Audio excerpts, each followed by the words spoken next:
you will not just be stretching muscles, you will be reaching into the depths of your consciousness. Visualize yourself as a sculptor, crafting your form with intention and precision. Want to grow 4 inches taller by the end of this session? Believe it, for your body is a wax waiting to be molded as per your intention. There is only one enemy towards this that we have built within each one of us, that is the parasites of negativity. Every muscle you have built in the moment of anger, of anxiety, of pain, of incompletion becomes the boundary of your consciousness. Today, we embark on a journey to detoxify ourselves, make us experience our original nature as divine. So as we go through these 12 components, which is so unique to Nityananda Yoga, from the original source, the Vedas and Agamas, remember, you are not bound by limitations. You are the creator of your reality. Embrace your true nature. Let us sculpt our beings into an epitome of strength, flexibility, and bliss. Welcome to a transformative experience like no other, Nityananda Yoga. There are 12 different components that consist Nityananda Yoga. One is the asanas, which we traditionally know of. The various body postures revealed by Paramashiva to align the physical geometry of our body, the physical geography of our body, to the cosmic geometry, the cosmic geography. As Paramashiva says, sthiram sukham asanam, that body posture which is steady, comfortable, because it's in its original nature of Paramashivatva. The second are the pranayamas, the various systematic breathing techniques that Paramashiva has revealed for each one of us, that connect us to the higher dimensions of the cosmos and increase the life energy within us. The fourth are the bandhas, the different internal locks of the body. The third are the mudras, the various hand gestures and body movements to seal that life energy within ourselves. The very word mudra means seals. You will be able to seal the space of oneness within you with Paramashiva. The fourth are the bandhas, the various internal locks of the body to awaken the Kundalini Shakti, our latent potential energy, and make us conducive for the ultimate experience. The fifth are the karanas, the beautiful dance movements of the body, revealed by Paramashiva to put you in the space of ultimate bliss, and which engage all the different parts of your body. The next are the visualizations. As Swamiji says, the intention with which you move your body manifests as your reality. As you hold the visualization within you of the various gods and goddesses of Kailasa, of the various beings of this universe, you manifest the powers of those beings within you. The next are the japas, the various powerful energy vibrations of the cosmos that you will be subtly repeating in your throat center, that will cause your very DNA to be bound to the cosmos, to your consciousness with the highest frequency possible. The next are the pramanas, the chanting of the sacred mantras, the original source scripture of Hinduism that reveal the science of Nityananda Yoga, of yoga, because as Swamiji says, yoga has a source and it is Hinduism. These original verses will manifest the vision Paramashiva had when he created yoga in each and every one of us. There are weights, which is an optional component, helps us to enhance our experience of Nityananda Yoga as revealed from the source scriptures of Hinduism. The next are the mandalas, the cosmic geometrical representation. The Shri Chakra, the Shri Yantra, which is the direct geometrical representation of the cosmos. When you keep that in front of you and gaze at it throughout your Nityananda Yoga, your body will fluidly just align itself to the cosmos. We have the Abharana, the Rudraksha, which we keep on our body, which acts as an energy battery, sucking in, storing the energy that we produce during this Nityananda Yoga and releasing it to us throughout the day to fuel our entire day with consciousness.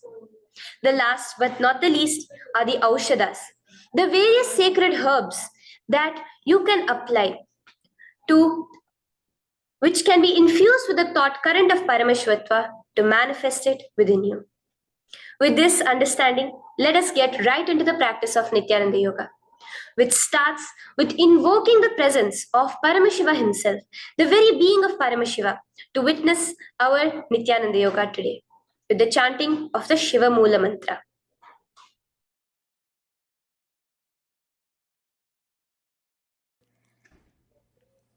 Let us now chant the Shiva Mula Mantra 11 times internally. Om Ham Hom Shivaya Namaha. Om Ham Hom Shivaya Namaha. Om Ham Hom Shivaya Namaha. Om Ham Hom Shivaya Namaha. Om Ham Hom Shivaya Namaha. Om Ham Hom Shivaya Namaha. Om Ham Hom Shivaya Namaha. Om Ham Hom Shivaya Namaha. Om Ham Hom Shivaya Namaha. Om Ham Hom Shivaya Namaha. Om Ham Hom Shivaya Namaha. The next step of this ritual of yoga, as Swamiji reveals, yoga is a ritual, a methodology to connect yourself with the divine. As every ritual in Hinduism goes, we cleanse the three elements of our body, of the world, and of the ultimate with the Tattvachamanam.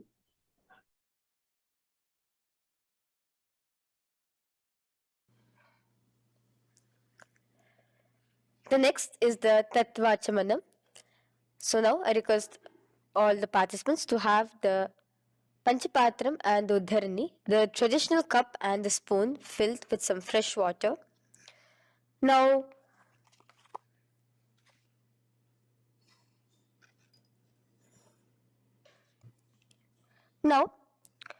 keeping your right hand in the shape of a cow's ear, the Gokarna Mudra, pour an Uddharani of water from the Panchapatram and chanting each of the following mantras internally, drink the water that flows through the base of the palm.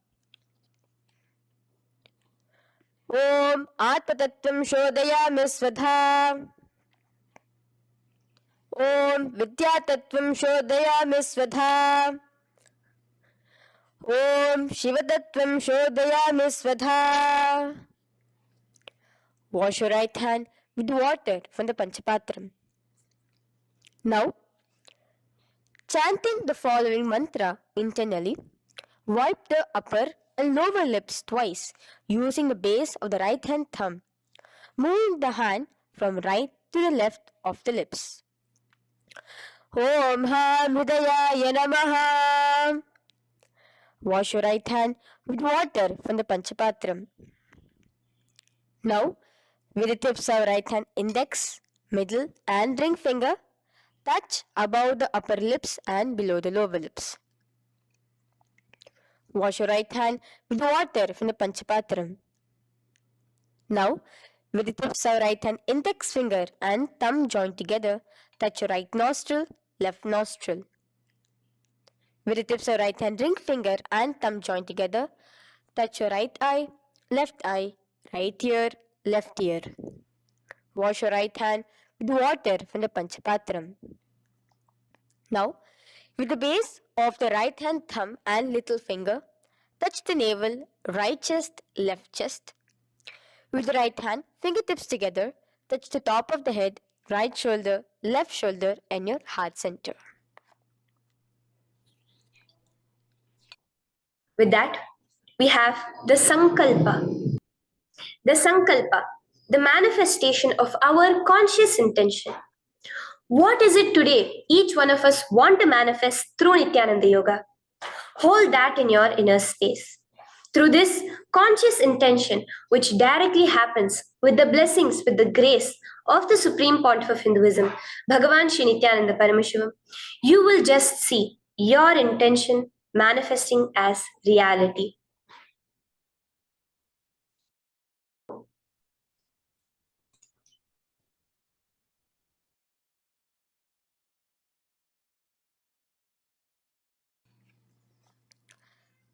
The next is the Sankalpa, the conscious resolution.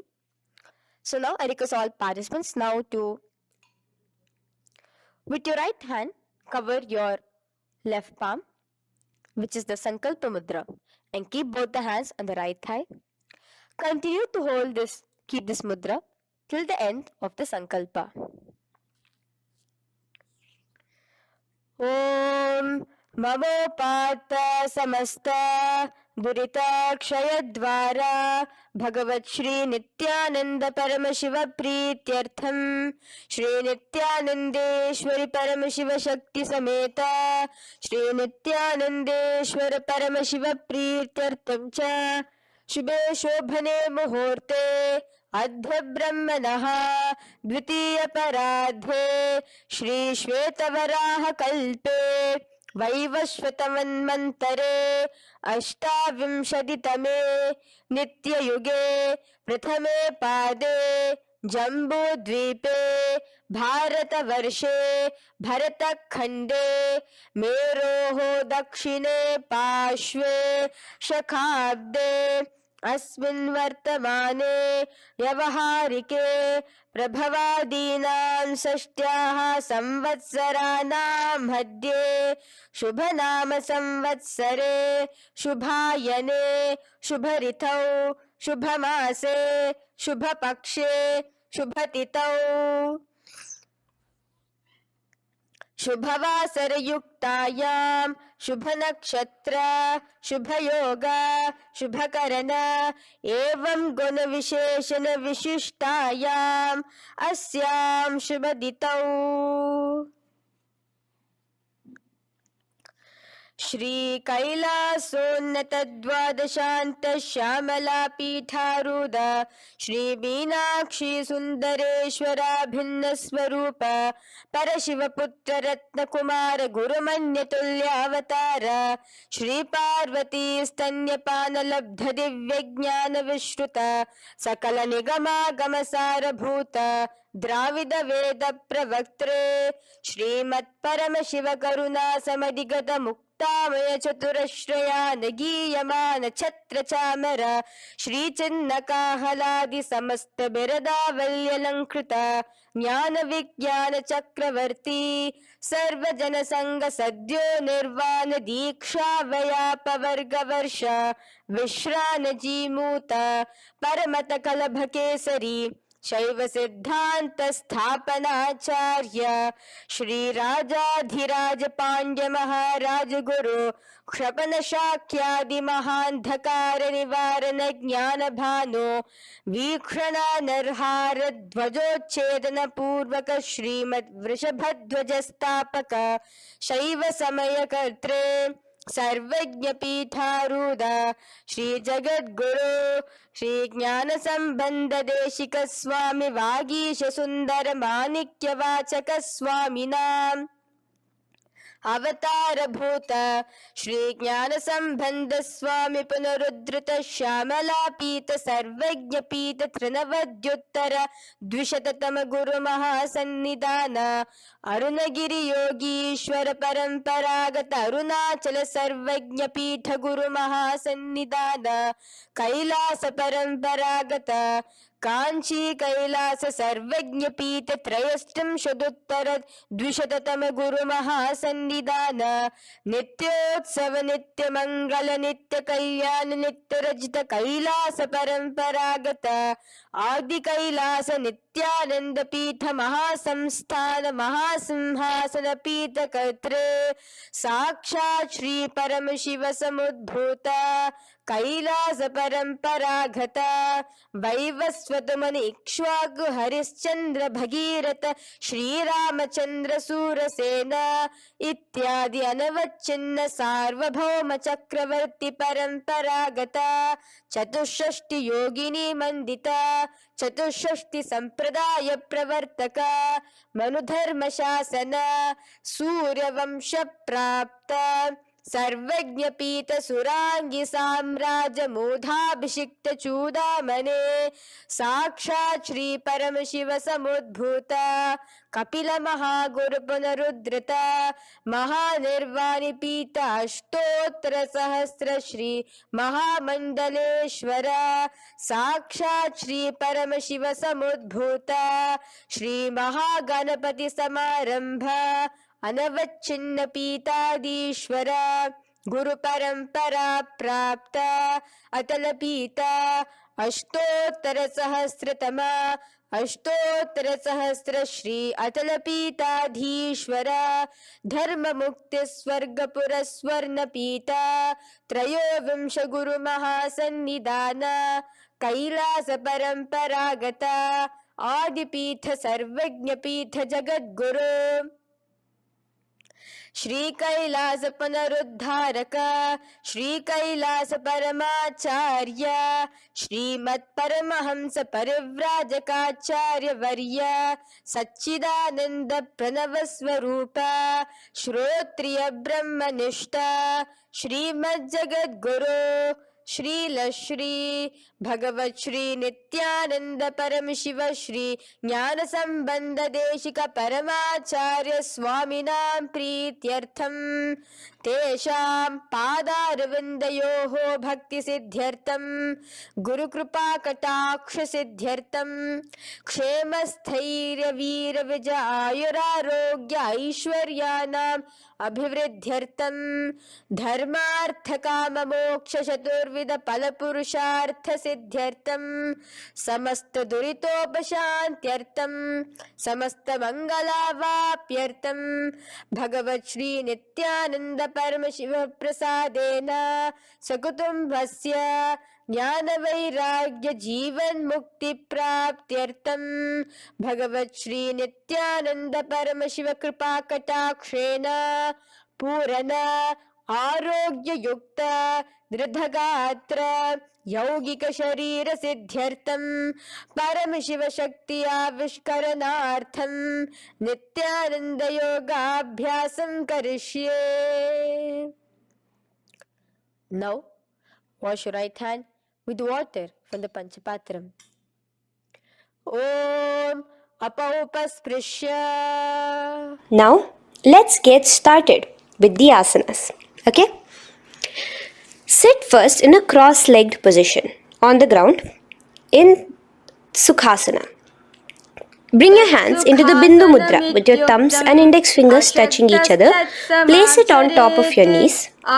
Here we have the Kumbhaka, the pranayama of Samana Kumbhaka. As you inhale and exhale, visualize flames licking up your spine. Do the bandhas, the locks, the Mahamudra Bandha, all three of the bandhas, where you are doing the Jalandhara Bandha, tucking in your chin to your chest, the Udyana Bandha, sucking in your stomach, and the Moola Bandha, clenching your perineum. For the first set of asanas, we have the japa Soham, which you'll be repeating in your throat center. As you do Sukhasana, visualize Lord Shiva in your inner space. The next asana is Parvatasana. Now, from the seated position, bring both your feet to the opposite thighs. Clasp your hands together in front of your heart center in the Anjali Mudra and raise it above your head. Keep your hands as straight as you can. Continue the Samana Kumbhaka and the Japa of Soham. Remain with all the three bandhas, the chin to your chest in Jalandhara Bandha, the stomach tucked in Udyana Bandha, and the clenched perineum in Moola Bandha. Here, visualize yourself as Mount Kailash. The next asana is Hali Pavasana. Now slowly bring your feet together in front of your body as you stretch it out a little further away. Now bring your hands behind your back and clasp the left hand by your right. Lean forward, placing your forehead on the ground as you continue to engage all the three bandhas. Here, gaze at your nose. Visualize Swamiji, the Supreme Pontiff of Hinduism, in your inner space. Now, in a similar position from Halipavasana, just release your hands, slightly get up and bring your hands in front of your body. Place them on the ground, cupping your hands, making a hollow in Nagi Pavasana. Visualize yourself as a snake, gazing at your nose. Continue the japa, the pranayama, and all three bandhas engaged. Now, raise up. This is Kokilasana. Hold your big toes with your index and middle finger in the Prana Mudra. Stretch your legs straight out and upwards. Cross it into Padmasana. Bring it to your opposite thighs. Lean forward and down onto your elbows. Again, tuck your chin into your chest, suck in your stomach, and clench the perineum in the Mahamudra Bandha. Visualize yourself as a bird in Kokilasana. The next is Neti-asana. Now, raise up again. Bring one ankle to the top of the opposite knee. Hold the elbows with your hands. Hold the respective elbows with the opposite hands. Again, engage all the three bandhas and rotate your arms in a circular motion. Keep the spine completely straight and gaze towards your nose. Visualize Swamiji, the Supreme Pontiff of Hinduism, in your inner space. Next is Gajasana. Press your hands onto the ground. You can bring your feet a little back as you raise yourself up, your hips up high. Lower your head and then chest, scooping your body forward again and again. Here, engage the Udyana Bandha, where you suck in your stomach along with the Mula Bandha, clenching the perineum. Visualize yourself as an elephant. Gajasana. Now stop the movement slowly. In another dynamic asana, which is Rikshasana, you will start alternatively pressing the heel of one foot onto the ground while lifting the other heel up. Repeat this again and again. The next is Vaishyasana. Now slowly come to a standing position. Stand tall on the tips of just your big toes. Keep your head neck straight line. And bring the middle, index and ring fingers to your heart in the Hridaya Mudra. Continue engaging the Udyana Bandha. Visualize Swamiji in your inner space. Here we have a very interesting movement, which is the Karanas, the dance movements. So the first Karana is Urdhva Janu Karana, which literally means the raised knee. So now stand in the Aramandi position, which is your heels touching together, the toes facing outwards, almost at a 45-degree angle. Bend your knees low and keep both your hands at your chest, elbows parallel to the ground. Twist one knee towards the center of your body. Raise it up, back across the body back to the original position. Simultaneously with the leg movement, follow it with your respective hand, up and across the body. Repeat this alternatively on both sides. Now, in Balalingasana, come back to a standing position straight and interlace your fingers from outside in. This is the Sarvavashankari Mudra. Hold on to your knee, pulling it up towards your chest. Pull it tight. Continue to keep your spine straight. Engage all the three bandhas, the Jalandhara Bandha, the Udyana Bandha and the Mula Bandha.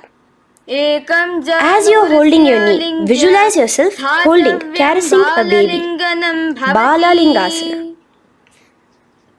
The next asana is Pada Pidanasana.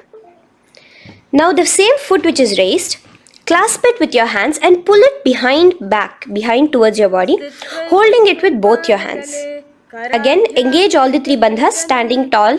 Visualize Swamiji, the Supreme Pontiff of Hinduism, in your inner space.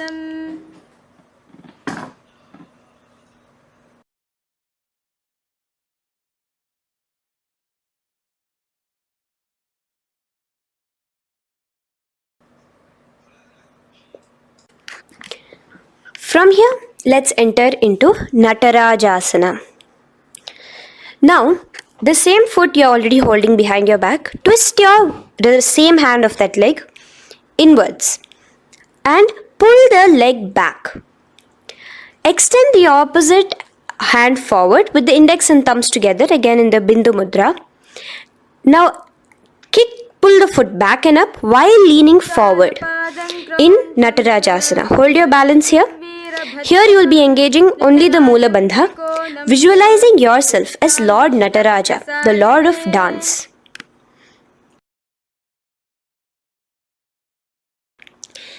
Now again, let's repeat Balalingasana on the other side with the other leg. Pull it up towards your chest with the hands in the Sarva Vashankari Mudra. Engage all the three bandhas as you visualize yourself holding and caressing a baby. Now pull your foot back into Pada Pidanasana on the other side. Remain with all the three bandhas engaged. Visualize Swamiji in your inner space. And lean forward. Now, hands stretched in the Bindu Mudra into Natarajasana. Balance there as you visualize yourself as Lord Nataraja. Now, come back to a standing position. Release your leg. Gain your balance. As we enter into the Ardharechita Karana. Now again, bring yourself to the Aramandi position. Heels together, toes pointed outwards and knees bent.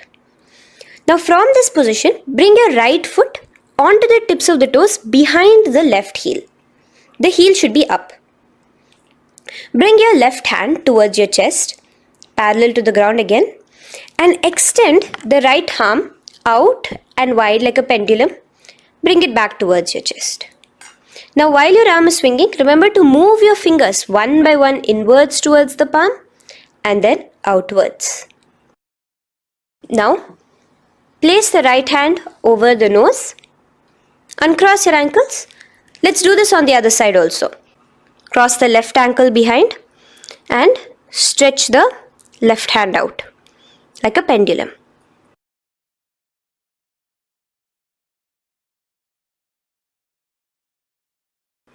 Bring it to your nose and cross the ankles. Now let us enter into the skeleton dance. It's a very powerful meditation. It cleanses the muscle memory. Any patterns which are there within your muscle memory can be completely wiped out through this skeleton dance. Just 2 simple steps. Now stand straight, visualize yourself as a skeleton. You can close your eyes. Just visualize yourself as pure bones.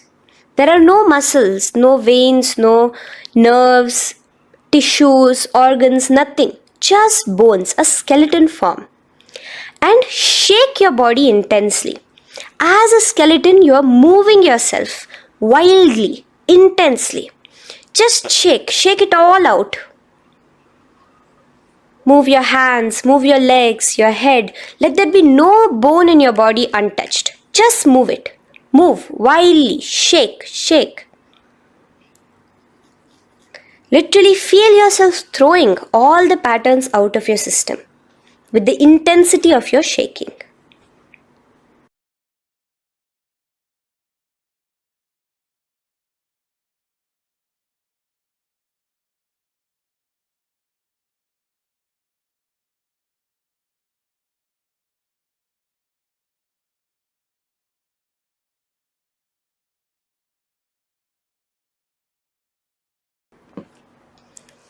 Now slowly calm down. Take a few steps, gain your breath back. That's a powerful meditation we did. Let us do the next Karana. Again, come back to a standing position. Do the Aramandi. Your toes outwards, knees bent with your feet together. Now here, raise your hands above your head.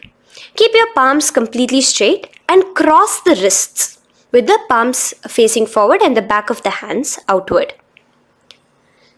Now from the crossed wrists, uncross the wrists, spreading your arms out wide while you turn your hip towards the side. Turn by the waist sideways. Bring your hands back over the head and turn on the other side. Repeat this on the other side. Do it again. Let's twist out. Come back to the middle and twist out again. This is the Kati Chinakarana. Now stand tall.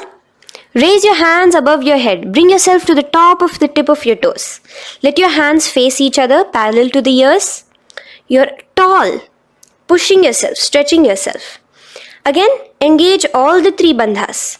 Tucking in your chin to the chest, sucking in your stomach and clenching your perineum.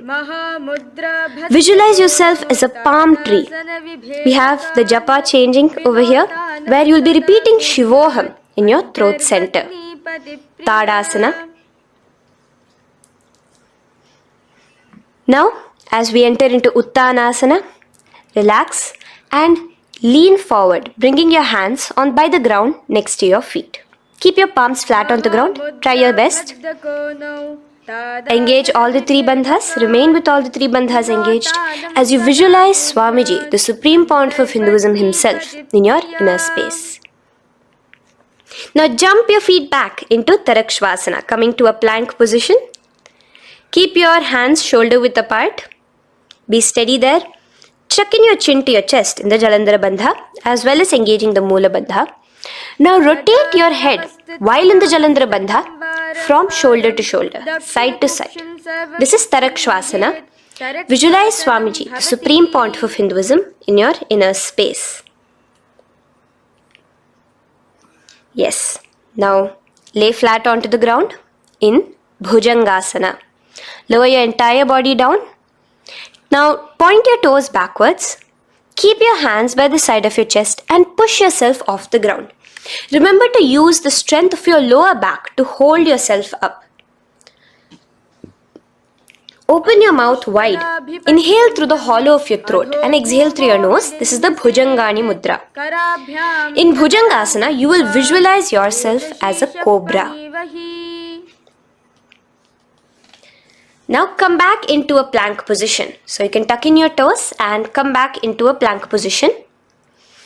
In Shashasana, alternate bringing one knee towards your chest, back and forth. So you'll bring one knee front, push it back and bring the other knee. Repeat this again and again. Do the Sahaja Kumbhaka. Simple breathing in, breathing out. Engage the Moola Bandha, clenching your perineum. Visualize Swamiji, the Supreme Pontiff of Hinduism. Okay. Now place your legs back into the plank position as we enter into Rathasana. Again, bring one foot between your hands and alternate jumping one foot back and bringing the other foot forward simultaneously. Again and again.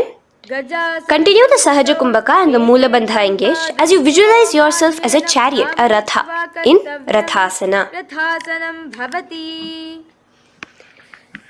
Now, into Veerabhadrasana. Remain one leg in between your hands. So as you jump, one leg comes between your hands. Stop in that position. One leg stretched back. And raise yourself up into a standing position. So the front foot will be pointing forwards and bent at a 90-degree angle. The knee will be bent at a 90-degree angle. The other leg, which is extended back, the foot will be pointed sideways at a 45-degree angle. Now raise your palms, hands up, parallel beside your ears. Do the Uddiyana Bandha along with the Moola Bandha, pulling in your stomach in.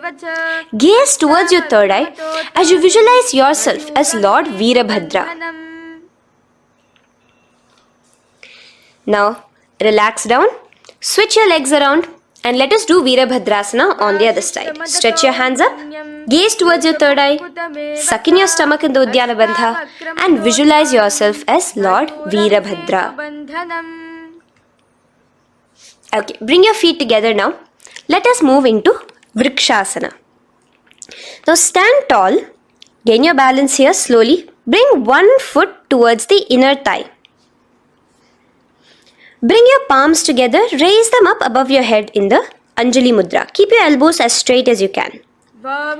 Again, continue the Uddiyana Bandha, sucking in your stomach.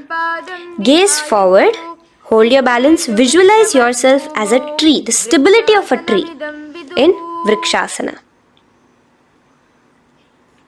Now, slowly bring your hands down, which is in your inner thigh. Bring it towards the opposite, to the root of the opposite thigh. Bring your hands in the Namaskar Mudra in front of your heart center together and visualize yourself here as Lord Garuda, just engaging the Mula Bandha alone here. This is Garudasana. Now let us repeat Vrikshasana on the other side. Slowly put your foot down. Bring the other foot to the inner thigh. Raise your hands above your head. Suck in your stomach in the Uddiyana Bandha and visualize yourself as a tree. Let's repeat Garudasana on the other side. Slowly bring the foot to the opposite thigh and lower your hands to be in front of your heart center. Release the Uddiyana Bandha, just engaging the Mula Bandha, clenching your perineum. Visualize yourself as Lord Garuda, the eagle vehicle of Lord Mahavishnu. Okay, bring both your feet to the ground now and spread them far apart from each other. Now keep one leg toes pointing forward and the other set of toes pointing sideways. Straighten your arms out parallel towards the ground. Bring your front arm down towards the front foot, beside your foot, while the other arm extends towards the sky. Visualize yourself as a triangle in Trikonasana. Now raise up and let's repeat Trikonasana on the other side. Switch the position of your legs around and go forward. The other arm raised towards the sky. Visualize yourself as a triangle. Now come back to a standing position. Bring your feet together. We are having another Karana, the Nikuttaka Karana. Bring yourself to the Aramandi position. Feet together, knees out wide. Here now bring your hands towards your chest, but keep both your palms parallel towards each other. Bring your right foot onto the toes with the heels up. And simultaneously bringing the right hand towards the top. Now drop the right foot, simultaneously lifting the left foot onto the toes and switch the hands position. Now the left hand is on the top and the right hand is on the bottom. Repeat and let us do this repeatedly. Okay, relax now, come back to a straight position and sit down onto your toes. Sit on your heels with your toes on the ground, knees raised up off the ground, together in front of you in Angushtasana. Bring your hands together in the Namaskara Mudra in front of your heart center. We have a very interesting pranayama over here, which is the Bhramari Kumbhaka, where you will be subtly buzzing like a bee as you do this asana. The japa we will be entering into is Sadashivoham. In Angushtasana, engage the Mula Bandha as you visualize Swamiji, the Supreme Pontiff of Hinduism, in your inner space. Now in the same position, slowly bring your hands to the ground. Balance yourself as you stretch one foot forward, sitting on the heel of one foot and the other foot stretched forward, toes pointed upwards. Bring your hands to the Vara Mudra, just the tips of the finger on the ground while the palm faces forward, both your hands. Continue to engage the the Mula Bandha, clenching the perineum as you visualize Swamiji, the Supreme Pontiff of Hinduism, in your inner space. Now, stretch, the leg is stretched forward, right? Stretch the same hand, the respective hand forward and clasp onto the big toe of that foot in the Prana Mudra with your index and middle fingers. The other hand, bring it to the back of the respective heel in Vidhunanasana as you visualize Swamiji in your inner space. Okay, bring your 2 feet back together as we repeat Saurasana on the other side. Stretch your left leg forward now. Palms in the Vara Mudra on the ground. Visualize Swamiji in your inner space. And lean forward into Vidhunanasana on the other leg. Clasp your toes. Bring the other hand to the back heel. Continue to visualize Swamiji.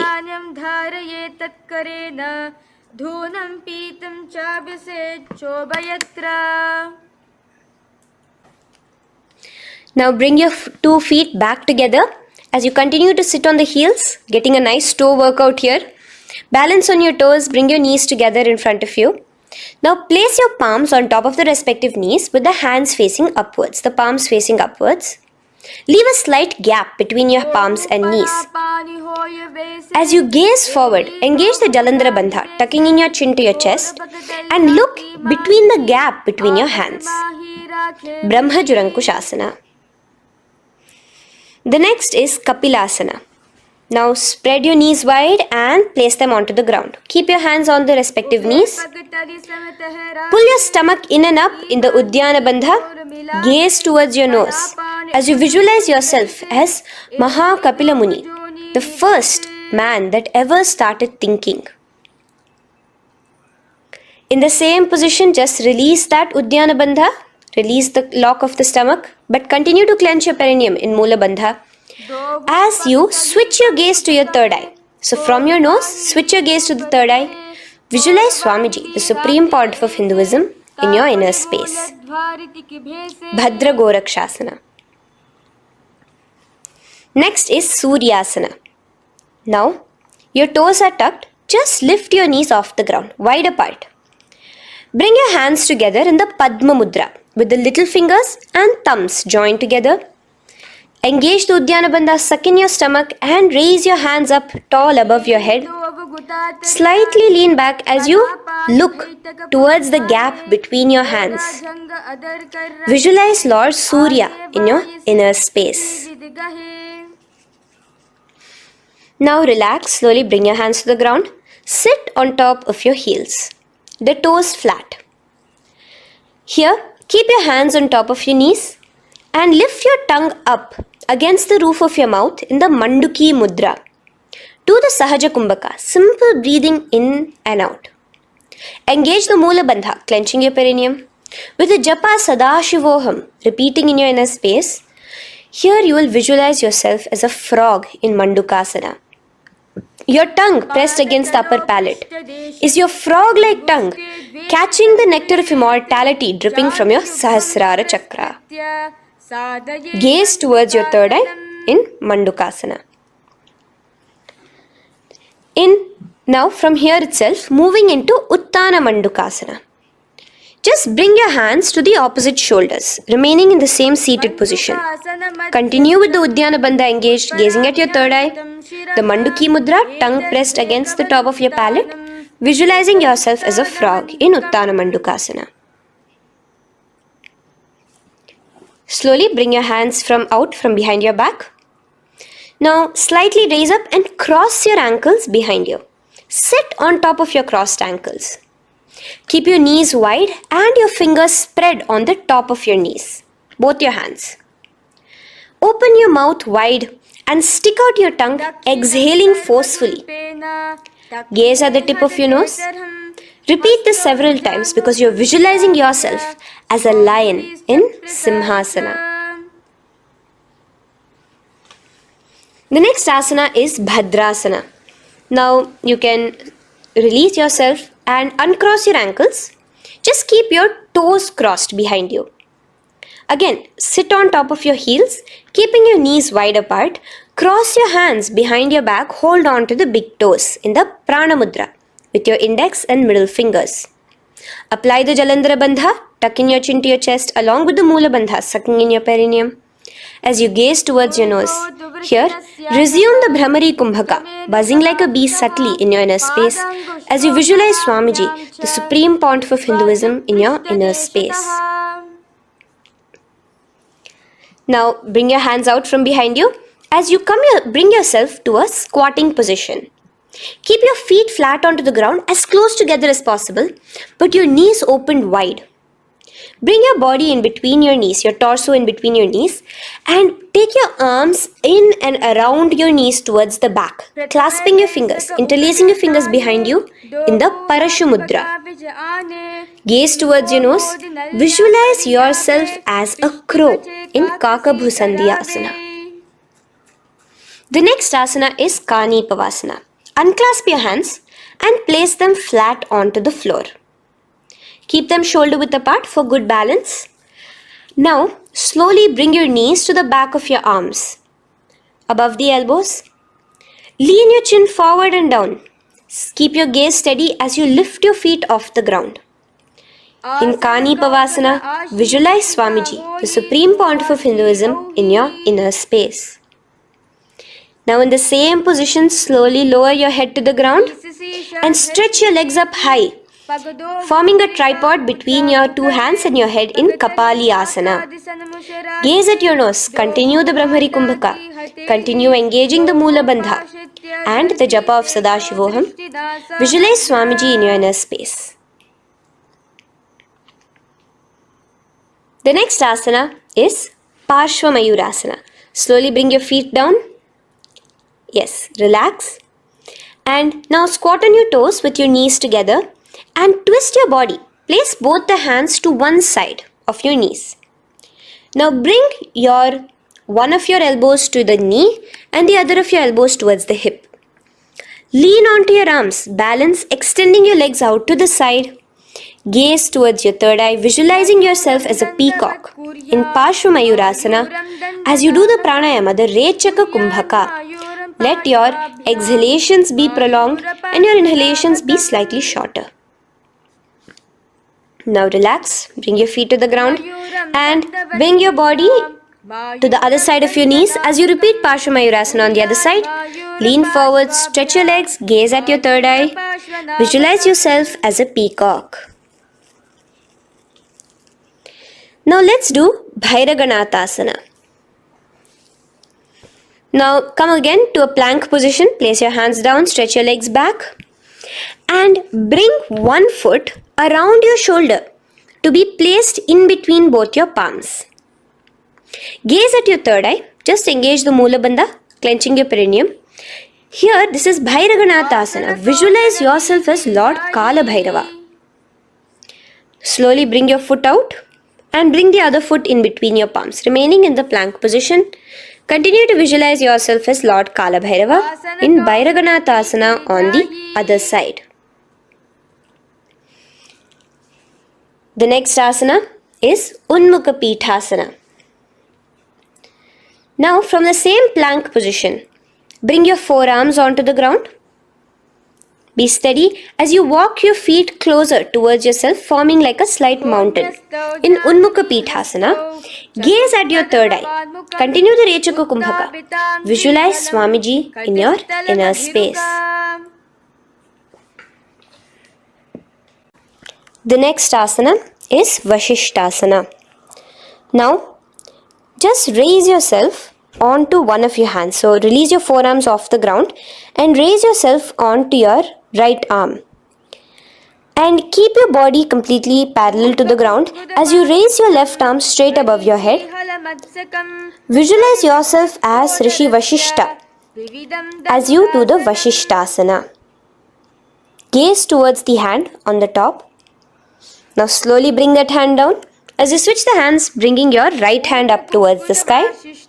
Balance there, completely straight on your toes.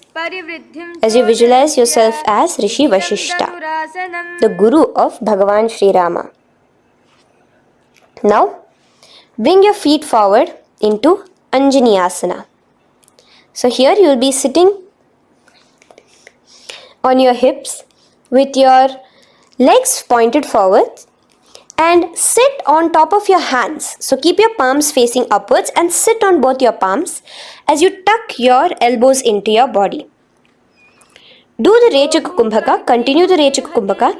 Engage the Jalandhara Bandha, tucking in your chin to your chest, gaze at your nose, visualize yourself as Lord Hanuman in Anjani Asana. Now, slowly release your hands from under your body as you lean forward into Paschimottanasana. Clasp your respective toes with your index and middle finger. Lean forward and down, bring your elbows to the ground, your forehead towards your knees. Engage all the three bandhas, the Mahamudra Bandha, as you visualize Swamiji, the Supreme Pontiff of Hinduism in your inner space, with a new japa, Mahasadashivoham, starting here.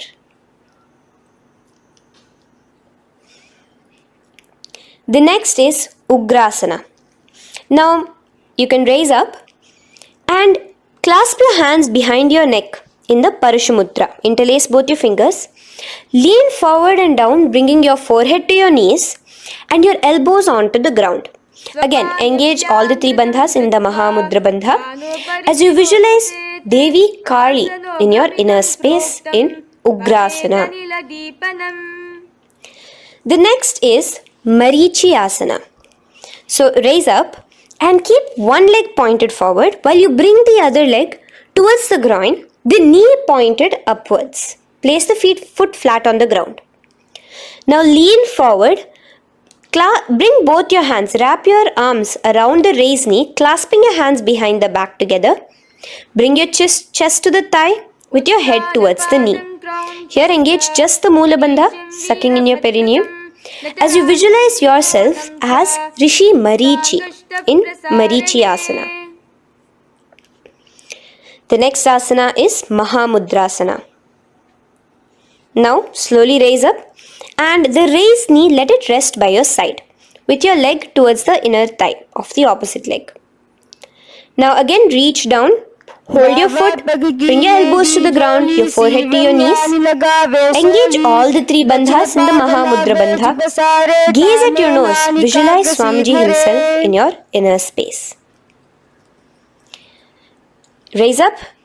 Let's repeat Marichi Asana on the other side. Bring the other foot straight while the other foot comes into the groin. Knee up. Lean forward, clasping your hands behind your back. Visualize yourself as Sage Marichi. Now from here, raise up, engage all the three bandhas as you let your knee fall to the side. Lean forward, clasping the foot. Gaze at your nose. Visualize Swamiji in your inner space in Mahamudrasana on the other side. Now, bring yourself to a seated position. Sit and bring the soles of your feet together. Bend your knees and keep your heels as close towards you as possible. While try to touch your knees to the ground. Clasp your feet together with both your hands. Maintain a straight spine. Gaze towards your nose in Bhadrasana 2. Visualize Swamiji, the Supreme Pontiff of Hinduism, in your inner space. The next asana is Gwali Pavasana.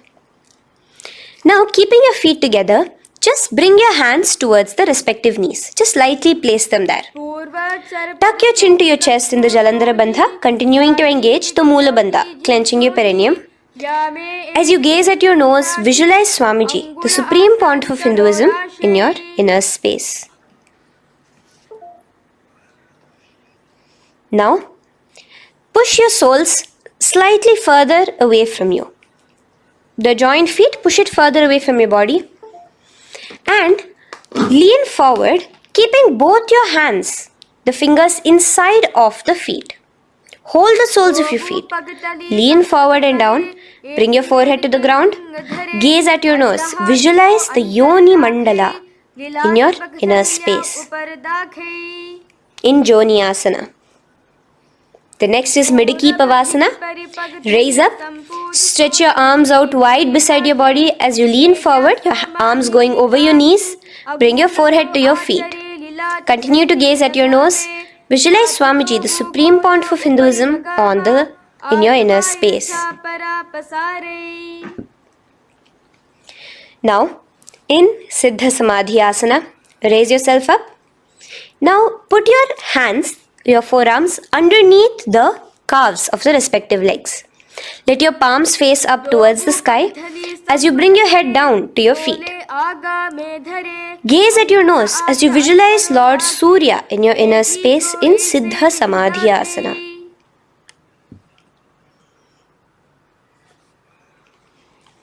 The next asana is Chiniki Pavasana.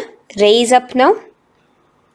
Bring both your feet together in front of you. Bring your feet back close to your body. Now place your hands underneath both the feet and pull your feet open like a book facing towards the sky. Both your feet. Press your elbows onto your thighs near the knees and gaze towards your nose, visualizing Swamiji in your inner space in Chiniki Pavasana. Giving yourself a nice stretch. Now release your feet and bring your hands to the respective knees.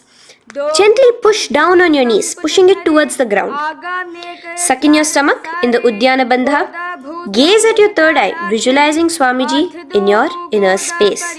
This is Charapata Chokasana. The next asana is Bhairavasana. Now, continuing to remain with your feet together, you can use the help of your hands to bring your toes onto the ground with your heels pointed upwards. Just push yourself and try to do it. Continue to remain with the Udyana Bandha engaged, your stomach sucked in. Bring your hands to the Bindu Mudra with the index and thumbs together on top of the knees. Gaze at your third eye. Visualize yourself as Lord Kala Bhairava in Bhairavasana. The next asana is Samanasana. So slowly you can bring your feet out from underneath. Take now one foot towards your chest, holding with both your hands as the other foot rests by the perineum. Pull the sole onto your chest. Gaze at your third eye. Visualize yourself holding the breath in the Mooladhara Chakra, the Chaturdala, the 4-petal lotus of your body. Gaze at your third eye. Visualize Swamiji, the Supreme Pontiff of Hinduism, in your inner space in Samanasana. From here, let's move into Apanasana. Now, the foot that you have towards your chest, just bring it over your shoulder and place both your palms onto the ground beside you. As you lift the leg by your perineum, stretch it out and lift it up high into the sky in Apanasana. Gaze at your third eye, visualizing Swamiji in your inner space. Let's repeat Samanasana on the other side. Bring your foot down. Clasp the other foot towards your chest. Gaze at your third eye, visualizing Swamiji in your inner space. And bring the foot onto your shoulder as we repeat Apanasana on the other side. Stretch your leg out straight in front of you, up high towards the sky, gazing at the third eye, visualizing Swamiji in your inner space. Okay, relax slowly. Let's move into Gomukhasana.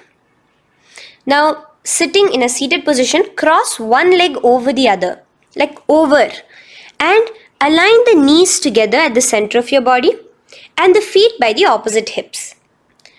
Place both your hands on top of the stacked knees. Gaze at your nose. Here we have a beautiful pranayama, very cooling pranayama, which is the Sheetkari pranayama, where you will be inhaling through your clenched teeth with your tongue pressed against behind your teeth and exhaling through your nose, creating a hissing sound. The japa will be for the next sequence of asanas, Om Nityanandoham. Visualize the face of a cow in Gomukhasana. Now, keep your knees crossed. From the knees, bring your hands towards the respective toes on the side of the body. Clasp the big toe in Pranamudra. Suck in your stomach in the Udyana Bandha. Visualize yourself as Rishika Anasuya in Anasuyasana. Now in Anusuyasana 2, just bring your hands behind your back, clasped together, interlaced fingers in the Parashamudra. Lean forward and down. Try to bring your nose to touch the ground in front of you. Just visualize yourself as Rishika Anasuya and gaze at your nose. Anusuyasana 2. Raise yourself up now. Now bring one foot towards the perineum, knee resting on the ground. Raise your other foot with the foot in front of the lying down foot, knees pointed upwards towards your chest. Place your hands on the respective knees. Keep your spine tall, chest out. Gaze at your nose. Visualize yourself as Lord Garuda, the eagle vehicle of Bhagavan Mahavishnu.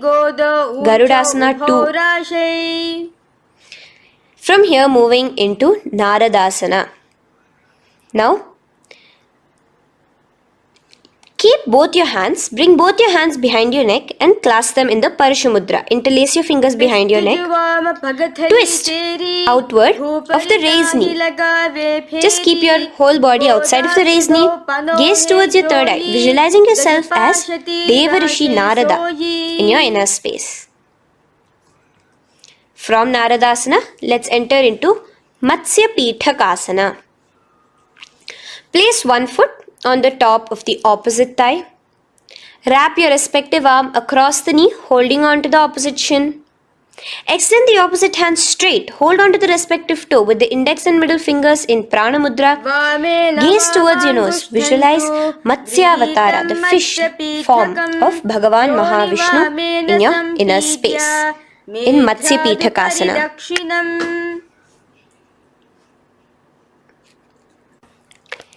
From there, let's repeat the Gomukhasana and the rest of the asanas on the other side too. So slowly you can cross your knees over to the other side in Gomukhasana. Keep your hands on the top of your knees. Gaze at your nose as you visualize the face of a cow in Gomukhasana. Continuing into Anusuyasana on the other side, bring your hands to your toes. Suck in your stomach in the Uddiyana Bandha. Gaze at your nose, visualize yourself as Rishika Anasuya.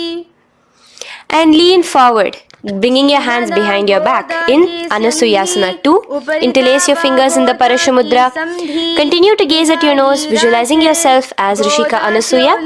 As you relax the Uddiyana Bandha, just clenching the Mula Bandha alone.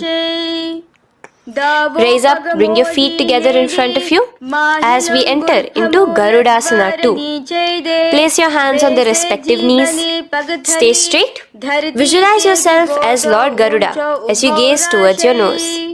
And twist your body out of the raised knee, hands clasped in the Parashamudra behind your neck. Gaze at the third eye, visualizing yourself as Devarishi Narada. And bring the foot to the opposite thigh as we enter into Matsya Pitakasana on the other side. Clasp your toe in Prana Mudra. Gaze at your nose, visualizing Matsya Avatara, the fish avatar of Lord Vishnu in your inner space. Now let's enter into Matsyendrasana. Remaining in the same position with one foot on the opposite thigh, place the other foot on the ground on the far side of the other thigh. Twist. Bring your elbow outside the raised knee. Keep the raised arm by your neck. Turn backwards. Gaze towards your third eye, the other hand straight out. Visualize Matsyendranatha, the great Rishi and master of Hatha Yoga in your inner space. Just switch your hands around. Straighten the hand that was originally bent and bend the other hand towards your neck. As we enter into Kubhasana, visualize yourself as a camel. Continue to gaze at your third eye. Now, straighten out both your hands straight out in the same position. Continue to gaze at your third eye, visualizing Matsyendranatha, the master of Hatha Yoga in your inner space. Now slowly, take your foot off from the thigh. As we enter into Matsyendrasana on the other side, bring the other foot to the thigh. Place the other foot on the far side. Twist, bringing your elbows outside of the raised knee, hands on the head. The other hand stretched out back. Twist, gazing at your third eye. Visualize Matsyendranatha in your inner space. Switch the hands around as we enter into Kubhasana on the other side. Remember to visualize yourself as a camel. Now stretch both your hands out in Matsyendrasana 2 on the other side. Visualize Matsyendranatha in your inner space. Now, with one leg on the thigh, bring the other foot too to the opposite thigh in Padmasana. Place your palms on the respective knees. Engage all the three bandhas in the Mahamudra Bandha, tucking your chin to your chest, sucking in your stomach and clenching your perineum. We have a new pranayama here, which is the Shitali Kumbhaka, where you will continue to inhale through the teeth without creating the hissing sound and exhale through your nose. A new japa of Om Nityananda Mahasadashivoham starts here. Gaze at your nose in Padmasana, visualizing yourself as Bhagavan Paramashiva. Now, keeping your legs in the same position, just cross your hands over each other, clasping onto the toes with your index and middle fingers in the Prana Mudra.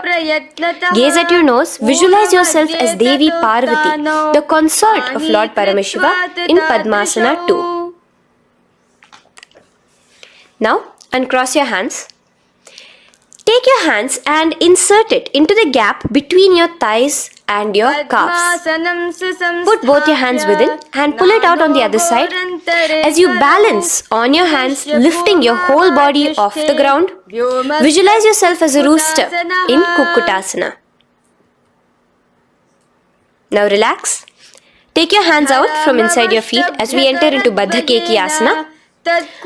Place your hand onto the ground as you raise up on your knees. Place your palms on the ground, fingers pointing towards the legs. Now keep your elbows together, pressed against your navel. Slowly lean forward, balancing, and extend your knees off the ground, visualizing Swamiji in your inner space. In the same position, stretch your legs out behind you. In Mayurasana, visualize yourself as a peacock. Hold your balance. Relax now. Yes, relax flat onto the ground into Makarasana. Lay down completely flat. Keep your feet pointing outwards, far away from each other. Place your forehead on the mat. Interlace your fingers behind your neck in the Parashumudra. Just relax, visualizing yourself as a crocodile as we go back to the Sahaja Kumbhaka, the simple breathing in, breathing out. Just keep the Moola Bandha alone engaged.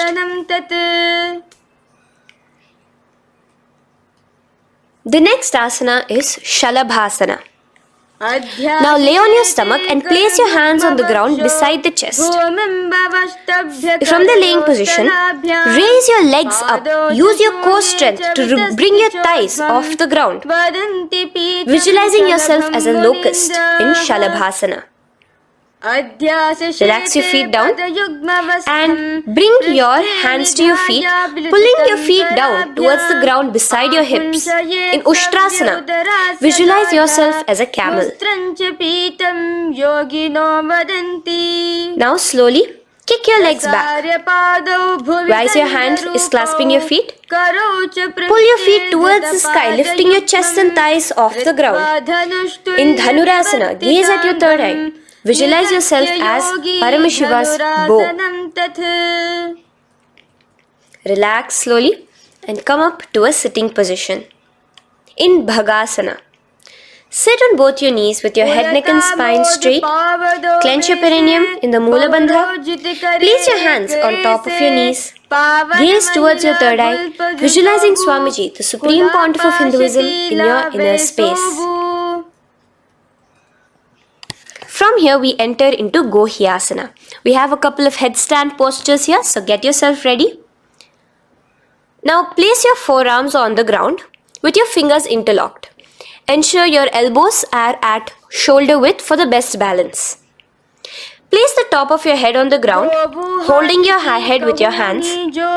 Slowly walk your toes forward until your hips are in a straight line with your shoulders, and just kick your feet up slightly. Make sure not to lose your balance. Keep your knees bent together at your chest, toes pointed upwards. Gaze to your nose, visualizing Swamiji in your inner space. From here, stretch your legs out into Shirasasana, continuing to hold the balance there as you continue to gaze at your nose, visualizing Swamiji in your inner space. Bring your feet to the ground, relax slowly. The next asana is Podhyasana. So come to a seated position. Bring your hands behind your calves, stretching your legs up and your forehead to your knees. Visualize Swamiji in your inner space. Here we have a new Kumbhaka, which is the Bhastrika Kumbhaka, where you will be exhaling forcefully, making the sound of a bellows. Podhyasana. The japa for this next series is Om Nityananda Paramashivoham, the Mahavakya. Relax yourself. Continuing to remain balanced with your legs up, just bring your hands to the opposite shoulders. In Parighasana, visualize yourself as a mace as you gaze towards your third eye. Now relax. Keep your elbows and palms onto the ground as your legs are raised. Visualize yourself as a boat in Naukasana. Continuing to gaze towards your third eye, remember to continue the Bhastrika Kumbhaka. Forceful exhalation. Now, continuing to keep your balance, just bring your hands to your feet and Scoop your hands underneath the heels, pull it towards the chest. Keep your spine upright, gaze towards your nose. Visualize yourself as Lord Rudra in Rudrasana, the most ferocious form of Paramashiva. Now lay on your back. So you can remove your hands from underneath your feet and lay on your back. With your feet flat on the ground, knees pointed upwards. Now place your palms down. Just let your fingers touch the back of your heel. Do not clasp your feet. Lift your hips up high, pressing the feet onto the ground. Chin tucked to the chest in the Jalandhara Bandha automatically. Gaze at your nose, visualizing Swamiji in Unmukha Pithasana 2. Now lay onto the ground in Shavasana. Just lay completely flat with your palms facing upwards by the side of your body. Just unclutch from any movement happening within you. Visualize your body is dead. The Supreme Pontiff of Hinduism, Swamiji, is just liberating you. Just let your awareness, your energy completely pervade your body in the Shakti Chalan Mudra as you continue to vibrate with the Mahavakya.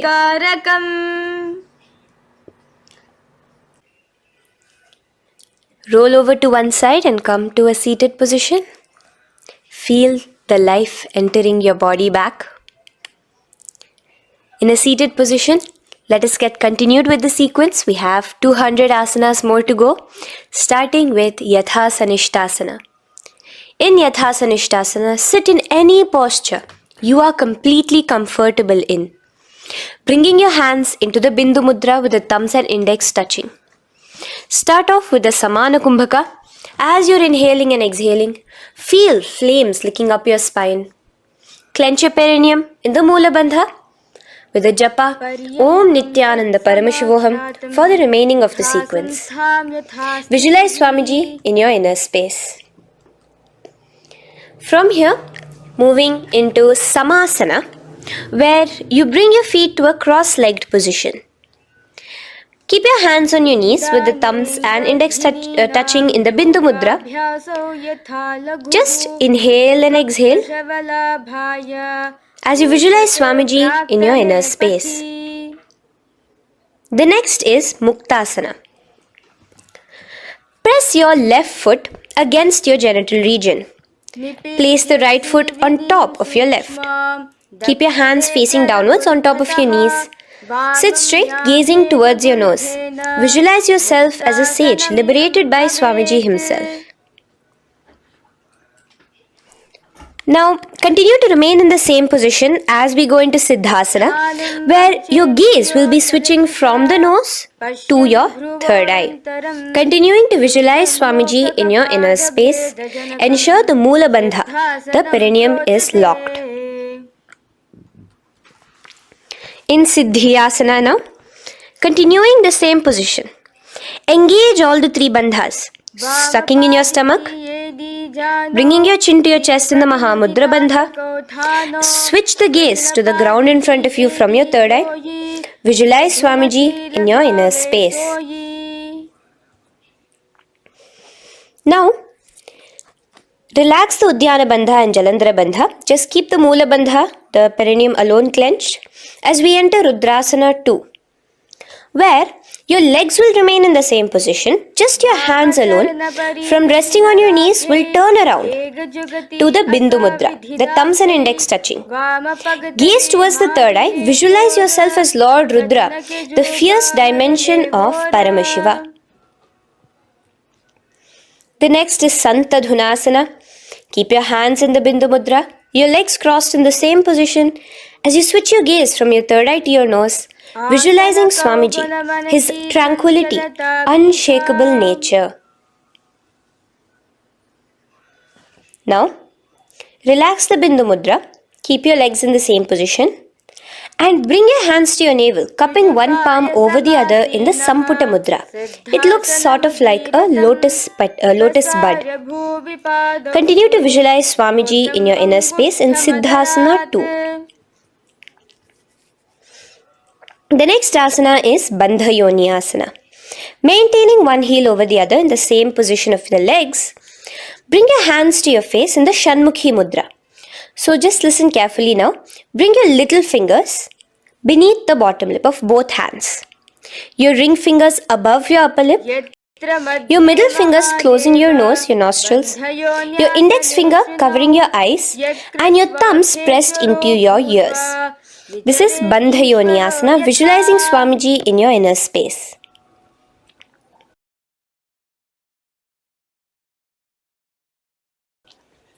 The next asana is Virasana. Now, you can remove your hands from your face and bring one foot onto the opposite thigh, and the other foot underneath the thigh. Keep your hands in the Bindu Mudra, thumb and index fingers together on the top of your knees as you embody the space and state of bravery, Veera, in Virasana. Now, changing the leg position again as we enter into Valmikasana. Keep your left heel on the right side of the generative organ, toes under the thigh. Keep your right foot on top of the left leg, toes by the knee. Again, bring your hands into the Bindu Mudra on top of the knees. Gaze towards your third eye. Visualize Rishi Valmiki, the poet, the first poet and author of Ramayanam. The next asana is Joni Mudrasana. So you're going to remain here as you switch your gaze to your nose, visualizing the Yoni Mandala, a beautiful formation, divine cosmic geometry, representing Devi, Shakti, a symbol of the creative energy of the universe in Joni Mudrasana. In the same position, switch your gaze to your third eye, continuing to visualize the Yoni Mandala in your inner space. Now, let's move into Bhadrasana 3. So bring your feet, the soles of your feet together, uncross them and bring them together in front of your body. Hold it with both your hands, pulling it against you. Push your knees down towards the ground. As you gaze at your nose, suck your stomach in the Udyana Bandha. Visualize Lord Veerabhadra in your inner space. Bhadrasana 3. In the same position, we are entering into Aghorasana, where your left hand will rest on top of the left knee, while your right hand comes towards your face. Now, do the Khechari Mudra, where you are bringing your tongue towards the upper palate, gazing towards your third eye. Now, with your right hand, cover your mouth, close the left nostril with your index finger, inhale through the right nostril. Close both the nostrils, hold your breath and exhale through the left nostril in the Abhyantara Kumbhaka. Repeat this on the other side. Visualize yourself as an Aghori, completely dedicated to Paramashiva in Aghorasana. The next asana is Kaneri Pavasana. So you can distance your feet a little away from your body. As you lean forward, place your elbows onto the soles of your feet and rest your chin on your palms. Gaze at your nose, suck your stomach in Udyana Bandha. Here, continuing with the Rechaka Kumbhaka, where your exhalations are prolonged than your inhalations, visualizing yourself as a female elephant drinking water in Kaneri Pavasana. The next asana is Parasana. So now, come to a seated position, raise yourself up and keep your knees raised. Bring your hands underneath your knees, between your calves and thighs, and clasp them together. Interlace your fingers in the Parashamudra in front of your navel. Lift your feet off the mat. Visualize Swamiji, the Supreme Pontiff of Hinduism, in your inner space as you gaze at your nose in Parasana. The next asana we'll be moving into is Gopi Chandasana. Now, take your hands out from in between the feet as you let your feet rest on the ground. Take your hands out from underneath your calves. Interlace your fingers around the feet with the soles of the feet together and raise it up towards your chest. Rest your knee on top of your feet. Gaze at your nose. Embody the state and space of a king in Gopi Chandasana. The next asana is Udarasana. So now just Quickly release your legs, bring your hands underneath your calves and hold on to your feet again from inside out. Both your feet together. Bring your feet up to your chin, resting your chin on top of the interlaced fingers. Bring your feet to your chest, gaze at your nose, visualizing your body, the supreme pontiff of Hinduism, free from any defects in Udarasana.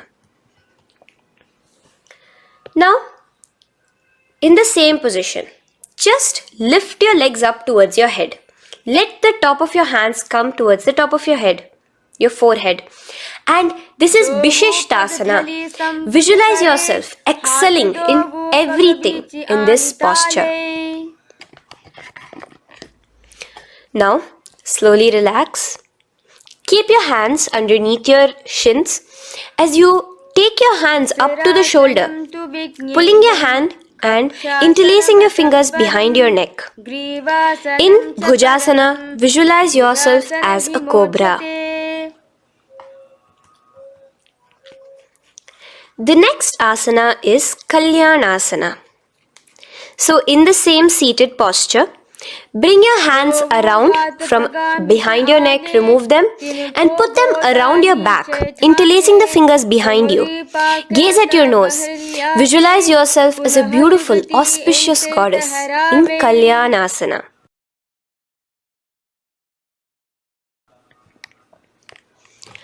The next posture is Sankatasana. So now, uncross your hands from behind you. Release yourself completely onto the ground. Place your left knee on the mat and the left foot flat. Sit on top of your left foot, knee pointed forward. Raise your right leg on top of the left, bringing the right heel to the left hip. Place your hands on the opposite knees. Here, do the Ujjayi Pranayama. As you inhale and exhale, make the sound of an ocean. Visualize yourself as a swan, a beautiful swan in Sankatasana. The next is Dhenukasana. Just in the same position, slide your left heel to the left hip. Keep your right knee on top of the left. Place both your hands on your right thigh. Visualize a cow in your inner space as you suck your stomach in the Uddiyana Bandha, Dhenukasana. Now slowly uncross your legs as we move into Matsyendrasana. Place the right foot on the left thigh, the left foot on the right knee. Bring your left hand behind your back, hold the right thigh. Twist a little bit. Place your right hand on your left thigh. Twist your body, gaze towards your third eye, visualizing Swamiji in your inner space. The next asana, Matsyendrasana 2, just untwist your body. As you clasp the respective toes of both your feet with your hands, lean forward and down, bringing your forehead to the ground in front of your feet. Visualize Swamiji, the Supreme Pontiff of Hinduism, in your inner space. Raise up now. Keep your legs in the same position. We have the Guru Asana. Interlace your fingers together and place it over the topmost knee. Suck in your stomach in the Uddiyana Bandha, clench your perineum in the Moola Bandha, tuck your chin to your chest in the Jalandhara Bandha. As you engage all three bandhas, visualize Swamiji in your inner space. Let us now repeat Sankatasana on the other side. So, you can release your hands, your legs as you cross the other leg over. Visualizing yourself as a swan, remember to put your hands on the opposite knees. The next asana, Dhenukasana, repeating it on the other side. Slide your leg out, bring both your hands to the topmost knee. Suck your stomach in the Uddiyana Bandha. Visualize a cow in your inner space. Matsyendrasana again, repeating it on the other side. Bring your legs to the cross-leg position. Twist your body around as you gaze at your third eye, visualizing Swamiji in your inner space. Untwist as we enter into Matsyendrasana 2 on the other side. Hold on to your feet, bring your forehead to the ground, continuing to visualize Swamiji in your inner space. Slowly raise up and let us do Guru Asana on the other side. Engage all the three bandhas in the Mahamudra Bandha. Interlace your fingers, place it on top of your knee. Continue to visualize Swamiji, the Supreme Pontiff of Hinduism, as we do Guru Asana. Now, slowly uncross your feet and place them flat on the ground, knees towards the chest in Pashasana. Keep your hands holding the opposite knees, thighs together, and keep your spine completely erect. Continue the Khechari Mudra, where your tongue is pressed against the roof of your mouth. As you gaze at your third eye, visualize Swamiji in your inner space. Continue the Ujjayi Kumbhaka. As you breathe in and out, make the sound like an ocean. Now in the same position, just bring your chin towards your knees in Bodha Shokasana. Lean forward, gazing at your nose, and visualize Swamiji, the abode of bliss in your inner space. Now raise up and bring your hands, uncross your hands, bring your hands underneath your knees, clasping the opposite elbows in Kurakatasana. Gaze at your nose, visualizing Swamiji in your inner space. Now, in the same position as Kurakatasana, just cross your ankles into Sumatyasana. Toes pointed upwards. Gaze at the nose. Visualize the great sage and Maharishi Sumati in your inner space. The next asana is Dandasana. Extend your feet out straight in front of you. Keep your arms straight above your head. Interlace the fingers from inside out. Let your wrists point outwards. Engage the Mahamudra Bandha, all the three bandhas. As you gaze at your nose in Dandasana, visualize Swamiji in your inner space. The next is Arambhasana. Now keeping your legs straight, release the Jalandhara Bandha and the Udyana Bandha, keeping your perineum clenched in Mula Bandha. Lean forward and down. Hold your big toes in the Prana Mudra with your index and middle fingers. Head to your knees. Do here the Nadi Shodhana Pranayama. Inhale through the left nostril, hold and exhale through the right. Visualize Swamiji in your inner space. The next is Bhidokasana. So, slightly raise your body up and bring your hands underneath your knees, extending your knees slightly up. Keep your heels a bit apart from each other and clasp your feet. Bring your shoulders down, wrapping your hands around your legs. Gaze towards your third eye, visualizing Swamiji in your inner space. So from here, let's enter into Jalandhari Pavasana. So you can actually remain in the same position with your hands underneath your calves and just bring the soles of your feet together. You might want to bring your body closer. Place your head on top of your feet with the palms facing upwards on the ground. Gaze at your nose. Visualize Swamiji in your inner space. Now slowly bring your hands out from underneath and come to a seated position. Stretch your legs out as we enter into Urdhva Paschimottanasana. Here we have a new Kumbhaka, the Pratyahara Kumbhaka, where you will feel your breath coming from your Mooladhara Chakra up to the Brahmarandra above the Sahasrara. This is the Pratyahara Kumbhaka. In Urdhva Paschimottanasana, extend your legs out, lift one foot behind your neck and lean forward and down towards your foot, visualizing Swamiji in your inner space. Now, slowly, keeping your leg behind your neck, lay onto your back as we enter into Anantasana. Hold the foot from the top of the opposite hand. Visualize yourself as infinite, endless, eternal. Gaze at your nose in Anantasana. Just now, in the same position, roll onto your elbow of the hand holding the foot. Gaze at your nose, feeling in complete control like Swamiji in Ankushasana. Slowly remove the leg from behind your neck. Take a moment to stretch, relax. Lay on your back. Bring your knees towards your chest. Bring your hands around, encircling the thighs and the calves with your arms. Roll to the left and right in Drishasana, visualizing Swamiji in your inner space.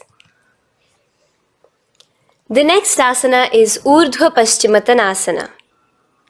On the other side, let us repeat it. Raise up to a sitting position and bring the other foot behind your neck. Lean forward and down, clasping your foot. Repeating Anantasana on the other side, lay on your back, bring the opposite hand to the foot, gaze at your nose, and continuing to gaze at your nose, roll onto the elbow as we repeat Ankushasana on the other side. Now, you can release your foot and try to remain in the same position without removing the leg from behind your neck as you bring the other leg too to cross behind your neck with both your legs behind your head. Laying on your back, bring both your hands to clasp behind your back, gaze to your nose, visualizing Swamiji in your inner space in Yoga Nidrasana. As we enter into Atma Ramasana, in the same position you can uncross your hands from behind your back. Bring it up, continuing to keep it underneath the legs. Just clasp it behind your neck. So you can bring your legs out from behind your neck. Just let your hands interlace behind your neck, gazing to your nose, visualizing the Atma Rama, Bhagavan Mahavishnu within you as your soul blessing you, as you gaze at your nose in Atma Ramasana. Now, you can release your hands and legs. Continue to lay on your back as we enter into Kochikasana. Bring your knees to your chest with the soles facing upwards. Extend your arms sideways as you gaze towards your third eye, visualizing Swamiji in your inner space. Now, from Kochikasana, keep your arms reached out to the sides at shoulder level. As we enter into Jatara Parivriti 1, keep one knee bent, twist it and bring it to the ground on the opposite side with the other leg extended straight. In Jatara Parivriti 2, keep both the knees bent to one side. And in Jatara Parivriti 3, keep both the legs straight to one side. Throughout this, keep your head looking in the opposite direction. And let us repeat this on the other side. You can bring your knees back to your chest. Let your legs out, go to the other side and do Jatara Parivriti 1, 2 and 3. The next asana is Dvipada Pitham. So now from Jatara Parivriti you can bring your feet down, lay on your back with your knees pointed upwards, feet flat on the ground. Extend your hands holding your ankles. And lift your hips up. Engage the Jalandhara Bandha automatically as you raise your hips up. Gaze at your nose, visualizing yourself as a bridge in Dvipada Pitham. Now in Paryankasana, so you can lay back onto the ground and place your feet flat. Bring your arms over your head, placing the hands flat near your shoulders with the fingers pointing towards the feet. Lift your entire body up and off the ground in Paryankasana as you visualize yourself as sturdy as stone furniture. Lay back down slowly as you bring your hands out.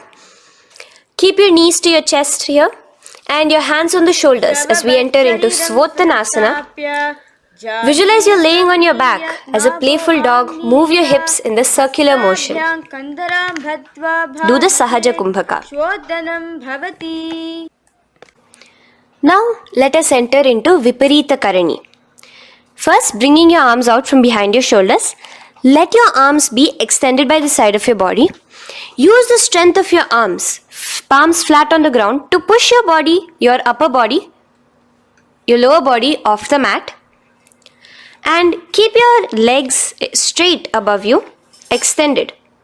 Move your legs around and around in Viparita Karani. Automatically the Jalandhara Bandha is engaged. Breathing during the Jalandhara Bandha is the Murcha Kumbhaka. Visualize Swamiji in your inner space. The next is Viparita Karani 2. In the same position, just stop the rotational movement of your legs. Visualize Swamiji in your inner space. Now, as we enter into Langalasana, just let your feet from the top rest onto the ground above your head. Interlace your fingers in the Parashu Mudra behind your body. Visualize yourself as a plow in Langalasana, continuing to engage the Jalandhara Bandha. भूमिं कर्षयेत् लङ्घलासनं भवति. Now, in Shaita Paschimottanasana, bring your hands out from behind your body and hold on to the toes above your head. Keep your legs and hands completely straight. Visualize Paramashiva as Shaita Paschimottanasana is one of the 84 different asanas directly revealed by Paramashiva himself. Continue to do the Murcha Kumbhaka, inhaling and exhaling with the Jalandhara Bandha.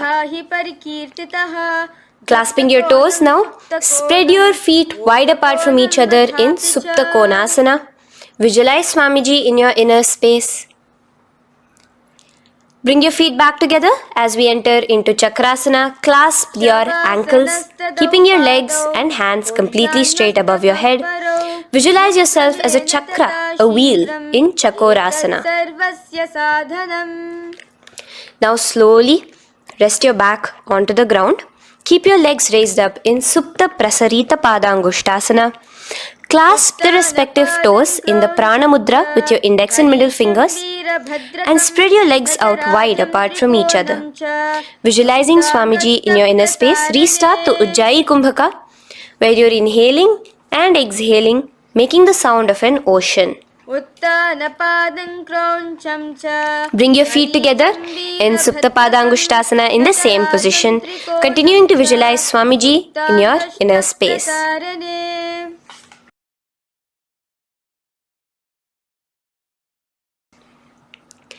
Now, release your feet and bring them into Padmasana. As you lay flat on your back in Matsyasana, hold the opposite elbows over your head, gazing at your nose. Visualize Matsya Avatara, the fish form of Bhagavan Mahavishnu. Now in the same position, put one hand over the other, extend it straight above your head. As you visualize Lord Rama in your inner space, continue to gaze at your nose. Now, slowly bring your hands to your hips as we enter into Sarvangasana. Lift your hips and legs up into the sky, crossing your legs in Padmasana. Let your hands support you, your elbows on the floor. Do the Jalandhara Bandha as you gaze at your nose in Sarvangasana. Now, bring your hips back onto the ground in Vrishchikasana. So, in the Padmasana, just remove one foot alone. Keep one foot on the opposite knee as you pull the knee towards your face. Let your hands stretch out above your head, hooking forward as you raise your upper back off the ground, visualizing yourself as a scorpion in Vrishchikasana, gazing at your third eye. Do the Jalandhara Bandha, tucking in your chin to the chest. Now just switch your legs around as we repeat Vrishchikasana on the other side. Continuing to visualize yourself as a scorpion, gaze at your third eye. The next asana is Vrishapada Kshepasana. So come now to a complete flat position on your mat. Come down to a complete lying down position and interlace your fingers around your neck. Now raise both your feet off the ground. Extend one leg straight and the other knee to the chest in a bicycle motion. Alternate between extending and raising the knee again and again, bringing your opposite elbows to the respective knees. Visualize Swamiji in your inner space. Breathe in and out in the Sahaja. From Vrishapada Kshepasana, now lay flat onto the ground with your hands by your side as we enter into Marottanasana, where you will be lifting your legs one by one, touching the ears with your knees. Visualize Swamiji in your inner space. The next asana is Vrikasana. Now what you'll be doing is laying on your back. Bring the soles of your feet flat onto the ground. Stand up completely and lay back down. Visualize yourself as a wolf in Vrikasana.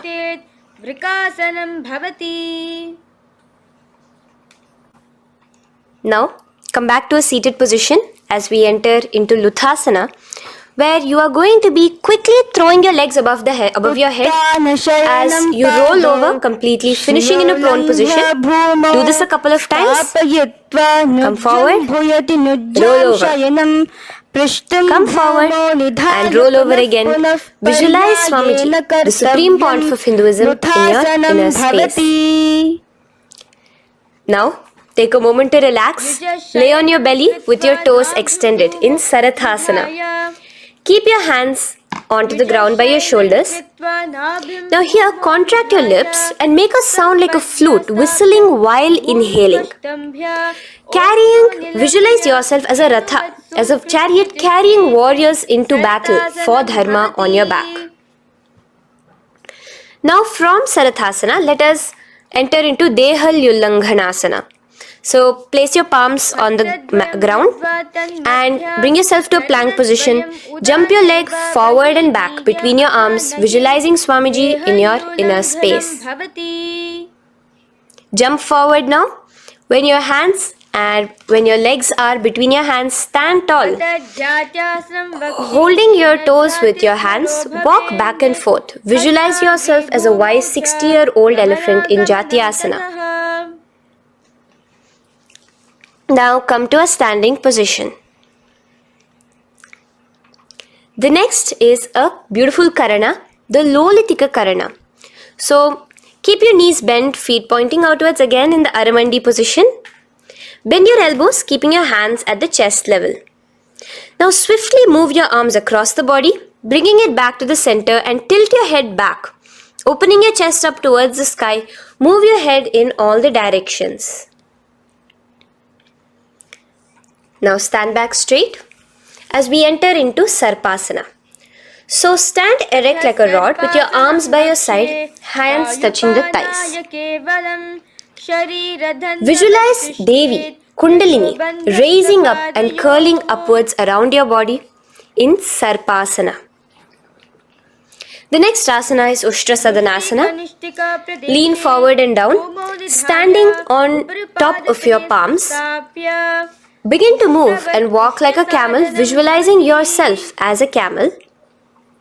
In the same position, continuing to walk around, switch your visualization to visualizing yourself as a horse as you start to walk around like a horse in Ashvasana. Now raise up tall as we enter into Kapotanitakasana. Interlace your fingers behind the back. Pulling them down towards your calves, open up your chest. Keep your hands in the Parashamudra. Visualize yourself as a soaring bird diving down in Kapotanitakasana. Now, stand tall as we enter into another Karana here, the Tala Pushpaputam Karana. Bring yourself to the Aramandi with your hands in the Namaskara Mudra. Simultaneously now, open up your palms while raising one heel off the ground, slightly lowering the waist and shoulder of the heel you have raised. Visualize you're offering a bouquet of flowers to Paramashiva as you come back to a standing position and repeat this on the other side. Let's do this a few times, offering flowers to Paramashiva. Now, come to a standing position. Stand straight and bring your hands together in the Namaskara Mudra. Slightly lean forward. Visualize yourself as a rhinoceros. Your hand is the horn as you gaze at your nose in Khadgasana. The next asana is Utthanotthanam. So come to a standing position and sit down all the way as low as you can to the ground and stand up. Do this again. Sit down. Stand up and again. Sit down. Stand up. As you gaze at your nose throughout this. The next asana is Musalasana. Now come back to a standing position. Raise your hands above your head. Tall as you jump up and down repeatedly. Visualize yourself as a mace. Jump here in Musalasana. The next asana is Uchirshaka. So come back to a standing position. Pull the sole of one foot towards your belly. Now with the other leg, sit down and stand up. Release the leg. Pick the other leg up, pull it towards your belly, sit down and stand up in Uchirshaka as you visualize Swamiji in your inner space gazing at your nose. The next is a Karana, which we will be entering into the Parshvajanu Karana. So again, bringing yourself to the Aramandi position, bend and lift one knee towards your chest, pointing the toes downwards. Keep your arm around the knee, holding it with the hand in a fist. Let the other hand hang down on the thigh, wrist twisted, fingers pointing inwards. This is the Parshvajanu Karana. Now slowly release as we enter into Tandavasana. Stretch one leg out straight in front of you as you alternate between sitting and standing. Visualize yourself fiercely dancing as Paramashiva. Raise the foot to the inner thigh of the opposite side. As we enter into Brahmanasana, let your hand be resting by the sides. Keep your standing leg erect like a rod. Visualize yourself being blessed by Lord Brahma. Now, you can bring the left foot around the right knee and rotate it, tucking the left toes on the other side of the right calf. Simultaneously cross your left arm below the right, bring your palms together in the Namaskara Mudra. Visualize yourself as Lord Garuda in Garudasana 3. Now slowly uncross your legs and hands as we enter into Ekapadasana, coming to a standing position. On the right leg, bring your left foot to the opposite thigh with your hands relaxed by the knees. Now take a hold of the raised foot with your hand in the Prana Mudra. Stretch your leg out wide, out to the side and rotate your body quickly on the standing leg. Visualize yourself as the North Pole star in Dhruvasana. From here now, in the foot which is in your hand, just slowly, once you finish the rotating movement, in Trivikramasana, bring it up towards the back of your neck. Stand as tall as you can and alternate between sitting and standing. Visualize Bhagavan Mahavishnu in your inner space. Now you can take the leg out from behind your neck and stand straight. As we repeat the Parshvajanu Karana on the other side, bring your knee up to your chest, clasp your knee in a fist while the other hand comes to the opposite thigh. Hold there for a second and stretch your leg out. In Tandavasana, sit and stand. Visualize yourself fiercely dancing as Paramashiva. Bring the foot to the inner thigh, standing straight like a rod. Get your hands by your sides. Visualize yourself being blessed by Lord Brahma. In Brahmanasana on the other side. Move into Garudasana 3 on the other side as you rotate your leg over, your hand under. Visualize yourself as Lord Garuda. And uncross yourself as we move into Ekapadasana on the other side.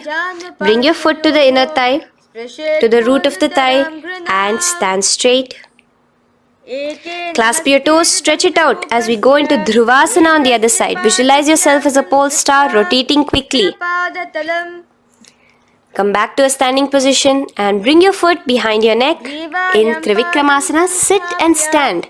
Visualize Vishnu, Bhagavan Mahavishnu in your inner space. Now, stand tall as we do the Samanakha Karana. Stand with your feet close together, toes slightly pointed outwards. Keep both the hands to the side of the body. Take a moment to breathe in and breathe out and relax. Now, slowly relax and from the standing position, slowly bend forward, bringing both your hands underneath your knees. Now once you have squatted down fully, interlace the fingers together in the Parashamudra. Bring that interlaced fingers in front of your navel. In Ghora Kanjali Asana, Visualize the great sage Gorakhnatha, the founder of the Natha Yoga Hindu Sampradaya. As you do the Jiva Chala Kumbhaka, engage the Moola Bandha. The next asana is Kanchyasana. So now just slowly unwind your hands from each other, from your navel, and now bring your hands from the opposite side inwards underneath your calves and wrap your hands around your back. Hold them together in the Paramashivoham. Keep your body, your upper body, upright, visualizing the Supreme Pontiff of Hinduism in your inner space. The next is Bhairu Asana. So slowly unclench your hands and bring them out from underneath your legs.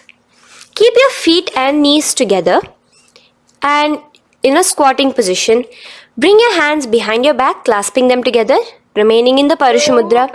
As you gaze at your navel center, visualize Bhagavan Kala Bhairava, the Lord of Time, in your inner space. The next asana is Varahasana. Now to gain your balance, you can lightly spread your legs apart and bring your hands to the back of behind you in the Anjali Mudra, palms together. Visualize a boar, one of the 10 incarnations, the Varaha Avatara of Mahavishnu, gazing at your nose.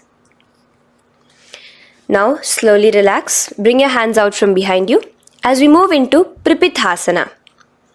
With your hands in the Prana Mudra, with your index and middle fingers, clasp the respective big toes and come to a half squatting position where your hips are at your knee level. Visualize Swamiji in your inner space as you do this asana, Pripithasana. Slowly let go of your feet and place your palms flat on the ground in front of you with the fingers wide for balance. We're going to be balancing here in Bakasana. Place your knees on the back of your arms. Focus your eyes on one spot as you raise your feet off the ground, balancing here. Visualize yourself as a crow. The next asana is Shushtanga Kapali Asana. So now come to a kneeling position. So from there itself, you can directly put your head onto the ground, or else come to a kneeling position and place your head onto the ground. Palms spread for support. Raise your body onto your head, bringing your legs into the Padmasana. Gaze at your nose. Visualize Swamiji himself in your inner space. Come down now, uncrossing your legs as you come down. Sit onto your knees, keeping the toes flat. Now, let your heels come outside of the hips. Keep your hands on your knees. In Guptasana, sit straight. Keep your gaze on your nose. Visualize you're sitting in the sacred secret seat with Paramashiva and your Guru, Swamiji himself. Now we are going to be kicking up into a handstand. So get ready. Place your palms on the ground, fingers wide for support. Do take support of a wall if you need it. And lift your body up straight above your hands. Visualize you are a tree in Vrikshasana 2 with deep roots into the ground. Breathe in and breathe out slowly. In the same position as we move into Shibhu Asana, switch your gaze to the third eye. Hold it there for a few seconds and relax. Bring your feet back to the ground. Now lay flat onto the ground in a plank position and slowly lower your body towards the ground and push yourself up again. In Matsyasana 2, go down and come up, visualizing yourself as a fish. The next asana is Sarpasana 2. So here you're going to lay prone, completely flat now. You can lower yourself to the ground. Bring your hands to the hips. Extend your legs together and point your toes backwards. Lift your chest up and move left to right. You're moving like a snake while visualizing yourself as a snake in Sarpasana 2. Relax slowly, bringing your chest back to the ground. Now, keep your feet together, pointing backwards. As you bring your elbows onto the ground, rest your upper body on your elbows. Bring your hands together in the Padma Mudra with your little fingers and thumbs together and rest your chin on your hands. Niralambanasana, where feeling yourself completely supported, knowing that Swamiji is there in your life. Now, slowly relax, place your palms on the ground beside your chest and push yourself up, your hands straight up completely. As you bend your knees, bringing your feet to touch the top of your head. Lean your neck back, touching your head with your tip of your toes. See yourself, visualize yourself as an umbrella, protecting your Guru from the sun's rays in Chhatrasana. Slowly relax, you can bring your feet down. As we move into Vajrasana, just push your body back and sit on top of your knees, with the heels flat on the ground. Now stretch your arms in front of you with the palms facing downwards. Place your forehead on the mat. Visualize you are the weapon of Indra, the Vajra, symbolizing indestructibility as you gaze at your nose.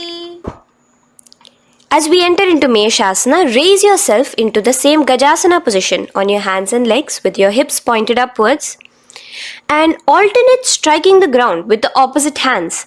Experience yourself, visualize yourself as a powerful ram as you alternate striking the ground in Meshasana. Now stop striking the ground, bring your palms down again. As we move into Ajasana, kick your legs off the ground and lower your forehead to the mat. Let's do it again. Kick your legs off the mat. Lower your forehead to the ground.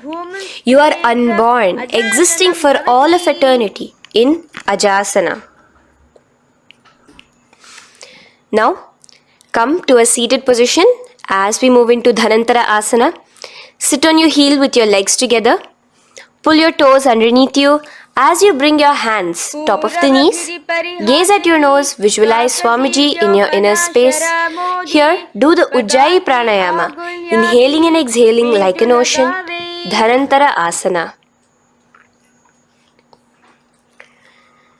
From Dhanantara Asana, now interlace your fingers in front of you and then behind you. Stretch your arms towards all the sides, backwards, forwards. Giving a massage to the various different joints and muscles in your body. Lean forward, get up again. Continuing to visualize Swamiji in your inner space. Relax your hands and now take your respective heels and point them outwards, outside the side of your hips.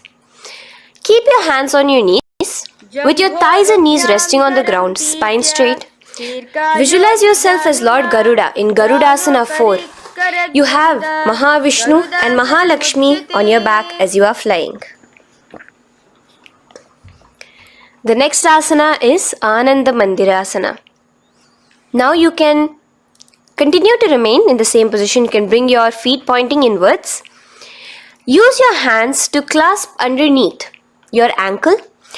Make sure your knees are spread out wide. Gaze at the third eye. Visualize residing in the blissful space of a temple. You are in a temple in Ananda Mandirasana. Now, as we move into Mandukasana, keep your knees wide and sit on top of your ankles. Your hands underneath your knees. Gaze to your nose. Visualize yourself as a frog. Suck in your stomach in the Udyana Bandha and remember to do the Manduki Mudra, your frog-like tongue, catching the nectar dripping from the Sahasrara Chakra in Mandukasana 2. Now, as we move into Narasimhasana, tuck your toes in and sit on top of the heels. Place your palms on the ground, spread your fingers wide and spread your knees apart onto the ground too.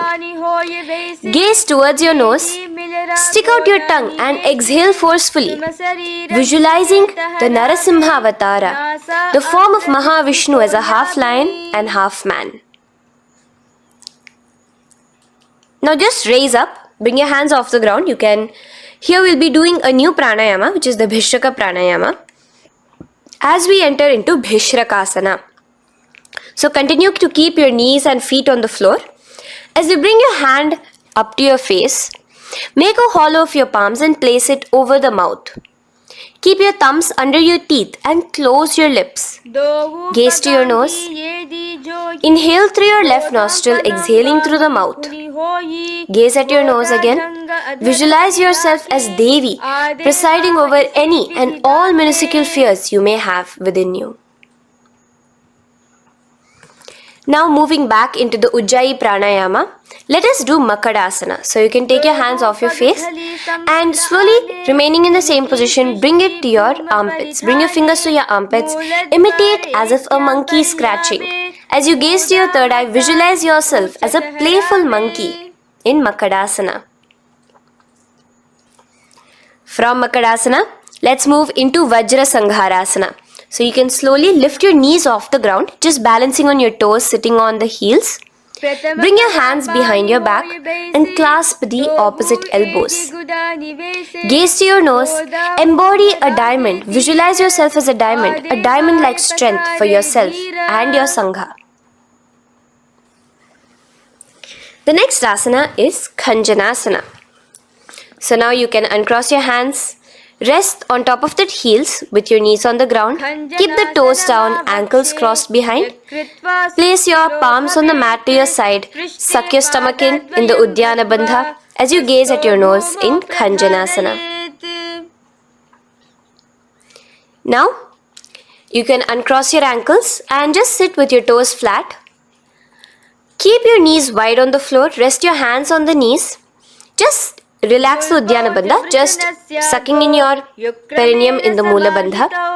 Gaze at your nose, visualize yourself as a turtle with a stable body and mind to live for hundreds of years.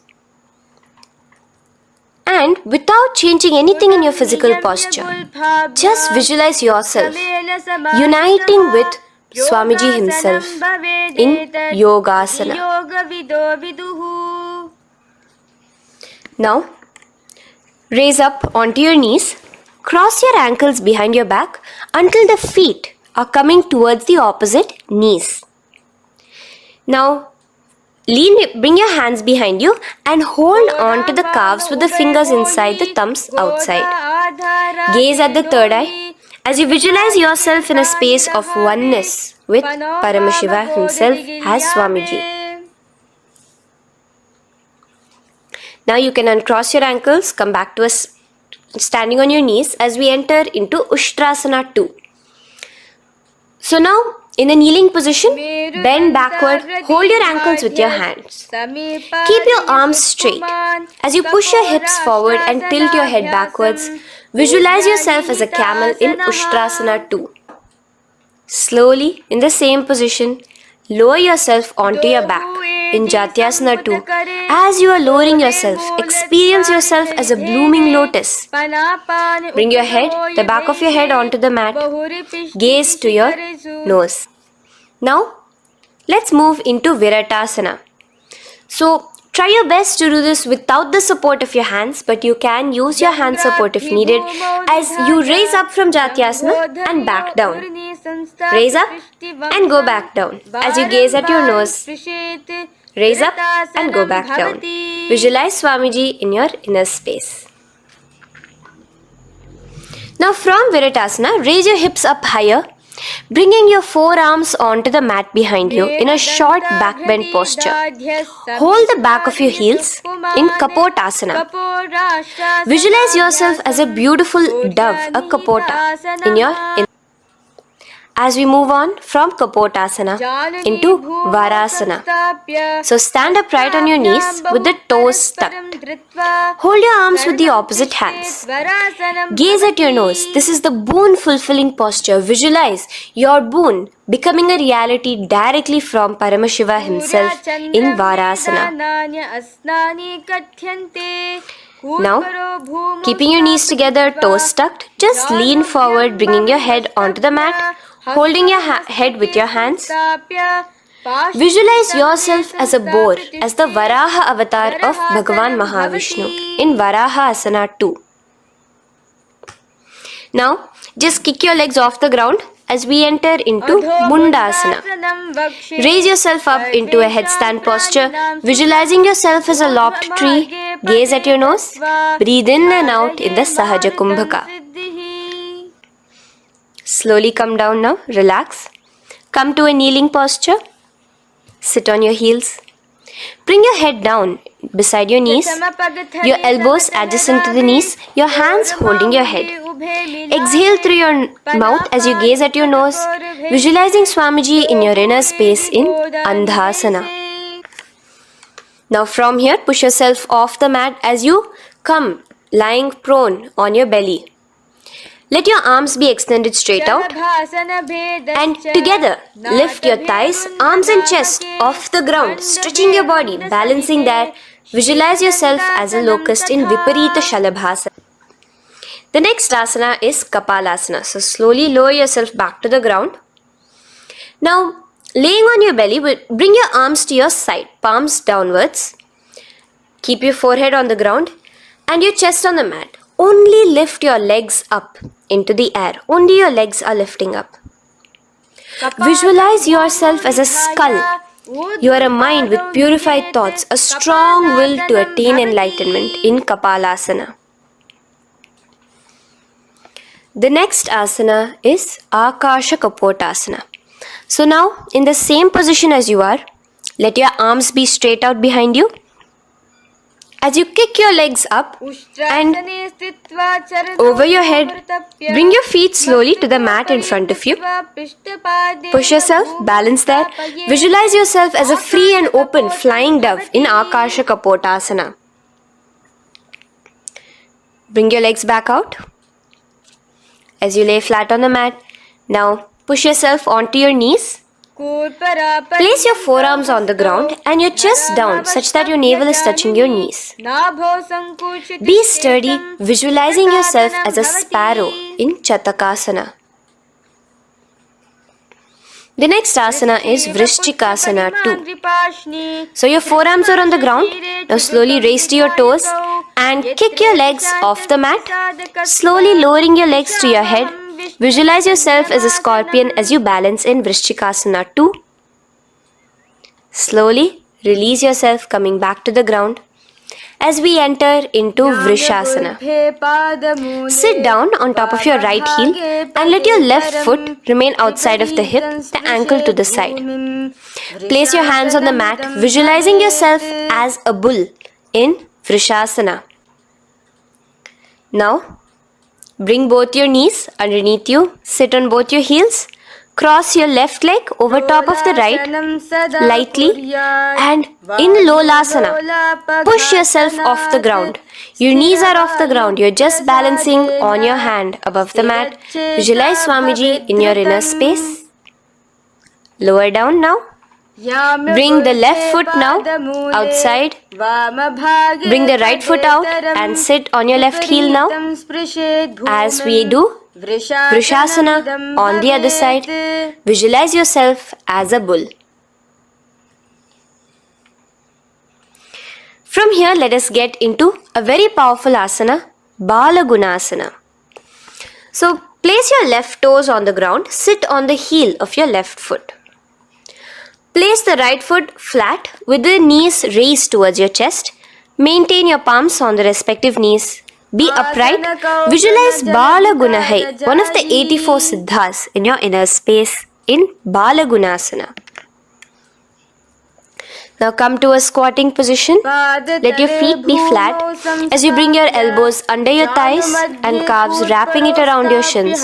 Hold on to your ankles from the outside in Grahasana, visualizing yourself as an entire planet.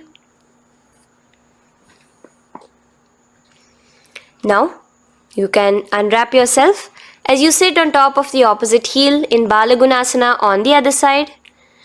Maintain your palms on the respective knees. Visualize Balagunahai, one of the 84 siddhas in your inner space. Now, sit upon both the toes with the heels up and knees off the mat, knees pointing forward. Now, keep your hands downwards on the respective knees. Keep your spine upright as you visualize Swamiji in your inner space in Utkatasana. The next asana is Vajra Sangharasana. Just spread your knees out wide in Utkatasana. Spread your knees out wide. Clasp the elbows behind your back. Visualize Swamiji in your inner space in Vajra Sangharasana too. The next asana is Anilasana. Now, sit with your feet hip width apart. Bring your hands under the soles of your feet from inside. Your palms facing downwards. Step onto your hands. Keep your arms straight, elbows together at the navel. Gaze to your nose. Visualize yourself able to consume and live off of air alone in Anilasana. The next is Padukasana. So from Anilasana, you can release your hands. Place the back of your hands on the mat with your fingers facing upwards. With your fingers facing towards your body, palms upwards. Step your feet on top of your hands and wrap your hands around your feet like a shoe. Walk around. Visualize you're wearing padukas, walking across the length and breadth of the world in Padukasana.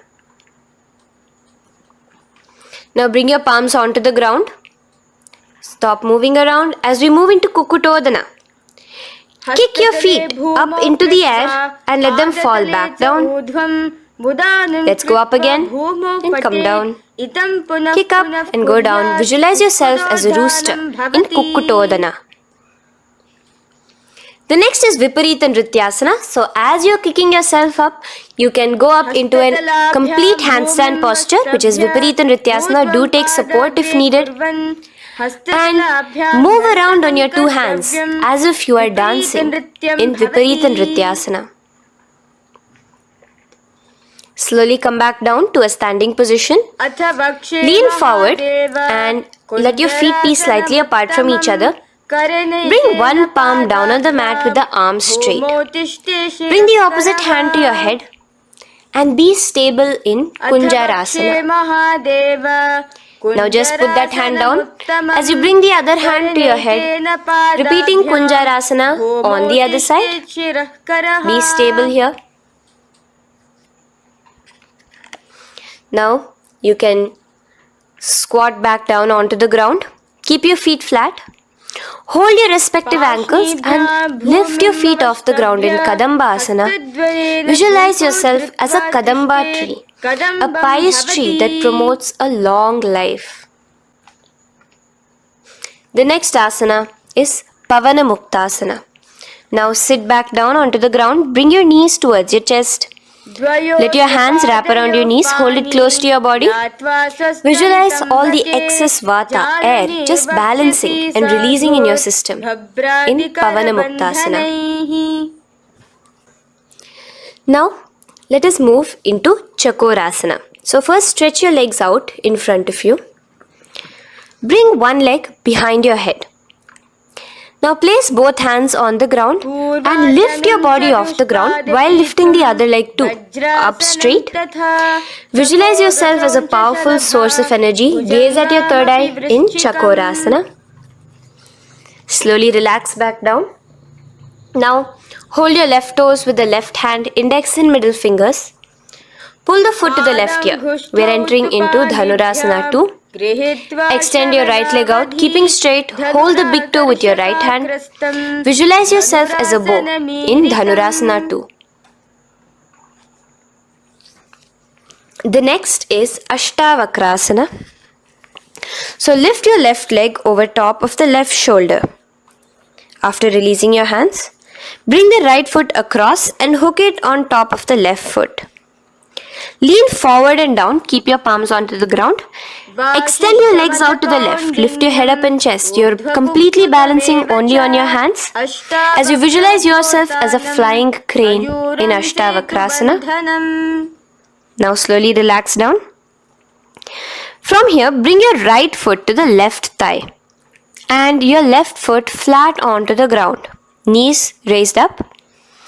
Have your left shoulder underneath the respective leg and place your hands flat on the ground. Gaze towards your third eye. Visualize you are immortal, able to exist solely from prana alone in pranasana.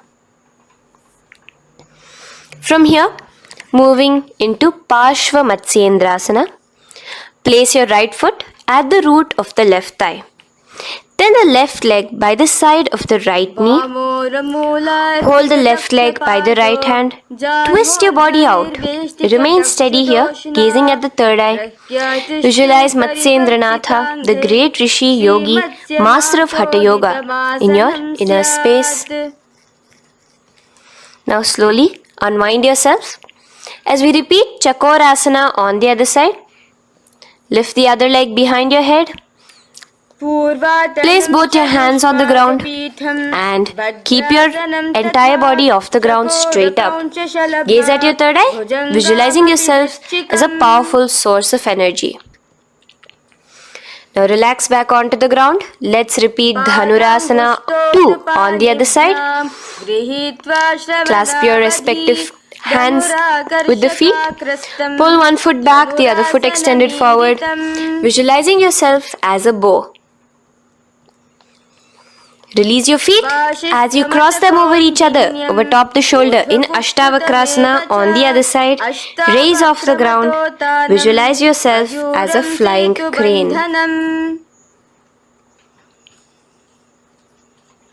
The next asana, we'll be repeating Pranasana on the other side. Bring the right foot to the left thigh. Bring your hands onto the ground with the knee raised. Gaze at your third eye, visualizing yourself able to live off just prana, just air alone. And relax as we do Parshva Matsyendrasana on the other side. Twist yourself, visualizing Matsyendranatha, gaze towards your third eye. And from there, let us enter into Ardha Paschimottanasana. Keep one leg straight and press your perineum with the other heel. Bring your chest forward and down. Hold your toes and feet and bring your head towards your knees. Here in Ardha Paschimottanasana, visualize Swamiji in your inner space. Now raise up, and the foot which was at the inner thigh, now rotate it outside of the hip. Now hold the sole of your other foot and lift your leg up towards your forehead. Try to bring your knee to your forehead as you keep your knee straight. Gaze to the nose in Kraunchasana. Visualize yourself as a crane. Now slowly relax down your leg. Now the leg that is now straight, you can bring it to the inner thigh as you straighten out the other leg. As we repeat, Ardha Paschimottanasana on the other side. Lean forward and down, clasping your foot. Bring your forehead to your knee. Visualize Swamiji in your inner space. Slowly raise up. Place your right ankle outside of the hip now. Hold the sole of the left foot, lifting the leg up towards your forehead. Stretch yourself there. Gaze at the tip of your nose. Visualize yourself as a crane in Kraunchasana on the other side. Now from here, bring the soles between the thighs and calves. So once you have relaxed yourself, bring your soles between the thighs and calves. Keep your spine straight. Palms resting on your knees. Visualize a swastika, embodying peace, well-being, good fortune and prosperity as you gaze at your nose in Swastikasana. Now without changing anything about your position, just take your hands alone. Cover the respective heels with your hands in Gorakshasana as you tuck your chin to your chest in Jalandhara Bandha. Gaze at your nose. Visualize the great Rishi Gorakhnatha, the founder of the Natha Yoga Hindu order. Now release the Jalandhara Bandha. Continue to keep the Mula Bandha engaged throughout the whole sequence. As you raise one foot to the opposite thigh, bring your hands to your face in the Shanmukhi Mudra, closing your eyes with your index finger, nose with the middle finger, ears with the thumbs. Gaze at your third eye as you meditate on Swamiji himself, the Supreme Pontiff of Hinduism. Now release the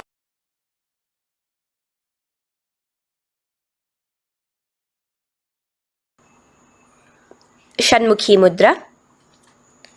And in Yogasana 2, bring your legs into the Padmasana position over the opposite thighs. Keep your hands flat onto the ground beside your knees with the palms facing upwards. Sit straight, gaze at your nose. Here we'll be starting the Kakachanchu Kumbhaka, where your inhalation will be through your tongue wrapped like a pipe, and your exhalation will be through your nose. From Yogasana 2, now keeping your palms beside your body, just switch them around to be flat on the ground and push your entire body off the ground, balancing. Visualize yourself as a rooster in Urdhva Kukkutasana. Now relax down, come back to a seated position on the floor, keeping your legs in Padmasana. Insert your hands through your knees and place them on the mat. Remember, do not lift your body up, just stay seated down there. In Siddha Harituliyasana, gaze to your nose, visualize Swamiji himself in your inner space. From there, let's enter into Hamsasana, where you will actually be pushing yourself off the ground. Lift your thighs up high above your shoulder, above your elbows as much as possible. Gaze to your nose, visualizing yourself as an elegant swan in Hamsasana. Now release yourself. Now, do not take your hands out from between your thighs and calves. Just go onto your knees and reach your hands behind your body with your fingers interlaced in the Parashu Mudra. Bring your forehead to the floor as you gaze at your nose. Visualize yourself as Lord Paramashiva's bow in Karmukasana. Now, slowly come back to the seated position as we move into Kurmasana 2. Keeping your hands in between your thighs and calves, bend your elbows and hold your respective shoulders with your hands. Visualize yourself as a turtle, a stable body and mind to live for hundreds of years. Now in the same position, just engage the Jalandhara Bandha, tucking your chin to your chest as we move into Granthi Bhedasana, gazing at your nose. Rejoice, knowing you are in Paramashiva's secret knot posture. And from there, release the Jalandhara Bandha as you roll onto your back. Keep your hands on the shoulders, laying flat on your back. As you visualize yourself as a turtle on its back, playful, gaze at your nose in Uttana Kurmasana. Now rock yourself back to a seated position as we do Pangu Kukkutasana. Now it's the same as your hands between your thighs and the calves, except you will be placing one hand flat on the mat. Hold the wrist with the other hand. Lift your body up and holding only on one hand. Visualize yourself as a rooster in Pangu Kukkutasana. Now release back to the ground. Hold. Let's do Pangu Kukkutasana on the other side. Place the other palm flat and bring the other hand holding the wrist. Push yourself off the ground. Visualize yourself as a rooster. Continue the Kakachanchu Kumbhaka, sucking in your breath through your curled tongue and exhaling through your nose. As you slowly extricate your hands from between your thighs and calves, let's do Girdharasana here.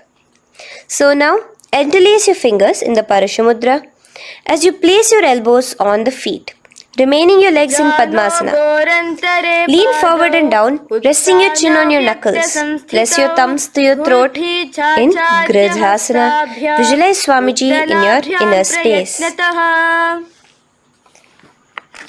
From there now, sit straight into Padmasana 3. So with your legs in Padmasana, bring one hand over the other near your navel center. Engage all the three bandhas. Suck in your stomach, clench your perineum, tuck your chin to your chest, and gaze at your nose in Padmasana 3. Slowly now, as we move into Padmasana 4, bring your hands to the respective knees. Release the Jalandhara Bandha and release the Udyana Bandha, just engaging the Moola Bandha alone. Visualize Paramashiva in your inner space as you gaze at your nose in Padmasana 4. Now we'll be entering into Karmukasana 2. So in the Padmasana position, hook your right hand index and middle finger in the Prana Mudra around the toe. Pull it back while your left hand rests on the knee.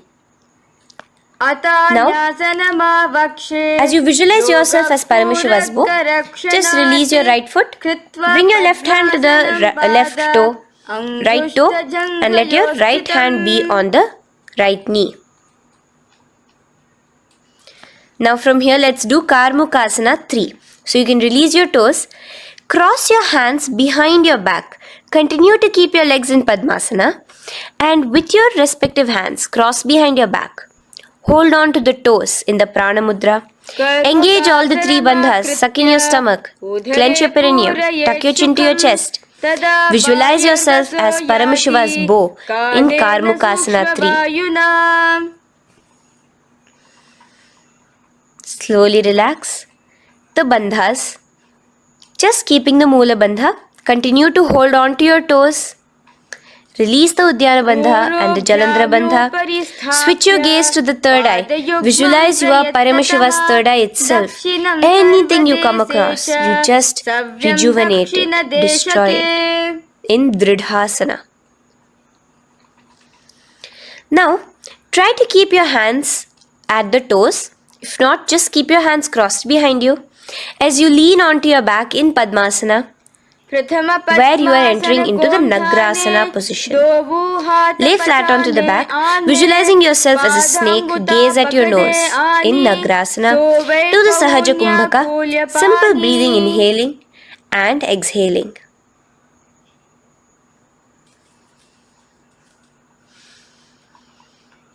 Now bring your knees to your chest.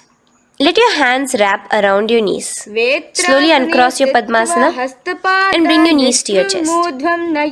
Bring your hands to the Parashamudra, the fingers interlocked on top of your knees. As you pull your chin up to your knees, visualize yourself as a ball in Kandukasana. Now relax. Bring your feet onto the ground, the knees pointed upwards in Urdhva Pavanasana. As you interlace your fingers, bring the interlaced fingers behind your head. Laying down, gaze at your nose in Urdhva Pavanasana. The next asana is Marakata Pithasana. Now, from behind your head, take your hands out and clasp onto your feet. Just step lightly onto your palms. As you push your hips up into the sky, automatically engaging the Jalandhara Bandha. Visualize yourself as a powerful alpha ape in Marakata Pithasana. In the same position now, bring your hands to your hips as we enter into Uttanashiki Pitakasana. Let your weight rest on your elbows as you stretch your legs out straight. Gaze at the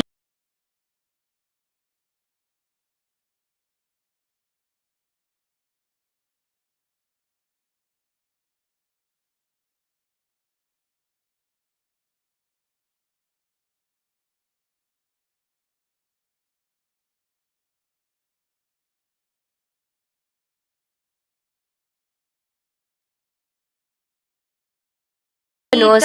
Visualize Swamiji in your inner space.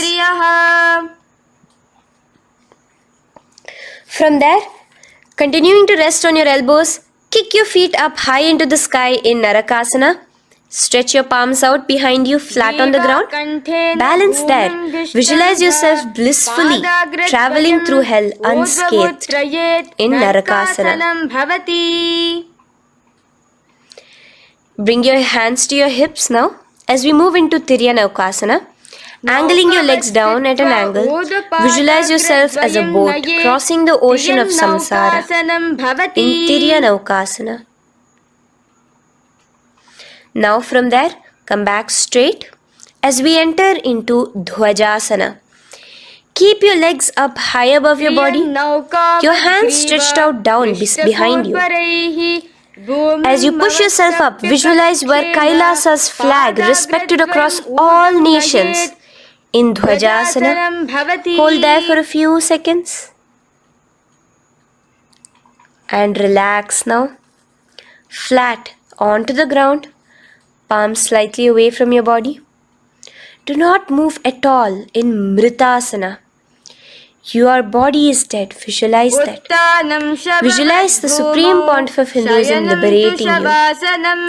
Let your awareness travel to all the parts of your body in the Shakti Chalan Mudra as we do Mritasana.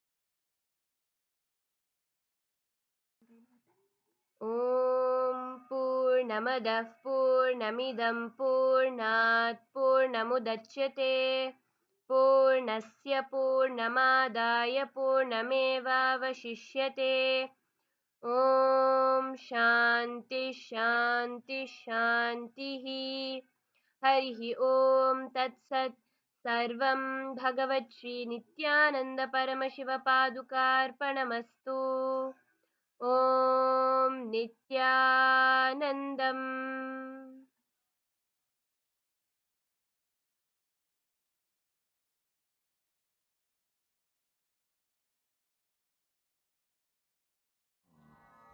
For Paramashiva. For Paramashiva to manifest. Nityanandam Paramasukadam Kevalam Jnanamurtim Dvandvatitam Gagana Sadrisham Tattvamasya Dilaksham Ekam Nityam Vimalamachalam Sarvadi Sakshibhutam Bhavatitam Trigunarahitam Sadgurum Tam Namami.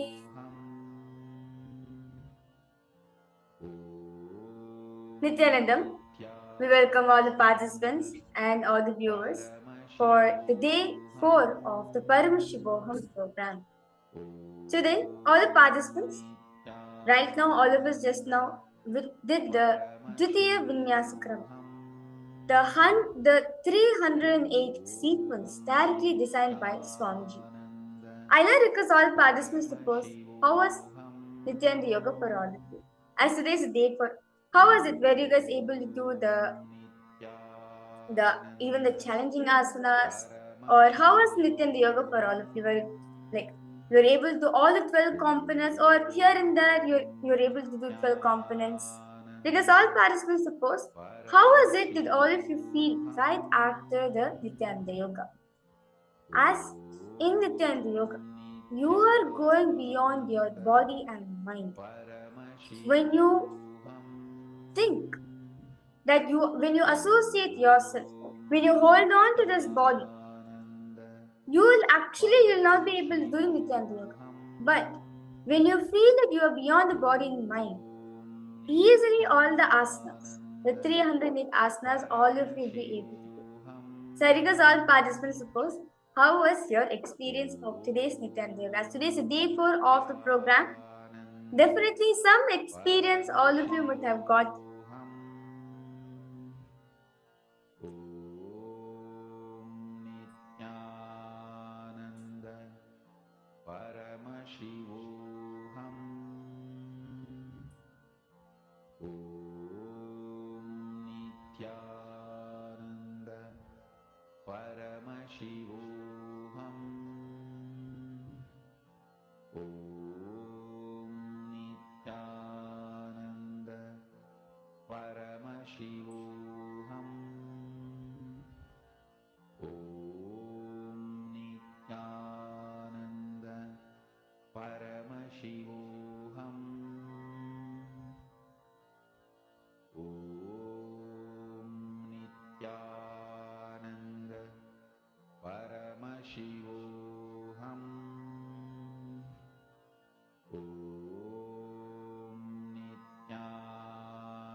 Ma Margarita, Ma Jing Hong Jin, Ma Jairani, Ma Sherwin Music is all participants supposed.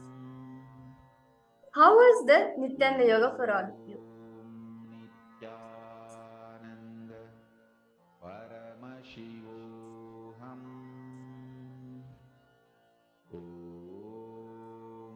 So now, Swamiji says that when you're doing the Nityanda Yoga, you experience the Paramashiva, the oneness with Paramashiva.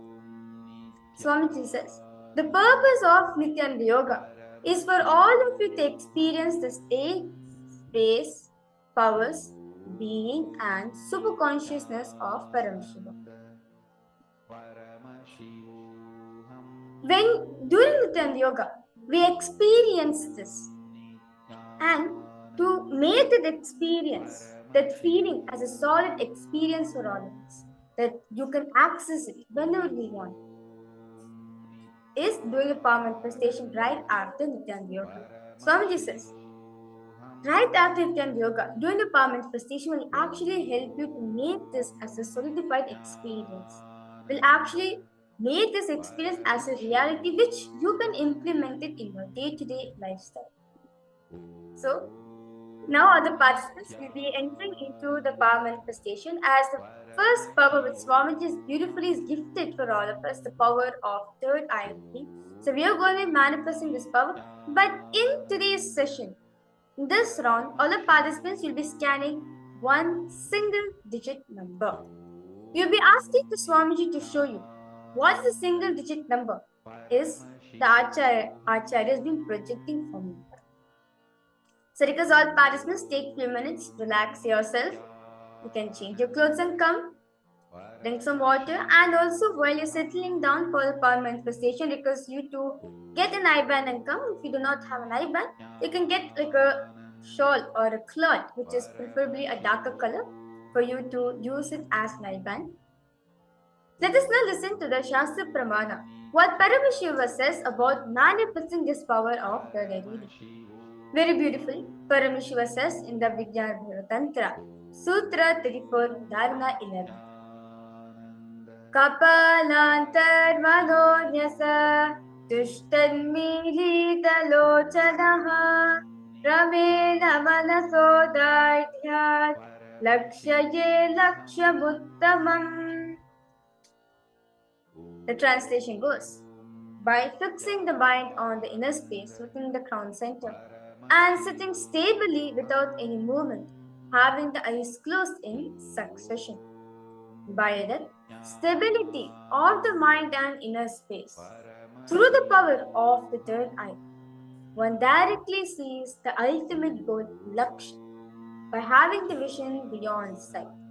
That reveals any object or place attaining the space of oneness with the source Paramashiva. Paramashiva was saying that when you fix the mind on the inner space, meaning when you concentrate on your inner space, that oneness experience, the Paramashiva in you where he is sitting, and sitting stably, when you're aware, when you're not disturbed by distractions or anything, when your mind is stable, that point of time you experience the ultimate oneness with Paramashiva.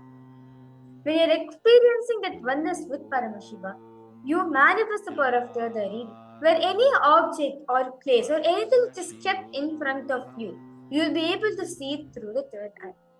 Therefore, you experience the oneness space with Swamiji. The next is the Apta Pramana, the experiences of Vedic Rishis, which has been time tested and verified with the Shastra Pramana. So this Shastra Pramana is taken from the Vijnana Tantra Sutra. So this Apta Pramana is taken from Srimad Bhagavad Gita, chapter 11, verse 8.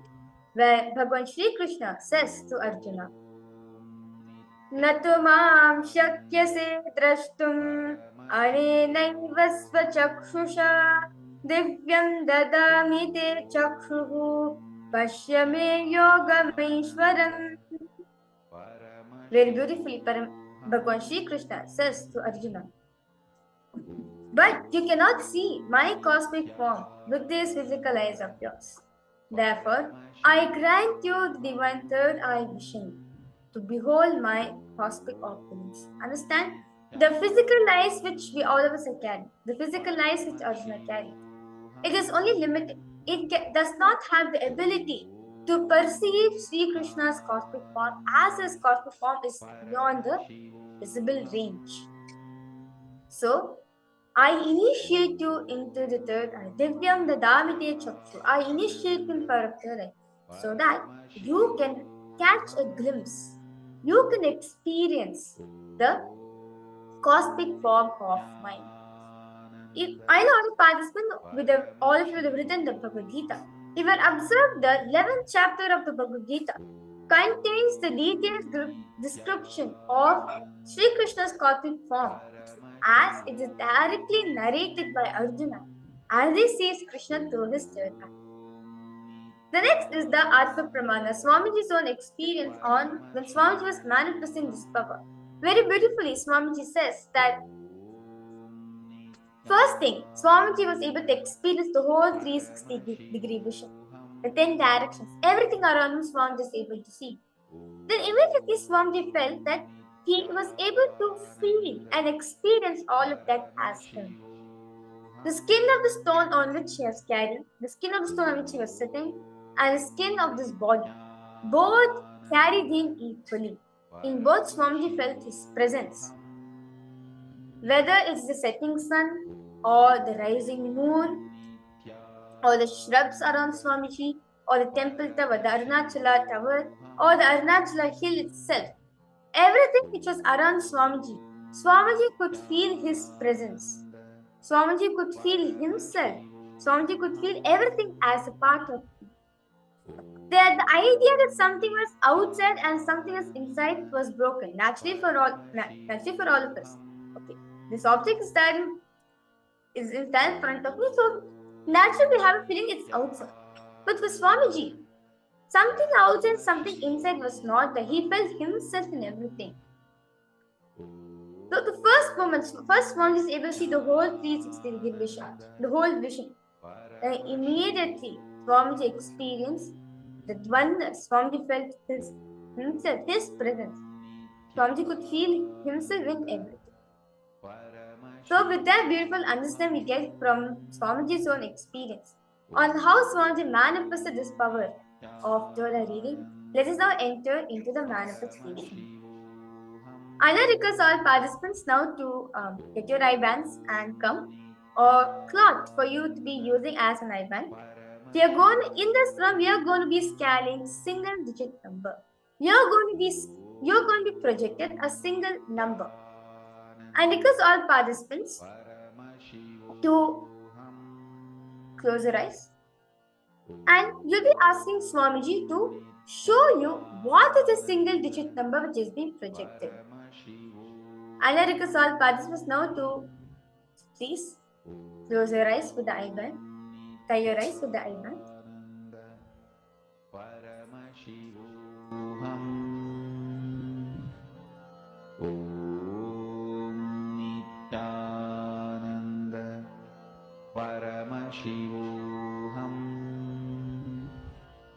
Om Nityananda Paramashivoham. Because all participants, please tie your eyes with the eye band. We are going to be entering into the power manifestation. Nityananda Paramashivoham. Now, visualize Swamiji in your inner space. Visualize the form of Swamiji, which all of us just witnessed yesterday. That form of Swamiji is Bhagavan Mahasadashiva. Visualize Swamiji in that form.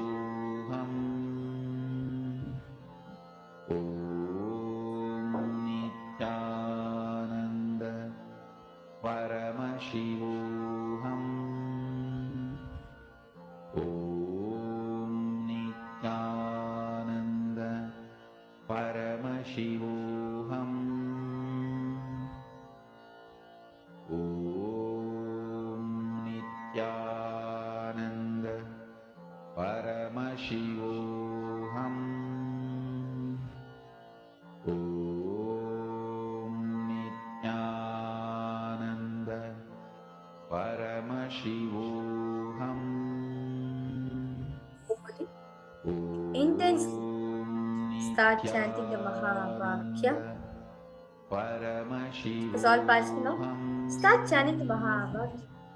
Intensely start chanting the Mahavakya. Let your whole body, mind, and consciousness reverberate with the frequency of the Mahavakya. Nityananda Paramashivoham.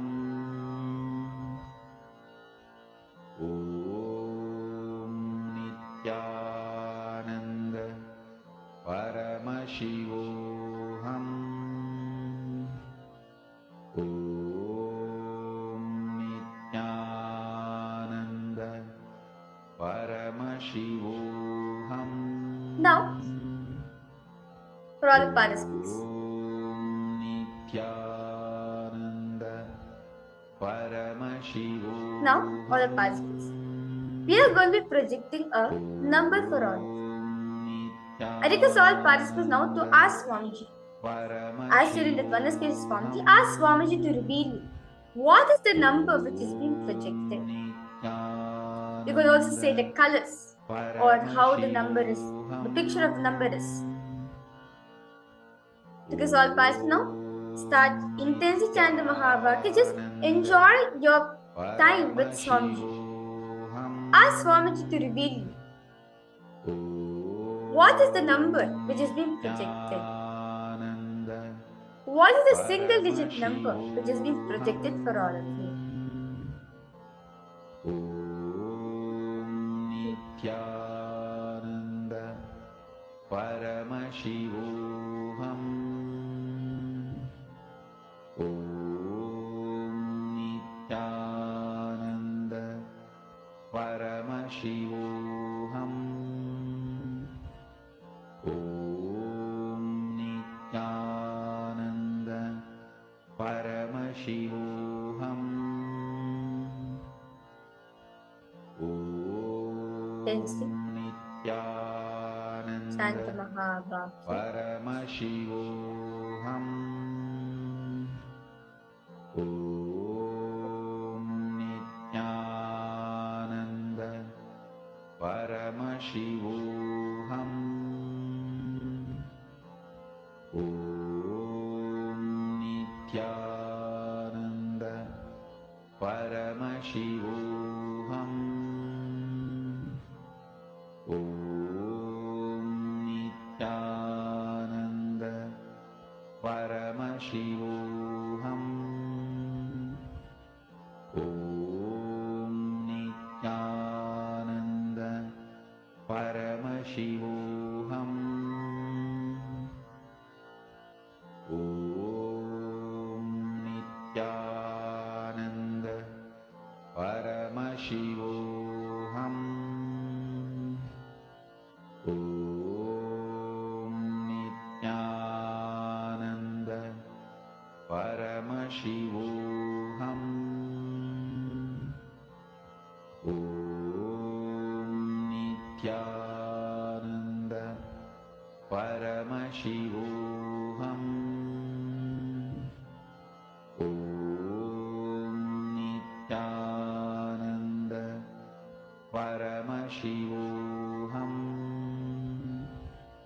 Om Nityananda Paramashivoham.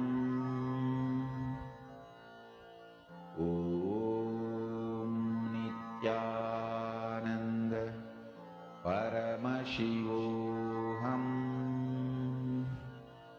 Om Nityananda Paramashivoham. Om Nityananda Paramashivoham. Om Nityananda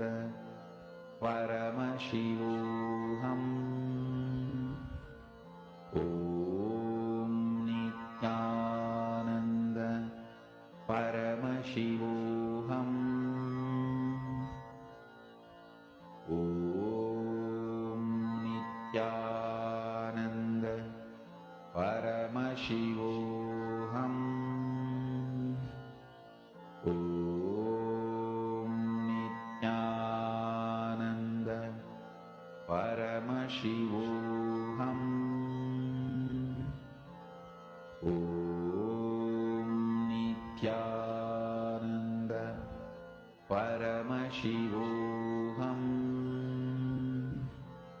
Om Nityananda Paramashivoham Om Nityananda Paramashivoham Om Nityananda Paramashivoham Om Nityananda Paramashivoham Om Nityananda Paramashivoham Om Nityananda Paramashivoham Om Nityananda Paramashivoham Om Nityananda Paramashivoham Om Nityananda Paramashivoham Om Nityananda Paramashivoham Om Nityananda Paramashivoham 12,000 are raised. Just drop it at Swamiji's feet. You will feel that, oh, how am I supposed to manifest the power if I'm not able to see? No. Just drop at Swamiji's feet. If anything arising at this moment, it is all pardon. Just unclutch. Just enjoy that space which you're having at Swamiji. Om Nityananda Paramashivoham Continue to chant the Mahavakya. Nityananda Paramashivoham Om Nityananda Paramashivoham Om Nityananda Paramashivoham Om Nityananda Paramashivoham Om Nityananda Paramashivoham Om With all participants now, Nityananda to Paramashivoham slowly open your eyes. Om Nityananda Slowly open your eyes and post what this Swamiji is showing to you. Om Nityananda Paramashivoham Om Nityananda What are you able to see? Well, that's fine. Exactly the post in the chat section. Yes. Mark Su Hua Ho Ma Ling Chong Jin Ma Catherine Yolana. Yes. Ma Yolana Catherine. Yes, I request you to post ma what the song is showing you. Ma Julie Silla. Ma Jairani. Yes. Ma Shreya Gupta. I request you to post ma what the song is showing to you. Om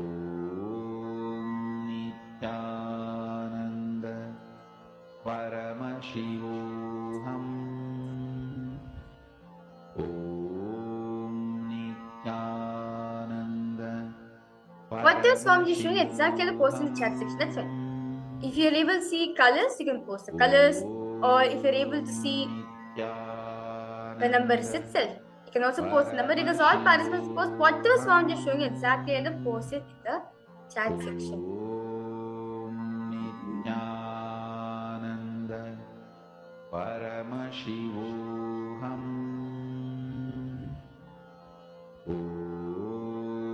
Nityananda. So let's verify all the answers. So the exact number which I was projecting for all of you is the number 7.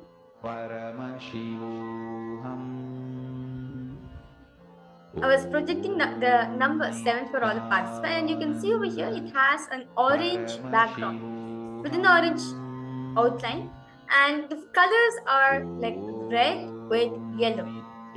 So if you have seen these colors and if you have seen number 7 also, that's wonderful. Let's manifest one more round of this beautiful power. So request all participants now to slowly close your eyes, tie your eyes with the eye band, and continue chant the Mahavakya. Nityananda Paramashivoham Nityananda Paramashivoham Nityananda Paramashivoham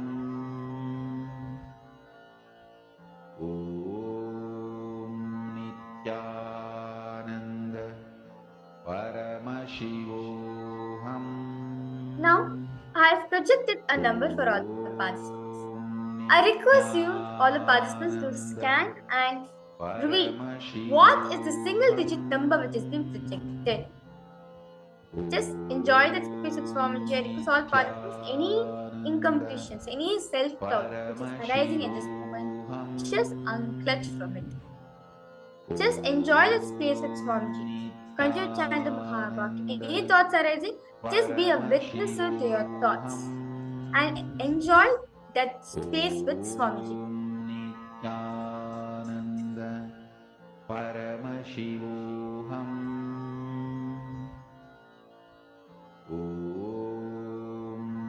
Nityananda Paramashivoham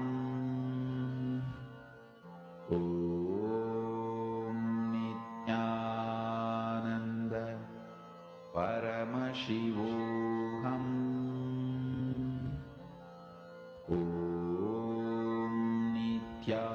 Nityananda Paramashivoham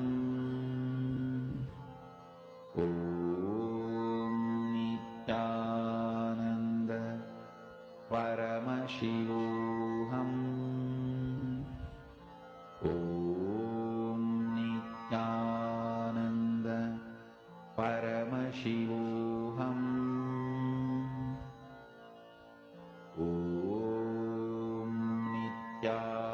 Nityananda Paramashivoham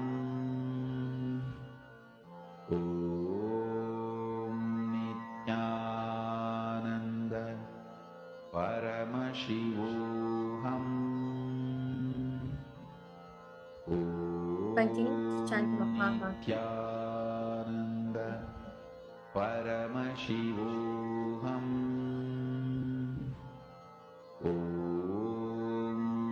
Nityananda Paramashivoham Nityananda Paramashivoham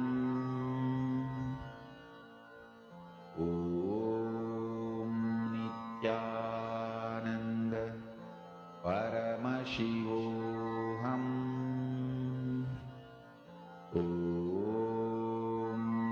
Nityananda Paramashivoham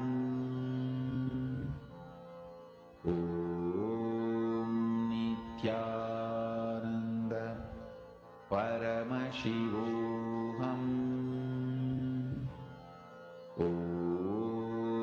Nityananda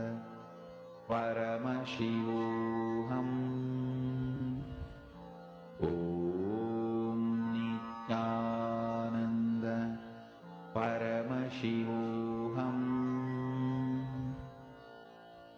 Om Nityananda Paramashivoham Om Nityananda Paramashivoham Om Nityananda Paramashivoham Om Nityananda Paramashivoham. Very slowly. Please open your eyes. I now request all participants to pose. What is the number that Swamiji revealed to you? What exactly did Swamiji reveal to you? Request all participants to post. The colors or the numbers. What does Swamiji show you? Request all participants exactly let them post it in the chat section. Nityananda Paramashivoham Om Nityananda Paramashivoham Om Nityananda Paramashivoham. Mashte, you have posted blue. Okay, 4 and 5 and green blue. Okay, that's wonderful. Okay, how about Marling, Hongjin, Julie Silla? What did you see, Ma? Margarita, I request you to post what is Swamiji showing to you. Paramashivoham Om Nityananda Paramashivoham. So let's verify the answers.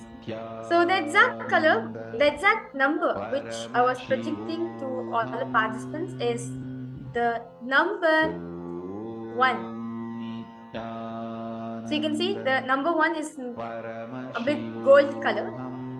So this was the exact image which I was projecting for all of you, like with orange background, and the number is in gold color. So with that beautiful manifestation, Mashreya Gupta, do not worry, ma. First, starting to be like this one. As days goes by, you yourself will start manifesting this power. Like to give an example, like yesterday, you're able to see the letters very clearly. You are almost so close to the letters. That's fine. Just once in a while, you will get to manifest. Do not worry about that. Just enjoy that oneness space with Swamiji. The more you enjoy that space, you also start manifesting the power. As Swamiji says, that oneness experience is the source. You are manifesting the power is a side effect. Whether you manifest powers or yet to manifest power, that's just a side effect of it. But holding on to that oneness space, that is the source in which all of us need to be in. So with that beautiful understand video, let's now enter into the program. Today, all the participants will be getting to understand one of the important truths in life, where we always been taught universe is something separate and we are separate. There's no relation between us and the universe. The universe has its own function and we have our own function. But Swamiji says very beautifully, we are part of the macrocosm. We are part of the universe. It is from the universe only we originate. We do have a connection with the universe. It's been forgotten. In today's first session, all the participants, all of you are getting to understand what is holographic universe. Very beautifully Swamiji shares in the satsanga. No matter how small it is, say for example, you cut a cake, let's have a cake. Even if you cut the cake in smaller pieces, you still see the cake. You will know that the cake is still part of the whole cake. Same way, however you are, whichever country you're from, or however, you are still part of the universe. Whether you're a small child, or whether you're a young adult, or whether you're an old lady. However you are still part of the universe. Let us now understand this beautiful truth and formally on what is holographic universe. And with this beautiful understanding, how can we implement this truth in our life and always feel we are connected to the cosmos? Paramashivoham.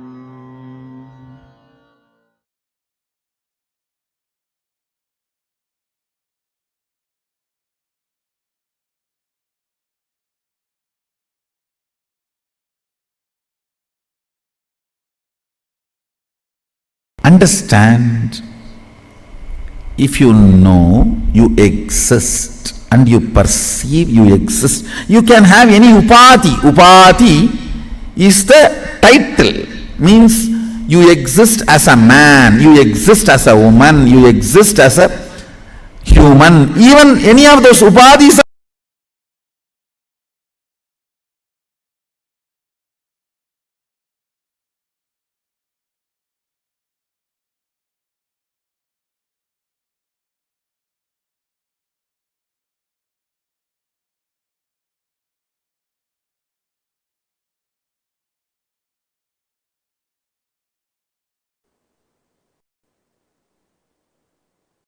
I'll give you some of the most beautiful,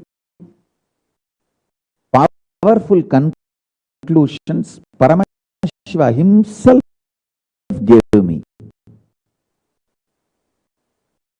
Paramashiva himself gave me some of the most beautiful, powerful conclusions, cognitions. I'll spell out everything. One, life has no complication. Second, sometimes you believe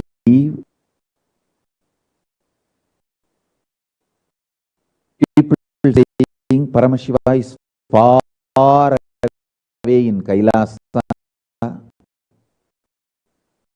Sometimes you believe, no. Paramashiva literally inside you, not somewhere far away in Kailasa. But listen to the truth. Paramashiva himself gave.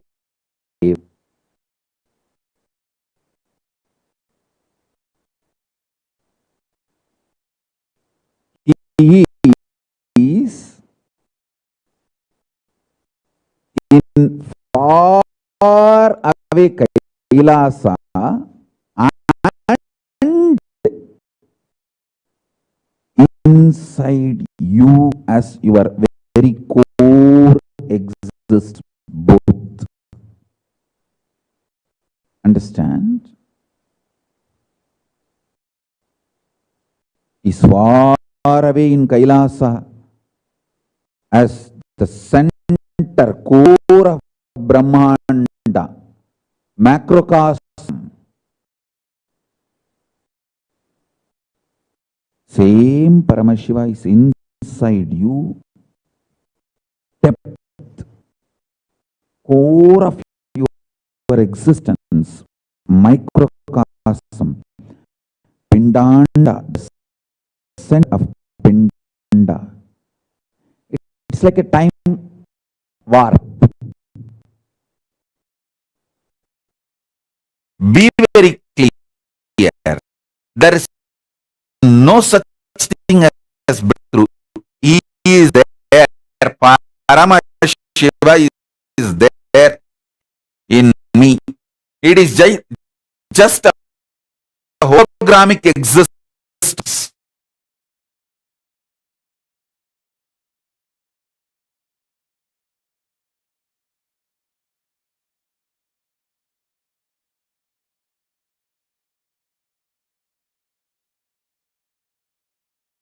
If you cut the hologram, there will be another hologram. If you cut that hologram, there will be another one. If you cut that, there will be another one. Till the end, it is only the same hologram. Same way Paramashiva. From Paramashiva, tell me, it is holographic existence.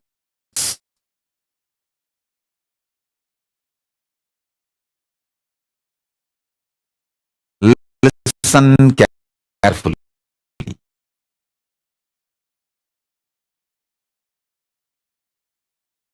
From Paramashiva to you, it is holographic existence.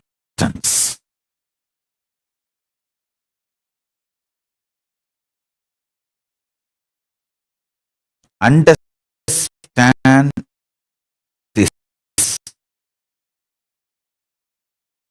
Doubt everything else, but not this ultimate truth.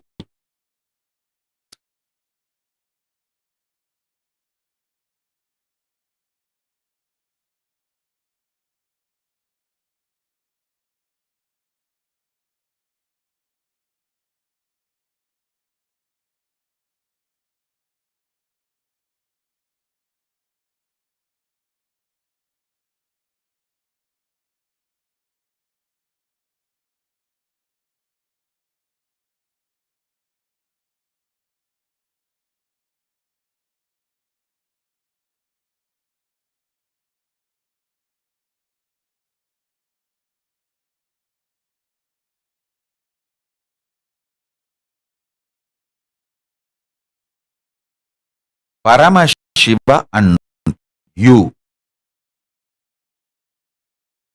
are in the relationship of holographic existence.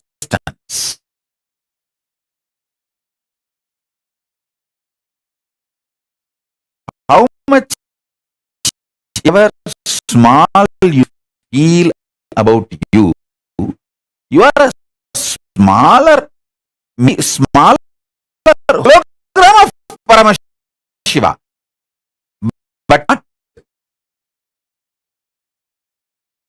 anything else.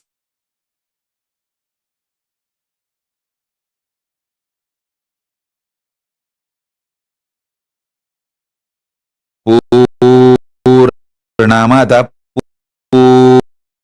Purnamidam Purnat Purnamuchyate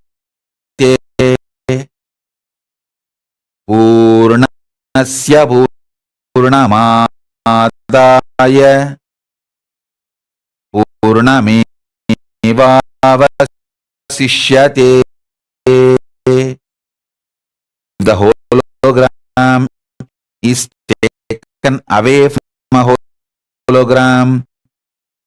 The hologram remains as hologram. The hologram which is taken away from the hologram also remains as the hologram. The hologram which is taken away or from which it is taken away, both continues to remain as the hologram, and both continue to remain the hologram. Because of that, we cannot use the word called both.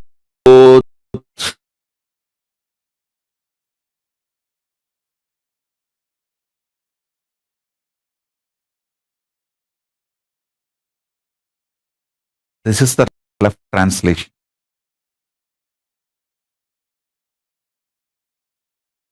Purna remains as Purna. When Purna is moved from the Purna, Purna remains as the Purna, and the Purna is removed from the Purna. You cannot call that Purna is removed from the Purna, and you cannot call. There are two Purnas, one Purna removed from one Purna. Both Purnas remain as Purna. No.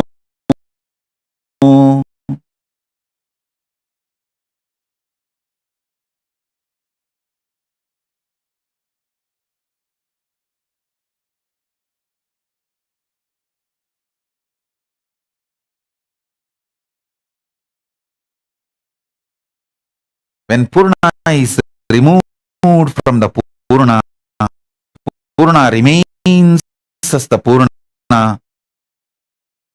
because Purna remains as the Purna.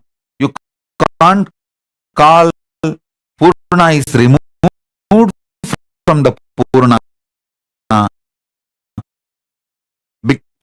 You can't say that there are two Purnas, continues to remain as Purna, and you can't say Purna is removed from the Purna. Purna can be added back to Purna. Purna means as Purna.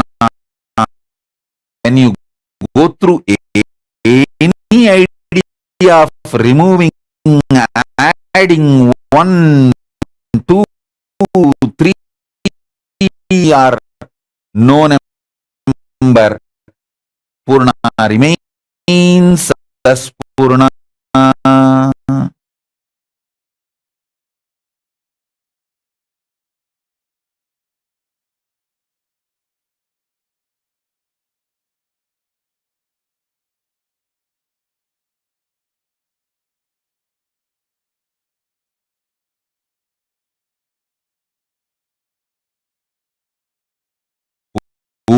Purnamata Purnamid Purnat Purnamudachyate Purnasya Purnamadaya Purnamevavasishyate.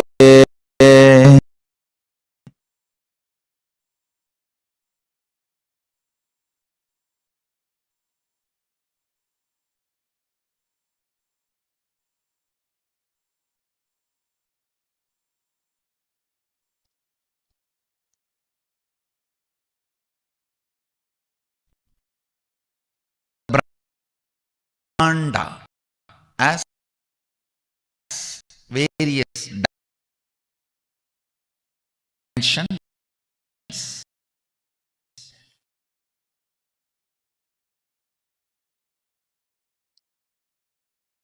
Whatever is in Brahmanda operates in you as Pindanda.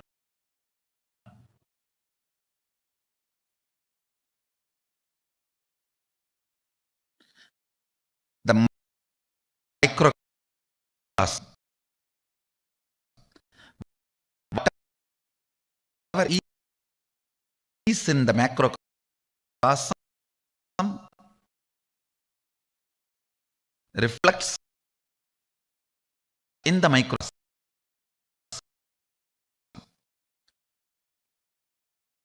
Whatever is in the Brahmanda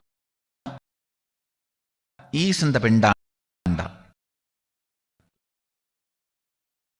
So,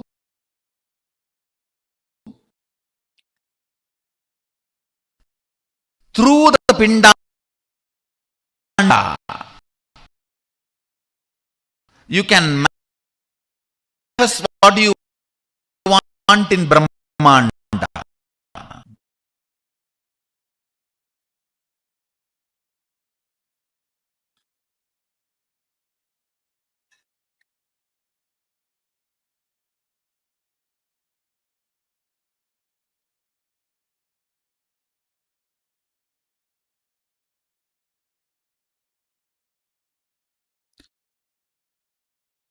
through the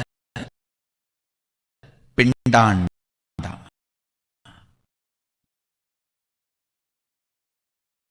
What is the one end of the macrocosm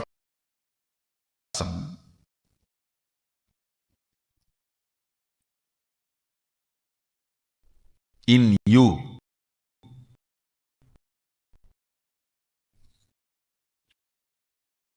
By operating that, the other end of the rope, which is in the macrocosm, can be manipulated, manifested as one.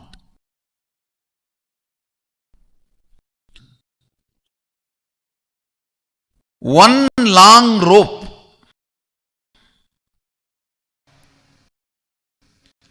one end of the rope in the microcosm, pindanda, is verbalization. The same rope is vibrating quantumly in the macrocosm, Brahmanda, as the dimensional length.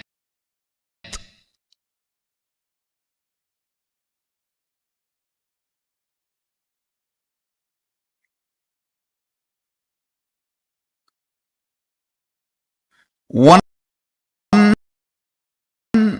end of rope in the macrocosm, pindanda, is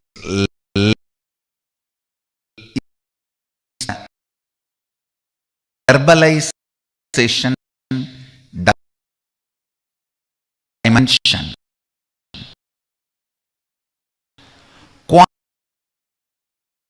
Quantumly the same functions. The other end of the rope in the Brahman macrocosm as the dimension. Same way, what functions in the microcosm as visualization in the Brahmanda, in the macrocosm, that is only is breath. Listen. Now, third statement is very important. What functions in you as cognition? How you cognize yourself?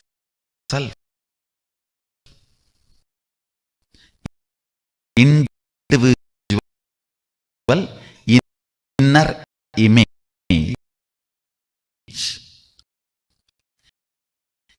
In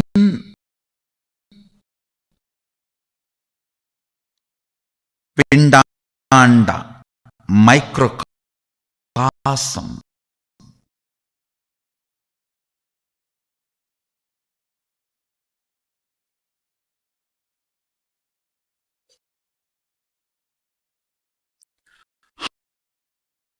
How you feel about you.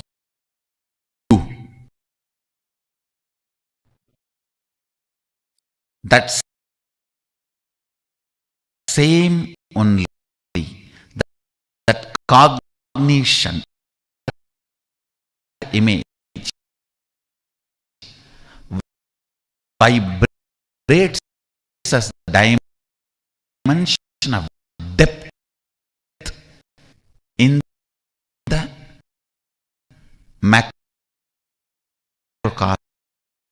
That is why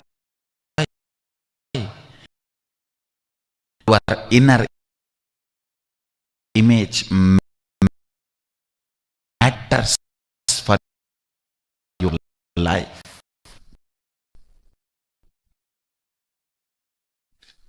What attract,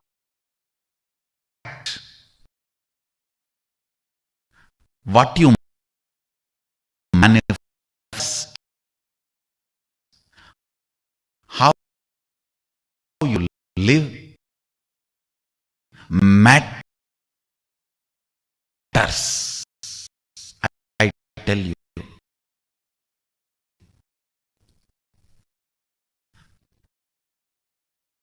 Never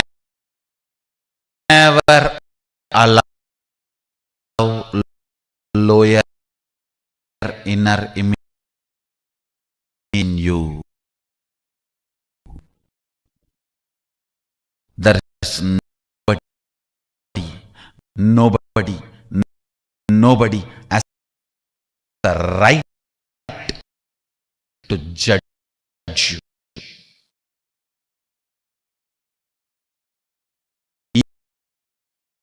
Even your guru has only right to help you, not judge you.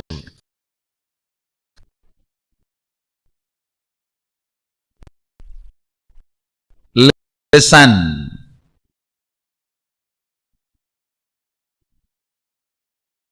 Even your guru only has a right to help you, not to judge you. Even guru does not have a right to judge you, then who else?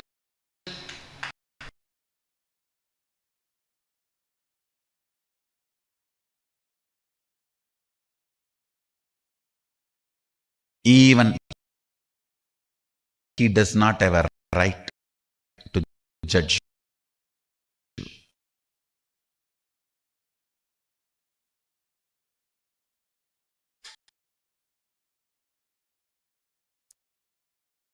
He only has a right to help you.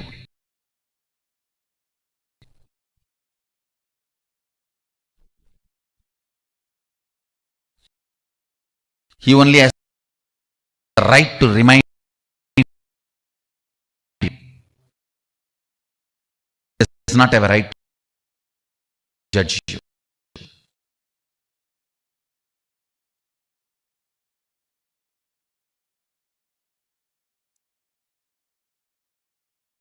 Never accept low inner image. That is your arrogance. Do not live arrogance of accepting inner image. You always think, no.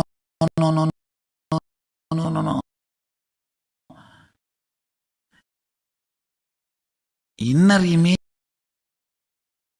is very humble. No.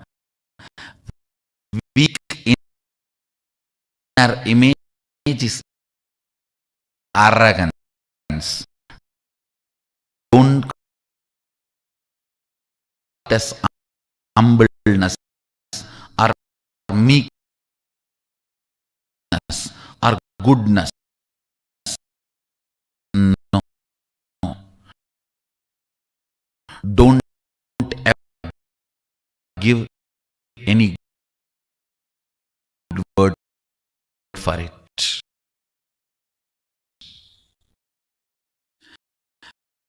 These are all ultimate laws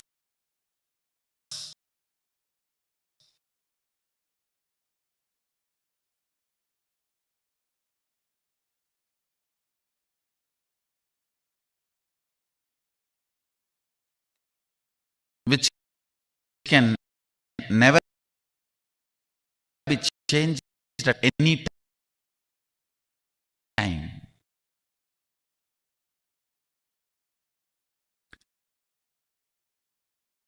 Low self inner image means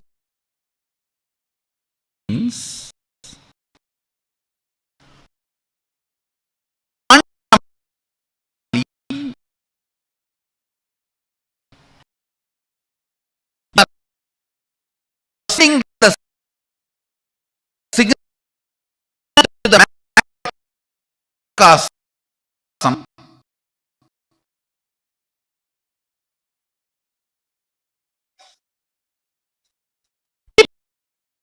in the lower depth of the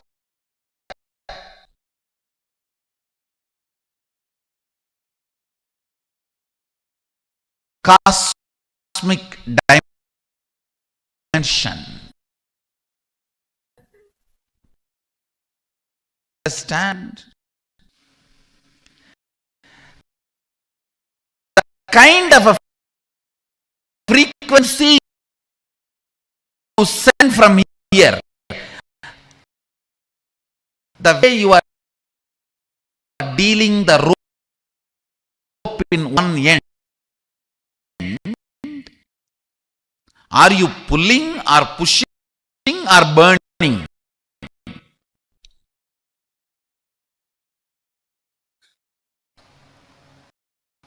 One end of the rope is in your hand, the other end of the rope is with the cosmos. Listen. One end of the rope is in your hand,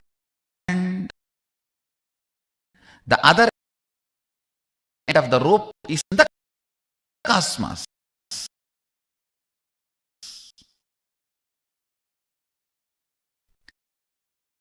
The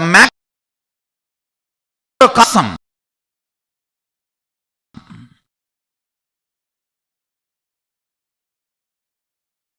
quantumly operates into macrocosm.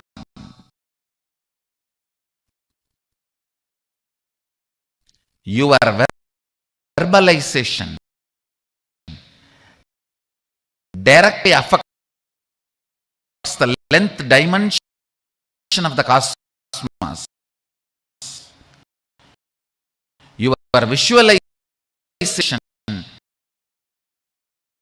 directly affects the birth dimension of the cosmos.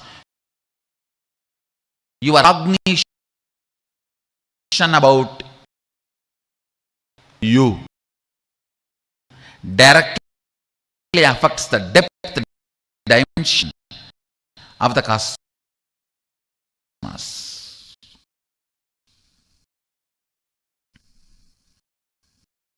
You quantumly function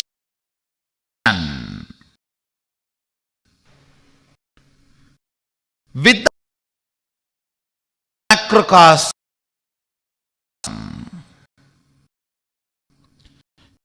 You quantumly function with the macrocosm. Whether you want to function, you don't want to function, whether you want to drive or don't want to take control of the vehicle you are sitting in, car is already moving in 120 kilometer speed.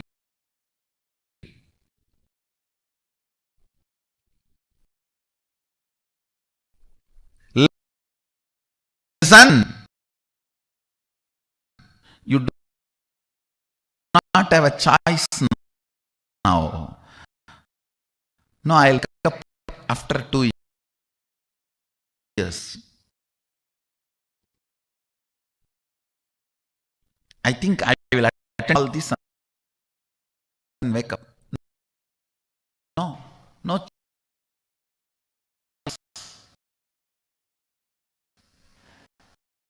By that time you wake up, you may not be able to wake up.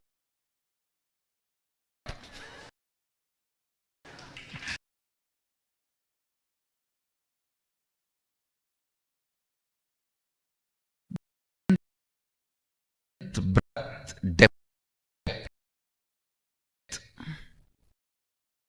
of the macrocosm,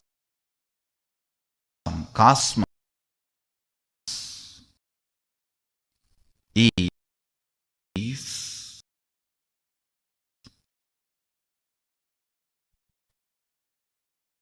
the verbalization, visualization, and cognition of the microcosm, the individual, you.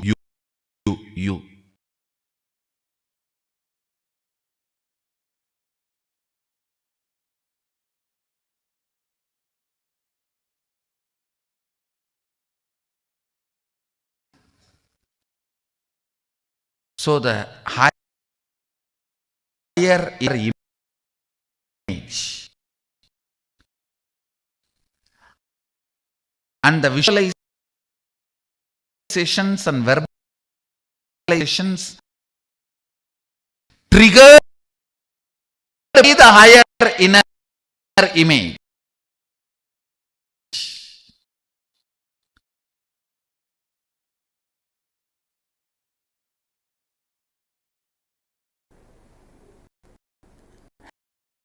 And first of all, you need to understand, as a constitutional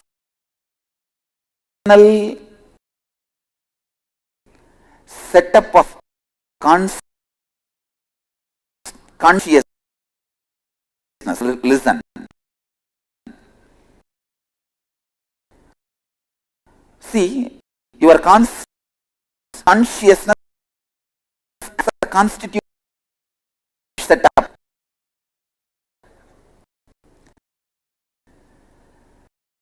The basic constitution of the consciousness does not allow incompletion inside it by its nature are ejected out. Understand? A good DVD player, the moment you corrupt CD,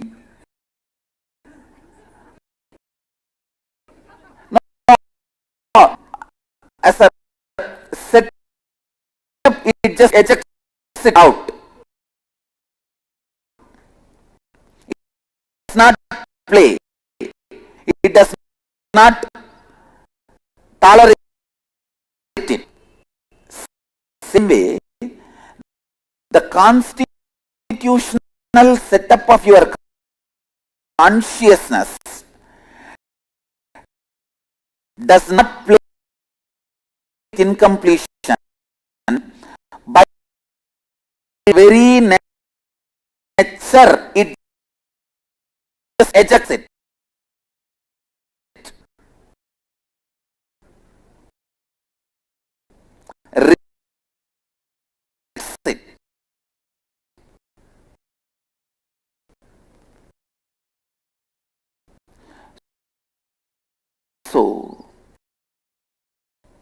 Don't be sitting and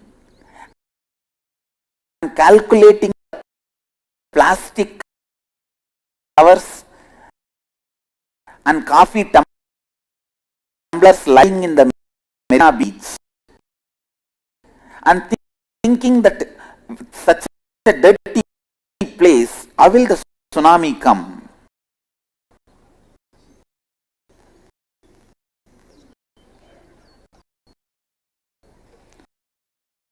Tsunami cannot be stopped by the plastic covers. Shivoham cannot be stopped by the small incompletions you think you are having. I said,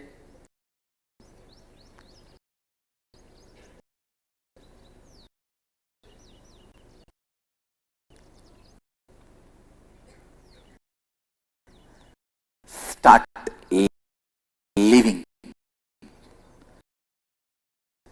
Start living. Start living. That is the only key.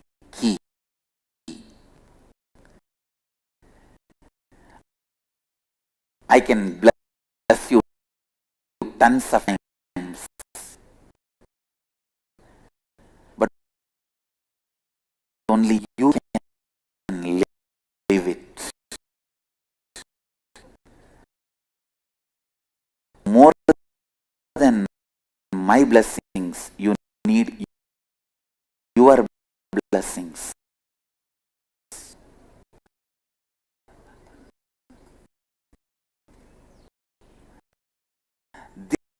This hand is always showing victory and want to join. This hand also try to join. Only then it becomes whole.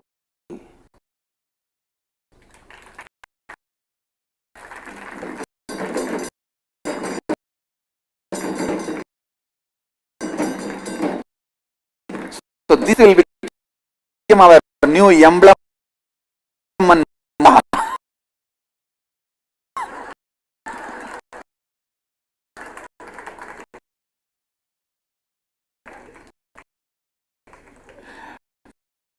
To remember, when you feel victorious, Mahadeva feels victorious.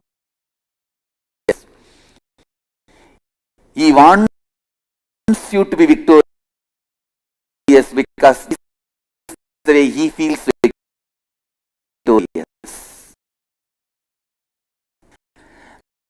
The whole celebrates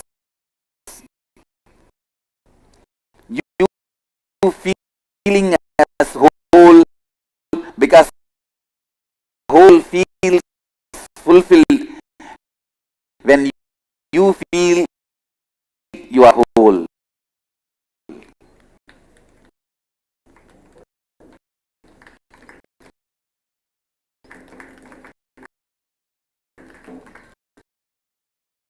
Understand, I am telling you correct.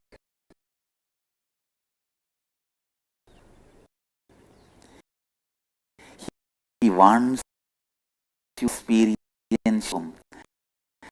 Otherwise, why should he come down from Kailasa?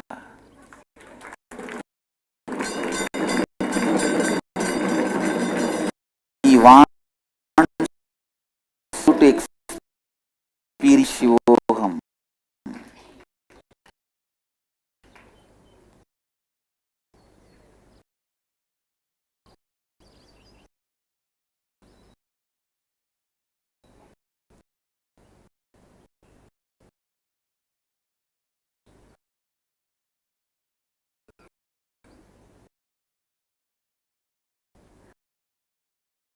There is no reason.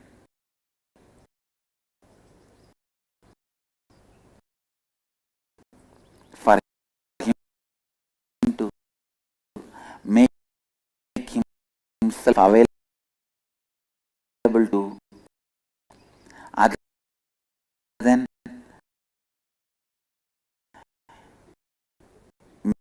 making you experience Shivoham, because he also celebrates experiencing Shivoham.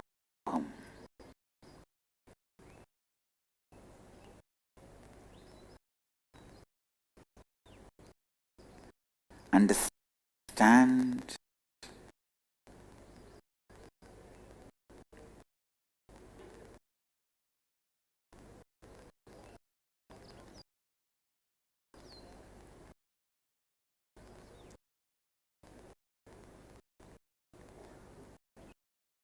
remember this line.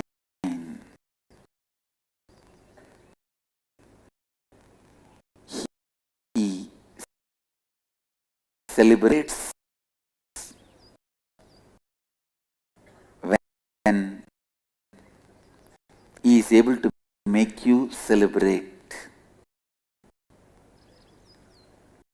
because Mahadeva loves you.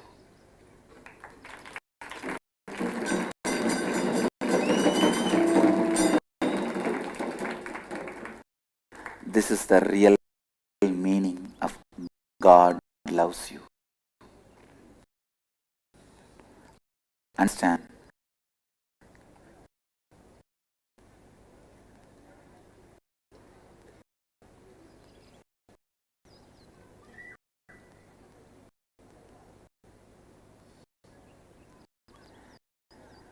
The meaning of Bhagavan Ramana Maharshi's line, என் போலும் தீனரை இன்புற காத்து நீ என்னால் வாழ்ந்தருள் Arunachala, means the meaning is not Bhagavan is the worst person. He says even worst persons are protected, saved, celebrated, lived. Oh Mahadeva, because you are doing this, let you live long. He is a Dina. How can he bless Mahadeva? Just understand. Don't you see the whole conflict? He says in the first line, En bolum Dinarai. The next line, Ennalum Valandarul Arunachala. And he blesses him. Understand? He has a powerful message in that one line. Even the lowest, even if you think you are lowest, you have the right and capacity to bless Mahadeva, because you are him. He celebrates through you. You are, when you celebrate, he celebrates through you.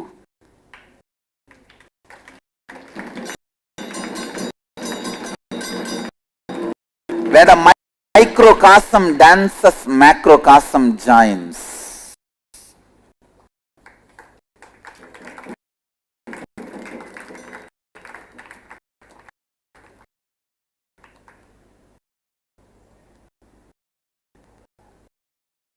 When you do natana,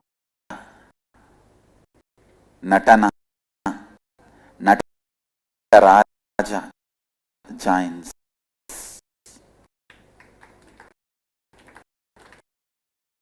Listen carefully. Just today, one of them my distinguish very important. You are a macrocosm, and you have come down into this body as microcosm. How do you feel? precisely I feel I am a macrocosm because I have not come down. I have reflected myself into this body and woken up. Start operating this system. Not shrunk into this system, not of me. It is inclusive of me before the system was created, during the system was functioning, after the system stops functioning. Throughout, this was inclusive of me.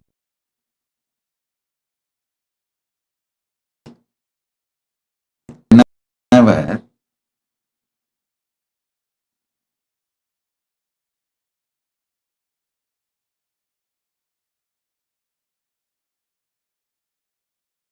your understanding about you changes. Your reality also changes because your taste becomes different. Even the definition, what is good, what is bad, becomes different. What is right, what is wrong, becomes different. Your priorities differ. Your preferences become different. So,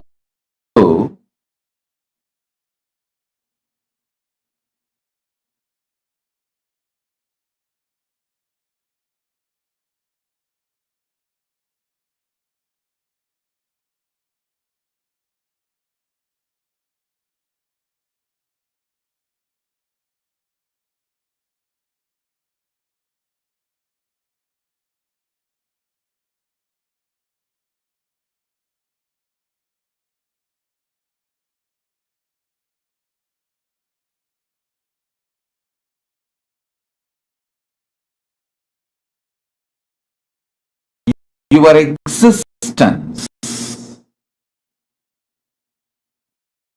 if you feel you are just your body, your desires,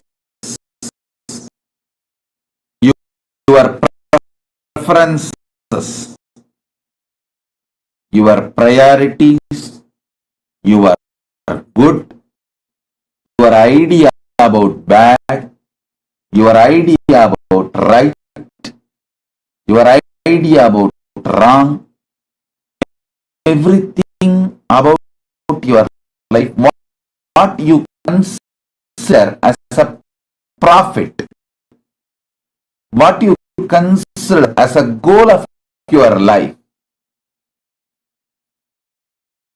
everything will be folk idea, your body, because your core cognition is that you are body. If you are body, your goals and desires and priorities will be different. If you understand your consciousness, Chit, your priorities will become different. Your right, wrong will become different. Your ideas about good and bad will become different. Your preferences will become different. Profit, goal, all that will become different.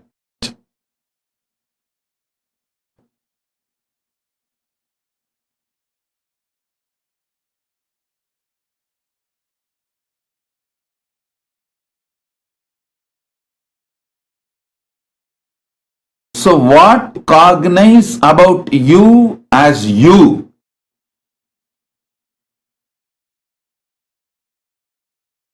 Matters most. With this today's blessings, Paramashiva showers the blessing, ultimate blessing on all of us. Let us all realize not only we are consciousness, in our consciousness Paramashiva exists, the ultimate exists, and we exist as Paramashiva's consciousness.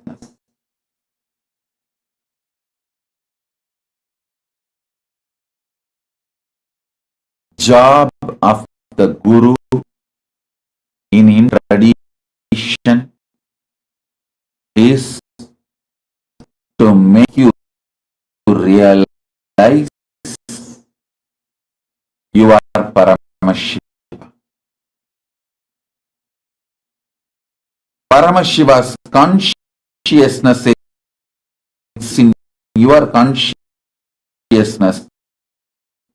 You exist in Paramashiva's consciousness, the ultimate consciousness exists in you, making you experience Paramashiva Chit Gana is the job of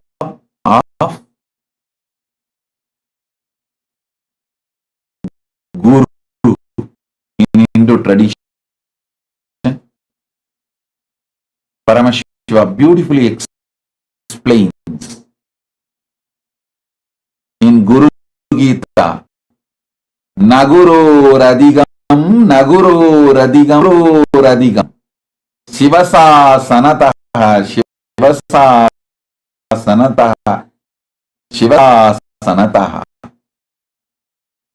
Means there is nothing higher than Guru. There is nothing higher than Guru. There is nothing higher than Guru. This is a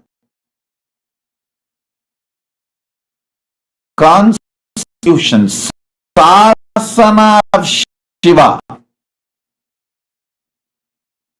Thus, as Shiva declares,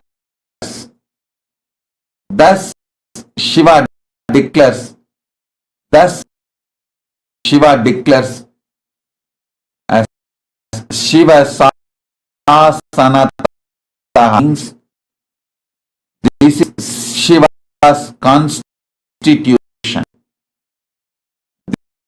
This is Shiva's constitution. This is Shiva's constitution.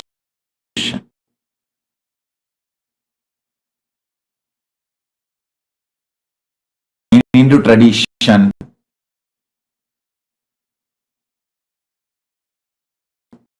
you realizing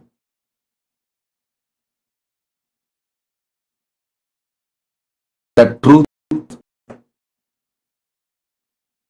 you are the ultimate.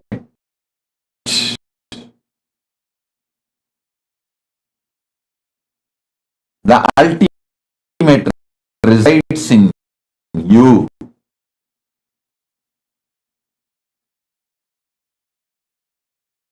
The Parama Advaita Paramadvaita Satya.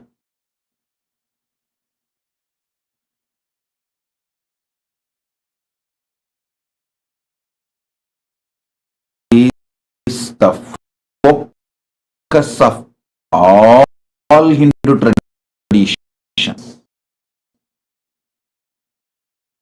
that is actually focus of all human beings, knowing or unknowing, knowingly or unknowingly, all human beings travel only towards this. Sometimes they take different routes, but this is life.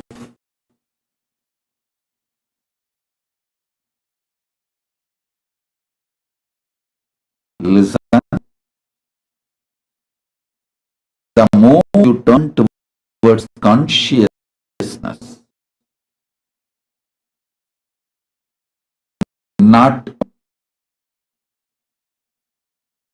you start experiencing living. Your consciousness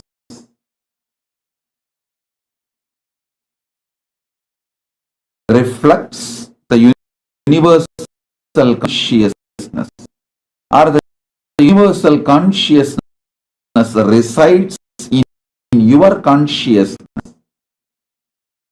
You will understand you are not engaged in your body, you are just engaged with your body.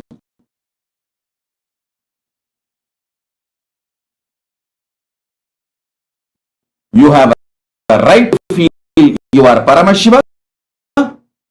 You have a right to live as Paramashiva. You have a right to be treated by others as Paramashiva.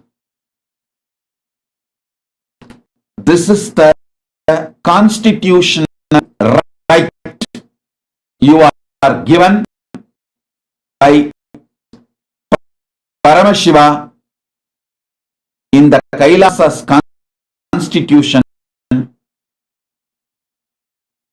for every being, every living being.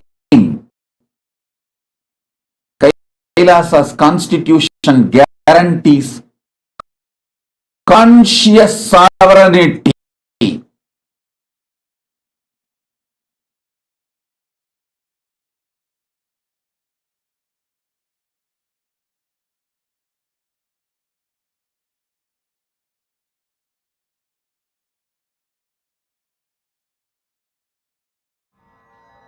And Suprabhatam, wake up all, wake up welcome to all the participants. That was a beautiful session. We just experienced understanding one of the most fundamental things of the universe, the holographic universe. I request all the participants, all those joined here, to settle down, come on camera. Each of you can have a breakthrough today. Ma Baside, Ma Karini, I hope all of you are able to hear me clearly and understand what I'm speaking. I request all of you to come on camera, Ma Shurini Durga, Ma Yonana, Ma Sumati Shanmukanathan. I request all of you, if you can come on camera, settle down for this beautiful session that we are experiencing directly from Swamiji himself. For Paramashiva to manifest. Ma Naresha, Ma Mahanyana Pradata, Nityananda, Ma Jyotikonda, Nityananda Ma, thank you for joining for this beautiful, powerful breakthrough session. Just cognizing the holographic principle, not from the eyes of science, but from the eyes of Hinduism, from the eyes of the greater science. And that is what we're all listening to, witnessing through this beautiful session on the holographic principle. Very beautifully, Swamiji said how the macrocosm, the universe, runs this whole cosmos. Paramashiva runs the whole cosmos through the microcosm. And very beautifully, Swamiji said that how the microcosm, which is all of us, and the macrocosm, universe, are one with each other. There is no separate thing as, okay, the macrocosm is separate, microcosm is separate. No. Both microcosm and the macrocosm are one and the same. I request all participants to pose your understanding on what Swamiji spoke on holographic existence. As very beautifully Swamiji said that we are part of the macrocosm. It is just that we have been brought up in an environment, that we have been brought up from the way society has taught us that we are separate and the universe is separate. If you have little interest to know what the universe functions, you go ahead into astronomy, you go and you learn more. But you need to understand there's no difference between microcosm and the macrocosm. However small, however you are, whether you might be an old lady, or you may be a young woman, or you may be a small child, in whatever age group you fall into, whatever you are, religion, whatever, you are still part of the existence of the macrocosm. Swamiji says that the Paramashiva, which runs the whole cosmos, which is the macrocosm, he also is there in all of us, which is the microcosm. That same Paramashiva, which is running the whole macrocosm, universe, that same Paramashiva is also there in the microcosm, running the whole microcosm. So now, let us understand beautifully more deeper into the science of holographic principle. So as we do that, I request all those of you sitting here to take a moment and post what was your cognition, your powerful cognition, your understanding that you received from this session from Swamiji. As you are listening, what was the cognition clicked with you the most from this beautiful session?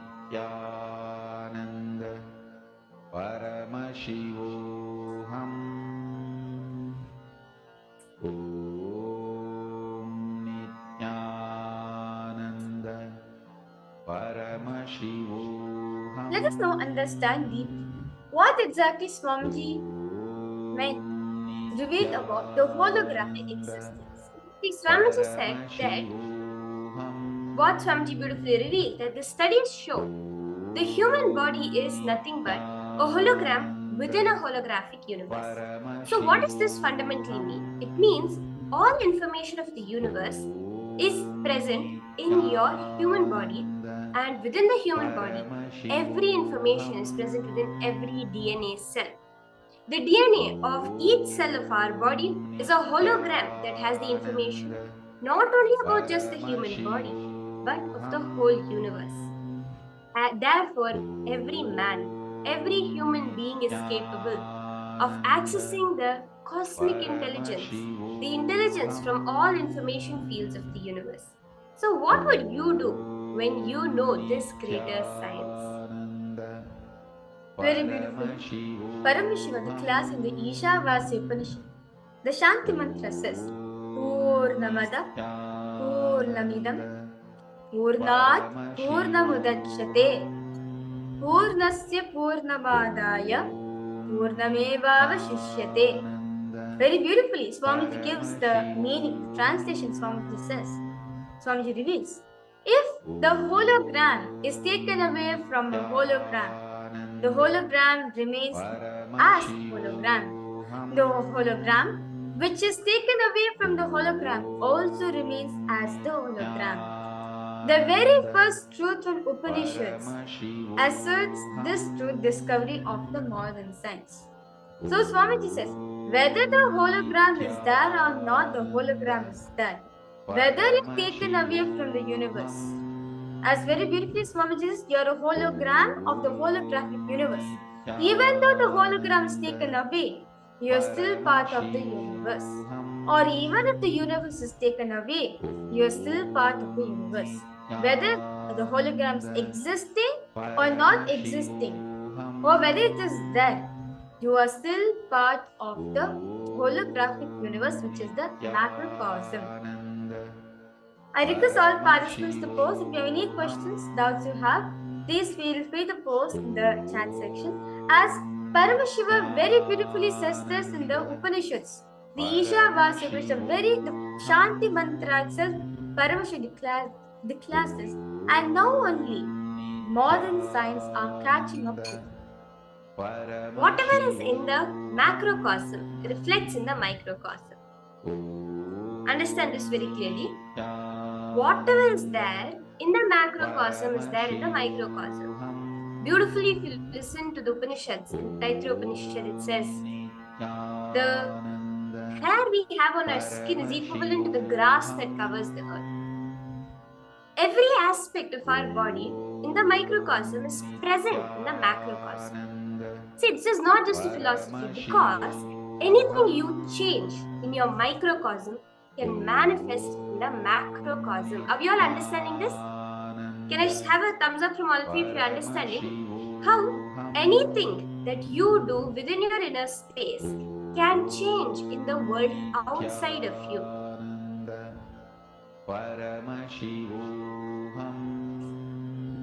Ma Naresha, Ma Sumati Shanmuganathan, Ma Karini, Ma Besi Nevada, because all of you post any questions that you have, please feel free to post in the chat section. So Swamiji is saying that you are still part of the universe. Whether you take it away from the universe, whether you take it away from the macrocosm, still the microcosm, which represents all of us, are part of it. So because all participants look in and see, in whatever is the existence, whatever is in the macrocosm reflects in the microcosm. So through the microcosm, Paramashiva runs the macrocosm. Whatever functions in you as a cognition, how you cognize yourself, individual inner image, the pindanda, microcosm, the same cognition inner image vibrates as the dimension of depth in the macrocosm. See, what you hold as your cognition about yourself inside you is what we see as the depth dimension of the cosmos outside. So that is why your inner image matters to what you will attract in life. Listen very clearly. If any of you are having any questions, Mashya Gupta, Lingodhuvanaya, if anyone is having any questions, feel free to go ahead and ask, because this is a important truth for us to cognize.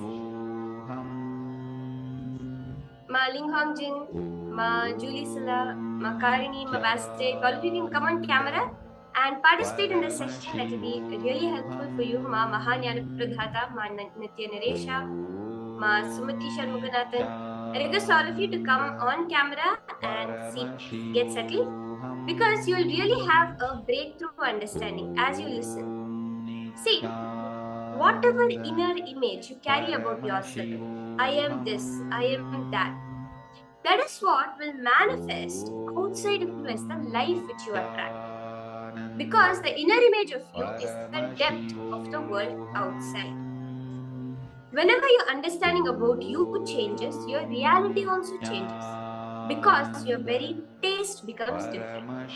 The definition of right, wrong, good, bad, everything changes. Your priorities changes, your preferences changes, and the world outside of you also changes. Now, I request all participants now, let's spend time with ourselves. Swamiji says, whenever the truth is being given, when you spend time with ourselves, the truth gets into your system. I now request all participants, now let us look in and see. Pen down how you cognize yourself today, how you feel about you. For example, I'm showered. I feel happy about manifesting vacation to be part of Paramashivoham. I feel pride in making things happen. I'm upset that I can't do more. I am not sure where I'm headed. Please write elaborately, because all participants focus only about the cognitions which you carry about you. Today, let's take the last few hours. Whatever cognitions which you carry, okay, I woke up in the morning fresh. I'm happy about myself. I'm happy that I'm getting some time in attending the Paramashivoham program. But at the same time, I feel that I do not have time also to manifest, to do whatever I want. Whatever cognitions which you have about you, we're not asking right cognition about others, or like the cognitions which you carried about you until the last few hours. Whatever cognitions which you carry, pen it down detail. I request all the participants to go ahead and write down all the cognitions you carry about you right now. It can be good, it can be positive, it can be bad, negative. But write it down sincerely.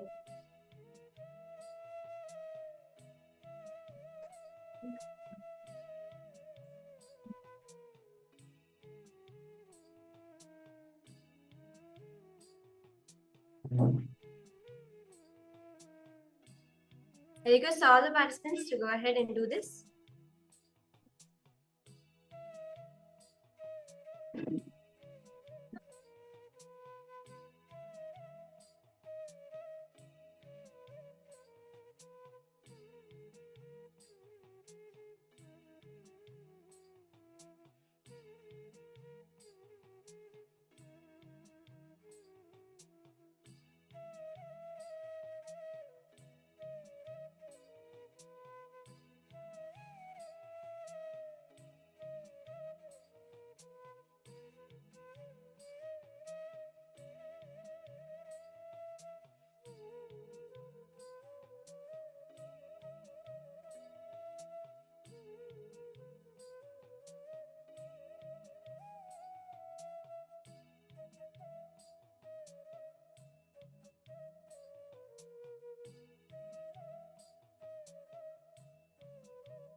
Connect to Swamiji.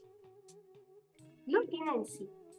What is it that you are now currently carrying inside you as you? It may be, I am very successful. I managed to close 5 deals today. It can be, I'm a failure. I couldn't even close a single deal today. Whatever it is. It may not necessarily have to be some positive cognitions about it. It can be even negative cognitions which also carry. Because like I feel guilty that I cannot do, like I did not do the Nityananda yoga today. Or I feel guilty that I'm not able to manifest what I want. Whatever it is, pen down the cognitions which you cherish about you, the cognitions which you have about yourself.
Have all the participants written down the cognitions you care about you? See, it is understand to know the kind of inner image which we carry about ourselves.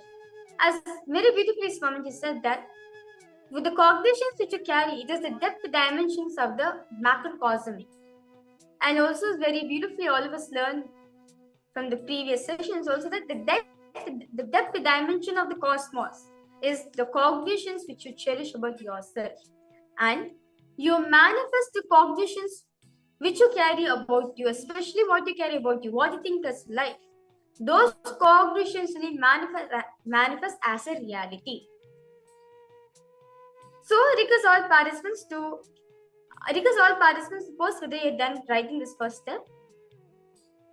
So if you know the exact root, what is the exact cognition which you're carrying, you will know exactly why you're manifesting the life the way it is. Like for example, when the wheat plant is growing, you obviously do not want the wheat plant to come and destroy all other flower plants. So what do? You find the source of the wheat plant, which is the root. If you pull the wheat plant from its root, then you will see only the flowers will be growing beautifully in your garden. Are we all understanding this concept, this understanding? of where all we are holding our inner image. What is it we are holding as our inner image? Are you all done writing this down? Can I see a thumbs up from all of you if you're done?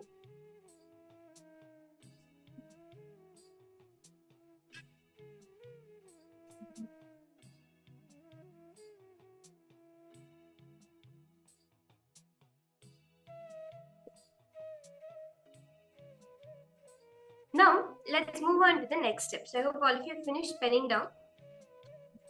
The next step is to take a few minutes now.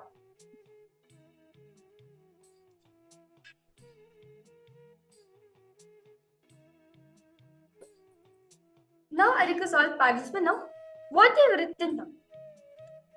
Start analyzing. Write down what kind of situations in your life you are attracting. Your lifestyle. For example, you are attracting situations where you are the problem solver for your teammates, or you are continuously being part of major projects. Your relationships come to you for advice. See here, focus on the life happening to you. Now, first we did the microcosm. What we feel about you. What kind of situations in life are you constantly attracting? It can be one where you are always the advice giver, the mature person. It can be one where you're always the child, you're always throwing the tantrum, you're always acting like a child. See, whatever types of situations are constantly coming to you in life, write those down.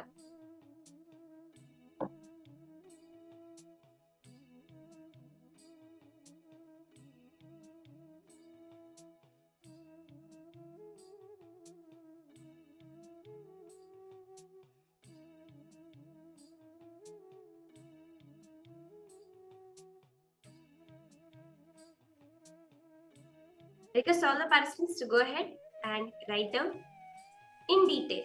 What is the way you feel life is occurring to you?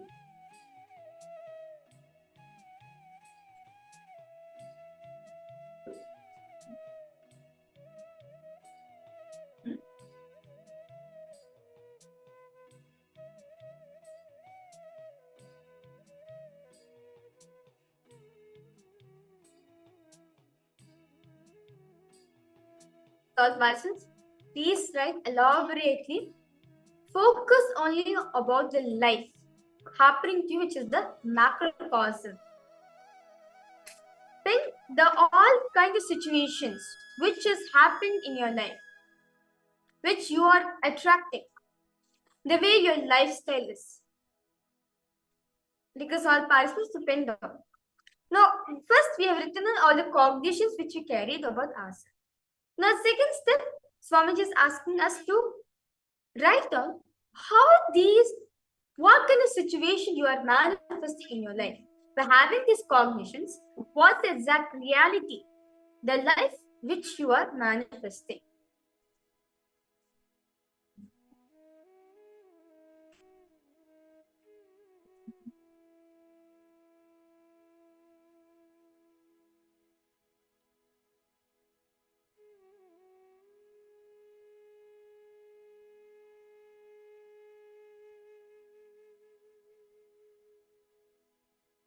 And write down. If anyone is having any questions, any doubts about this session, I request all of you to post that too. Do post and ask for clarity. Nityalingodonaya, you have asked, why Swamiji said it is our arrogance of letting our lower inner image existing. See here, many times, instead of holding on to our higher identity, which is our Paramashiva, which is that we are Paramashiva, we hold on to our lower identity. That's why Swamiji says it is important for all of us to listen to satsang, the Charya Pada lifestyle. The Charya Pada, Yoga Pada, Kriya Pada, Jnana Pada. All this is important so that it reminds you continuously that you are Paramashiva. See, your identity which you are carrying, it is your lower inner image which you are entertaining. But why is it we hold on to it? Because we are comfortable in it. We feel cozy in that, holding on to lower identity as long as I'm getting what I want. As long as I'm doing whatever I want. That is fine for me. Let me not move myself from the shell. Like take an example of an egg. The chick is there inside the egg. It's formed. But if a chick decides, okay, let me just come and see the world without me getting formed, then how can a chick enjoy? This will be an unprocessed, a final, this just be a yolk. But if the chick decides, okay, let me remind myself, let me wait for it, let me remind myself of my higher identity, and let me break out from this shell, then you see how the chick can enjoy the life around by seeing the nature. Same way in our life, we hold on to a lower identity continue because we feel comfortable in it. And that is how we are manifesting life as it is. Sometimes unconsciously, we cherish our lower identity.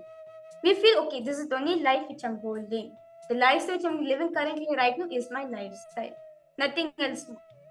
But Swamiji is saying that you can go beyond this. It's because, again what Swamiji is saying, that you hold on to it continuously, we are manifesting that. But the moment you decide, okay, let me come out from the shell, let me come out and just express myself as I am, the Paramashivoham in you, you will manifest life according to how you want. Many times we blame the life outside for not manifesting, life as it is. But it is not life to be blamed. It is us. The cognitions which we carry matters. Nithilingo Done, I request you to post here whether this answers your questions. If any further doubts, any further questions you have, please feel free to post any questions or doubts you have. So I hope all of us are done with this step. Are we all finished? I request all the participants who are sitting to actively participate. Go ahead, post in the chat your understandings, your questions, because when you actively participate, the intellectual understandings that we heard will actually become as a cognition for us. And that is very, very important when it comes to power manifestation. So I request all the participants, all those of you, to go ahead and share any doubts, any clicks, any clarifications you would like have from this session. So now, write down this in a column format. I request all the participants to go ahead and pen this down now, what you just wrote, into a tabular format, into two columns. One is the cognitions you hold about yourself and the cognitions you hold about the macrocosm. Both of these, write it down.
Look in, just write down this, just take a few minutes and put it in a tabular format. So I hope all of you have finished writing this. Now, try to see how these two are connected. The cognitions you hold about yourself and the cognitions you hold about life. You see how the cognitions you hold as your inner space is attracting the situations from life. You feel, I am a very knowledgeable person, and therefore you attract people who always come to you for advice. Just look in. You hold the cognition about you a certain way, and that is why you attract a certain thing from life. Just map these cognitions in your life.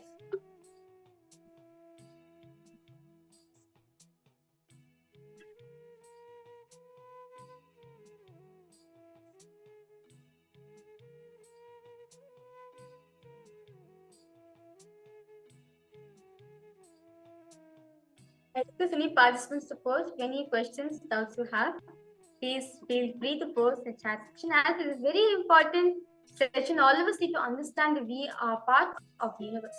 The life which we are manifesting around us is due to the cognitions which we carry about ourselves. All the participants understanding? Any doubts, any question, or if you want to share your powerful cognitions also, or your understanding from the session, please go ahead and post in the chat section.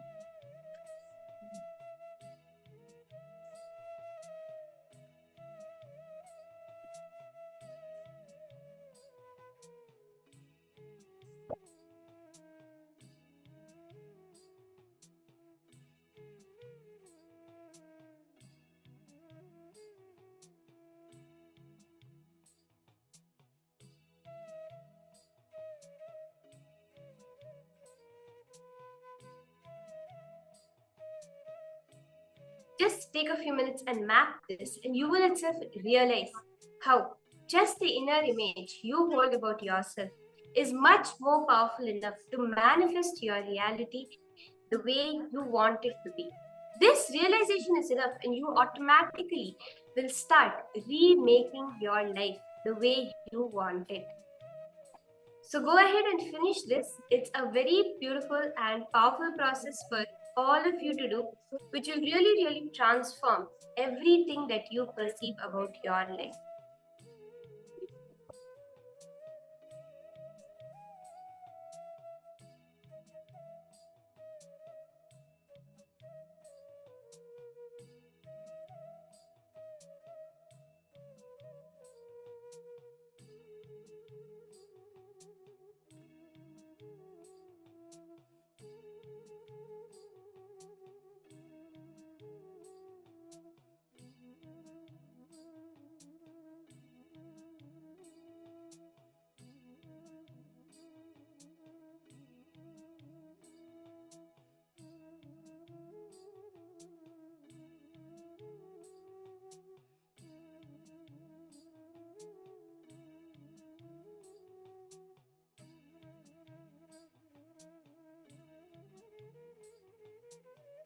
All the participants, you understand. Now, what you have written, you can decide, you can change life how you want to manifest. See, life is a mirror. If I show red light on the mirror, it's going to reflect back red light.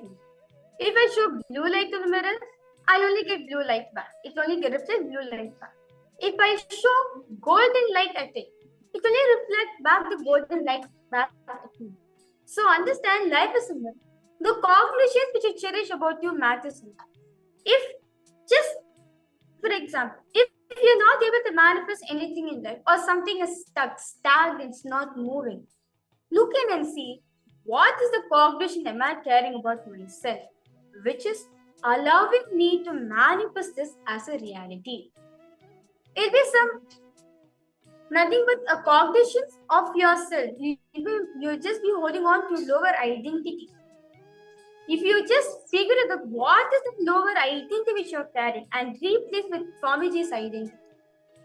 Swamiji says that most of the time your Anyakara is your highest possibility, your higher identity, basically others' expectations for you. When you change your Anyakara to your Mamakara, your inner image, the higher identity which you carry about, you will manifest life as you want. Is all participants understand with Lingodbhavanaya? I hope this answers your question.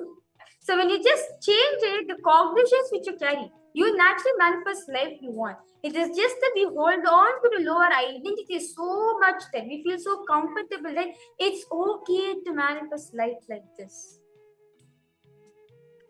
The moment you realize, okay, because of this cognition, I am manifesting this life, you can say you also have the right to change the cognition according to how Swamiji wants you to. Now request all participants. So now write down what is the best cognitions you're going to carry about yourself. What are the powerful cognitions which you're going to carry about yourself? Or you can also keep as what Swamiji has said to you as your Guruva, or what any blessings Swamiji has given. You can also keep that as your identity. When you keep the master's word, when you keep the avatar's words as your only identity, you manifest life as avatar. That's how Swamiji did. He just held on to what Arni Yogesh said about him and hold on to it as his own identity, as his only identity. That is why Swamiji is able to manifest anything he wants in his life. That is how Swamiji manifested Kailasa. So same way all the participants, just hold on to the best identity which you care about you. That is your Paramashiva. That is your Paramashivatva which is that. Hold on to that, you'll see how life will start manifesting the way you want. So with that beautiful understanding we get on this beautiful session on holographic existence, understand the cognitions which you carry about you triggers the cosmos. Cosmos is a big tatastu. If you say the cosmos, okay, this is what I'm carrying. Cosmos, you say tatastu and make it as life, make it as a lifestyle.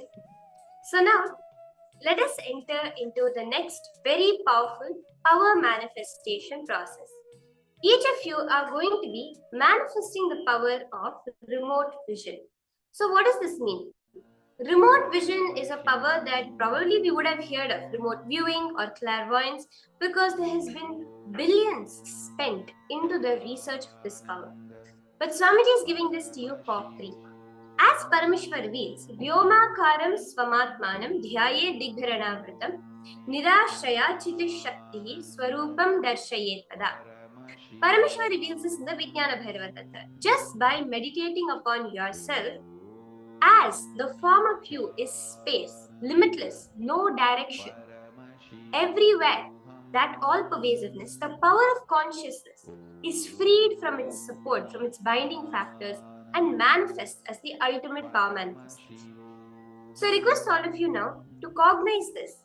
You are one with the macrocosm.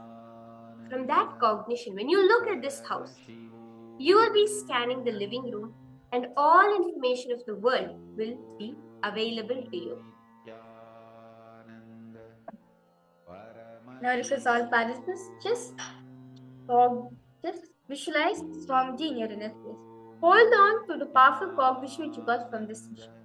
That I can manifest the best reality if I want, if I hold on to my best, if I hold on to the powerful cognitions of me. And we are part of the universe. We are part of Paramashiva. Whether we are away from Paramashiva, we are still part of him. Whether we are away from Swamiji, we are still with part of Swamiji. Just cognize this truth which Swamiji is giving. Seek the truth. As you slowly, intensely chant the Mahavakya, let your whole inner space vibrate with the frequency of the Mahavakya. Just chant Om Nityananda Paramashivoham in your inner space.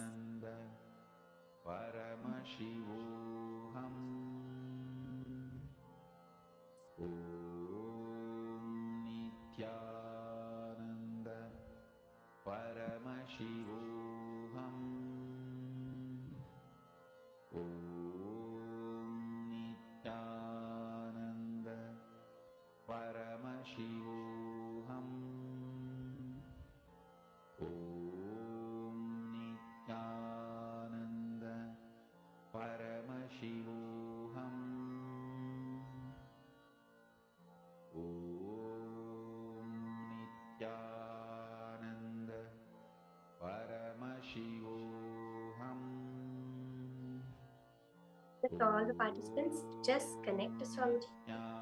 Chant the Mahavakya intensely.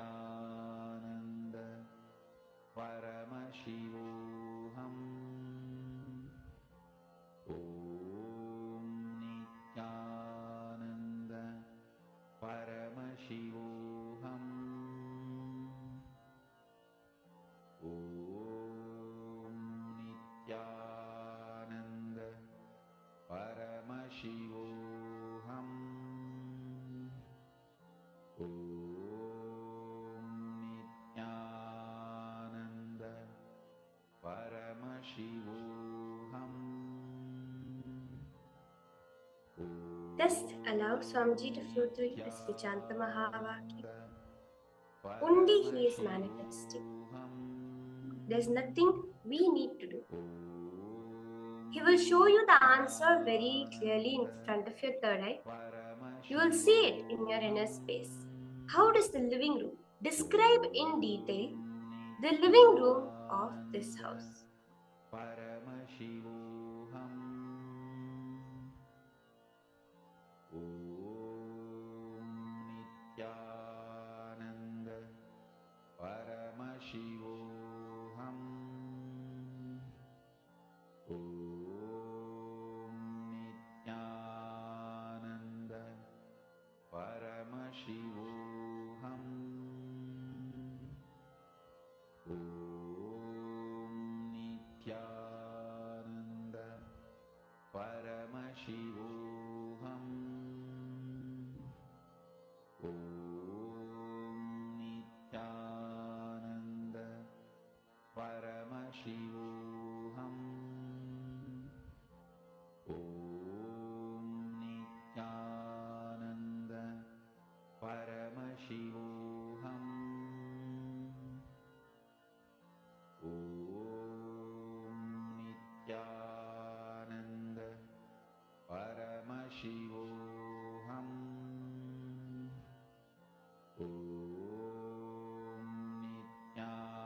Nityananda Paramashivoham Om Nityananda Paramashivoham Om Nityananda Paramashivoham Om Nityananda Paramashivoham Om Nityananda Paramashivoham Om Nityananda Paramashivoham Om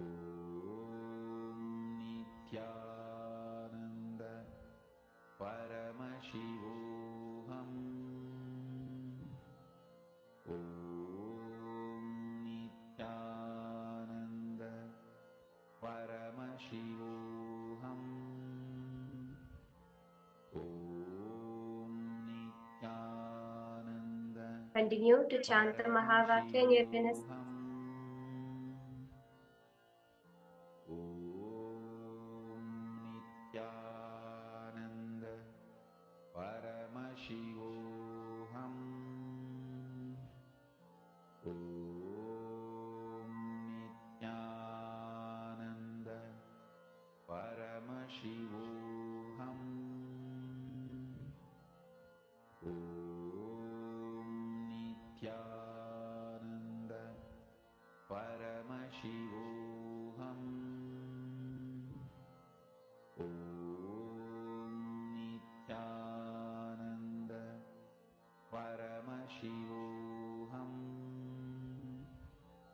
Om Nityananda Paramashivoham Om Nityananda Paramashivoham Om Nityananda All the participants, you can start to post your answers now in the chat. What Swamiji showed you. Om Nityananda Paramashivoham Nityalingodgavanaya, Ashok Aminji. I request all participants to post. Pavanaya, Nitya, I request you to post what is foundation. Robert Ramaya, Nityanandamaya, welcome you for the Paramashivoham. I request you to post what is Swamiji showing you. And About Sinaya Rajuaya, you too can go ahead and post what Swamiji shown you as you are doing this power of remote vision about the house. what does the living room of this house look? Ma Jyotikonda, Ma Margarita, Ma Sholini Durga, Ma Yonana, Catherine, Ma Anandeshwari, Ma Basade, Ma Julisila, Ma Karini, Ma Zinwang. I request all of you, Ma Jairani Vanimuttu, I request all of you to go ahead and post what Swamiji has shown you as the description of the living room of this.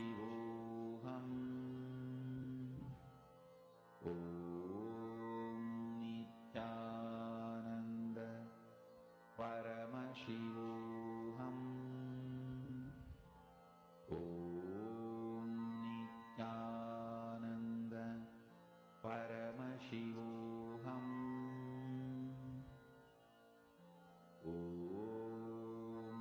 I request everyone to please post your answers. Paramashivoham All the participants can go ahead and post what it is Swamiji shown you as in your third eye, Ma Jnana Maha Jnana Pradata. I request you also can go ahead and post Ma Shulini Durga, what it is that Swamiji has shown you as the living room of this house. Paramashivoham Om Nityananda Paramashivoham Om Nityananda Paramashivoham. Lingodvavanaya, you saw wooden furnitures, red wall in the living room, and a black picture on the wall. Okay. Pavanaya, you're saying you're seeing mostly darkness. See, Aya, actually, you are not seeing darkness. Very clearly, I can see through my third eye. You are not seeing darkness, Aya. You are seeing it as a light form. Whatever Swamiji is showing you is being seen as a light form. You're not seeing it in a drawing format or a clarity like as if the eyes are open. But you are seeing the shapes and colors in a light form. Again, the next round of power manifestation that we do, I want you to sit and try to see what is the light showing. Because even with your eyes closed, you are seeing light. That light is what Swamiji is showing you as the manifestation.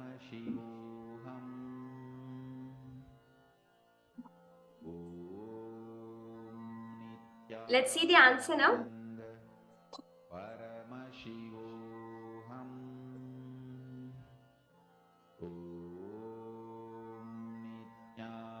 So you can see this is the house which has been projected. So all the participants, so you can see the living room of this house. You can see it's more like whitish complexion, has more tints of white, and you can see the sofas are kind of like leather kind of texture and it's light brown color, and you can see the floor. It's kind of like vinyl kind of prints, almost like wooden. Well, I think Nithilingot, you are very close to that. You will see wooden floorings. That's wonderful. It's actually vinyl, but it kind of gives you feel like a wooden floor. And you can see there's a white color carpet which has designs on it and a table. All of us can see, and you can see there's the fireplace, and there's a ceiling fan which is black in color. The one sofa is a a four-seater sofa, and there's one single-seater sofa at the edge. You can see it gives a very posh and white feeling, very airy. It's kind of spacious. So this is the exact living room of the house. So I request all the participants go ahead, verify. But remember one thing. It is not about how much accurately you got it. That is, of course, one of the steps of manifestation. But it is about the experience you had. See, the more and more you learn to live with the experience of oneness, of boundarylessness, like as Paramashiva says, that Vyomakara, right? At that time, you will see more and more power manifestation happen. So now with that, we'll be entering into the next session of the beautiful session that Swamiji is going to now be giving us is about how the macrocosm reflects in a microcosm. So we understood the concept, the understanding, the powerful cognition that the macrocosm is there in us as a hologram.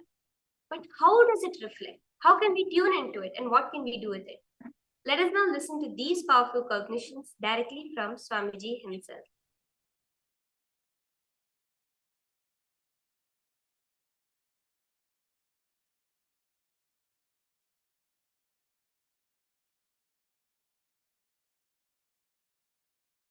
Now, listen to the cosmic signs, cosmic revelations, ultimate sacred secrets related to the Shaktis. Understand? The modern day science is able to understand using the human mind the four forces. Listen. Modern day science is able to understand four forces using human mind. One, gravitation, the power of gravity, gravitation power. Second, electromagnetic force. Third, weak nuclear force. Fourth, strong nuclear force. I want to give you some of the powerful sacred secrets, revelations to all of you, so you can understand these powers and forces in the higher level, from the higher dimensions. Understand? Whatever is happening in Brahmanda is happening in Pindanda. Whatever is happening in macrocosm is happening in microcosm.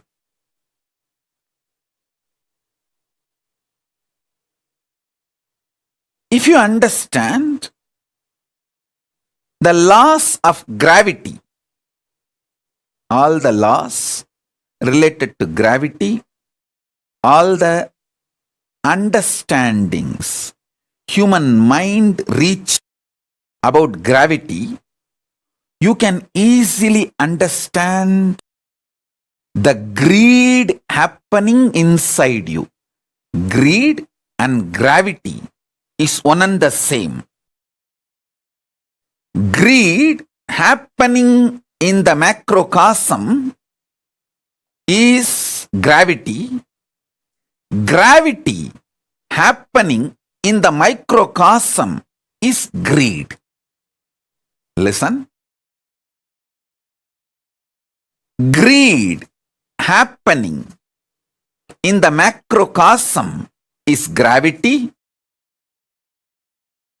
Gravity happening in the microcosm is greed. If you map all the understandings you have about gravity on your greed, and all the understandings you have about the principle of greed on the principle of gravity, you will have powerful insights about your life. Gravitating is nothing but greed for more. Greed for more. Listen carefully.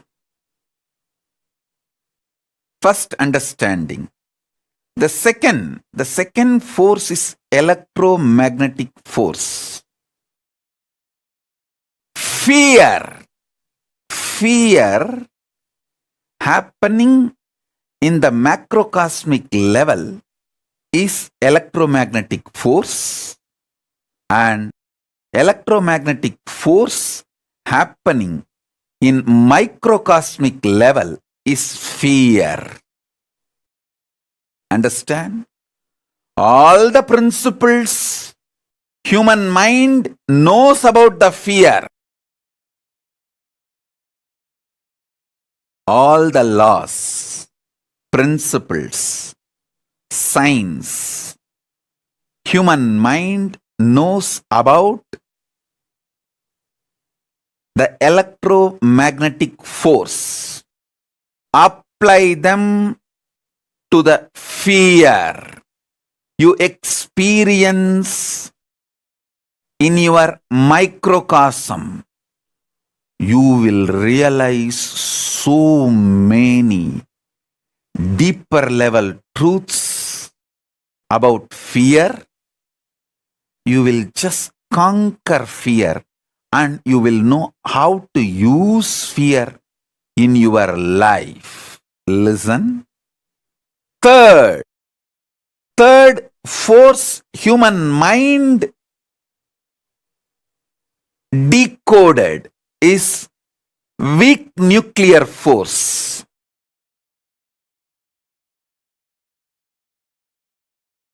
Listen, weak nuclear force.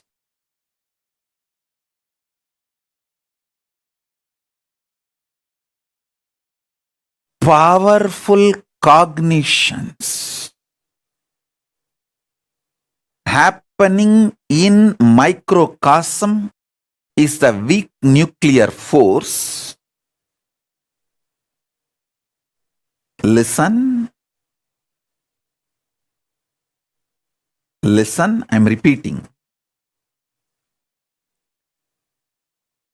In microcosm,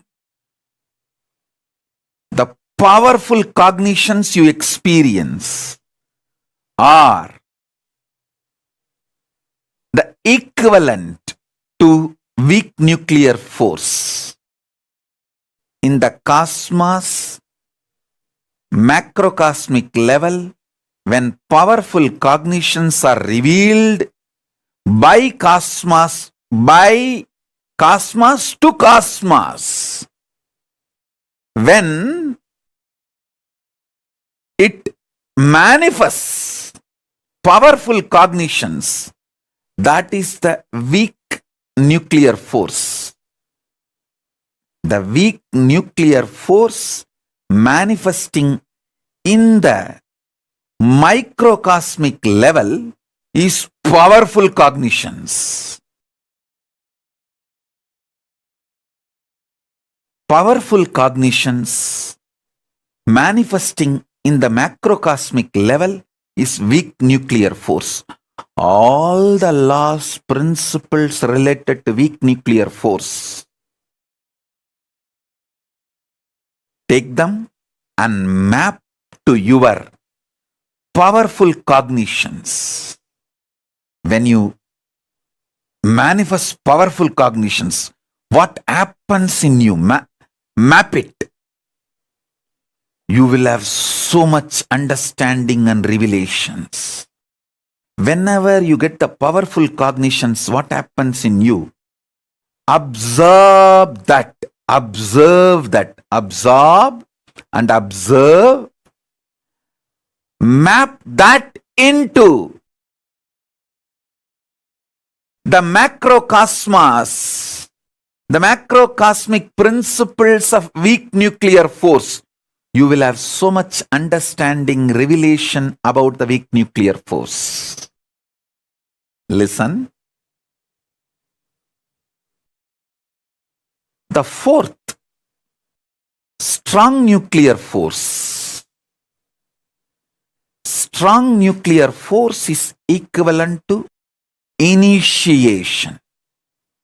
Initiation, diksha, by an incarnation, living incarnation. Listen.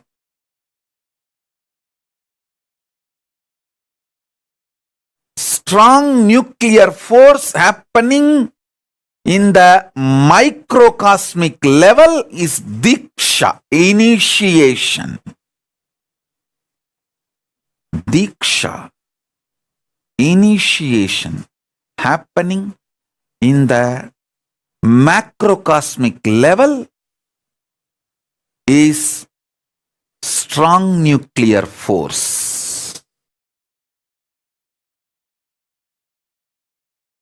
Every principle, understanding, ideas,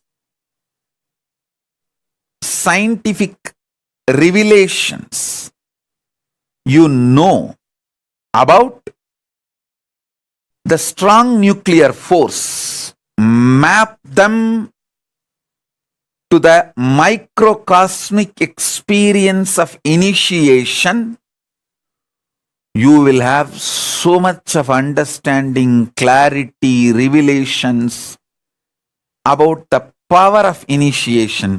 You will be able to absorb initiation more and use initiation more, get the best out of initiation.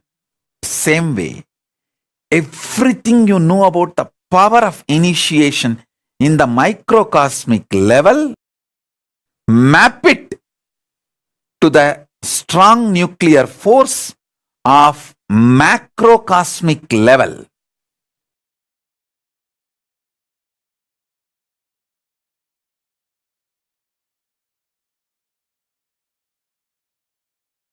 You will have not just new discoveries, inventions, revelations, new principles. You will be empowered to use the strong nuclear force in the macrocosmic level also.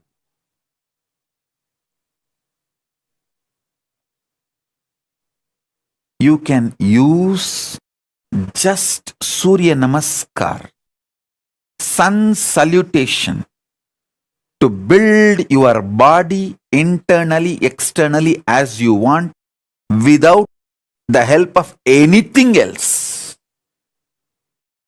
Because sun salutation, Surya Namaskar, is nothing but using strong nuclear force of the sun to empower the microcosm you are carrying. Surya Namaskar is a direct initiation from Surya. Listen. I will repeat.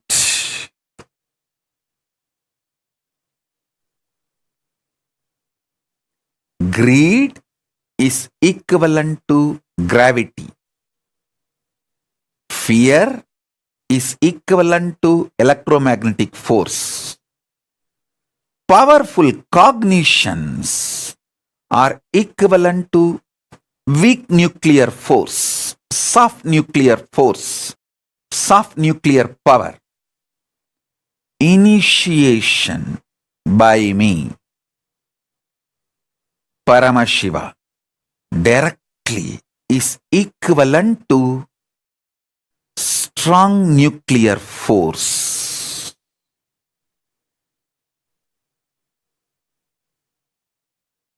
Listen.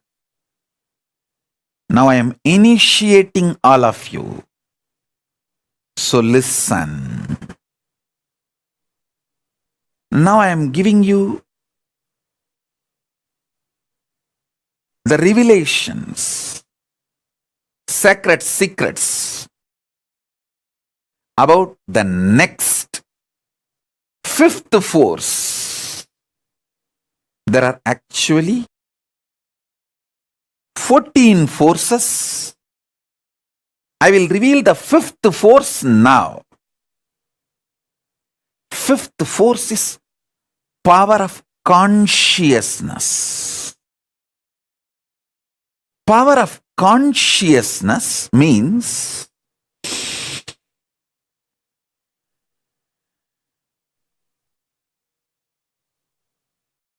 just knowing the truth.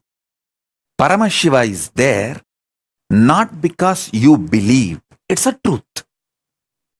Paramashiva is real, is truth.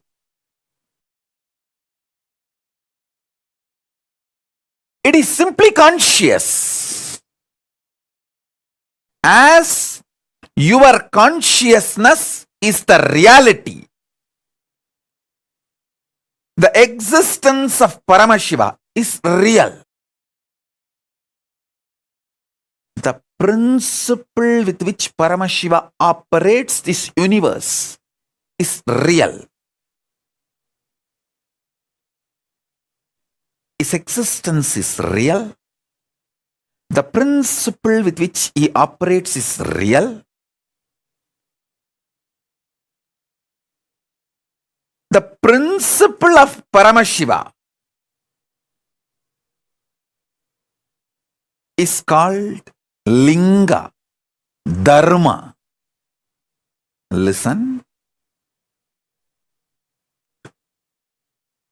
Just knowing the reality is consciousness. Just knowing the reality happening in microcosmic level is consciousness. Consciousness happening in the macrocosmic level is Paramashiva.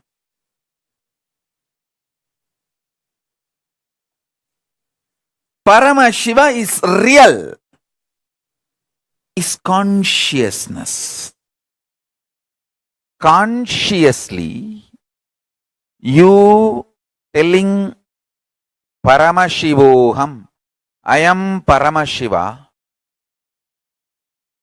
Consciously you declaring you are Paramashiva is much more powerful than all the four natural forces. Gravity, electromagnetic force, soft nuclear force and strong force. Listen. Your conscious declaration is so powerful. It can manipulate, play with all the four forces.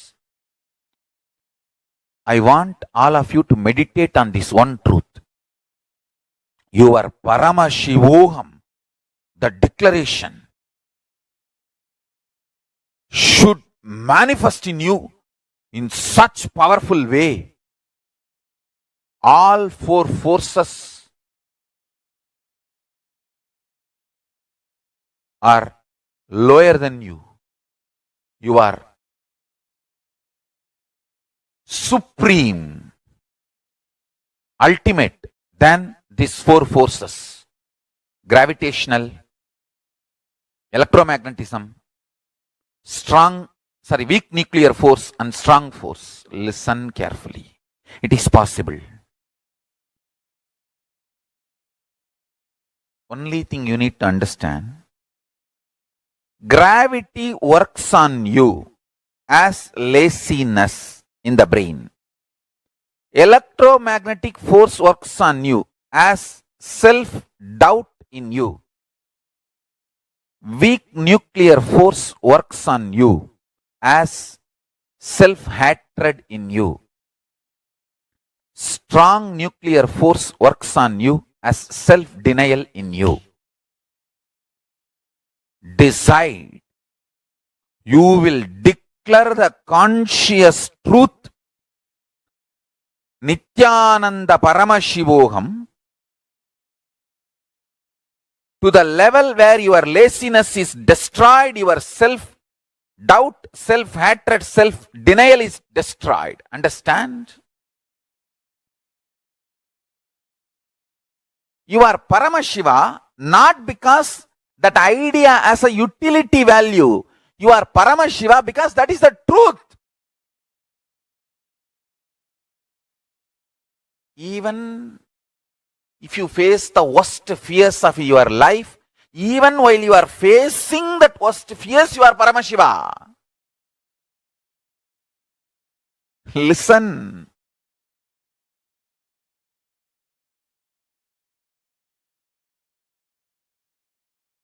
The greatest service you can do to me, any of you are feeling grateful to me for supporting, developing your life in any way. This is the Guru Dakshina I want.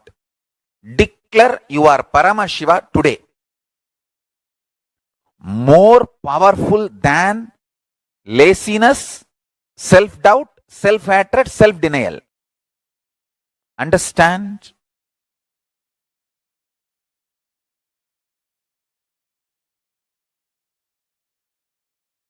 You don't need to conquer the external objects to be successful. If you conquer internal instinct, you will be successful. Same way, to manifest Ishvara Shakti, you don't need to conquer the gravitational force, electromagnetic force, strong nuclear force, weak nuclear force. How they impact you, that impulses, if you conquer, you can conquer all the four externally. The internal impact of gravity on your system is laziness. Internal impact of electromagnetic force on your system is self-doubt. The weak nuclear forces internal impact on your system is self-hatred. The strong nuclear forces internal impact on your system is self-denial. Understand? You can actually see how clearly all these four are mapping to laziness and SDHD.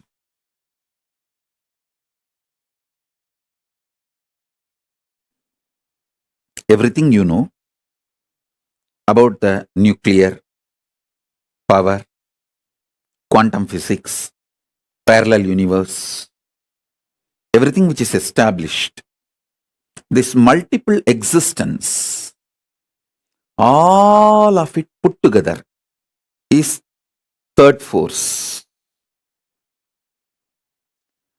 Third force's imaginary fantasy extension.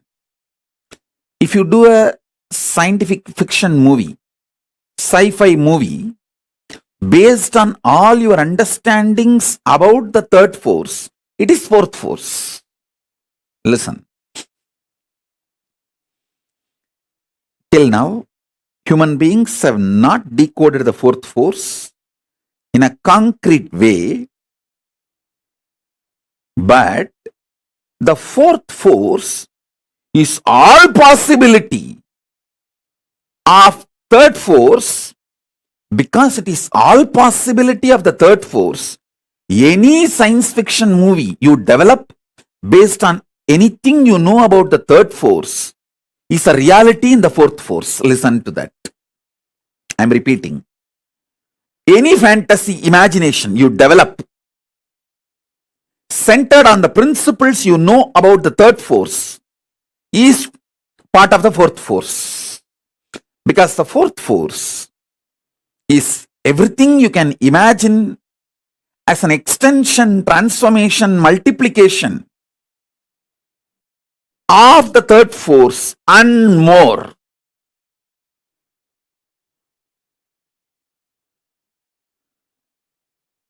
That's the fourth force. Let me give you some more understanding about the third force. Listen. Multiple universes, planes exist. That's the first thing. Pitruloka is true.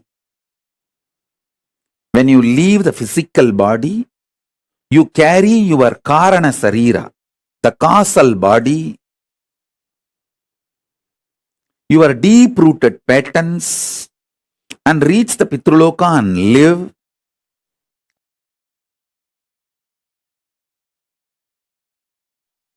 Listen, every word I am uttering today is a powerful cognition. Listen carefully. Just to share these truths to all of you, to the world, I am still alive. I am still protected by Kala Bhairava. Understand? I am still protected by Kala Bhairava, protected by Paramashiva, only to share all these truths with all of you. and make this jnana and vijnana as realization in the planet Earth. Listen.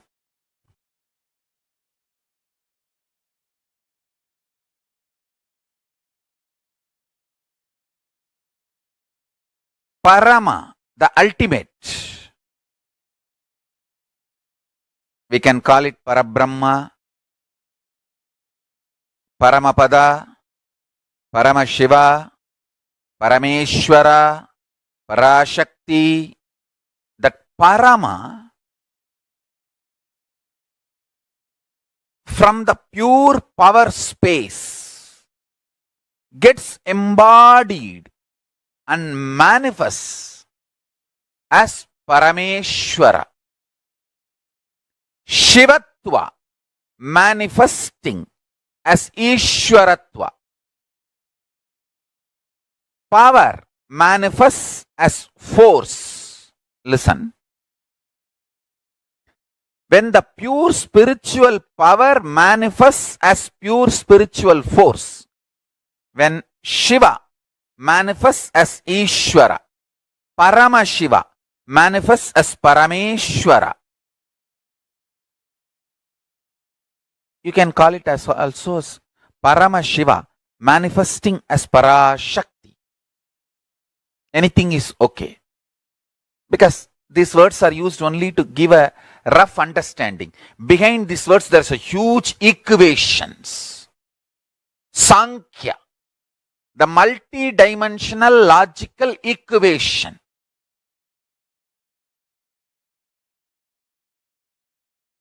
So listen.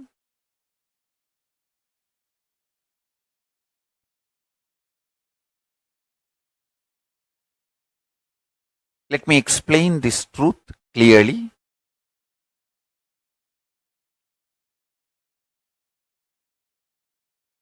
The important message Kailasa, Paramashiva want to convey to the whole humanity is Paramashiva is real. The pure spiritual power is real. He himself embodies and manifests as pure spiritual force, Parameshwara.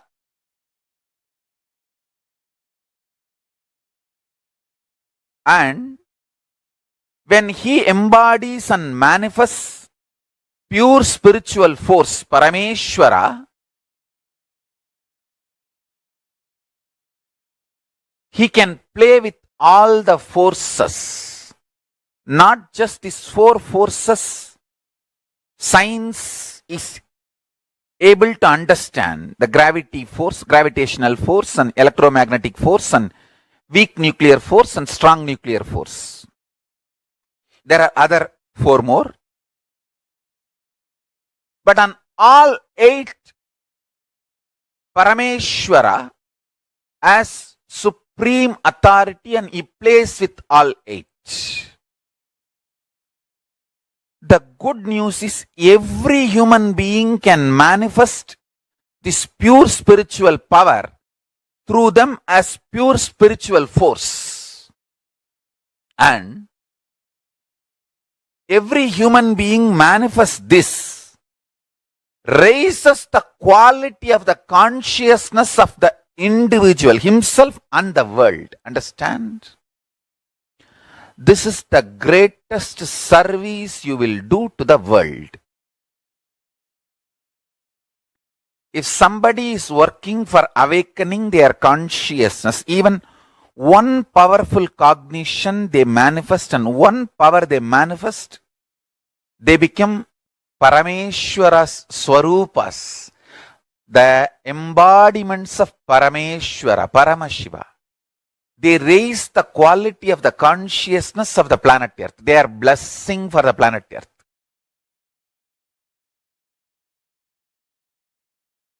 My only work is to make at least few million people understand this truth and live this science. Understand the truth. The Parama, supreme power, can manifest in us as supreme force, which is superseding authority, which can play with all the four forces science has understood, and there are four more forces science is yet to understand. The four forces science understood is gravitational force, electromagnetic force, weak nuclear force, and strong nuclear force. The greed for more happening in the macrocosm is gravity. The gravity happening in the microcosm is greed. Study all the principles related to gravitation in every level, whether Newton's initial level theories or Einstein's quantum level theories or the modern day recent parallel universe, parallel life understandings and revelations. Study all of it.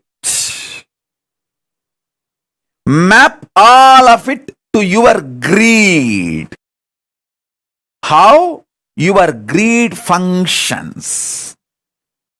How your greed becomes active or passive, aggressive or regressive. How it exists. How it manifests. How it manipulates. How it becomes life positive, sometimes life negative. Understand? How you attract, you gravitate what you want towards your life, you will be empowered with the knowledge, science, power of manifesting what you want. If you understand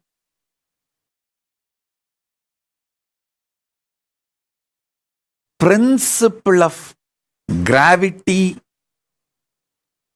and map it to the principle of greed. Listen. All the understandings you have about fear, map it to electromagnetic force. You will have more understanding. You may even land in new understandings, revelations, inventions, discoveries related to electromagnetic force. You may discover new laws, principles,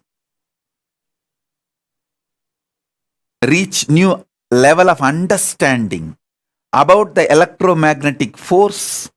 If you reveal, if you map all your internal understandings about fear, if you map all the scientific understandings, revelations, principles about electromagnetic force on fear, you will have more understanding about fear. And all the understandings you have about fear, if you map it on electromagnetic force, you will have more understanding about electromagnetic force. Electromagnetic force happening in macrocosm is fear. Fear happening in the macrocosm, cosmos, is electromagnetic force. Let me repeat. Electromagnetic force happening in microcosm, inside your system, is fear. Fear happening in the macrocosm, cosmos, is electromagnetic force. Listen. whenever you get a powerful cognition, a powerful inspiration, like unclutching, understanding about unclutching is the powerful cognition. What happens to you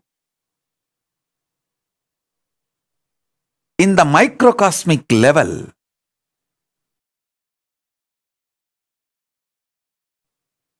It is actually equivalent to the weak nuclear force happening in the macrocosmic level. Whatever happens to you, whenever you get the powerful cognitions inside you, map that understandings to the weak nuclear force, you will have more revelations, inventions, discoveries about the weak nuclear force. And whatever you know, science knows about the weak nuclear force, map them to your powerful cognitions. You will have so much revelations inside, and you will be able to manifest so many powers inside.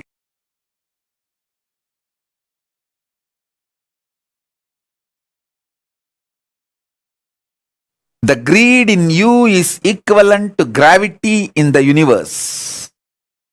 The fear in you is equivalent to electromagnetic force in the universe. The powerful cognitions you experience is equivalent to weak nuclear force in the universe. All common practicing Hindus reach up to this 3 level.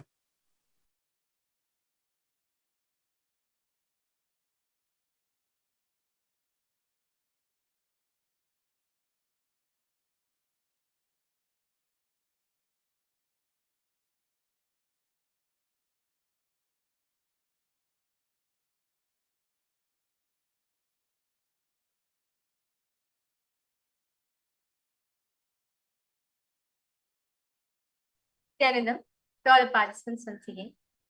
That was a very beautiful session. Swamiji spoke about how we are relating with the cosmos, how the microcosm reflects in the macrocosm through the 5 forces, through the 5 fundamental forces.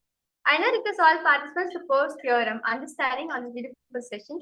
Yes, Lingodbhavanaya, Majoti Kunda, Manandeshwari, because all of the post exactly your understanding on this session was from his spoken. I see many people joining us. Okay, Ma Pu Huan Jin can come on camera. Ma Pratyangira, I can request you to come on camera. Ma Sally Chen, Ma Ananda Aghorini, Ma Yonana Catherine, Ma Sonal Kulbhushan. Can I request all of you to come on camera, settle down as we enter into this this beautiful session from Swamiji.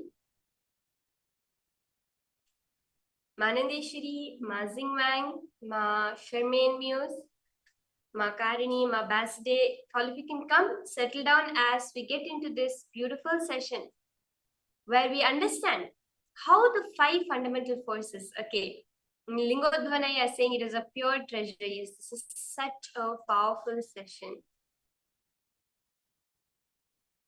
No issues, Kailas Toronto. Yeah, you're posting and have to complete for being late. That's okay. Yeah, you can join in now for the beautiful session that we are entering into.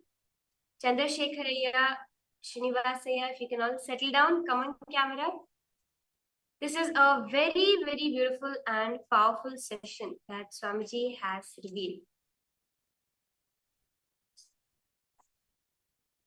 So, Swamiji said very beautiful. Now, science says that there are 5 forces. We have the gravitational force, the electromagnetic force,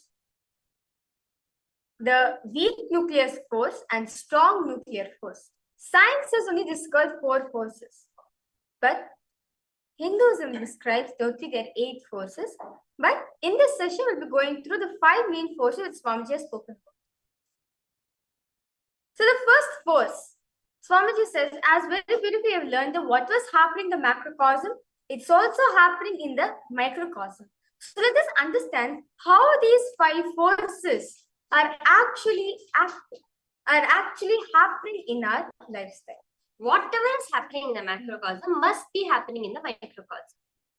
Swamiji reveals that gravity, which we perceive in the world, is what we see as greed in our inner space. Remember this? I request you also, you can take a note as we are going through this. The gravity which happens in the macrocosm is the greed in the microcosm. So the macrocosm version of greed is gravity. The microcosm of gravity is greed. So write down now all the understandings you have about gravity and your greed. Write it very elaborately. For example, every object gravitates to the center of the earth. Similarly, greed gravitates us towards the object of desire. So like this, whatever you're able to see as the cognitions you hold about gravity and greed. Where all you're able to see the similarities, go ahead and write this down.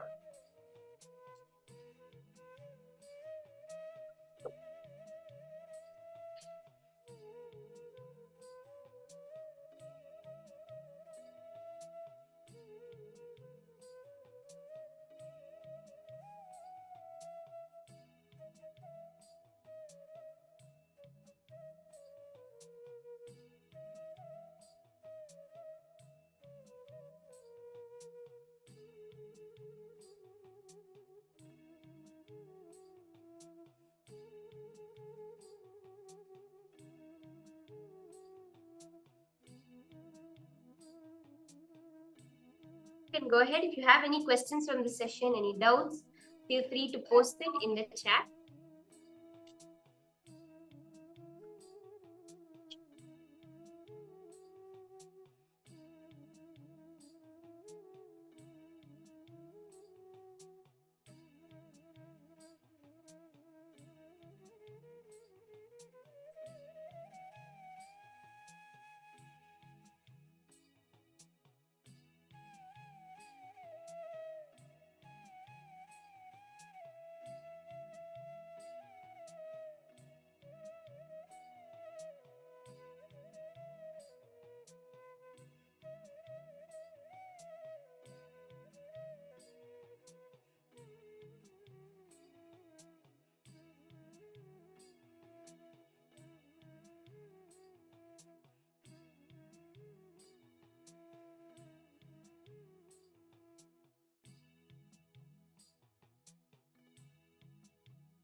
The next step, write down the principles of greed and the principles of gravity. For example, greed for money. As I earn more, I crave for more and keep gravitating towards finding more, exploring more ways to earn more. As the object moves closer to the object of what is gravitating it to Earth, the pull becomes stronger. Are you seeing how the microcosm greed is manifesting as gravity? Same way for fear and the electromagnetic force. The powerful cognitions we get and the weak nuclear force. Initiation from Swamiji and the strong nuclear force. I request you to think through and see what are all these principles you're able to identify that are same between greed and gravity.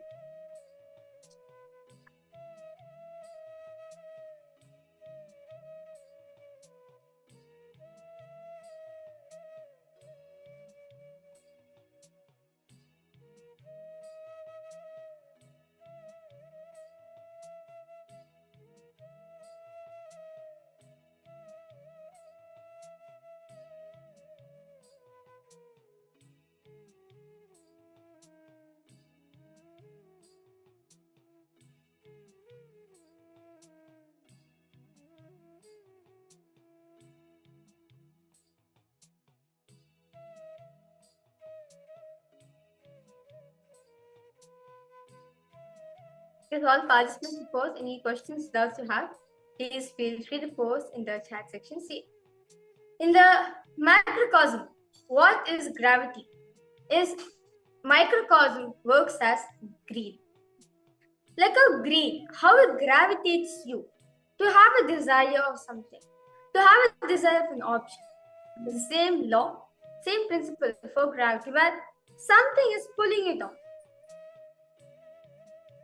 So all participants understanding how the macrocosm is also happening in the microcosm. Bhavanaya, I request you to post. If any questions, doubts you have, please feel free to post in the chat section.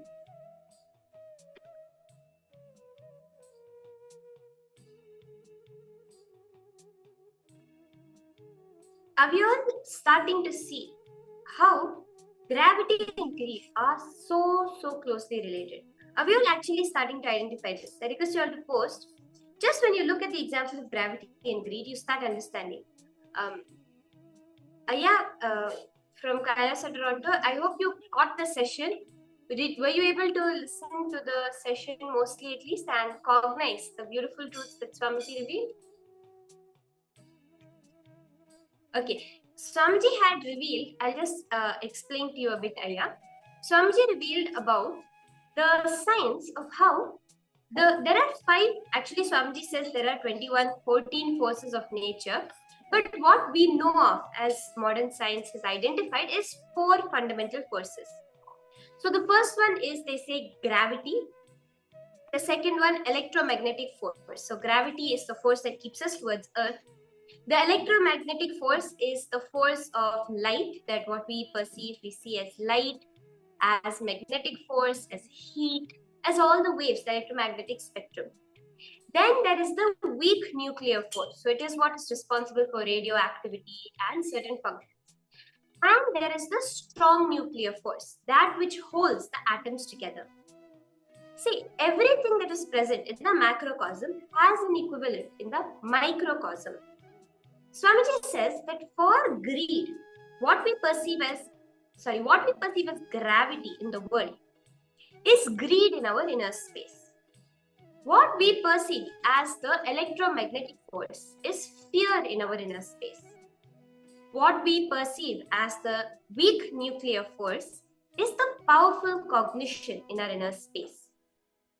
And what we perceive as the strong nuclear force in the outer world, in the physical world, is the initiation of the master in the inner space.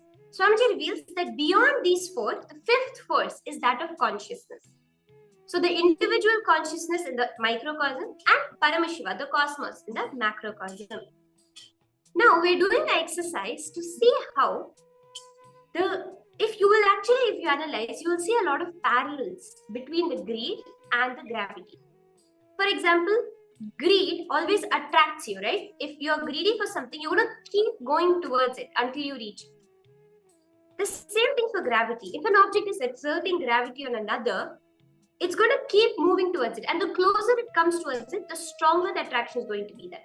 The closer you come towards getting what you are greedy for, the more you're going to strive for it, right?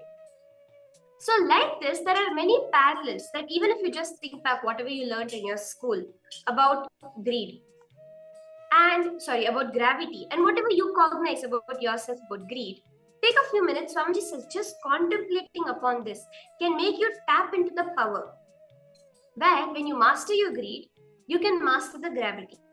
So just take a few minutes and contemplate, write down where all you're able to see a parallel between these principles of greed and the principles of gravity.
Everyone just look in and contemplate for a few minutes. You will see beautiful revelations coming up, awakening in your inner space. Now, I request all of you to make a table. How each of the fundamental emotions are manifesting in your life. How are you able to see the fundamental emotions manifesting as the fundamental forces? How you're seeing it? Just write it down.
Request all the participants.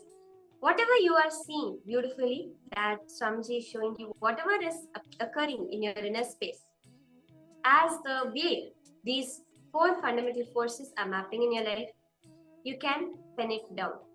How you are able to map this ultimate cognition that Swamiji himself has revealed.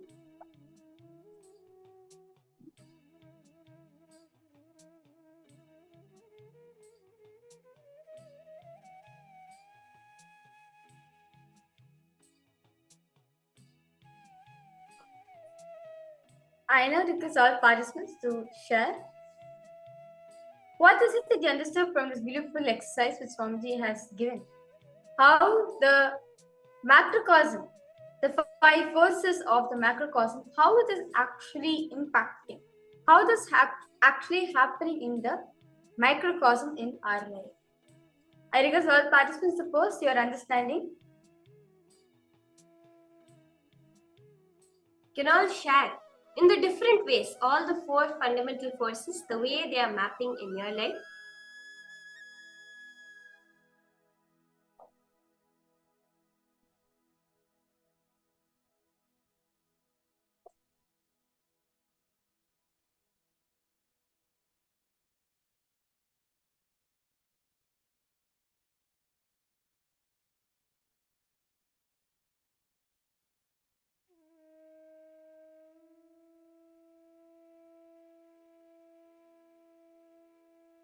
Very beautifully, Swamiji says about how the gravitational force, when it is there in the microcosm, it is greed, and the electromagnetic force in the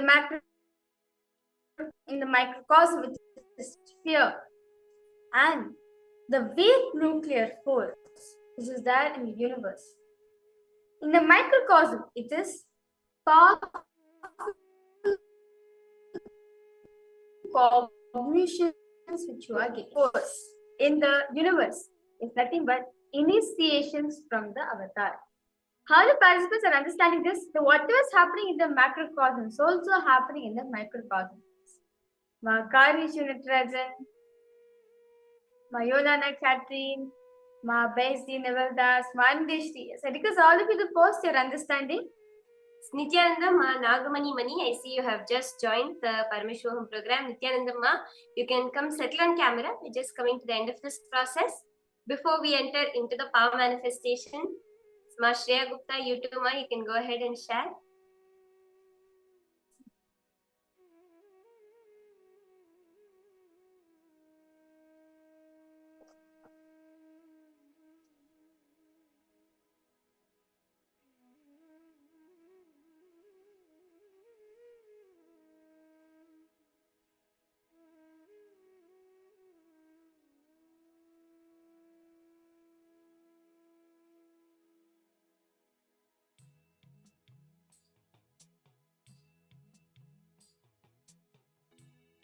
Go ahead and share what it is that you're able to cognize, what Swamiji's, whatever it was that you cognized powerfully from this session on the four fundamental forces of nature.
with that, we'll be entering into a beautiful power manifestation session.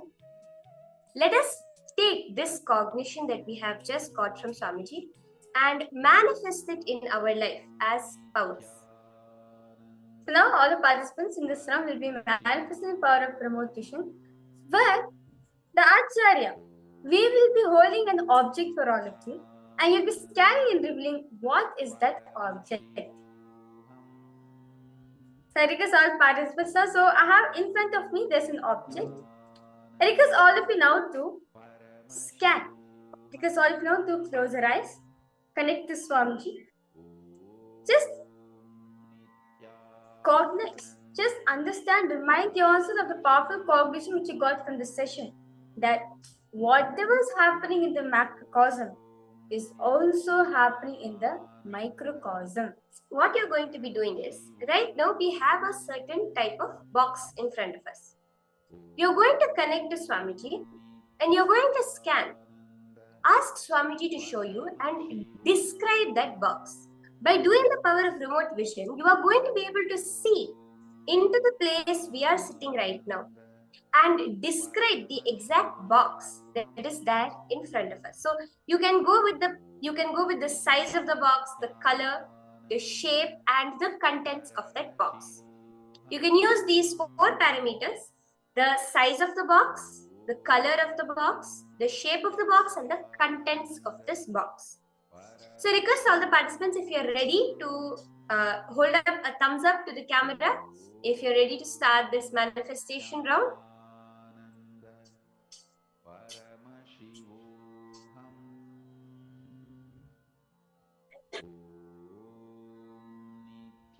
Yes, I request all the participants to go ahead and post your understandings, your cognitions.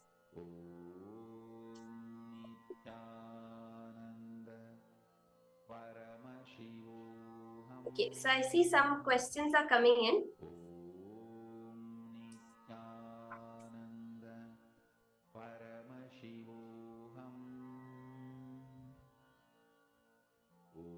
Makarini, of course, there is still processing the new cognition. So if we fear what we like, eventually we don't attract it, don't we? Seema, cognize it from the context of the fundamental forces. The way the electromagnetic force functions, right?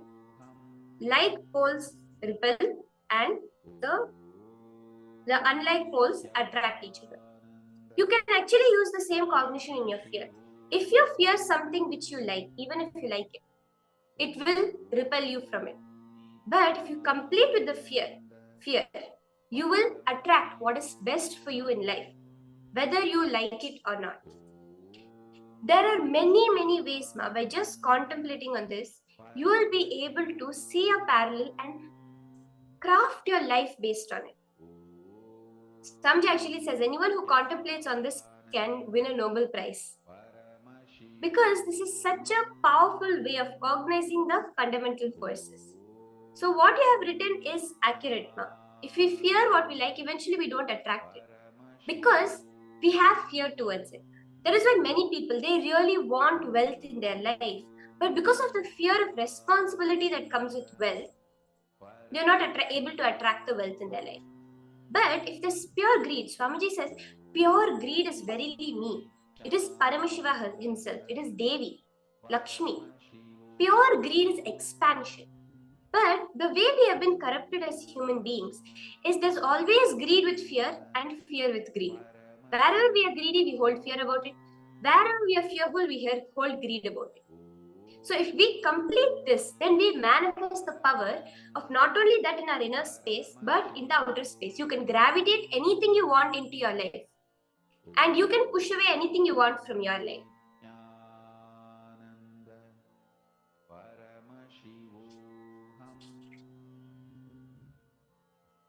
Now, all the participants. So now we are manifesting the power of remote vision, because all participants suppose, as you have any questions or doubts you have, will be entering the power manifestation. Yes, Makarini, I hope that answers your question. Do feel free, Ma, and post if any further questions, doubts you have. Now, all the participants, I have an object in front of me. I request all participants now to scan and reveal how does this object look? It's a box. How does this box look? And you can also scan what is that inside the box also. So request all participants now to close your eyes. Start chanting the Mahavakya.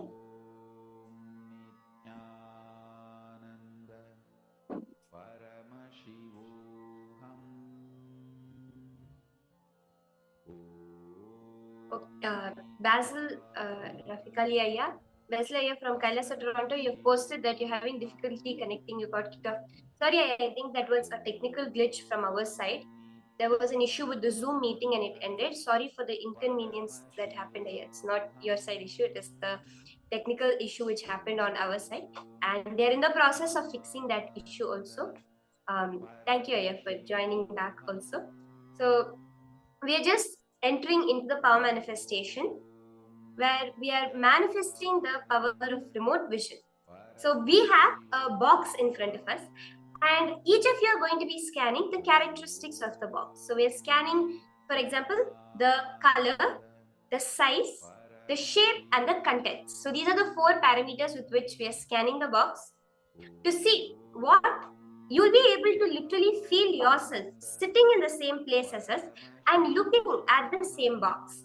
And you'll be able to exactly describe it. Lingodbhavanaya, you posted, for example, the center is money. Our greed can be attracted very strongly as we get close to money. We want more and more. Similar to Earth's gravity, as an object gets close to it, it will be accelerated faster and faster. That's a very beautiful understanding, Ayya. I'll tell you, Ayya, when this cognition is clicking with you, Lingodbhavanaya, you can use it in your life. You can understand, if I want to gravitate what I want near me, how should I play with my greed? And if I do not want to gravitate something, how should I play with my greed? All of this you'll be able to do just by getting these powerful cognitions. So I request all the participants continue chanting the Mahavakya as we are manifesting this power to scan and see what exactly is the object, the shape, size, color and contents of the box that I'm keeping in front of me.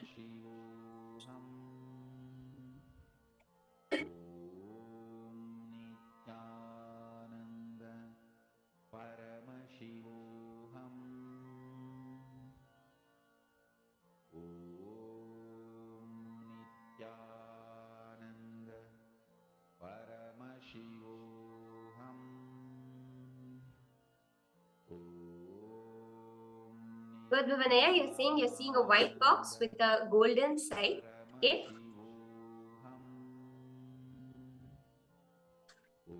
Basilaya, Srinivasaya, Chandrasekharaya, you can go ahead and post what Swamiji is showing you in your inner space.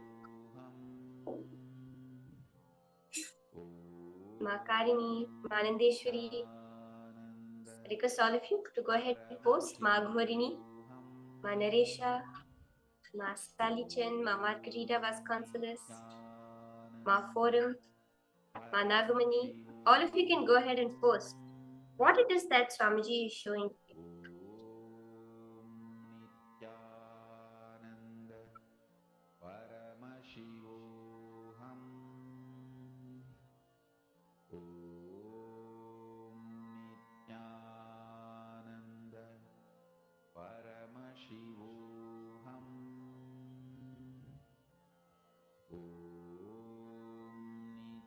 Nityanandam, Masumati, Shanmukanathan, you too, Ma, you can participate in this round of power manifestation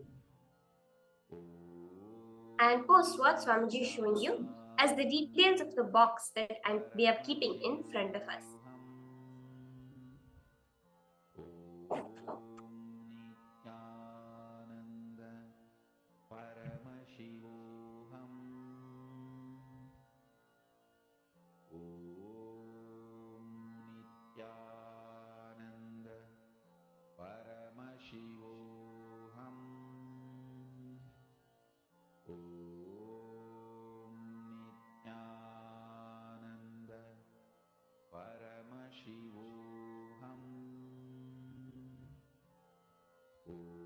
Basilea, you're seeing a silver box with engravings on it, but I can't recognize what the engraving is. Okay. Chandrasekharaya, can I request you also to post? What is it Swamiji is showing you about the box? Okay, Lingodvanaya, red box, round shape with black and green color on it. Okay. Paramashivoham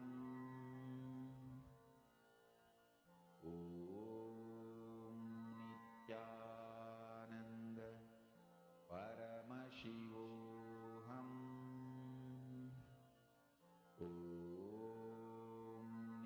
Nityananda Paramashivoham. All the participants, okay. I request all of you to post now. Yes, Ma Karini, what did you see, Ma? As the object? Ma Nindeshwari, Ma Jyoti Konda.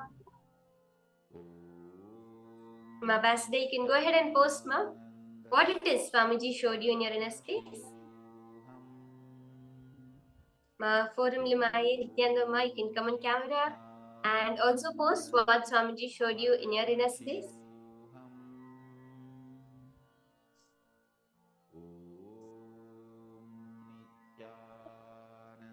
So now I'm going to be verifying all the answers for all the participants. So today, now I have with me, so you can see the answer, it's a box actually. So it's actually a gold colored box, and if you see the top, it has like a red gem which is studded on it. So it's a circular round box, and usually this is a puja box where we keep the akshata, the turmeric mixed rice on it for daily puja. So I think Nityalinga, you're very closely, you saw the shape of the box. You saw the shape of the box, you got golden color and red color. Yeah. That's on the. You saw both the colors that are present on the box and the round shape of the box. That's so beautiful. So you can take a look once more at this box and you can see it very clearly. It's a box which is golden in color and it has a red gem on it. So, and it consists of the turmeric rice, the akshata. So that's such a beautiful manifestation. I request all the participants to sit for the further sessions also, as we are going to be now entering into the next session. This is the most powerful thing Swamiji has revealed. The Vedas repeat, Bhagavad Gita repeats, all the Hindu scriptures repeat one thing: Brahmavid Brahmaiva Bhavati. If you know existence, you become it. So for any of you that feel, oh my God, there's something in my life that doesn't go the way I want it to. There are so many things. I'm not understanding why it's happening to me.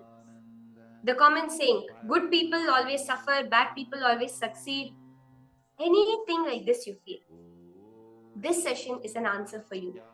If you know anyone who is struggling in life, to understand why things are happening to them the way they are and want to change it, this session is for them. Invite them to join in for this session, because in this session, Swamiji is going to be revealing the sacred truth of Brahmavit Brahmaiva Bhavati. By knowing existence, by knowing the ultimate, you can become it. So let us now listen to these powerful cognitions directly from Swamiji himself.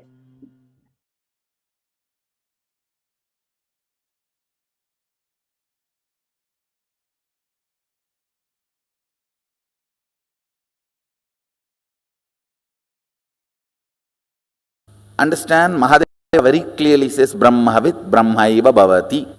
There are some Vedic verses he exactly repeats Agama. Knowing which you become, that is Brahman, cosmos. Listen carefully. Just because you know about this pillar, it's not that you will become this pillar. Just because you know about the screen, it's not that you will become the screen. But consciousness is such, just by knowing about it, you will become that. Brahmavit Brahmaiva Bhavati. Knowing cosmos, you become cosmos. Because you are cosmos.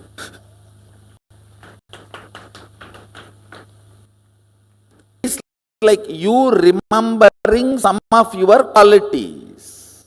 Listen, Paramashiva's message directly from Sri Kailasa.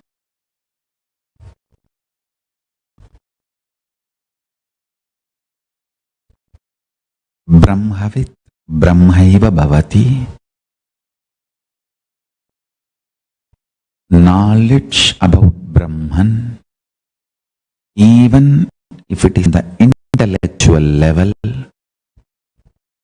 even if it has not become your realization in the physical world as of now, the very knowledge, jnana, a logically convinced, cognized understanding about Brahman itself is so valuable and important for you. It guarantees Videha Mukti, means Kailasa when you leave the body. If you digest that Brahma Vidya, knowledge of Brahman, start manifesting as your reality, even while you are living, you live enlightenment. Listen. Even knowledge, knowing is so important.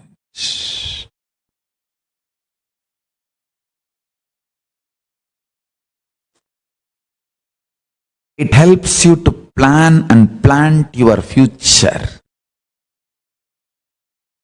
When I say you are Paramashiva, 10,000 powerful cognitions which cannot be uttered by words, the whole thing is packed into that one truth, and I am sending this to you. Listen. Understand?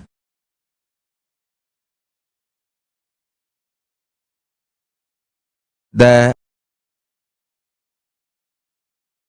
higher space zones, the vertical space zones like Bhur, Bhuva, Suva, Tapa, Satya, all the lokas, all the different higher worlds, higher existence, and ultimately the Kailasa, highest dimension, highest existence. Even if you know information about those lokas, they become enlightenment. That is the important thing. Understand? In this world, the truths related to this world, knowing does not mean experiencing. The information does not become enlightenment. But the truths about that world, just information becomes enlightenment. Brahmavit Brahmaiva Bhavati. Knowledge becomes reality. Information becomes enlightenment. That is the way Musukunda Chakravarti went to Devaloka and brought Tyagaraja Swami of Tiruvarur. Just one Rishi came and gave the information about Devaka, and that became experience for Musukunda Chakravarti. He just went there casually for a visit. Indra received him and said that I have a war now, can you help me? And Musukunda Chakravarti said, why not? And he took the whole Chola army and supported Indra, and Indra won the war. Because Indra won the war, Indra asked, I should give you some gift, what do you want? Understand? The inter-dimension travel, the inter-world, inter-space travel was common lifestyle for us. This is all not false. I am telling you, the evidence. Musukunda Chakravarti went there and supported Indra and won the war, and then came back. Evidence. 7 Tyagarajas are in Tamil Nadu. Vedaranyam, that's one. Tiruvarur is the main deity. This 7th Tyagaraja Swami, nowhere in that deity you can see even one small symptom or any evidence, it is man-made in this world. Now Prahlada, whatever Prahlada heard from Narada, sitting in his mother's womb, when he came out, assumed the body, and he started growing,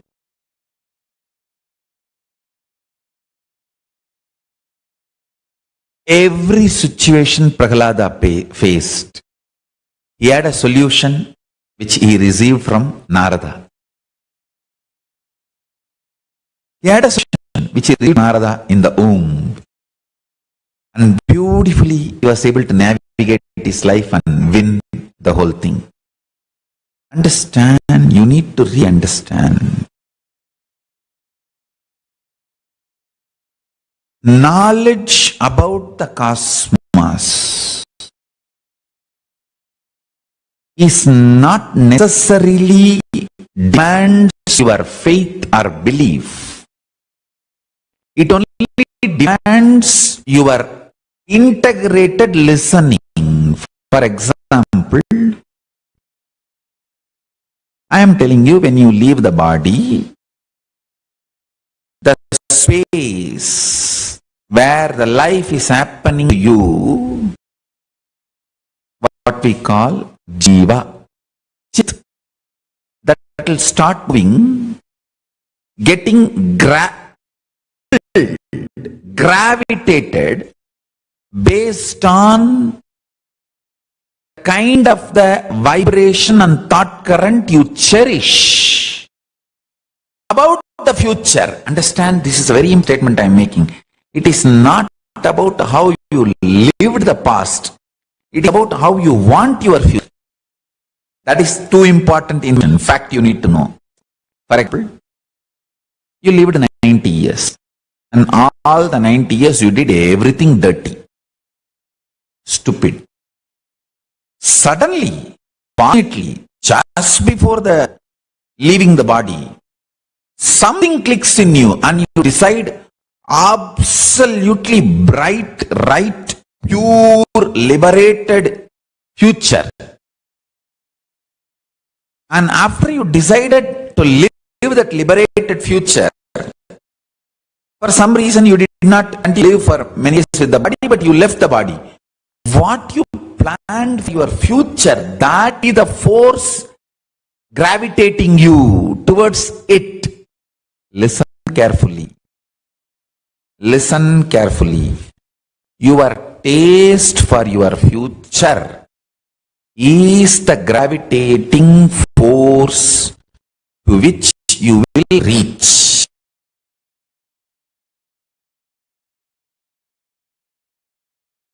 One conscious decision has so much power. I want you to know, one conscious decision has so much power.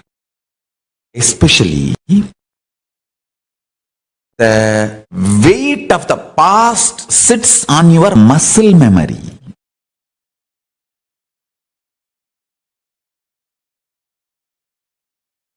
Power of decision is in your biomemory. So, when you leave the body, the weight of the past drastically reduces. You can just take off. Especially if you heard all these truths when you are in the body. Now itself, if you heard all this and gets inside your system, I'll tell you very point blank the truth.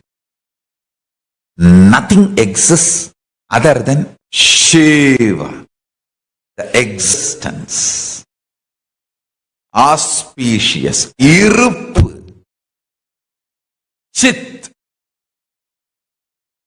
Shiva, Brahmavit, Brahmaiva bhavati.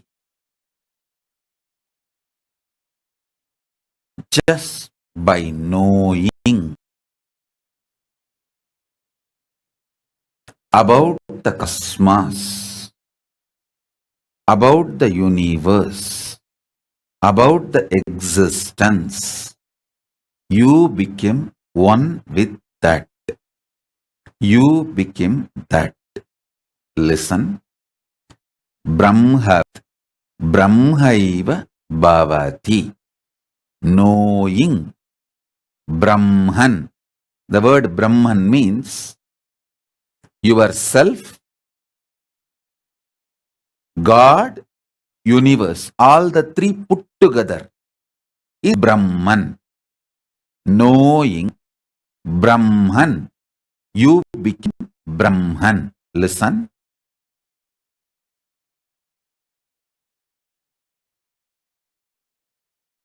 I am repeating. Knowing about Brahman. You become Brahman. Brahman means Jiva, individual soul. Ishvara, God. Jagat, universe. All the three put together. Cosmos, God, soul. All three put together is Brahman. You, by knowing the Brahman, become the Brahman. You may say, no, so many Brahmins read about all these Shastras. We don't see they have become Brahman. Listen. Hinduism is oral tradition. Shravana, you need to listen from someone with whom you have conversational relationship. With whom you have a simple conversational relationship. Brahmavit Brahmaiva Bhavati. Knowing Brahman, cosmos, you become the cosmos. Knowing is not reading, listening from person who already knows, with whom you have a conversational relationship. That's all. Now, fortunately, all of you have conversational relationship with me.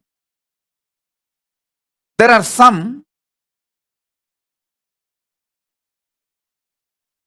may need little more time to wake up, but the moment you decided to come and sit in front of me, you have taken your first step. So naturally, I will do my million steps. Even if you think you want to take one step towards me, I will take 10,000 steps towards you. If you take one step towards me, I will make million steps towards you. It's my commitment. Understand? It's my commitment.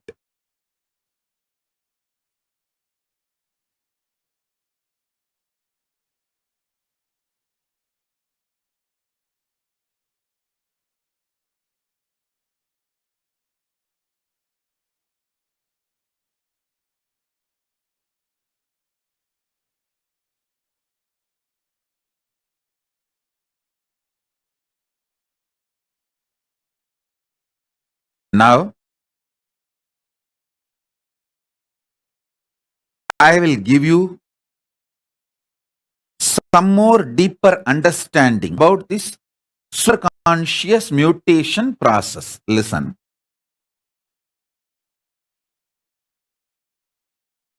Having conversational relationship with someone who knows Brahman and hearing about the Brahman makes you experience, live Brahman. Two things are most difficult in the life. being a person who is a Brahmanyani and having conversational relationship with him. That's all.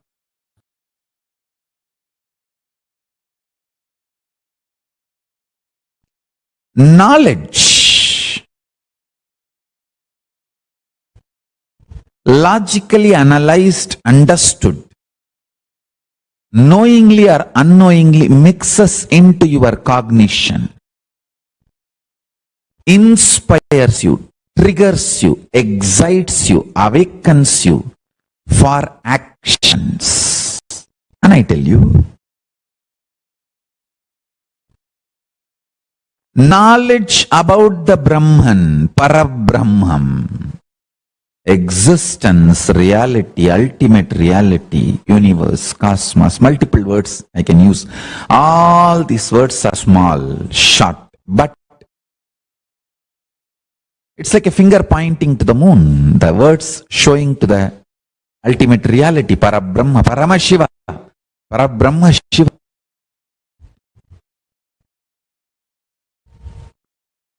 Listening to these great revelations, truths, internalizing,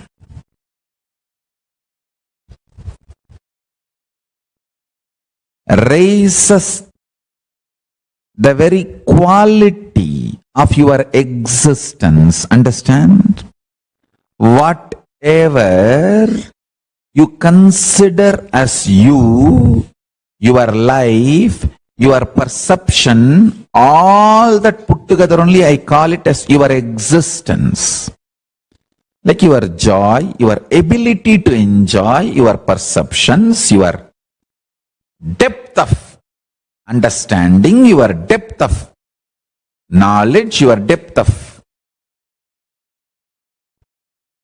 clarity about the reality and the wealth you have and the powers you manifest and the powers you have about on the society and on yourself, on your life.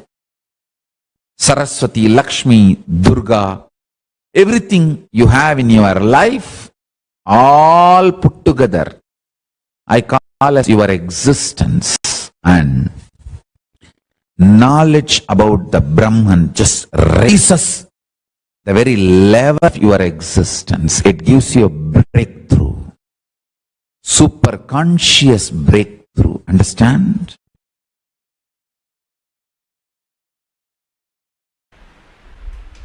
Brahma Sutras, first chapter, first section, 18th Sutra. Kamacha nanumanapeksha peksha. Kamacha nanumanapeksha. Swami Gambhirananda translates this sutra as, there can be no reliance on inference arriving at pradhana owing to the mention of desire. Swami Veereshwarananda translates as, on account of the word bliss, literal desire, referring to Brahman, you cannot infer Anandamaya is also Brahman, since the suffix mayat is used to denote modification.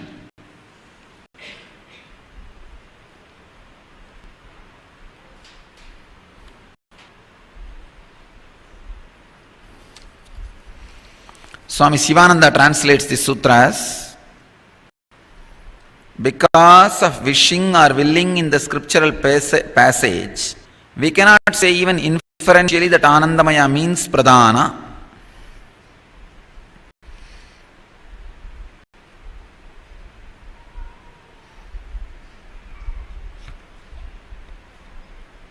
Source, bliss, cannot have desires. Matter, dead, inert, cannot have desires. Desire is wrong cognizance you take while matter moves towards the energy by its very nature. When the matter moves towards the source because of its very natural flow, you assume, take wrong cognizance that something is wrong in you. You do have desires. You need to either fulfill them or suppress them or reject them or transform them. Still, I do not understand the word transformation. Really? What do you mean by the word transformation? I don't understand. I wanted all of you to know the word transformation has no meaning in spirituality. When the basic assumption is wrong, what will you transform? For example, now you assume all the trees are, both sides of the roads are running towards you. Now, when you realize you transformed the trees or what? You transformed all the trees running towards you? No. You just realize it is a foolish assumption. I can say you realizing your foolishness can be called as transformation. That's all.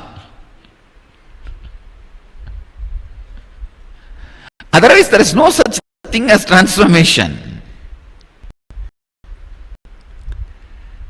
The basic assumption you have desire is wrong. I can say this right sutra exactly for today. After the Kama Dahana, Manmata Dahana, you can open your third eye now. Open third eye means just realizing, oh God, I am bliss. How can I desire anything? No. If I am matter, dead, inert, how can I desire anything? Matter cannot have any desire. Then where is the desire? Where is karma? Where is the source of all anguish, suffering, pain, fear? Then where is all this? Understand?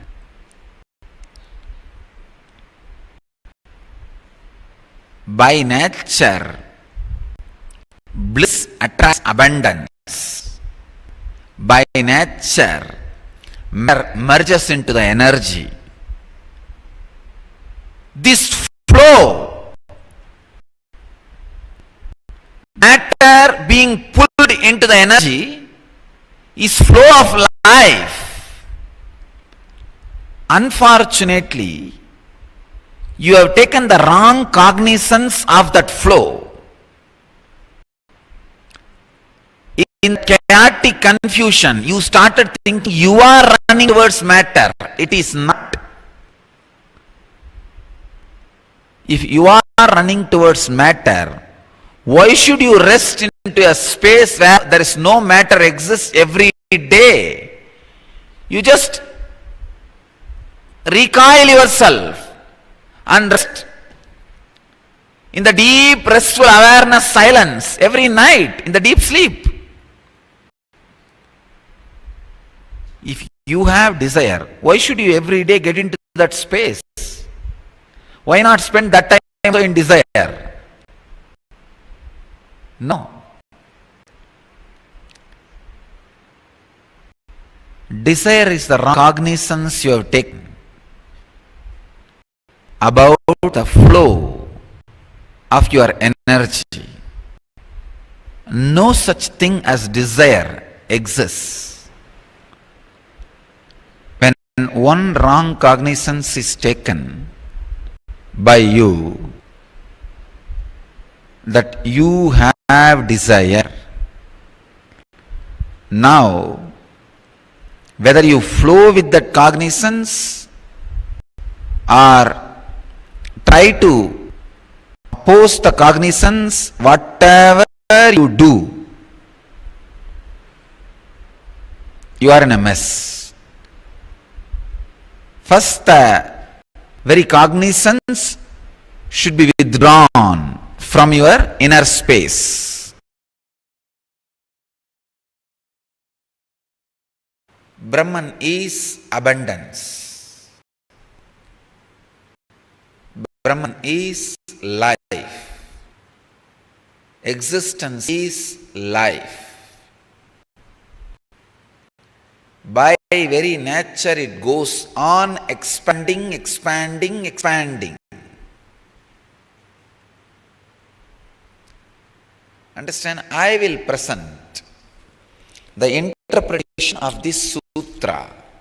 I will present this sutra maybe in this angle. Existence is bliss.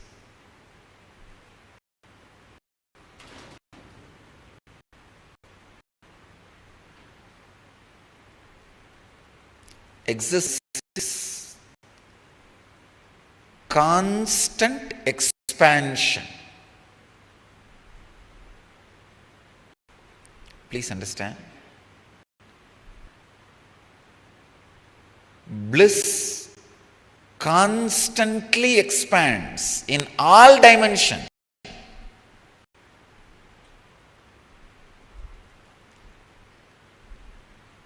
If you are experiencing elevation, automatically you will see you are expanding in the dimension of health, wealth, relationships in a dimension. Please understand. If you are levitating and your wealth is not expanding, your health is not expanding, something is seriously wrong. It's not levitation. You are jumping around. Don't hop around.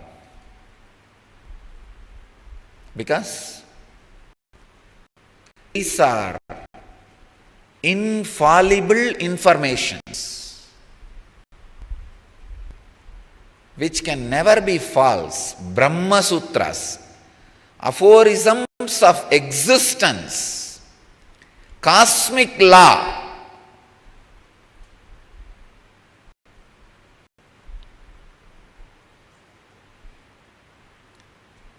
Existence is abundance, constant expansion.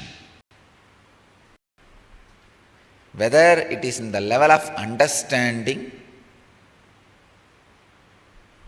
in the level of love, in the level of life, in the level of health, in the level of wealth, whatever may be, but the truth of existence is expansion. Very essence of existence is expansion.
Paramashivoham. Om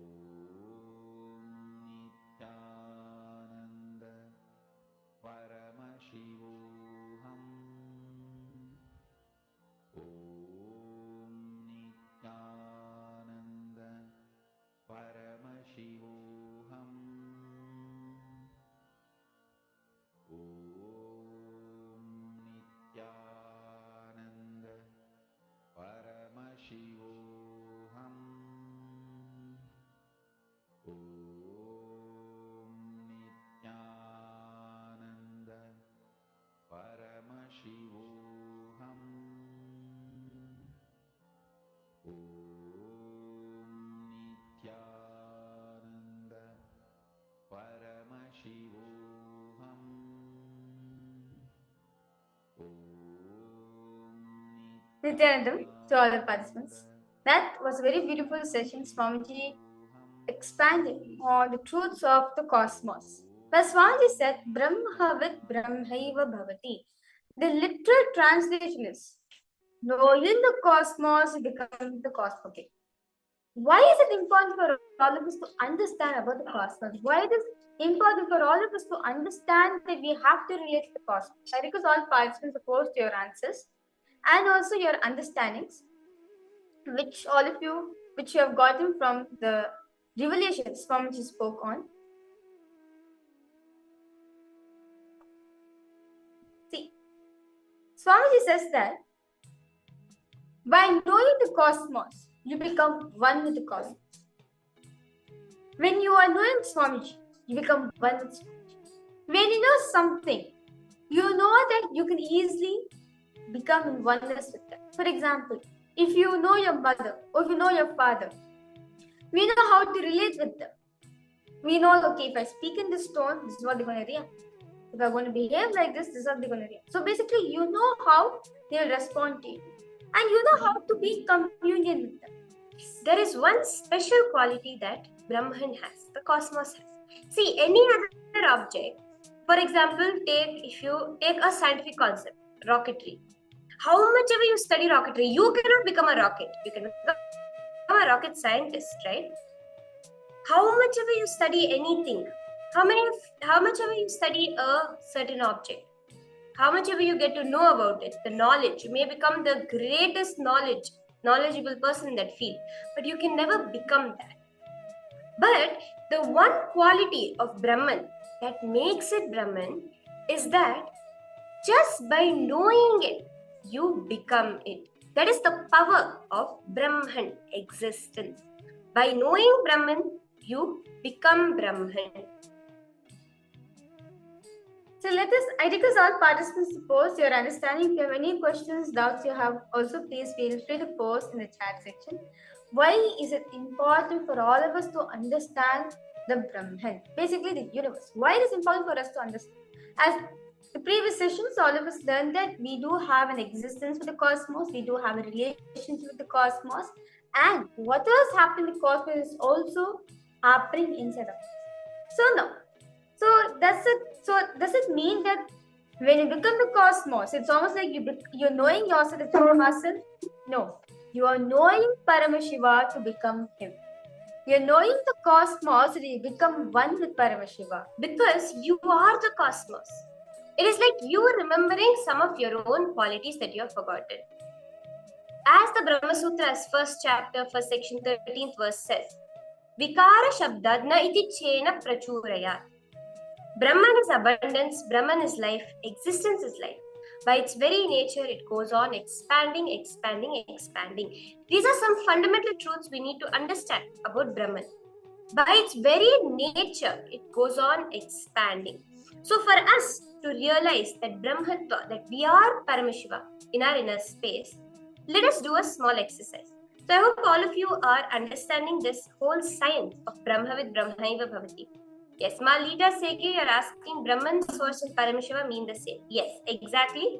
Brahman, existence, Paramashiva, ultimate, God, source, energy, cosmos, all of these are the same principle of the source, that energy behind the creation. Does anyone have any further questions as we enter into the beautiful session? Ma Forum Limaye, you're asking, kindly give the title or link to the previous satsang of the Brahma Sutras. Actually, Ma, you will be receiving the link to all the satsangs as part of the homework, as part of your gifts from this session at the end of the day. So you can look forward to seeing it there. And yes, Ma, you are in the Sarva Darshan room actually, Ma. This is not the SJP Manifestors room. This is the Sarva Darshan room, the room for all the participants, all those who want to join. So this is the first room which you'll enter into. Yes, mind is different. Malita, definitely, the mind is different. The mind is that processor with which we connect to what we call as the world. The mind is the processor that puts us into the different states of consciousness. Whatever we have formed ideas, all of this is the mind, but the source is different. Jairani, I request you to post any questions, doubts you have. Please feel free to post in the chat section. So, and this cosmos is you. By knowing the cosmos, you are becoming Paramashiva. So let us now look in and see. The steps which Swamiji beautifully is given, how we can become one with the cosmos just by knowing. See, now take a few minutes and look in. Where all in your life are you resisting expansion? Yes, okay. Sure, Lita is saying, remember Swamiji saying, we are not the mind. That's right. The mind is a processor we use to interact with the world. See here, where all in your life are you expanding? In health, last year you could jog around the neighborhood within 2 hours. Now you can within half an hour. In wealth, last year your income, last 2 months ago your income was half as it is now. Where all in life are you expanding? I request all the participants to take a few minutes now and write this down. Where all in life are you expanding? Okay. Basil Ayya, you have posted, if by knowing the cosmos I become the cosmos, is this similar to eating the banana? The banana becomes a part of me. Is this super consciousness powers? Ayya, this is actually very different. See, the banana, just by knowing it, you don't become the banana. By eating it, yes, the banana becomes a part of you. But if I know banana, this is called banana, it is yellow in color. It grows on a tree. These are the chemical components. It is rich in potassium. How much ever I learn about a banana, I can learn every single chemical constituent of a banana. But I'm not going to turn into a banana one day, right? But when it comes to Brahman, Swamiji says this word Brahmavit Brahmaiva Bhavati has two meanings. The first is, by knowing Brahman, you become Brahman. The second is, Brahman is that which when you know it, you become it. It's a definition. A banana is a fruit, but Brahman is that which by knowing it, you become it. Are you understanding this? It is a little different one. It's not even just a superconscious power. Because Swamiji revealed, it's like you are remembering your own qualities. It's like 10 years later, suddenly you remember the first bank account you ever opened, you still have some money stored there. And now you have $1,000, $2,000 at your disposal. It is similar to that. It is similar to you remembering a quality of yours. Like in your childhood, you were well known in school for your drawings. But as you grew up, you completely forgot about that. And you were looking through an old album and you saw some of your drawings and you were like, oh my God, I used to be so good at drawing. It's just you remembering, oh yes, I am the cosmos. It is your expansion. That is what is Brahmavid Brahmaiva. Okay, thank you, Ayya.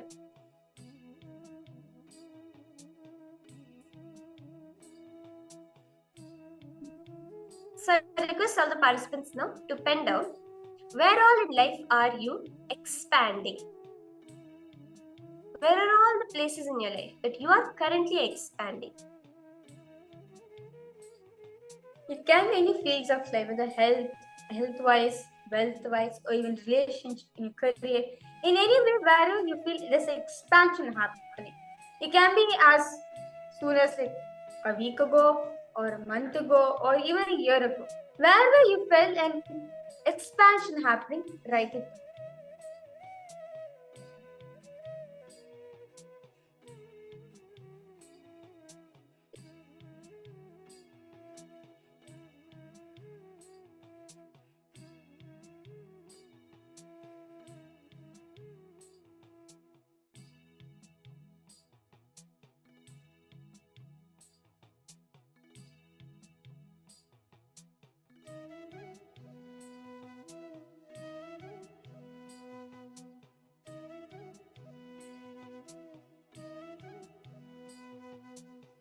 Ma Pratingira, Ma Jnanapradata, Ma Salichen.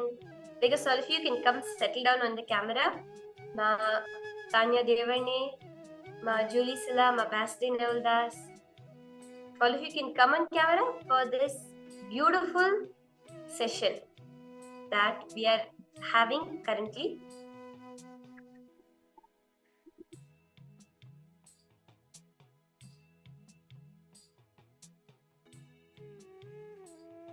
Malita, I see you have posted asking.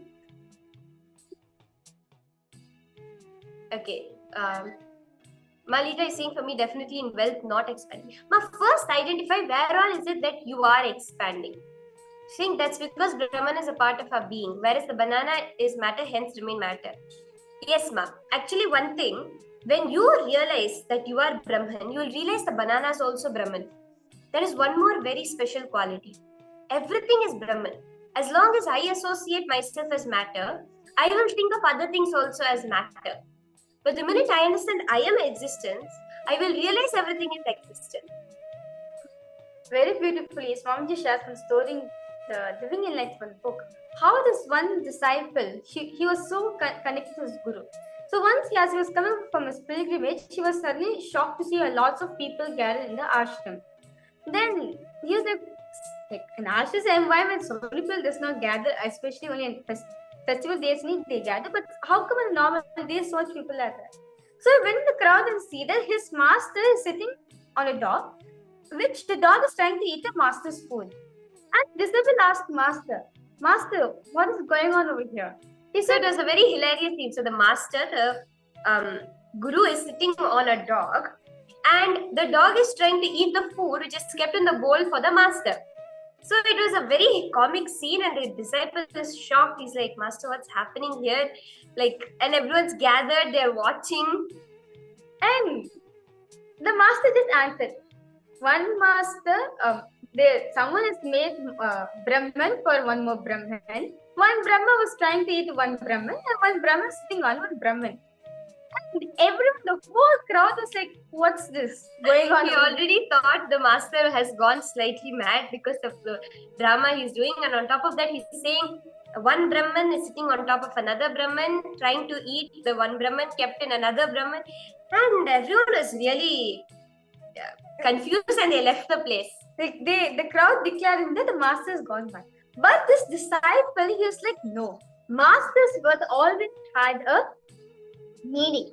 Simply master not just said that. So what he did, he went to a tree, he started cognizing what exactly is Brahman. Who is Brahman? Guru is Brahman, the dog is Brahman, the plate is Brahman. Then he realized he himself is Brahman. And the people around him also Brahman, and simply he got enlightened.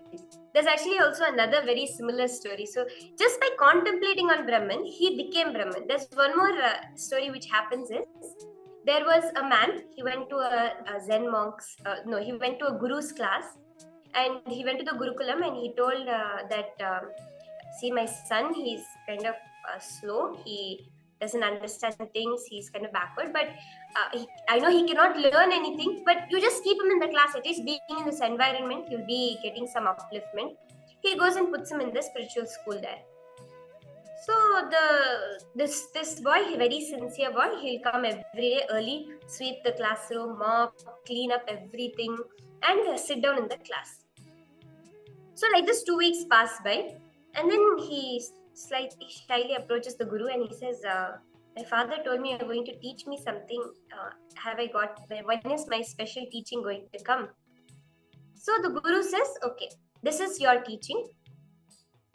Just keep on repeating, Aham Brahmasmi. You keep repeating, Aham Brahmasmi, Aham Brahmasmi. So the boy is repeating, Aham Brahmasmi, Aham Brahmasmi. He's walking around, he reaches his home. His father is sitting and reading the newspaper, and he's going, Aham Brahmasmi, Aham Brahmasmi. So his father says, hey, what is it you're saying? Saying, Aham Brahmasmi, Guru initiated me into this. Do you know what it means? His father asks. He says, no, I don't know. Oh, I never even thought of that. What does it mean? Father says, it means, I am Brahman. So the boy is like, oh, okay, now I know anything, and he'll be repeating, Aham Brahmasmi, Aham Brahmasmi. Father is Brahman, Father is Brahman. And like this, wandering into the kitchen, he'll be looking for food. Then his mother will say, hey, Aham Brahmasmi doesn't mean father is Brahman, it means I am Brahman. So then he'll be like, oh, okay. Aham Brahmasmi, mother is Brahman. Aham Brahmasmi, mother is Brahman. He'll be repeating this. The next day morning, they'll be visiting his uncle's house. And there also he'll be repeating, Aham Brahmasmi, mother is Brahman. Aham Brahmasmi, mother is Brahman. And his uncle will stop him and be like, what are you saying? Aham Brahmasmi means I am Brahman. Now the boy is thoroughly confused. So First, he goes, his father said, I am Brahman. Now the mother is saying, I am Brahman. Now his uncle is saying, I am also Brahman. So what is the way, sister? He started repeating the same thing. Aham Brahmasmi, Aham Brahmasmi. Uncle is Brahman, uncle is Brahman. So he was completely confused and he goes and he sits in the corner and he's thinking. Father is also saying he's Brahman. Mother is also saying he's Brahman. And uncle is also saying he's Brahman. Means what is Brahman? And just by that intense seeking, that contemplation, he got enlightened. That is the power of just contemplating on Brahman. That is why this session is very beautiful and powerful for all of us to go through. So I hope all of you have written down all the places in your life where you are seeing expansion currently, whether it is in your health aspect, your wealth aspect, all the places that you are seeing expansion. Now, write down where you are not expanding. Malita Sege, you wrote in your wealth aspect, you feel that you are not expanding. Like this, write down in the various places in your life where all you feel that you are not expanding. Yes, Basil Aya is saying, so all that exists is Brahman. That's what I got. Yes, Aya, all that exists is Brahman. But it is the Guru who is Brahman came into a dual form that we can understand to convey that experience to us also. So that all that exists as Brahman will become our own experience with the blessings, the initiation of the Guru. So write down now in your life where all you are not expanding, where all you feel that no expansion is happening. I'm stuck. I'm only remaining as this particular way. How much ever I try, I cannot push myself to get up for more than 1 hour before sunrise. Even though I know I have to get up in the Brahma Muhurta, I cannot get up before sunrise. Like this, where all do you feel you are not expanding? Write that down.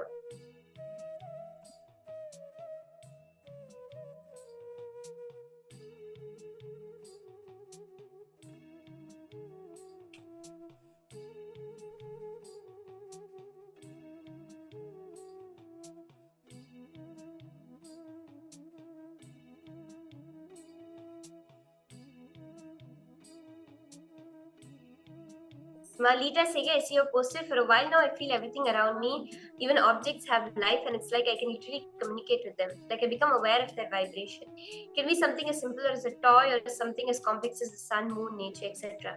What does this experience? Cosma, it is expansion. It's definitely a very subtle and powerful expansion. Ma, I'm telling you, whenever you are sensing this feeling, I know I can communicate with it. Talk to it and ask it to do something. For example, if it's a toy car that is sitting on the ground, and you feel that oneness with it, you feel that you can talk to it. Just move forward. The more and more you play with this, Swamiji says, when you're doing consciousness over matter, if the object is not moving, it is not because it is not alive. It is because you have not found out the language in which to talk to it. What you are sensing, is you're starting to understand the language, the vibration in which all beings exist. So you can play with the power manifestation. You will see it really, really happening in your life.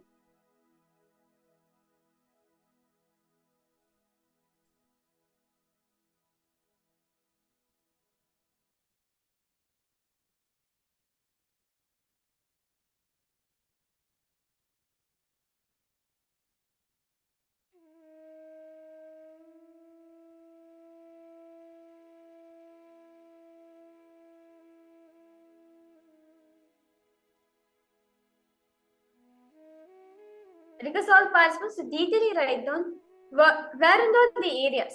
What are all the areas where you're not experiencing an expansion? Now see, the areas where you're expanding, you would have found bliss. You would have found Ananda, the bliss. But in all the places where you have not seen an expansion, you will only find powerlessness. Take a moment and see this. I request all the participants, identify this in your own life. Now you've written down all the places you are expanding and all the places where you have not seen expansion. You will be able to clearly identify where all you're expanding, you are feeling bliss. Where all the places you are not expanding, you are not feeling bliss.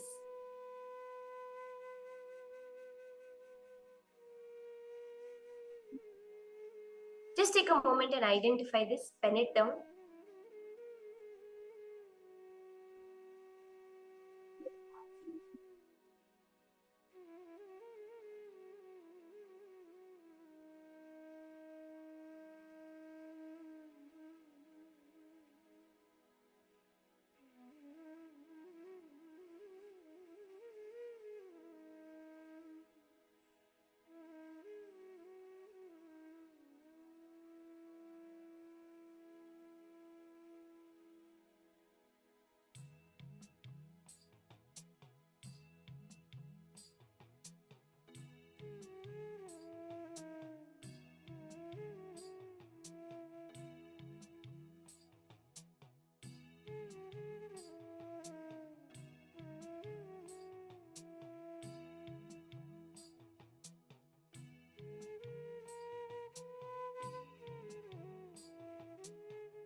If anyone has any questions, doubts, you can feel free to go ahead, post it in the chat.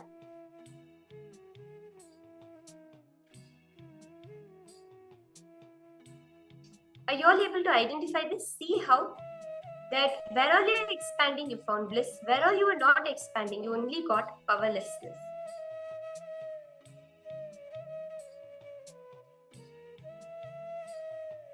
So now, consciously decide the quality of Brahman. Your nature is to expand. That is why you're feeling powerless, where all you are not expanding. So decide now to take a few minutes to expand. How are you going to decide now to expand in life? Identify this. I request all participants to sincerely understand one thing. Cosmos is ever expanding. Even now, if you see, the universe keeps on expanding.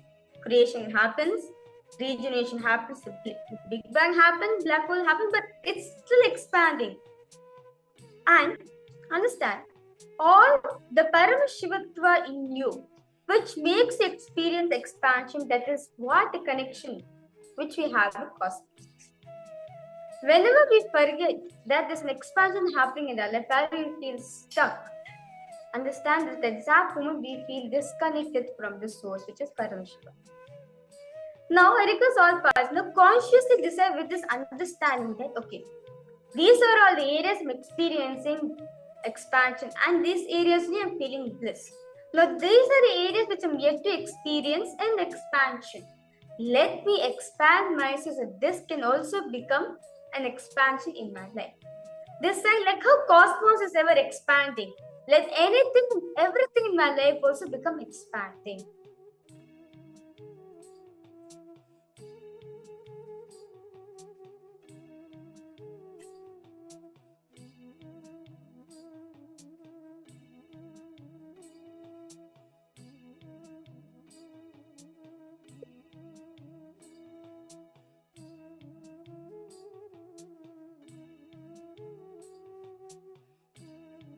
Just decide now how you want to expand. How are you going to expand from now onwards?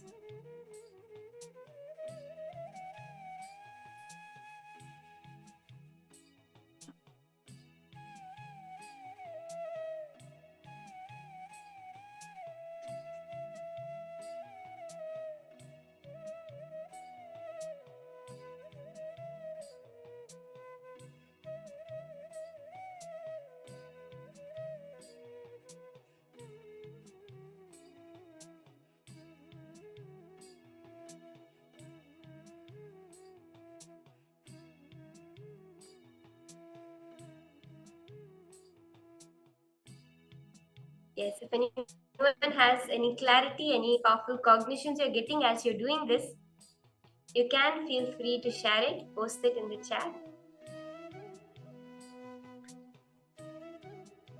Okay, so Ma Lita Sege, you see you're not understanding how to bring the feeling inside into a physical reality. Ma'am, one thing Swamiji says, if you have been shown the possibility for something, it is because life wants it to happen. Bring intensity to the feeling, is what I would say, ma'am. The feeling of financial expansion in your inner space, bring intensity into it. What it means is hold it as a will persistence. Never come to the conclusion it is not manifesting in my reality. It is manifesting. We are yet to see it. So constantly hold the seeking. How can I see it in my reality? When that seeking will lead you to be seeing it in your reality.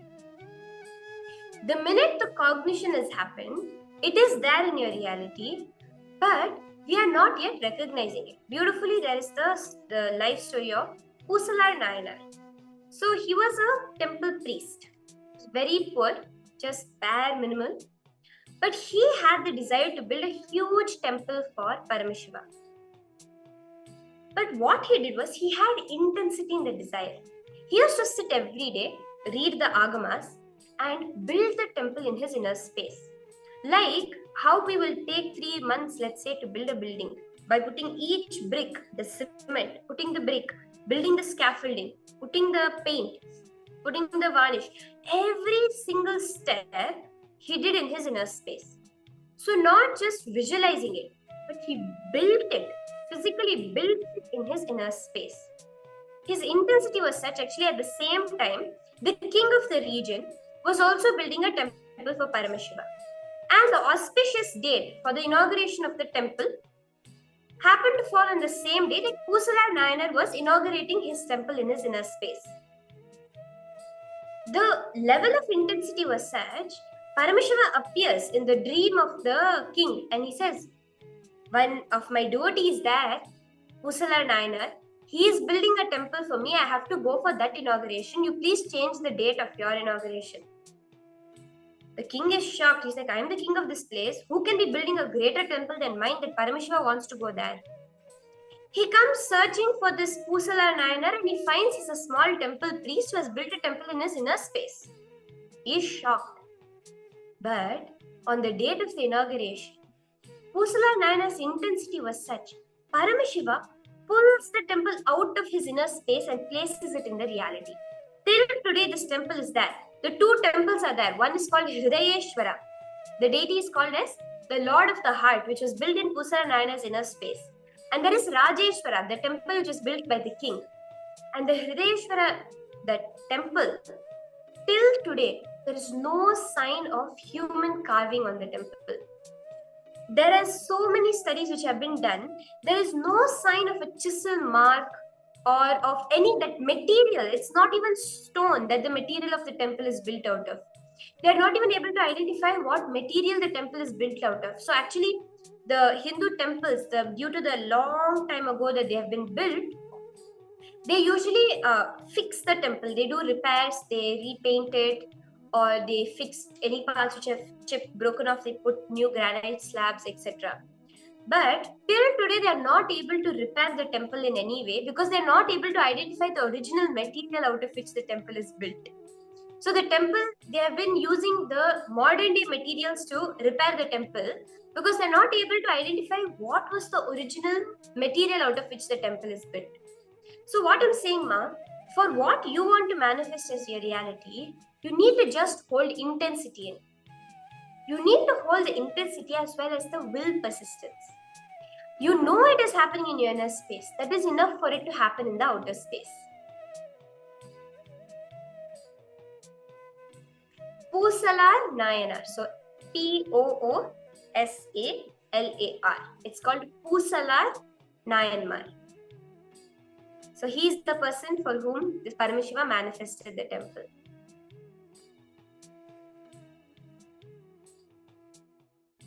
He is one of the 64 Nayanmas, 63 Nayanmas, the greatest devotees of Paramashiva.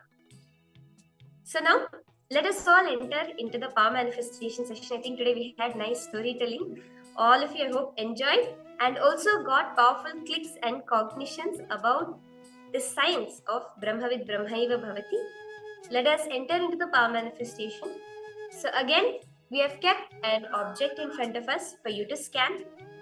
So I've kept an object in front of me. And I request all of you to connect to Swamiji. Start chanting the Mahavakya Om Nityananda Paramashivoham intensely in your inner space. Just remind yourself of the powerful cognition which you got from this session. That You are the cosmos. By knowing the cosmos, by knowing Paramashiva, you become one with Paramashiva.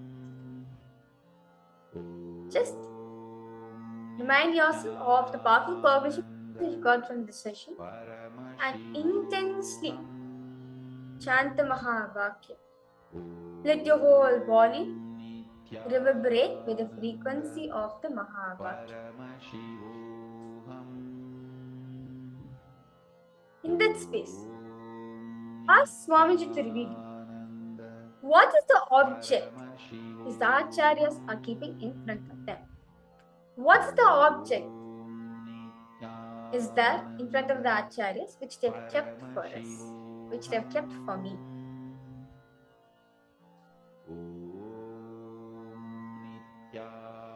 You'll see beautifully, Swamiji will just show you.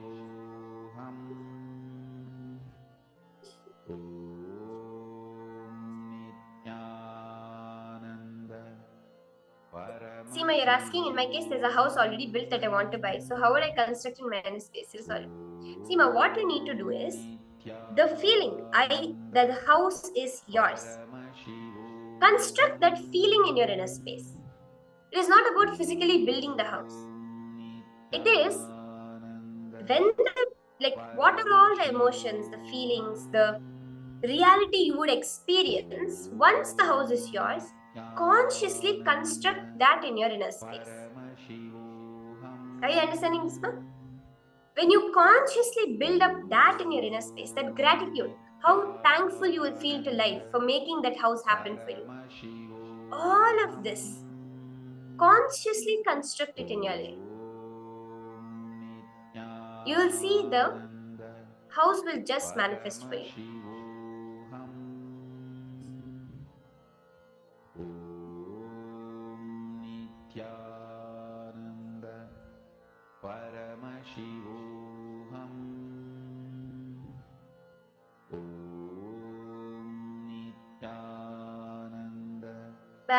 Basilaya, you've asked, I'm getting that in order to start expanding in those areas where I'm not, I have to first commit. But is commitment the first step, or is it changing who we are being? It is a commitment to change who you are being. That's what I'll say, yeah. It is about a transformation in the space we hold towards life. The first step for that is commitment. So let's say I have a reluctance to get involved in life and therefore I am not expanding in my career. It is when you declare, I will get involved, you're changing yourself and you are committing. So it's a commitment to change yourself that you are making. Whether you are seeing it as an external thing happening or it's just an internal shift of space. Lingodhanaya, you're seeing a bell. Okay.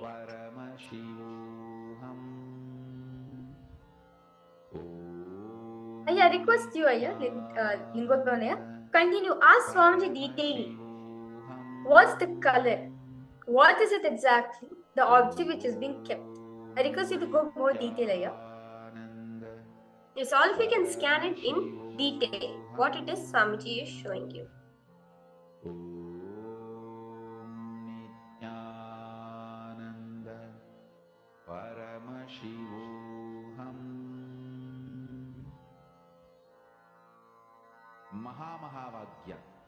Malita said you're seeing a white object. It feels cold to the touch. It looks like a shell or something made of white marble.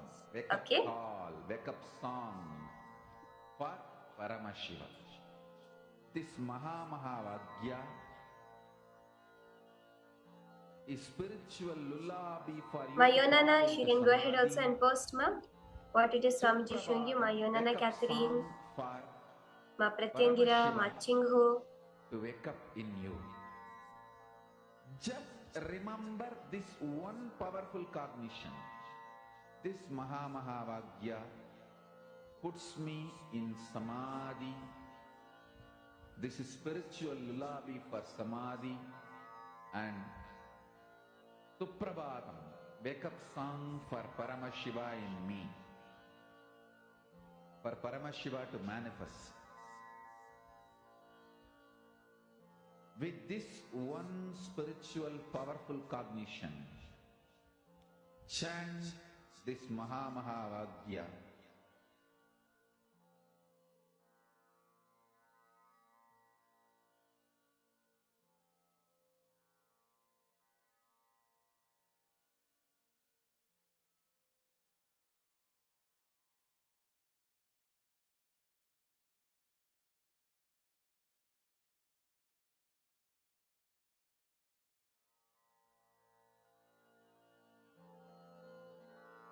Mahavagya, spiritual lullaby for samadhi, and Suprabhatam, wake up call, wake up song for Paramashiva, for Paramashiva to manifest.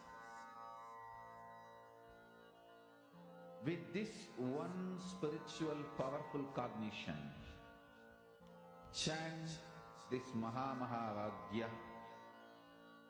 Om Nityananda Paramashivoham. Om Nityananda Paramashivoham. Om Nityananda Paramashivoham. Om Nityananda Paramashivoham. Om Nityananda Paramashivoham.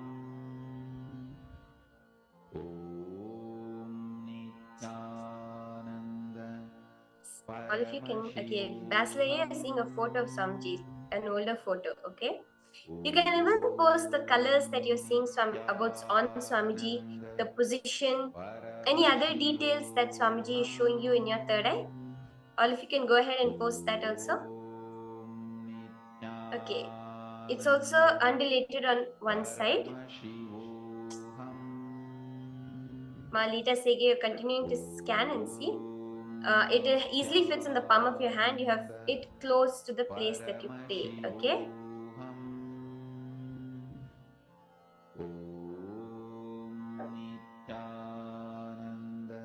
Yes, I'll now be showing the answer to all of you. If there's anyone of you who are yet to post, go ahead and post what Swamiji showed you. So the object that I had kept in front of me is actually a watch. It's an orange watch. It does fit in the palm of my hand. So that is right. Malita Sege, the size of it, you got it. It is quite a smooth watch. It's like a rubber handle with a black face. And it's just a regular watch that I have. So this is the object that I had kept. It's an orange color watch. It's actually orange in color, the watch, with a black face. So this is the object that I had kept. So I hope all of you enjoyed this round of manifestation. The next session we have coming is a very, very beautiful and powerful session about understanding the cosmos. We're going to be now entering into the most powerful session to introducing the cosmos to us. What are the Navagrahas, the 9 planets, and what is their influence on you? So if you know anyone who is interested in astrology, astronomy, do get them for this session. It's going to be very interesting. And you're going to understand these 9 grahas, holding entities, what we call planets. What is the effect they have on us? And how is the cosmos existing? Let us now listen to these powerful cognitions directly from Swamiji himself.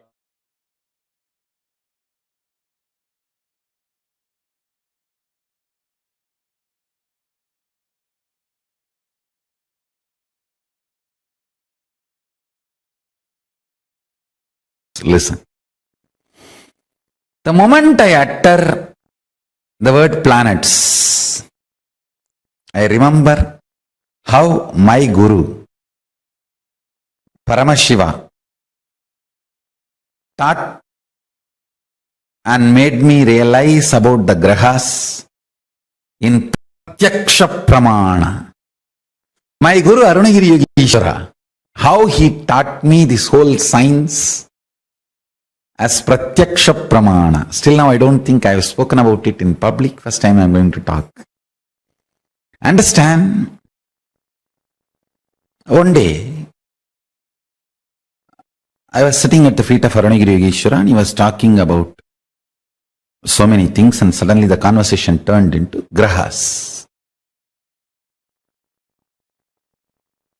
He spoke about Navagrahas.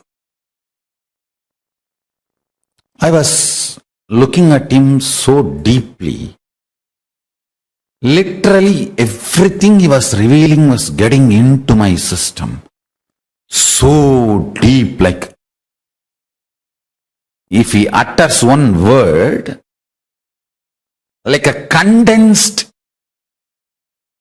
1 petabyte material, information will be transformed into my system, transferred into my system. Listen. The number of words spoken, the quantity and quality of the knowledge transmitted was not matching. That is why I am saying Paramashiva teaches in silence. Listen carefully. When we say Dakshinamurti teaches in silence, it is not that he never utters a word, but the number of words uttered and the quantity and quality of the knowledge, information transmitted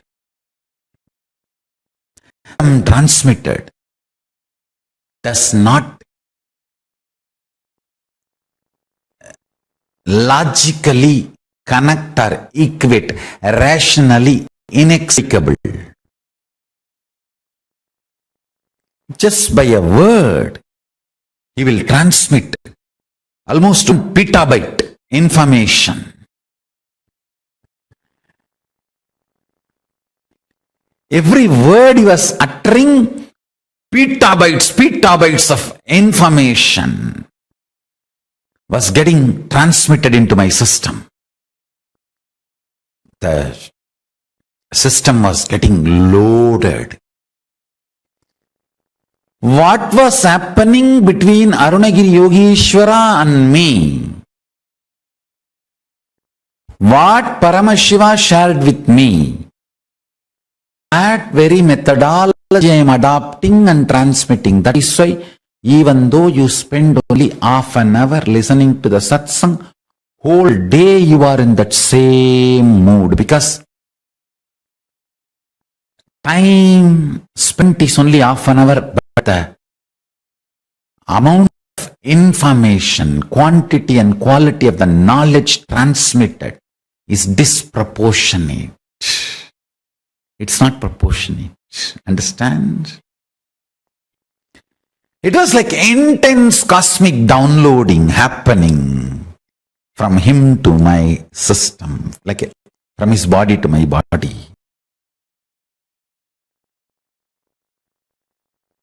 Suddenly, maybe the reasons known only to him, he decided to teach the whole science of Navagrahas, showing directly the grahas to me.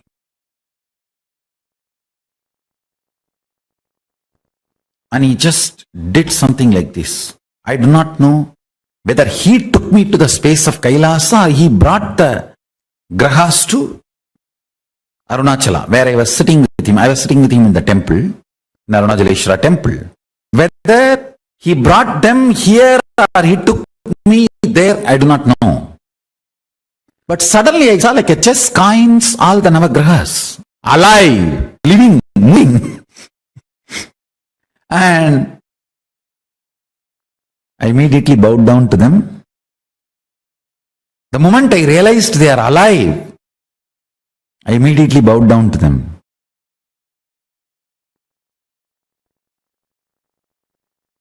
Because I bowed down, I remember very clearly that they were alive, not stone replica or a small toy. No. They were alive, breathing, smiling, fully conscious. Immediately I bowed down to them. The astronomical planets are not astrological planet energies. Even though number may be same, the astrological planets are energies. For example,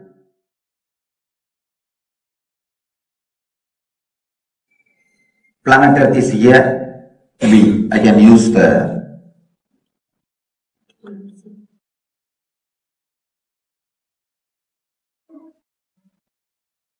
paper to draw and show you. This understanding will really help.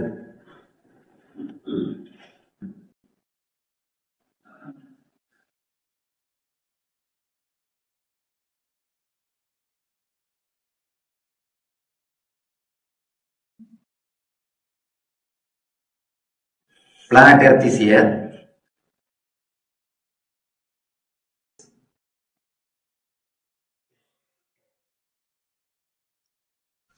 This is Sun. Different grahas are there.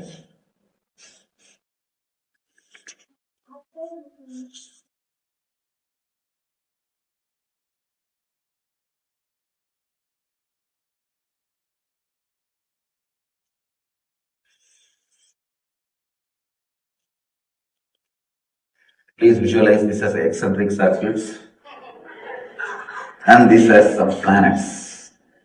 Okay.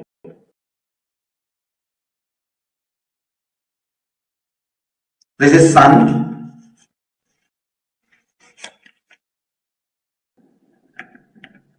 When we say here in our temple, if you see, there will be 9 planetary energies. Statue deities will be there. They will be worshipping. When we say Sani Graha, that is not exactly Saturn. Consider this as a Saturn. A particular energy of pull and push is there always between the grahas. The energy which comes out of the Saturn does not completely come and influence the planet Earth. In between, something will be added, something will be deleted. Different energy clash will be there. For example, 100 unit push energy comes from the Saturn, and if 20 unit pulling energy comes from the Buddha, naturally it will be neutralized. It will become 80. And suddenly here you will see Shukra may add 30 unit, then it will become 110. When it reaches, by the time it reaches the planet Earth, it may get deviated for some time. Then it may come down to 80 or 50. Whatever finally reaches, that is what we call Sunny, Saturn energy. Understand? It's a very subtle science. The same Saturn will not have same influence over planet Earth continuously. If he moves, the total calculation of the pull or push will differ. If you move, even sometime I have seen, within 12 days, the whole energy will be different. Whole energy will be different. If the astronomical planets and astrological planets are same, then the energy difference will not be there. But it is not same. It is not same. It is the totality of the energy reaches to the planet Earth. Maybe when we say Saturn, the major influence in that energy flow was from Saturn. When we say Buddha, it is not that only Buddha is radiating. That energy which came out of Buddha, by the time it reaches the planet Earth, goes through some 5-6 alteration. So many influences gets added and deleted. Then the energy reaches the planet Earth. The different energy positions clearly decides the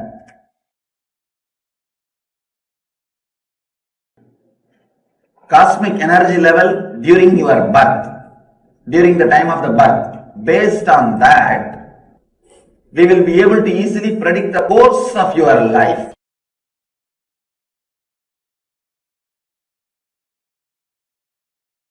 Let me narrate this incident, then you will understand.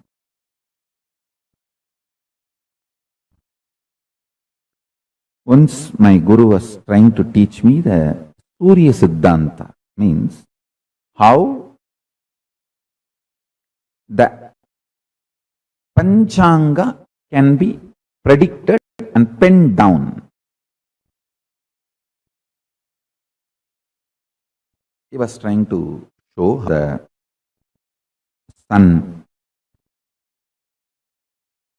is center and earth moves around the sun and moon is around the earth, and the whole structure, including the sun, moon, the whole thing is also moving.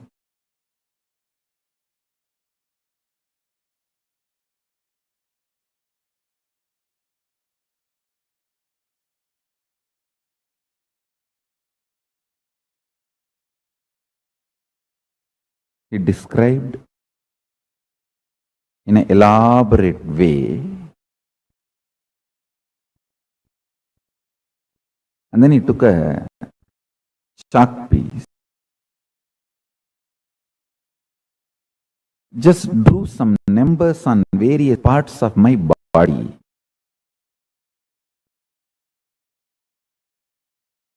The numbers belong to each graha, is directly connected to our internal organs. Each graha influences one of our internal organ heavily. And he drew that numbers on my body, and he drew that same numbers on external, on the floor.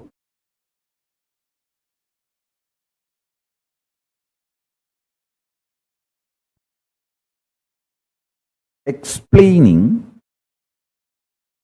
how when those grahas change, when those stars move,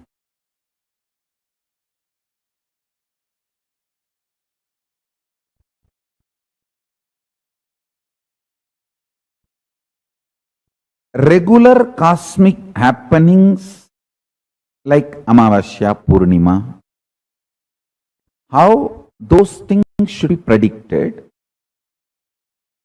or calculated. That is more like a calculation. It's not even prediction. But its influence on the humanity need to be predicted. Its influence on the individual's life need to be predicted. My gurus are trying to map this whole science and explain this to me. I think almost the core fundamental structure of Jyotisha and Surya Siddhanta I am trying to explain.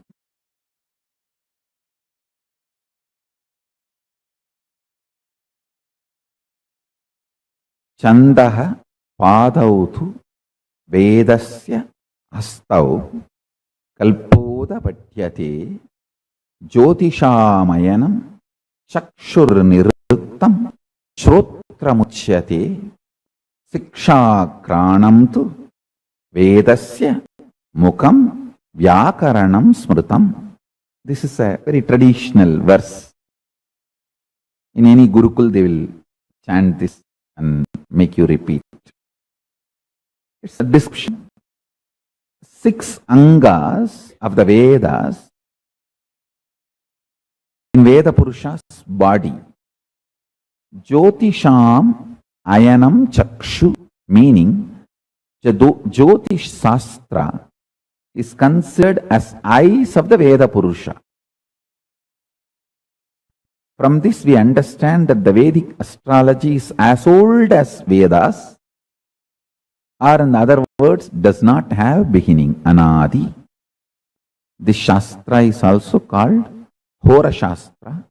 Hora, an abbreviation of Horatram, meaning day and night.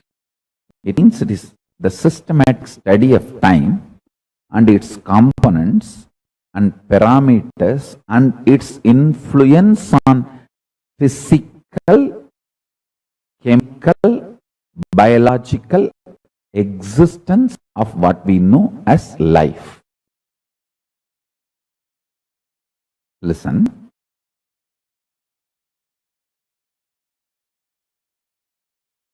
A very funny incident happened when he was teaching me. I was so intensely immersed in his teachings. He was showing me, hey, this is Surya. This influences your brain thinking system. This is Rahu. He influences your liver. The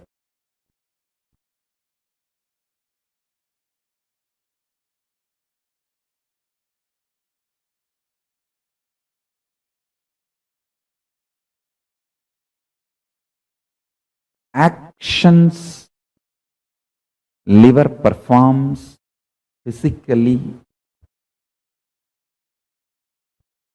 its influence on your thinking system,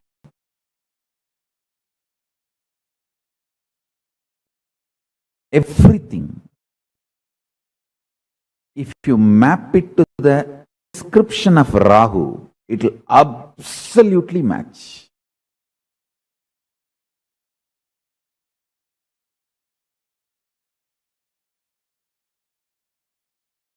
Guru, Brihaspati, is the decision-making mechanism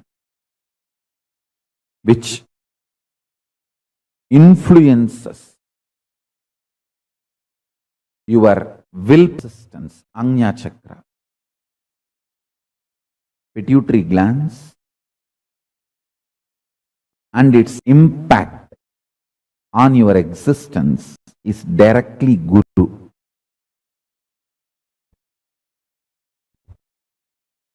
ஈர நேர்பட்டா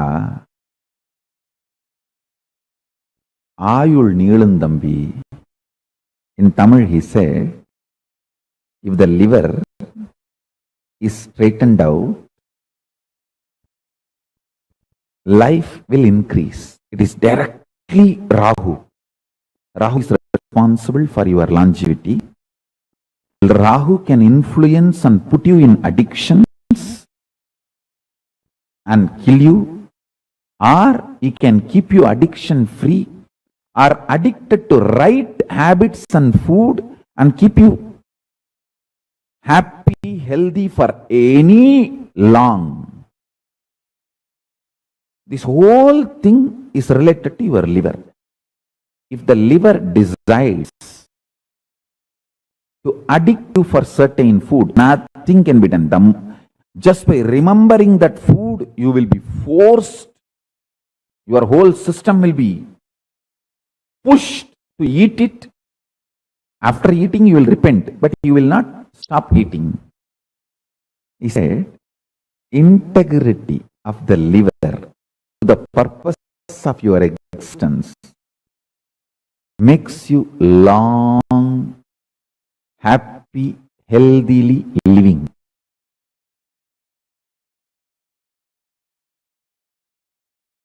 Because liver sends the signals about hunger and what kind of food you like, the taste, everything.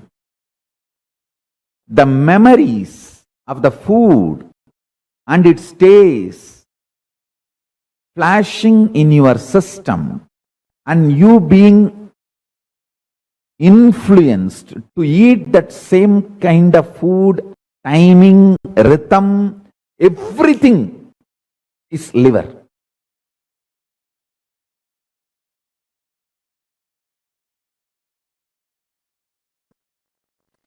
Whenever you manifest any powerful cognitions revealed by Paramashiva, compiled by Kapila, and be humble to the grahas. Grahas support you, protect you, liberate you from any malefic, evil, negative effects. Listen carefully. I am revealing the whole science. There are multiple powerful cognitions.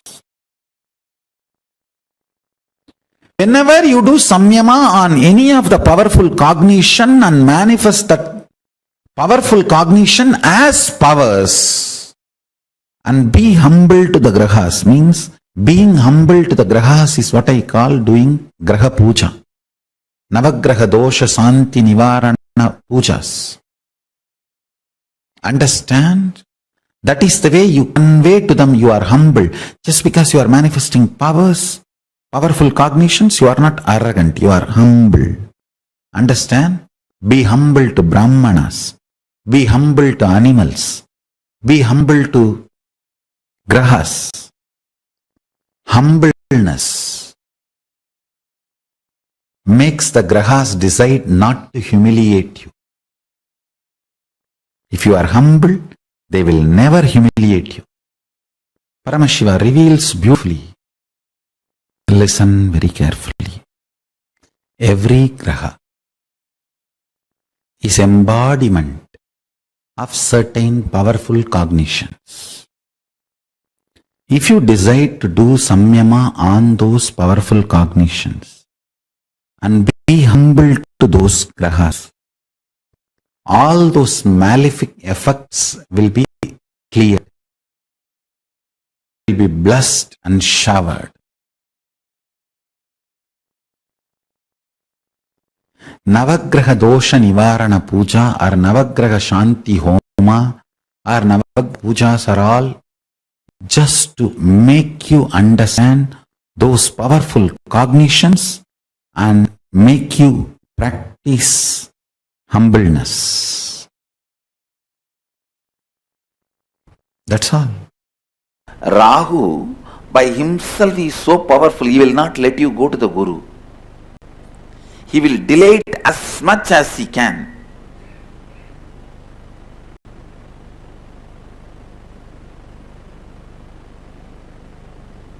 Only if the Surya helps or Chanda helps, you can go to Guru. Especially if there's a Rahu, bad Rahu, only with the Surya or Chandra's help you can go to Guru. Otherwise Rahu is so powerful, he will do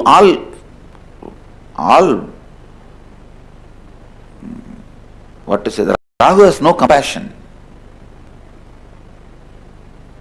I have seen he will even break people's legs and hands so that they will not be able to travel and come to me. I have seen Rahu doing that. He will put them in some bondage. He will break their legs and hands. But I have always seen, in spite of all these problems, somehow if they reach the master, they are liberated. Because Rahu cannot stand in front of Guru. He just has to disappear. Understand, most of your Rahu is identity crisis.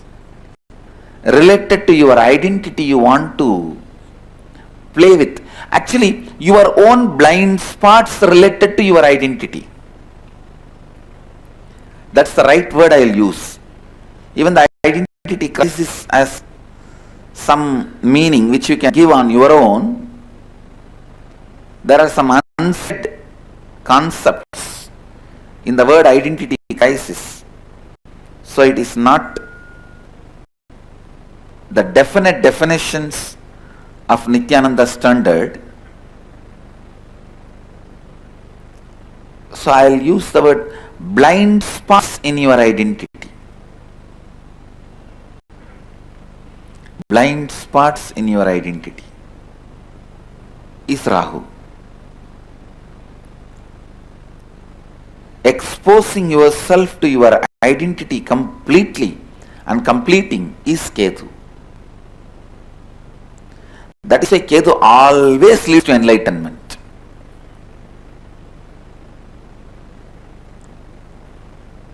If Ketu is there, please understand all of them are great energies.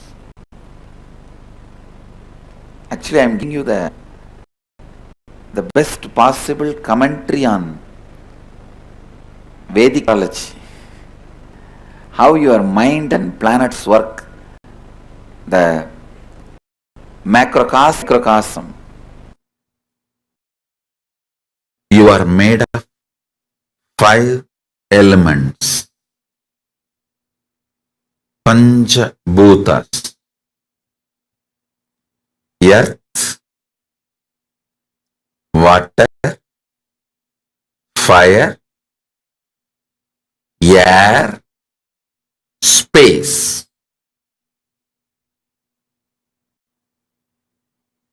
In Sanskrit, Prithvi, Appu, Agni, Prana, Vayu, and Akasha or ether. So listen. Science of reaping the benefits of the space is astrology. If you understand astrology, every day you can see success, because morning itself you will know in which direction if you put your energy, you will continuously get success. Listen, astrology is not to put rules on you, but to give you the profit loss warning. Listen carefully. Look at astrology only as the secret insider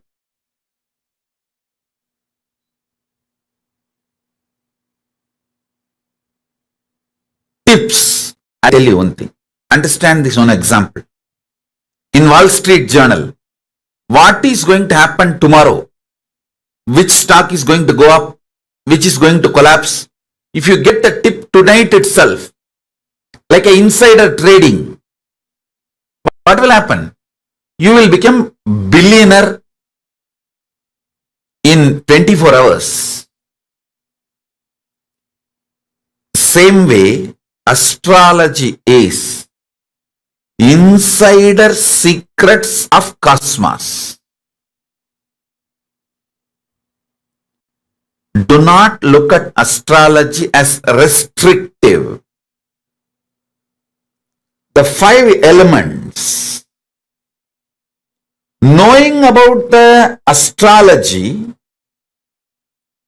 empowers you in your space, Akasha Tattva. Next, listen very carefully.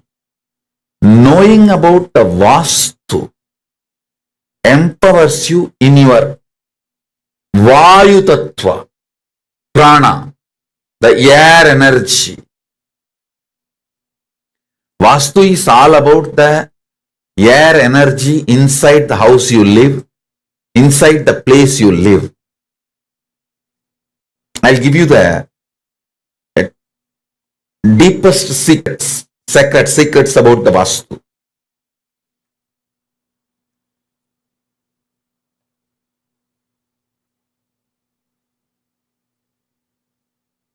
In your own house, sit in southeast, you will feel fresh whole day. You will work, your thinking will be so sharp from morning till night. Sit in northeast, you will feel sucked within just 1 hour. because the place to sit is southeast, Nairuti. All this you can see in your own everyday life.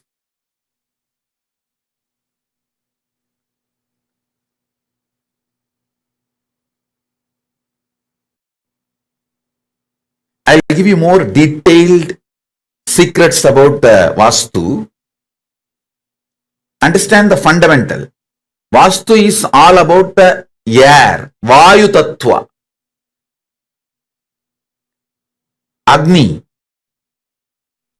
Agni in you, the fire element in you can be mastered by the proper havans, yajnas, homas.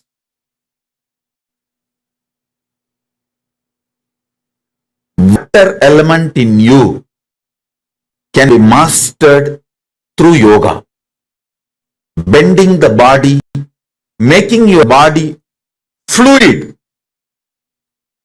flowing.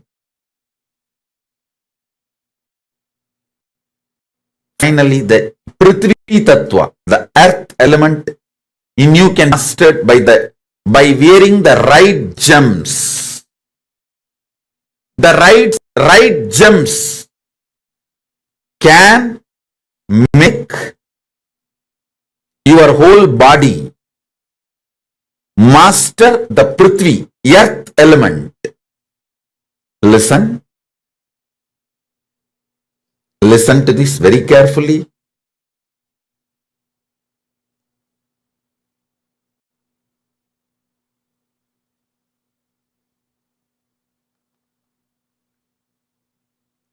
Astrology will empower you from Akasha. I'll give you some of the basic understanding. Sun. Let me bow down to Navagrahas.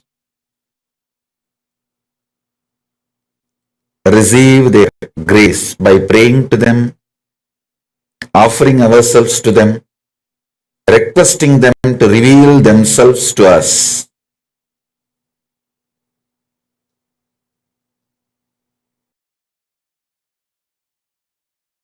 Adityaya Somaya Mangalaya Budaya Cha Guru Shukra Sanibhyo Rahave Kedave Namaha Om.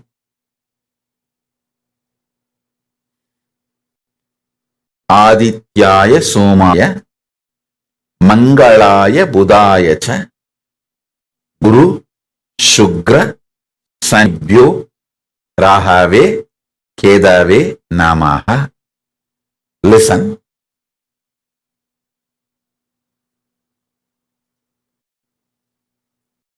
The truths I am revealing to you now is not only just, it is an experience. It will enter into your system.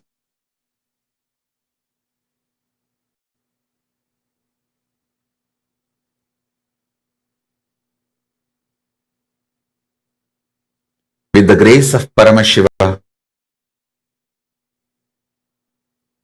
you will all be relieved from all the graha doshas, vastu doshas, and any dosha in the gemology, any dosha in numerology. You will be free from all the doshas, and all these higher energies will support you. Listen.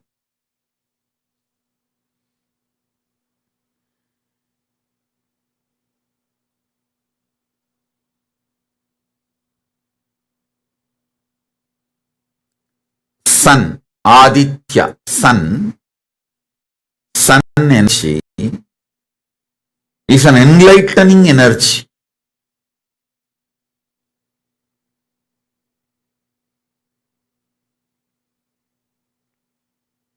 Each of these grahas, when they peak they manifest certain energies. And it is not actually restricting, it is empowering.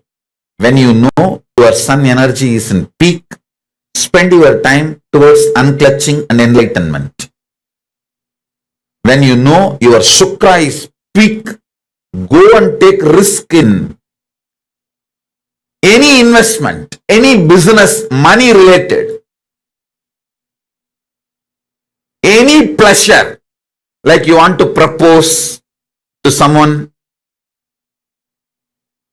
any pleasure related activity, money, luxury, vacation, sexual pleasure, any pleasure. When Shukra is high, simply you will manifest it.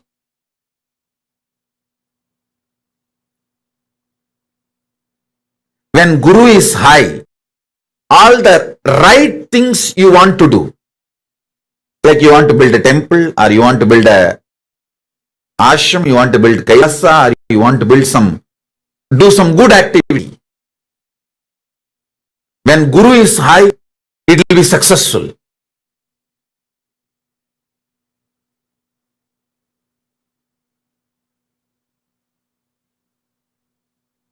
Having even basic little bit knowledge about grahas. I am not asking you to become an astrologer, but basic little knowledge, introduction, will empower you so much in your life.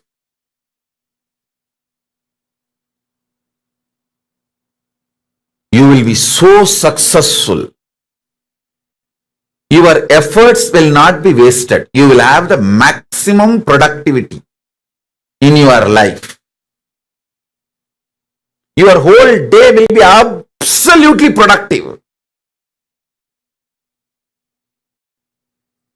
Absolutely productive. I'm telling you.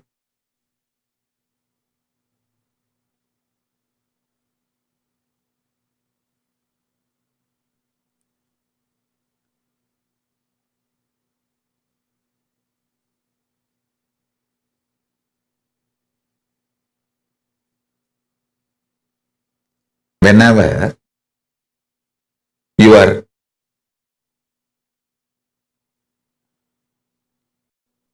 Pingala, means right side breathing, is stronger than left side.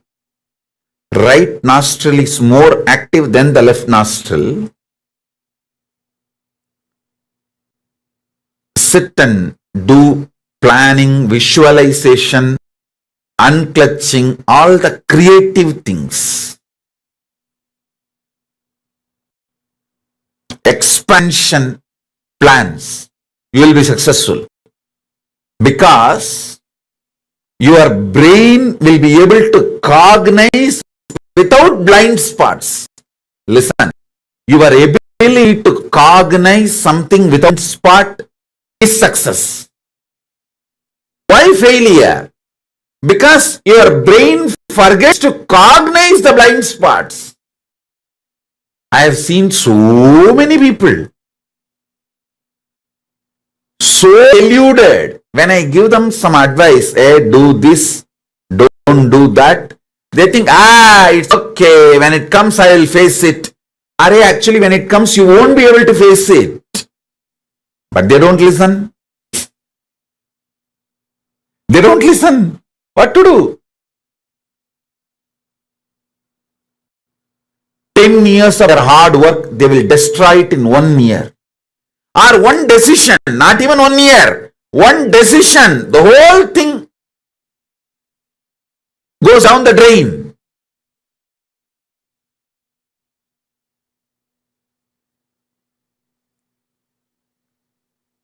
Even though I told multiple times to multiple people, I have seen when they have Guru Kripa. Guru Kripa means trusting that Guru will tell only what is best for me. He does not have any interest other than my interest. That is what is Guru Kripa. If you know, I will tell precisely what is good for you. That is Guru Kripa. Because if you know that, then simply you will do. When I suggest something or when I give you some advice. Anyhow, listen. See, whenever you know you have Rahu, don't focus anything other than taking revenge on your enemies. Rahu is such powerful guy. When Rahu is holding your brain, whoever you think about in your brain, you will finish them off. Understand? See, always people were thinking Rahu Dasa is bad. Rahu is bad. No! Rahu will destroy all your enemies. See, when Rahu is possessing your brain, Rahu is high on you, just remember your boss, manager, whoever you want to take revenge. Nothing else is required. He will finish them. And so much things will be cleared for you to proceed further. You don't need to take revenge on people. Just wait for Rahu to possess your brain. That time just think about them. See, when Guru is high, don't try to attack your enemies. You will fail. When Rahu is high, you don't even need to attack your enemies. Just remember these are the fellows, your enemies in your brain. When you see Rahu does not have any sense of direction. He is extreme violence. He doesn't have a reason, logic. Anybody you keep in front of him, he will kill them. He will destroy them. So whenever Rahu is high, don't sit and do business plan. No. Just pray to Rahu. Rahu, I know you are high on me. Now please, I am showing the photographs of these people. My manager who did not give me the promotion. My colleague out of jealousy poached my team. And this fellow out of jealousy, he destroyed my relationship. And this girl, out of jealousy, she took away my wife, my husband. And all those people, you keep them in the stock when Rahu is high on your energy, which is supposed to be the bad time. All astrologers will tell you, oh, when Rahu is high, just keep quiet, don't do anything. I tell you the secret. When Rahu is high, meditate on all those fellows whom you need to destroy. Think about all the fellows who you need to destroy in your life. See, he will do the job for you. He will simply do the job for you. Use all the cosmic energies.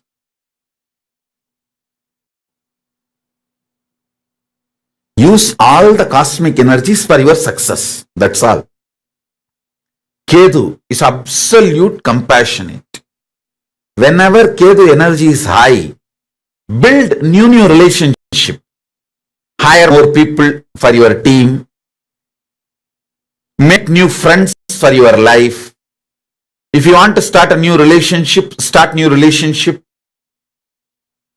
All the compassionate, love, expansion, knowledge-centric, creative, do when Ketu is high. When Ketu is high, he will do everything knowledge-centric. When Ketu is high, even if you want to buy one house, suddenly you will see the same house will come with at least 25 more acres free of cost. If you want to buy 20 acre, for the same cost, you will get 2000 acre. Ketu is that kind of person, that kind of energy. Please be very clear, Rahu is bad only if you show your head to him. If you show your enemy said to him, Rahu is good for you.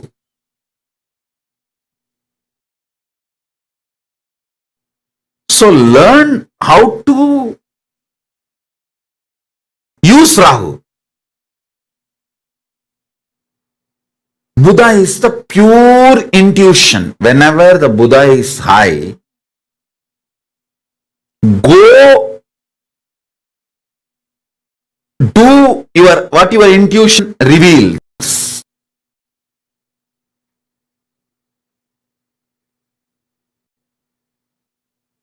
Listen.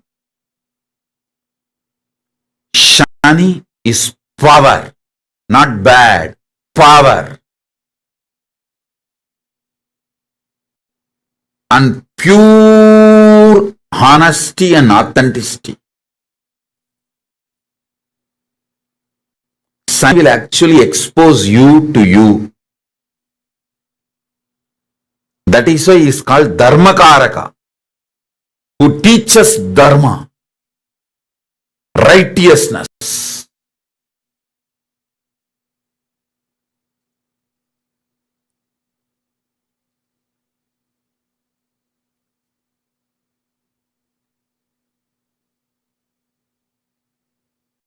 Meditate on each one of the revelations.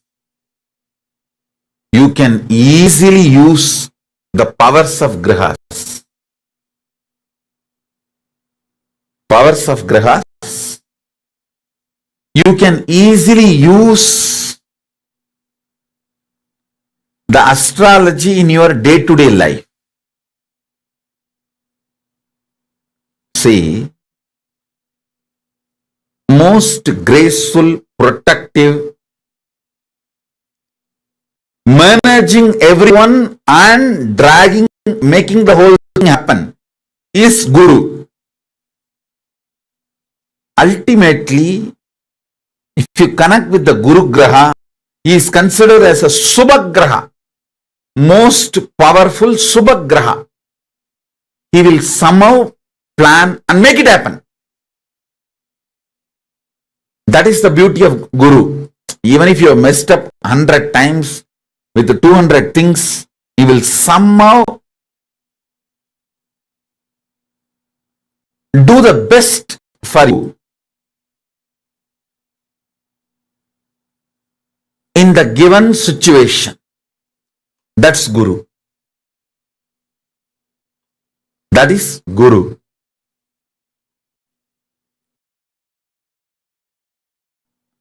Listen.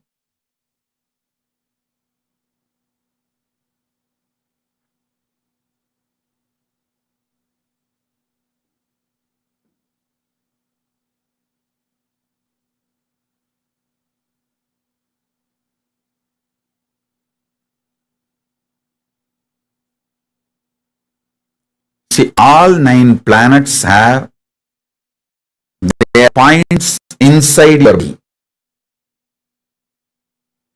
All 9 of them reside in your brain. I'll awaken those all 9 points and let them settle powerfully in your brain.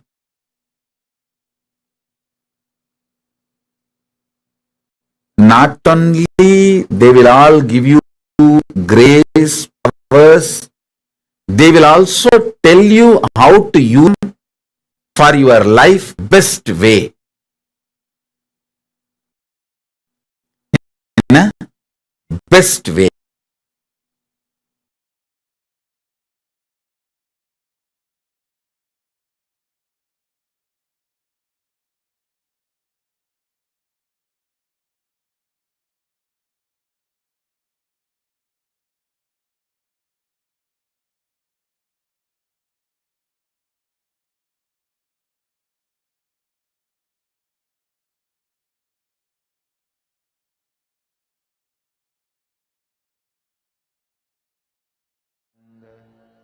Paramashivoham Nityanandam, all the participants once again. That was very beautiful session. Swamiji spoke about the Navagrahas. I know many of the participants were really enjoyed this beautiful session. Swamiji spoke about the Navagrahas. I now request all participants to post your understanding and the very beautiful revelation Swamiji spoke on when each graha has its effect on you, especially the malefic planets, has its effect on you. What you should be doing exactly at that point of time. Or the visualization should be carried. And Swamiji also gave an understanding how the Navagrahas, who are Navagrahas, how can we use them to manifest our reality? Very beautifully, Swamiji says in Satsang. Navagrahas are not there to rule you or impact you, influence you. No. They're only doing that so that you can command them what they need to do for you. It was like, wow. Like Swami literally said, you can manifest anything you want through the Navagrahas.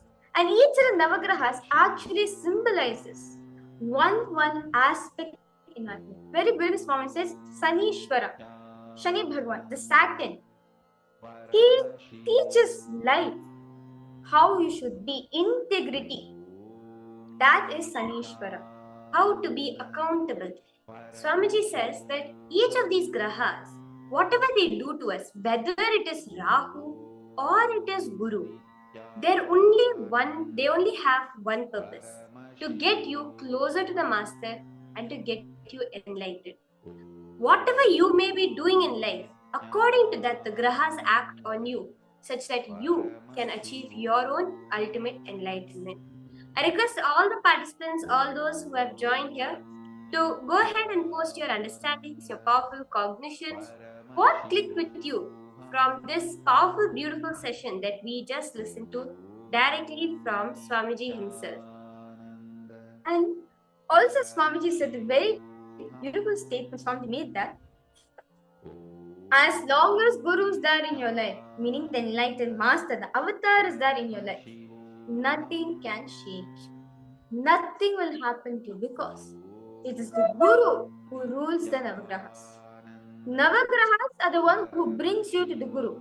And once you're with Guru, yes, effect will be there on you, but it will be only minimum level. But the moment you leave Guru, it takes its effect back on you again. So understand the power of Guru is very important for all of us to understand. I request all those of you sitting here to come settle on camera. Ma Jnana Swarupini, Ma Paside, Ma Ana S, Ma Julie Silla, Ma Zenchao. I request all of you, if you can come on camera, settle down, and let us enter into a very beautiful process. Basically, you have posted. I understand why Swamiji said to say that we should use astrology in our daily life. How do we know how to use the right astrology as a guide? And how deep do we have to understand astrology to live by it as a guidance? Or am I left behind with these questions? Do not worry, Swamiji is there. Just follow Swamiji's teachings. Just by living what the Swamiji is revealing, that is enough. That is what Swamiji says. See, all the need for a Navagrahas, for the astrology consultant is all before meeting the Guru. So as you said, I see Guru is all we need. That is right. Guru is all we need, because once we're in the Guru's presence, all the grahas want only that. All the grahas are working on you only for you to be with the Guru. So as long as you be with the Guru, none of these grahas effects will be there on you, and anything you do will always happen with the blessings of the Guru. So that is all I would say, that all you need is the blessings, the touch, the presence of the Guru. If you want, you can also go to an astrologer and get detailed reading also. But one thing to assure you, as long as Swamiji is there in your life, nothing can happen to you. Swamiji says even the effect of Sanishwara. Understand, each of the grahas has its particular period of time, so it will affect on you. When the Sanishwara, the Saturn, Shani Bhagwan, when he is up, when his energy is there on you at that particular period, it's called the Sadeshat, they say in Hindi or Sanskrit. The 7 years, the 7.5 years where Shani Bhagavan rules over you. Even at the point of time, Guru is there. When Swamiji is there, even at 7 months of time, he'll only teach you a lesson how to be more closer to Guru. And Swami says, his expansion gives us a very beautiful context, right? What is astrology? What is the horoscope? The moment you come out, the minute you're born, the moment your consciousness enters your body, the energy level of the cosmos gets imprinted on your consciousness. Your inner space gets the print of the cosmic energy level based on the time of birth and the position of these 9 energy centers, the grahas. That print is your horoscope. Jyotisha, Vedic astrology is called as Jyotisha. If you know even a little bit Sanskrit, you know Jyoti means light. Showing the light to enlightenment is Jyotisha. Using conscious energy and aligning yourself with the grahas, seeing the future flow of the individual life and the cosmic happenings. This is what is consciousness-based education that Swamiji is revealing to all of us.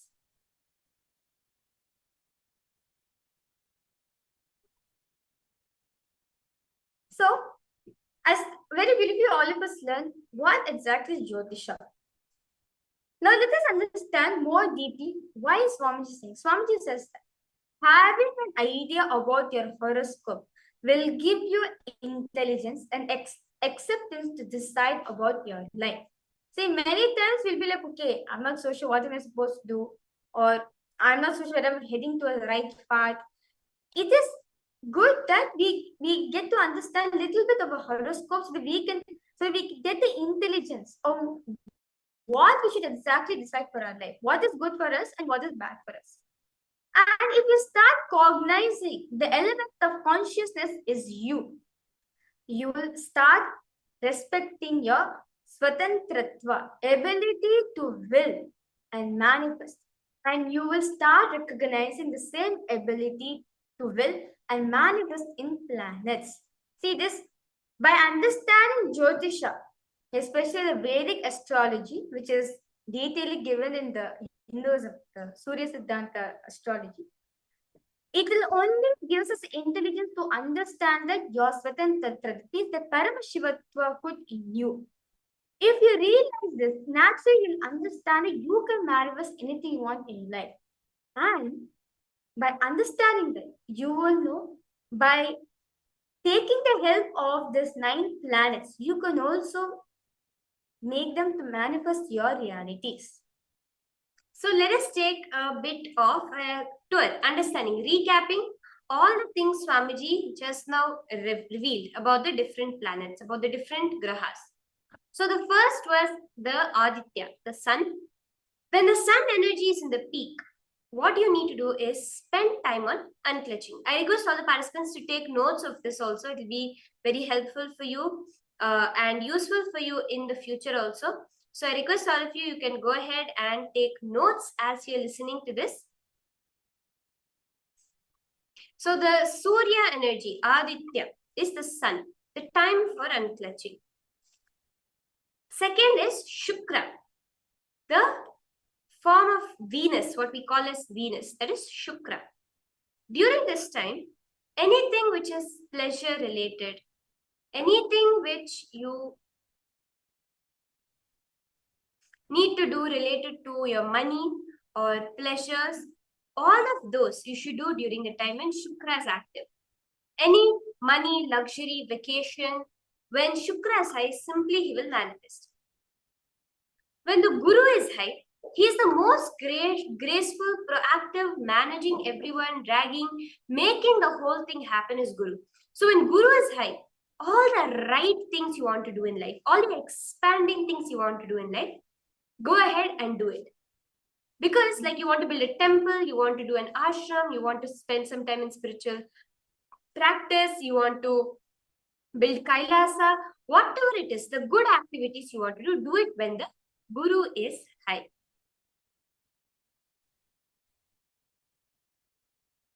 And the next, Swamiji reveals very beautifully,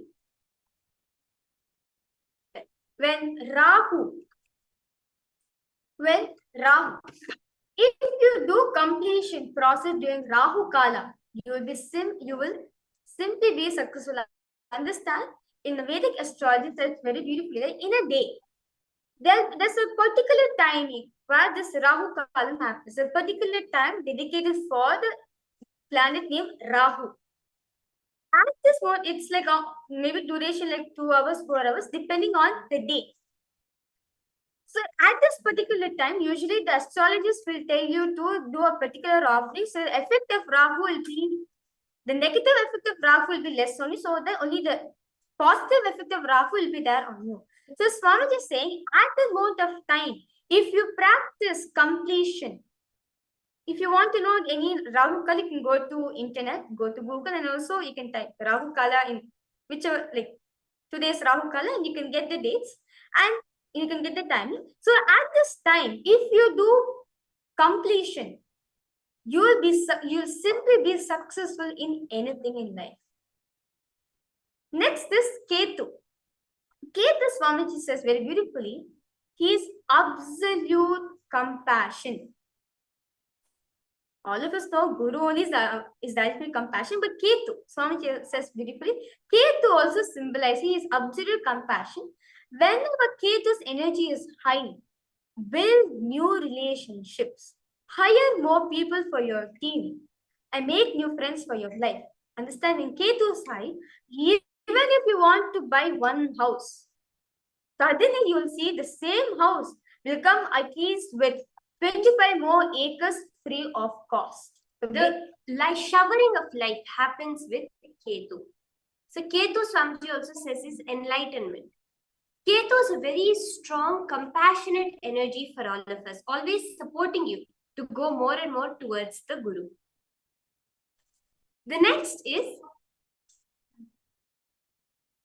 the Mangala, Buddha. So many different energies are there, where they all, for example, Buddha, whenever Buddha is high, it's the pure intuition. Do whatever your intuition tells you to do. When the planet of Mercury, Buddha, is high, do whatever your intuition tells you to do. And when your Shani Bhagavan, the Shanishchara, when he is high in your life, Saturn, his power, pure honesty, authenticity. It's the time to get accountable, because he will expose you to you. He will expose all of your own incompletions, your own non-integrities. He will expose yourself to you itself.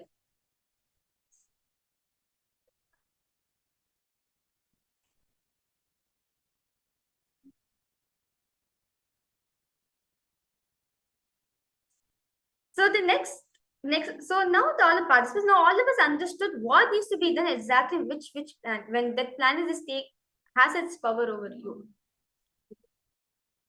Now I request all participants, just meditate on these 9 planets. I request all participants, if at all you feel, okay, I want to know my astrology, I want to know my horoscope, do feel free to reaching out to an astrologer. You can go and get your horoscope read, or there's so many online tutors, websites available where you can get your free horoscopes. So by knowing your horoscope, Swamiji says, it actually help you to take better decisions in your life. It actually gives intelligence for you to, it will actually guide you what you need to do in your life. But ultimately, when Guru is there, you don't need to worry about anything. Guru will take care of everything. Guru knows what happens when, which to very detail, which planet you're transitioning also, to that point, Guru knows. So understands, all the participants, do not worry. Swamiji is there Swamiji is there in every one of us. So he'll know, as like, suddenly who the Swamiji might give you a particular instruction, a particular Guru Vak Swamiji might have given, just follow it. Because this will actually help you from the malefic effects which the planets will be giving on us. So as all participants understand, I request you to post any further questions, doubts you have. And just Swamiji says, when you meditate upon the qualities, so right now you can see the overall list of all the qualities of these different grahas. Just spend a few minutes now and meditate upon them. When you meditate upon them, they themselves will reveal to you their secrets and how you can manifest it in your own life. So I request all the participants now to take a few minutes, meditate upon this greater science that Swamiji has revealed.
continue to meditate, just look in and see whatever you're able to identify, you're able to click with. Smajyoti Kanda beautifully have posted. Surya, good time to do unclutching. Shukra, money, luxury things. Guru, all the right thing, expanding things. Rahu, good time to do completion. Ketu, build new relationships. He's compassionate. Buddha, Mangala, pure intuition. Shani, pure power, honesty, and authenticity. And a very beautiful ma. Can all just sit for a few minutes and meditate on this Navagrahas. Meditate on these 9 grahas. Look in and see where all you're able to see their effect in your life and connect to them, communicate with them.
just see beautifully what Swamiji is showing you.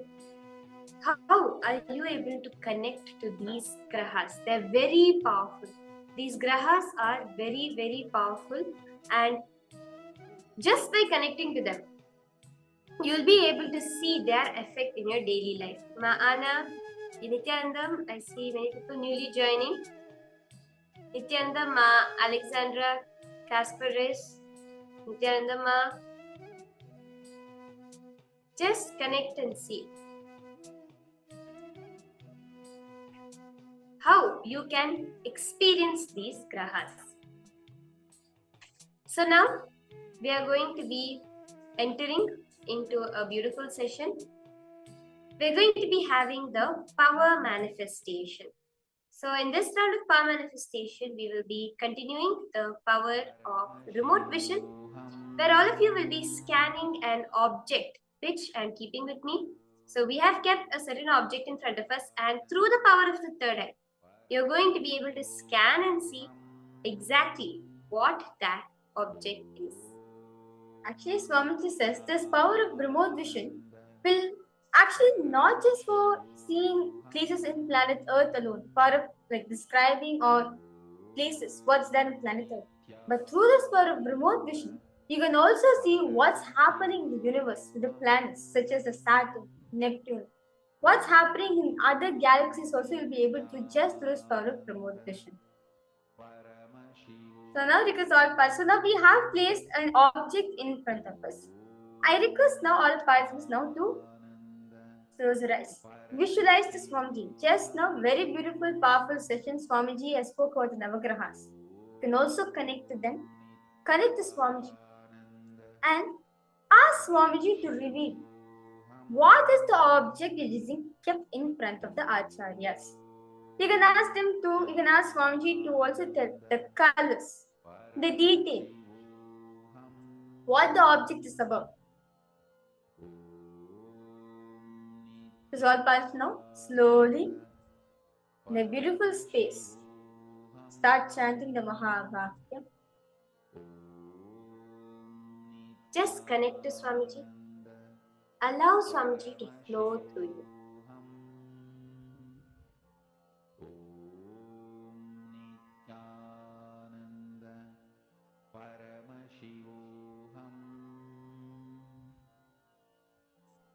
Just enjoy that space with Swamiji as the ultimate thing you can ever have in life is Guru. Just be in a space of gratitude for Swamiji happening in your life as you continue to chant the Mahavakya.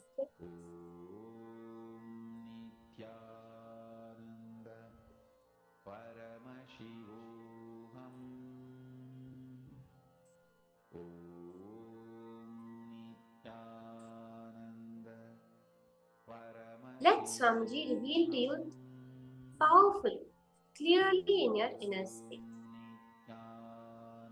You will see a very beautiful, a very clear image of what it is that we have kept.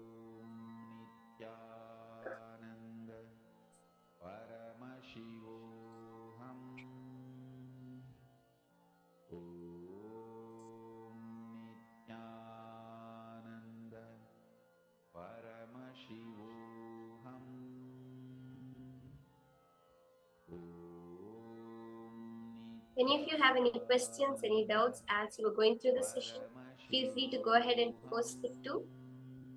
And participate powerfully where you will be able to see exactly, scan exactly what is the object that we have in front of us.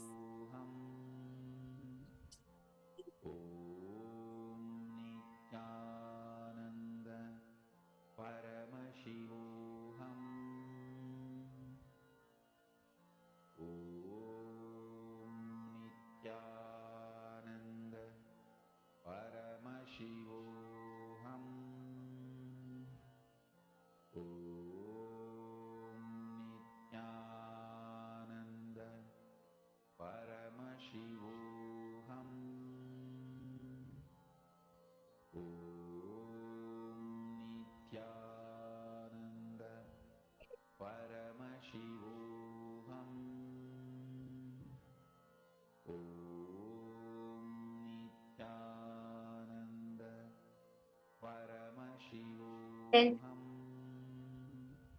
Shantamahama. Any self-talk, anything which is arising in you at this point of time, just be a witnesser to it. Be a witnesser for whatever is happening in your inner space. That do not create any thoughts. Do not sustain any thoughts. Do not destroy any thoughts. Just in the space of pure reflection. Paramashivoham Om Nityananda Paramashivoham Om Nityananda Paramashivoham Om Nityananda Paramashivoham Om Nityananda Paramashivoham Om Nityananda Paramashivoham Om Nityananda Paramashivoham Om Nityananda Paramashivoham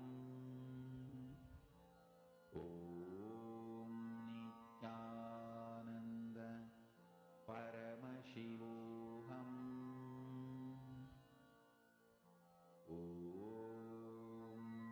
Nityananda Paramashivoham Om Nityananda Paramashivoham Om Nityananda Paramashivoham Om Nityananda Paramashivoham Om Nityananda Paramashivoham Om Nityananda Paramashivoham Om Nityananda Paramashivoham Om Nityananda Paramashivoham Om Nityananda Paramashivoham Om Nityananda Paramashivoham Just enjoy that space that's surrounds you. Nityananda Each time you are manifesting forward, understand it's a personal timeless experience. Enjoy that space that's surrounds you. Paramashivoham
Namah Shivaya. Om Namah Shivaya. Om Namah Shivaya.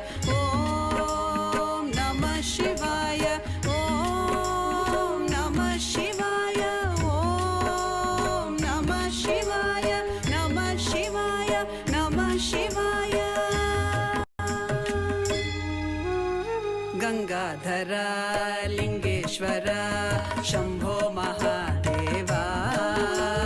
Gangadhara Lingeshwara Shambho Mahadeva. Gadhara Lingeshwara Shambho Mahadeva. Gangadhara Lingeshwara Shambho Mahadeva. Jatadhara Jambulingeshwara Om Namah Shivaya.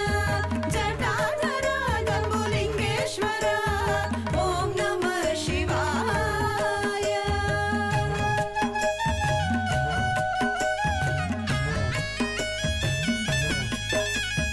Chidambaresha Kanakasabhesha Trinetradarisha. Chidambaresha Kanakasabhesha Trinetradarisha.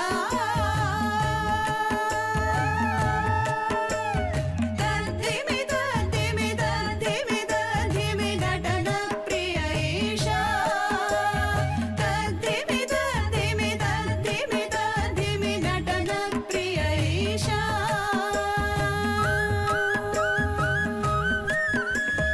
Om Namah Shivaya. Om Namah Shivaya. Om Namah Shivaya. Om Namah Shivaya. Namah Shivaya. Namah Shivaya. Shiva Shiva Shambho. Hara Hara Shambho. Shiva Shiva Shambho. Hara Hara Shambho. Shiva Shiva Shambho. Hara Hara Shambho. Shiva Shiva Shambho. Hara Hara Shambho. Shiva Shiva Shambho. Hara Hara Shambho. Shiva Shiva Shambho. Hara Hara Shambho. Gangadhara Lingeshwara Shambho Mahadeva. Gangadhara Lingeshwara Shambho Mahadeva. Jatadhara Jambulingeshwara Om Namah Shivaya. Jatadhara Jambulingeshwara Om Namah Shivaya. Chidambaresha Kanakasabhesha Trinetradarisha. Tadhimi tadhimi tadhimi tadhimi natana priyaisha. Tadhimi tadhimi tadhimi tadhimi natana priyaisha. Om Namah Shivaya. Shiva Shiva Shambho. Hara Hara Shambho. Shiva Shiva Shambho. Hara Hara Shambho. Shiva Shiva Shambho. Hara Hara Shambho. Shiva Shiva Shambho. Hara Hara Shambho. Shiva Shiva Shambho. Hara Hara Shambho. Shiva Shiva Shambho. Hara Hara Shambho. Shiva Shiva Shambho. Hara Hara Shambho. Shiva Shiva Shambho. Hara Hara Shambho. Nitya.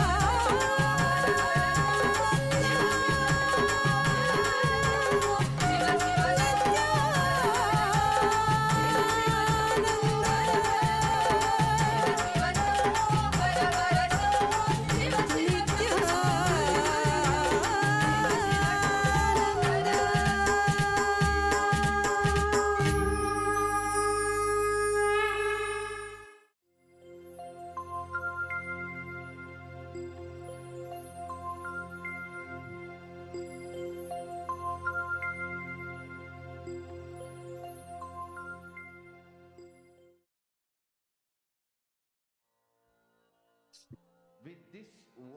With that powerful darshan of Swamiji, and it is all passing slowly.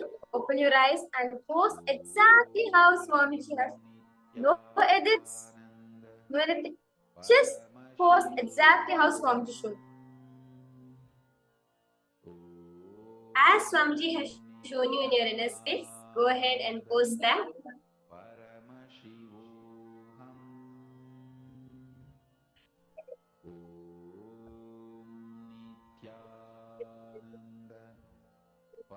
I request all the participants to go ahead and post what it is that Swamiji has shown you.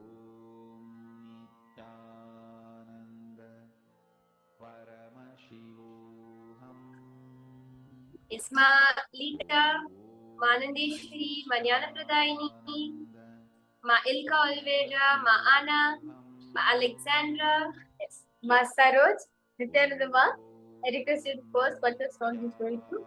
Ma Leonian, okay, see Ma Anna, you have posted you saw something red in color, okay. Go ahead, post some more details, the shape, size, any other details that you saw. Basilaya, you two can go ahead and post. What is it that Swamiji has shown you?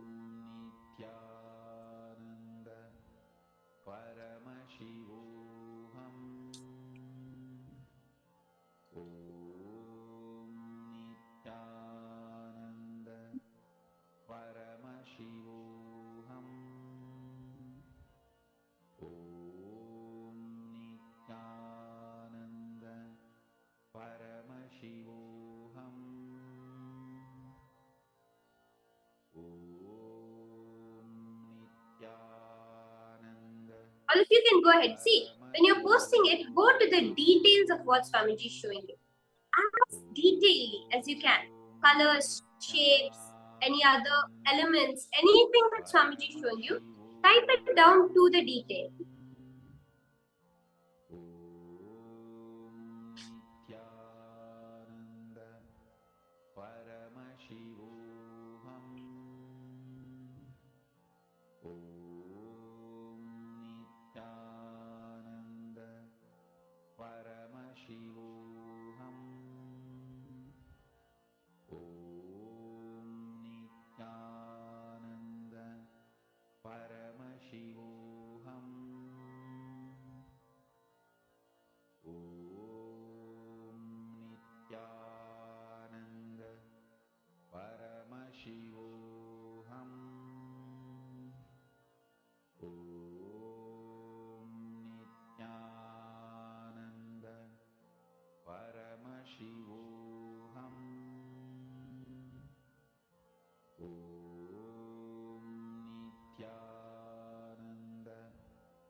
Verify all the participants now. Now verify all the participants. So, Ma Saroj, you saw a white base and a big bird with a brownish beak. Okay. Anyone else? What it is that you have seen? There's Basil here. You can see the post. See your posted. What I got is Guru does not have to present all time because darshan is always in present. There is not past or future for experiencing. That's really wonderful, Aya. And you posted, as long as we experience Guru, we can experience his darshan. Aya, I request you to post here what it's want to show you for the object which we are holding for this round. Request you to post Aya.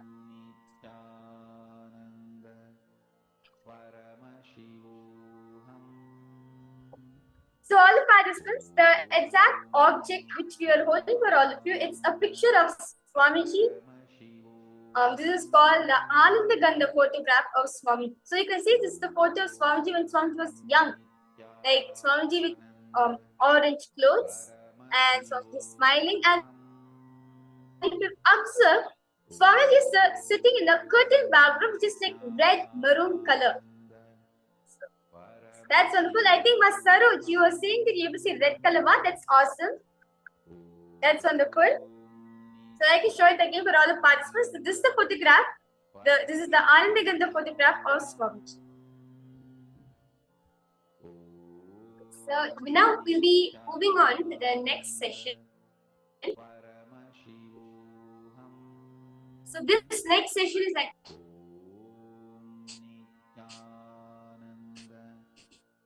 a very beautiful and powerful session which transforms the cosmos. This is one of the things Swamiji has revealed to us.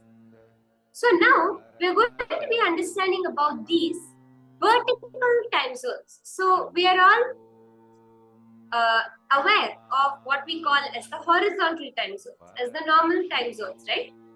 But in this session, Swamiji is going to be revealing to us secrets of the vertical time zones, parallel universes. How do these parallel universes exist? What defines them? What makes them? And how can we interact with our own existence in these higher universes? So this is going to be a very beautiful session. We are going to be entering into directly from Swamiji himself. I request all of you to get ready, settle down, and listen to this very intensely, because today each of us are also going to be experiencing these vertical time zones with the initiation of Swamiji in the darshan. So do get settled for this beautiful session. So let's now enter into this powerful cognition from Swamiji on the vertical time zones and the parallel universes of the cosmos.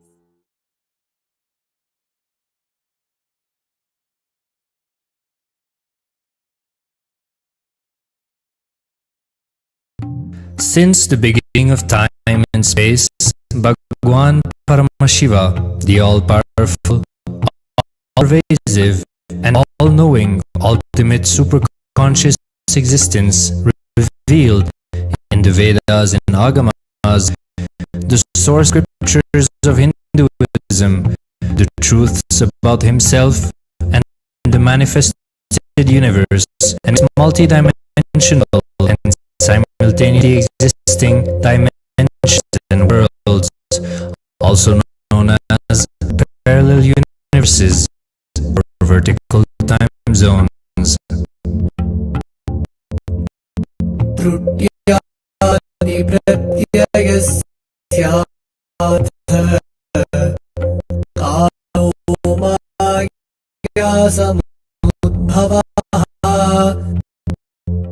The Kala Tattva, which gives rise to the knowledge of various time zones and parallel universes such as Shruti and others, is originated by Ananteshwara from the impure Maya.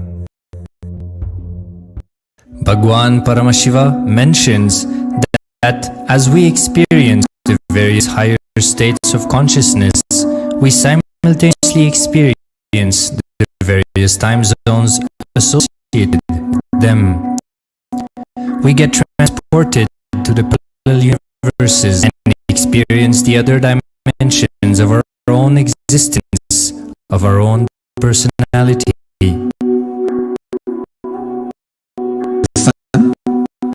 Subarloka is all about stable bliss, absolute health and stable bliss.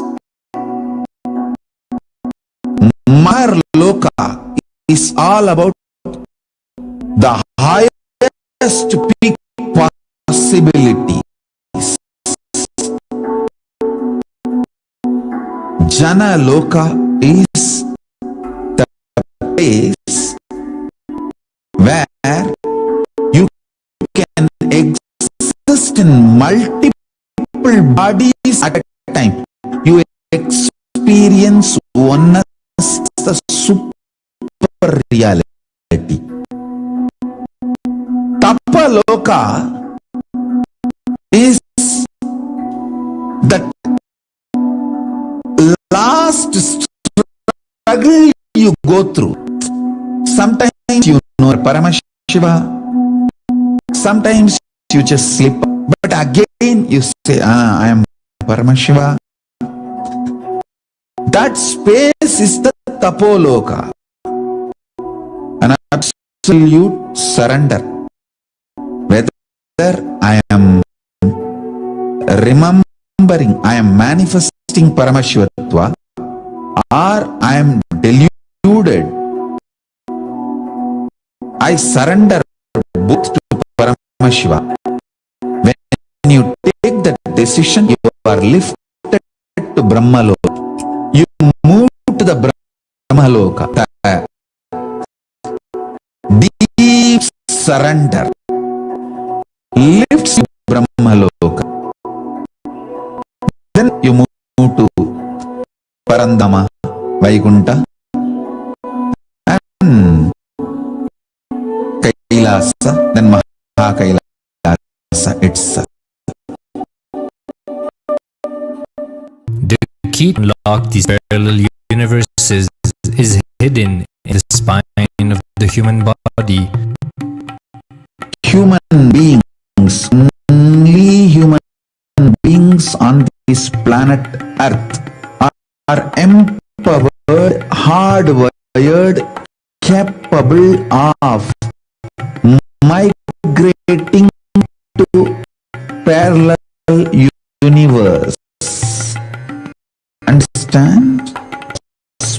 Is not only hardwired, capable of fuel, charged to lift you off to different parallel universes. Sukrita manavo bhuta jnani chin moksham apnuyate chaturashitalakshishu sharireshu sharirinam namanushyan vina yatra tattvahanantu labhye. Of the 8.4 million bodily forms, the human body is the most important, for it is this form in which one gains knowledge of the essence. This knowledge of essence not attained in any other form other than human. The possibility you have need to be told to you. Understand? Even though animals have spine, because the majority of the time they spend horizontally, the spine is not capable of getting fuel with a subtle fuel called ojas.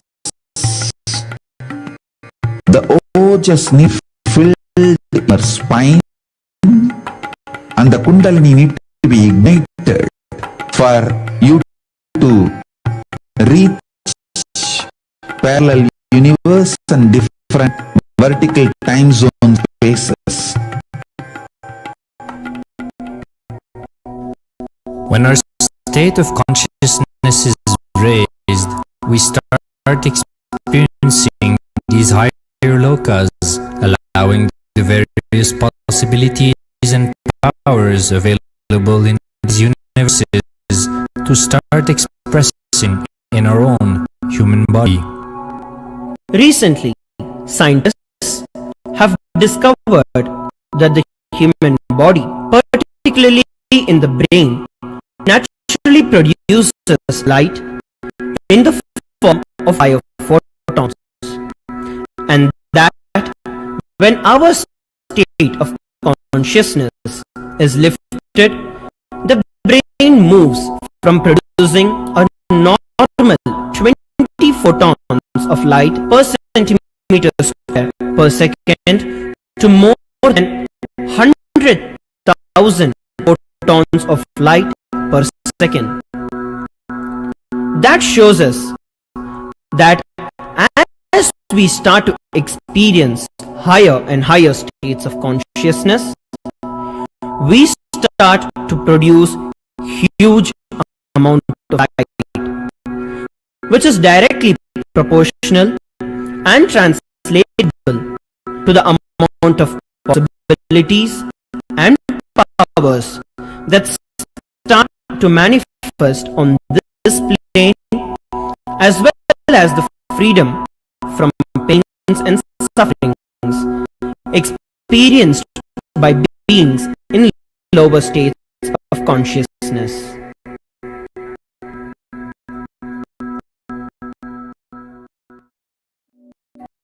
These higher lokas gives you various possibilities, powers.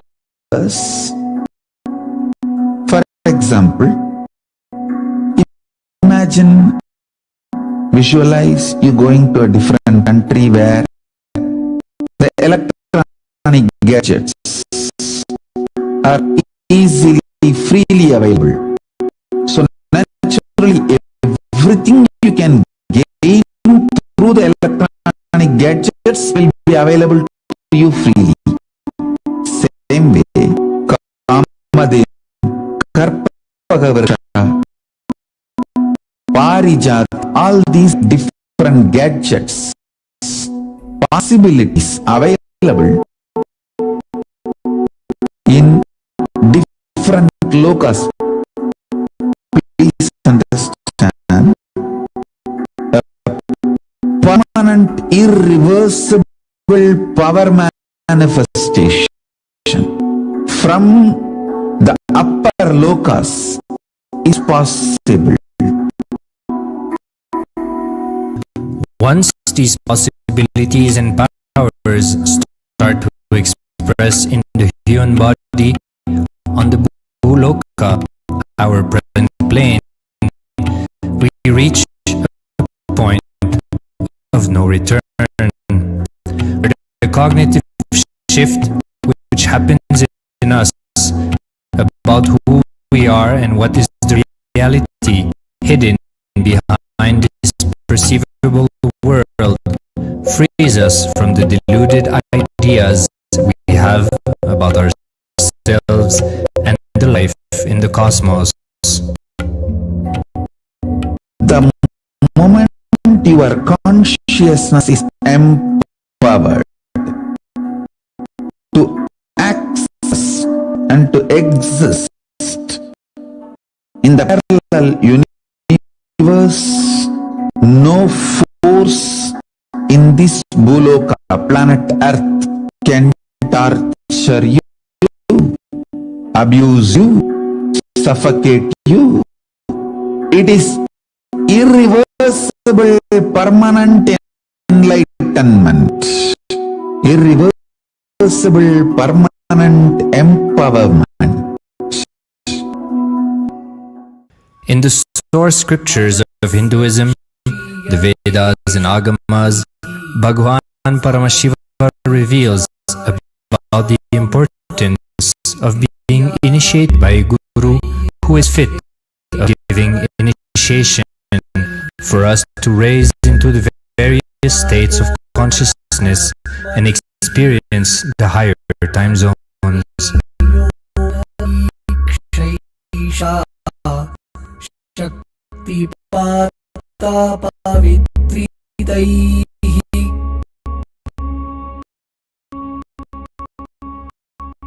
The potency of Anavamala, which veils the innate and essential nature of the soul, is set into the decaying phase by this specific activity. Such specific activity is characteristically called Diksha. The intimate communion between the Blessed One and the Blessing One is very rare and difficult to occur.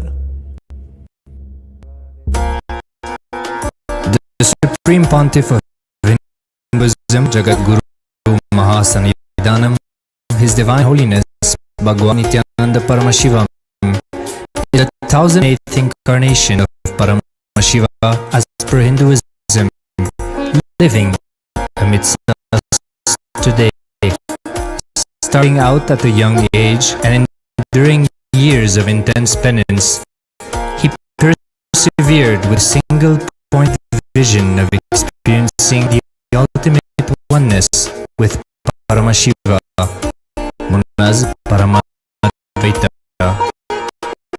He traversed the length and breadth of India, initiated by his gurus into yoga, tantra, and other Eastern metaphysical sciences. After having many profound spiritual experiences, he finally received the ultimate experience of Paramashivoham. I am Paramashiva from his guru Yogeshwara, an incarnation of Paramashiva himself in the holy town of Tiruvannamalai in South India.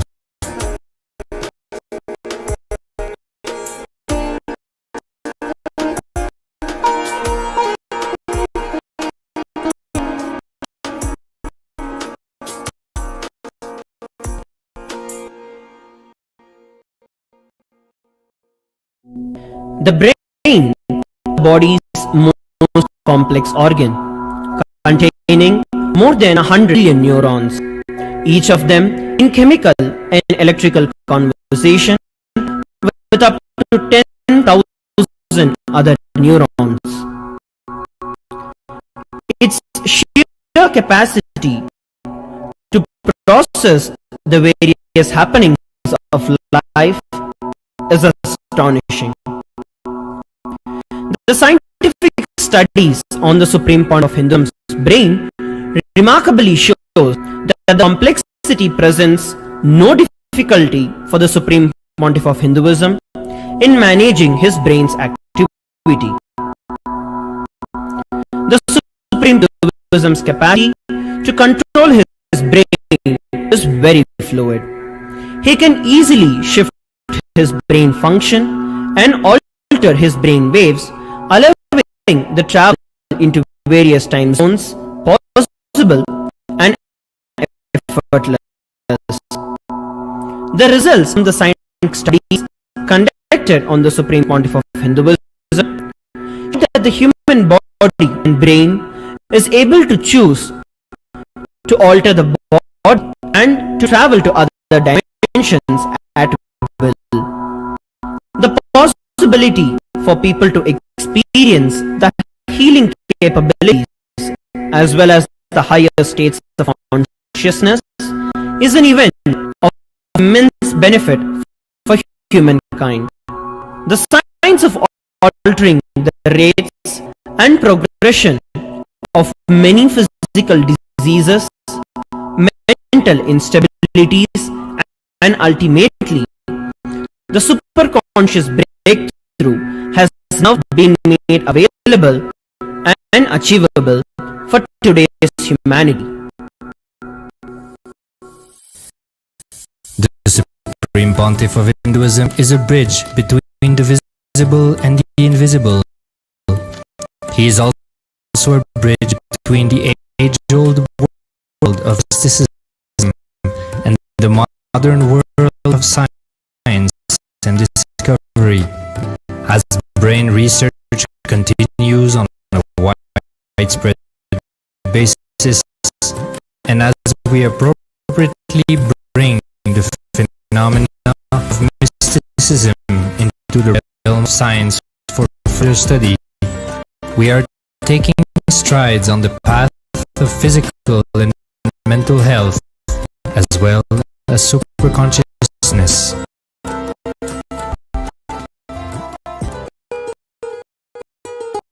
Empower,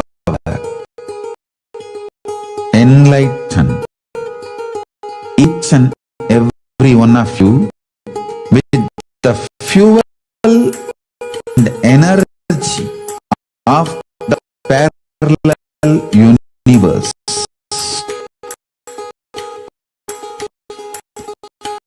Can make you tireless forever. It just kill the boredom once and for all in your life. It can just make you manifest third eye power right now. You may experience intense levitation right now. You may experience absolute flexibility of the body and complete detoxification, a complete healing right now. There can be multiple possibilities. I'll infuse this intense supernal effulgence DNA, Tejas, Ojas, Kundalini Shakti into your spine to consciously lift you to Mahakailas.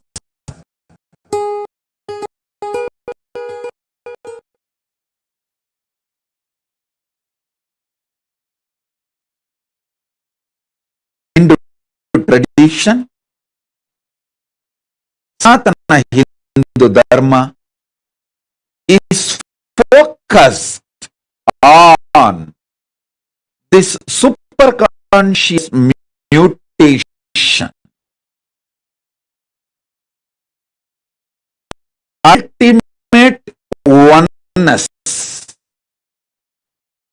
Sanatana Hindu Dharma reveals about this cosmos. It has vertical time zones, higher worlds, Bhuva, Suva, Tapa, Maha, Jana, Brahma, Vaikunta, Kailasa, the higher worlds and the lower worlds, Ala, Vitala, Sutala, Talatala, Mahatala, Bhatala.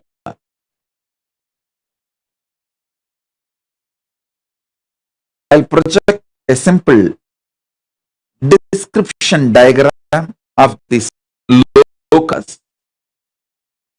Understand?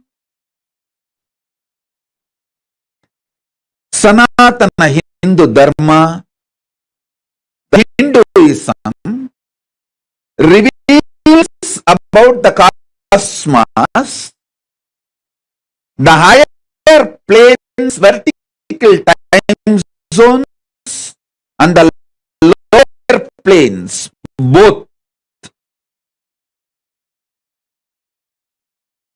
Just physical mutation and mental mutation happens in the lower plane of the universe.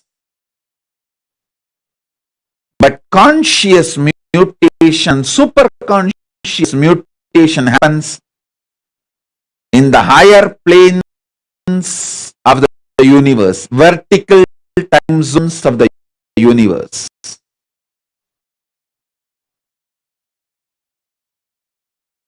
Here I am projecting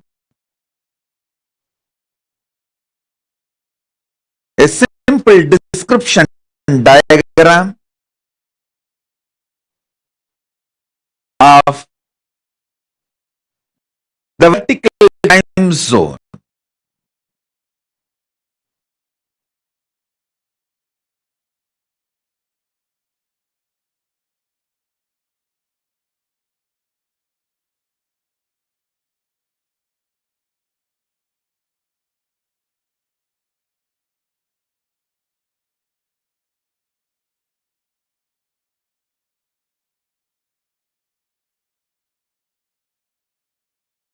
To understand,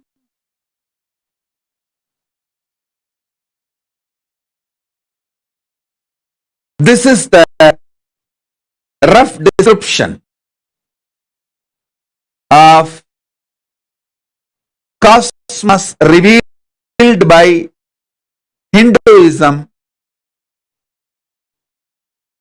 vertical time zones, Suvarloka, Maharloka, Janaloka, Tapaloka, Brahmaloka, is where conscious and superconscious mutations happen.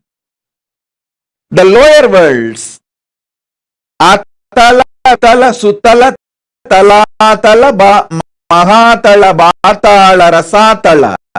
In these worlds, just physical and mental mutations happen. So understand, this Brahmanda, cosmos,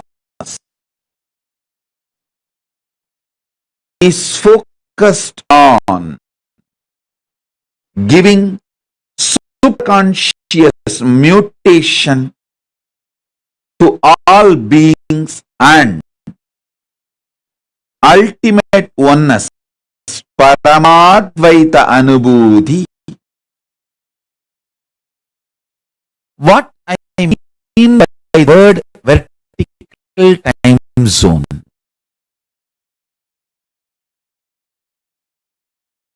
What I mean by the word vertical time zone? For us, 1 year is 1 day for the higher time zone, Swargloka.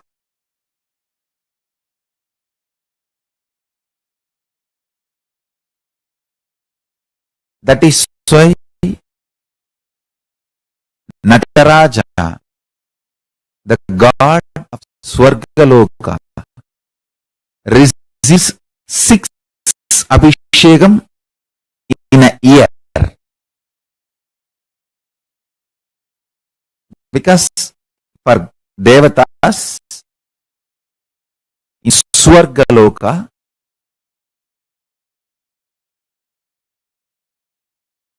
the 1 year of Bhumandala, Bhuloka, 1 year of planet Earth is 1 day in Swargaloka. Their vertical time zones, Bhur, Bhuva, Suva, Tapa, Satya, the Satyaloka, where Brahma resides, there 1 day of Brahmaloka is 4.32 billion human years. Understand? 1 day of Swargaloka means the vertical time zone above us. Bhur, Bhuva, Suva, Tapa. It goes Satya, then beyond Satya is Vaikunta, beyond Vaikunta is Kailasa.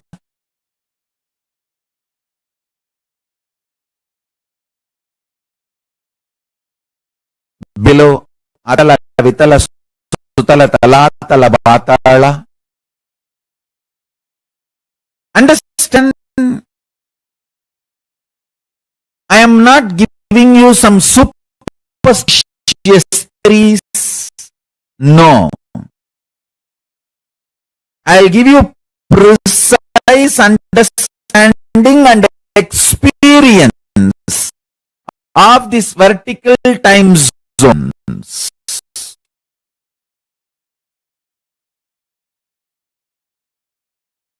And understanding out these vertical time zones as a direct utility for your day-to-day life.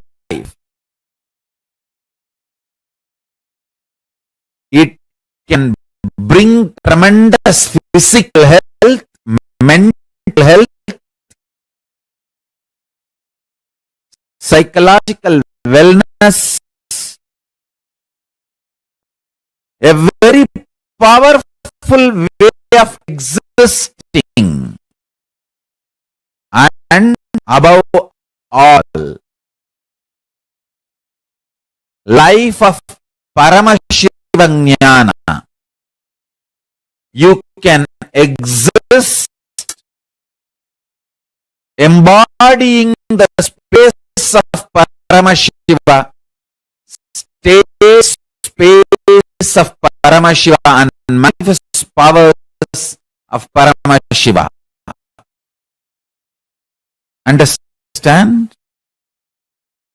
The idea you carry about you is very important, because that is the foundation from which you manifest your life. Knowledge about the vertical time zone, especially experientially,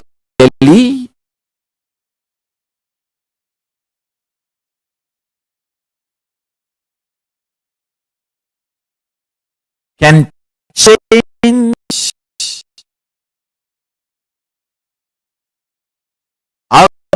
absolutely your life for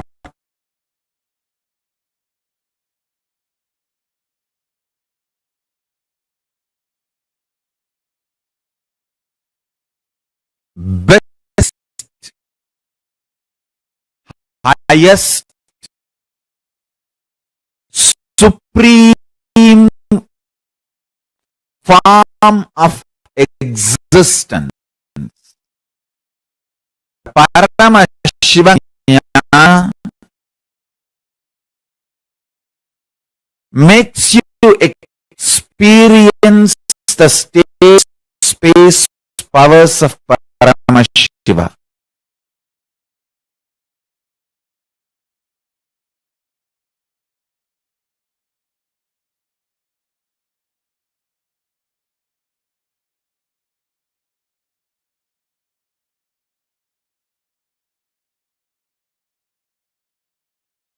The vertical time zones where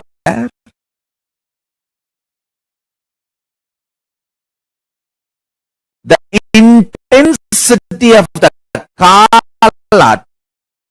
time is higher and higher.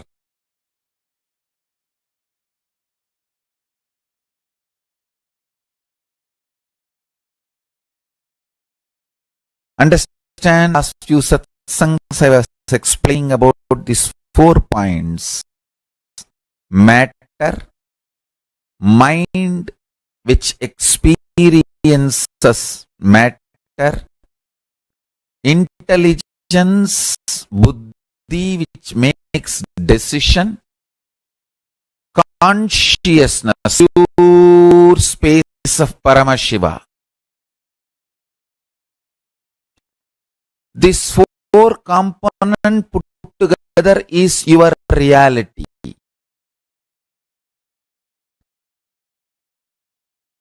In horizontal time, all these 4 are equally felt. I can roughly compare like a 25%, 25%, 20%, 25%.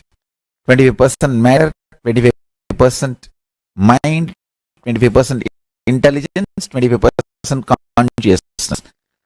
That's the way you experience the reality. If the intensity of the consciousness increases, for example, the consciousness becomes 30%. So, its influence on the buddhi, intelligence also increases. So, intelligence becomes 30%. And naturally, the mind's intensity drops. The matter's intensity drops. So, this two becomes 2020 and this two becomes 3030. So the whole thing means you enter into the vertical time zones. 100% only pure consciousness and zero intelligence and zero mind and zero matter. That is Kailasa. Because you don't need buddhi, you don't need mind, you don't need matter. For your existence, you exist a pure space, pure consciousness. That is Kailasa. And same way, you neither feel conscious, almost 99.99999% only matter, less than 0.000001% mind, then lesser than that 0.1000001%, 0.0001% intelligence, and lesser than that 0.0000001% is consciousness. That is what is Patala.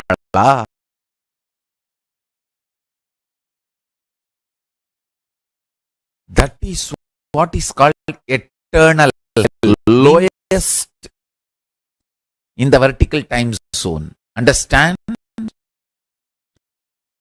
Highest peak point of the vertical time zone is Kailasa, where 100% consciousness, pure consciousness, Paramashivoham. No need for intelligence or mind or matter.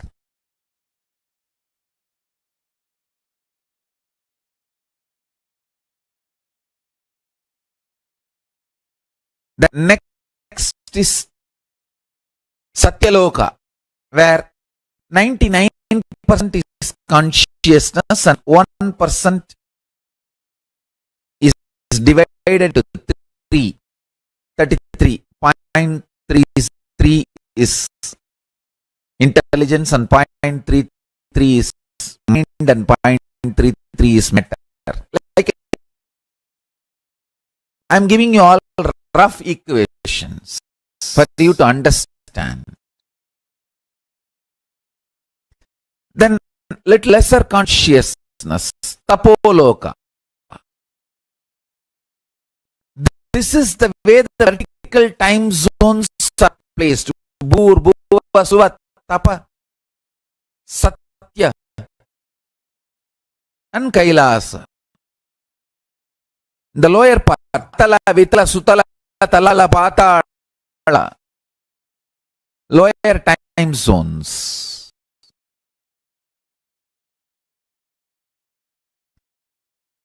Understand, all the tapas, all the purification methods in Hindu tradition is to raise you to higher vertical time zones. That's all.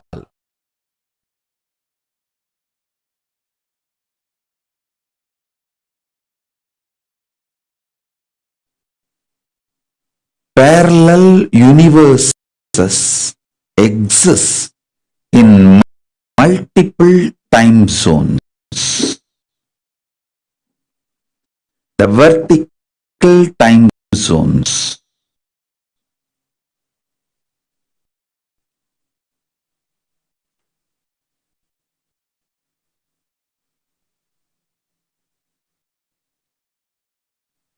The more you know about how different countries work, the social social structure, political structure, legal structure of different countries.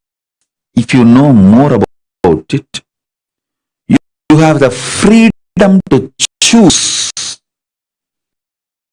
You can make your life more luxurious, comfortable. That's the reason people migrate. Migration is one of the greatest freedom human beings have.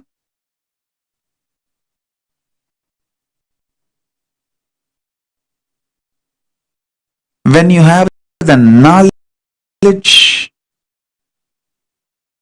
you are empowered to choose. Listen, the greatest news is not only you are empowered to migrate to other countries, human beings, only human beings on this planet Earth are empowered, hardwired, capable of migrating to parallel universe. Understand? The reason why Paramashiva is revealing the truths about the parallel universe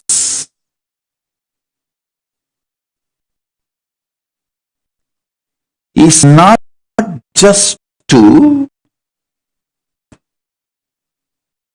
bring some morality in you or just some understandings in you. Be very clear. Paramashiva is revealing these truths for two reasons: to bring enlightenment into you and to empower you. Understand?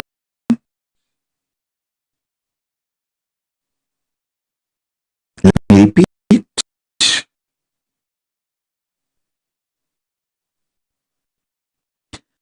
I am interested in enlightening you and empowering you.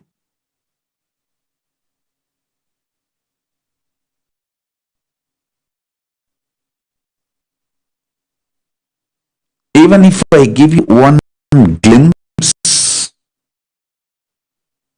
of the parallel universe, you will have irreversible enlightenment. You know you have a possibility to exist in the other planes, vertical time zones, parallel universe, other lokas. You can never be suffocated, tortured, pained in this loka, because you will always say, bye, I'll be back later. A man who knows he can go and settle down in other country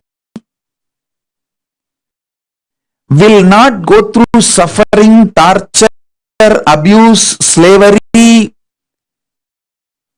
in his homeland. And even others won't dare to abuse him because they know he will just move to the different country because he has a possibility. Listen.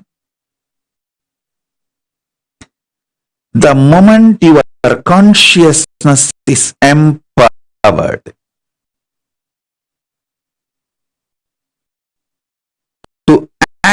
possess and to exist in the parallel universe, in other lokas, in the vertical time zones, no force in this Buloka, planet Earth, can torture you, abuse you, suffocate you. It is irreversible permanent enlightenment. Irreversible permanent empowerment. If you understand and start facing yourself in the parallel universes, parallel multiverse, first thing will happen to you is you will understand the whole cosmology and cosmos logical. The logic of the cosmos. Logic of the cosmos is natural law of life, dharma.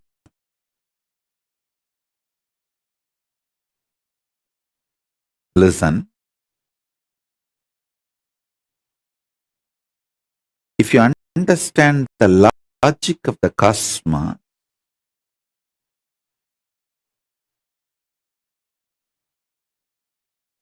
have much power, so much power.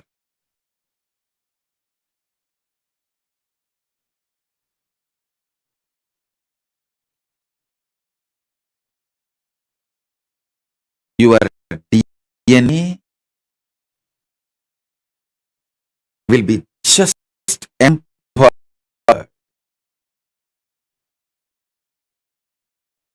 fully awakened. Listen, fully awakened.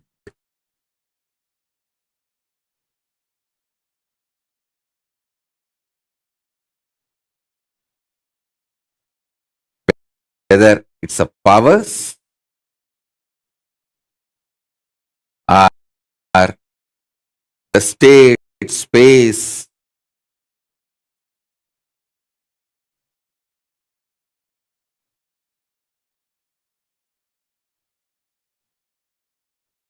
listen intensely, whether the state, space, powers of Paramashiva or Paramashiva itself. Your DNA, your biochemistry is capable of spontaneously, simultaneously slipping into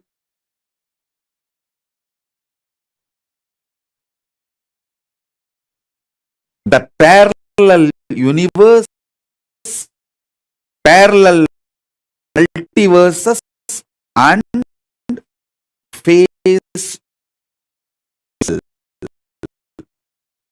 Listen.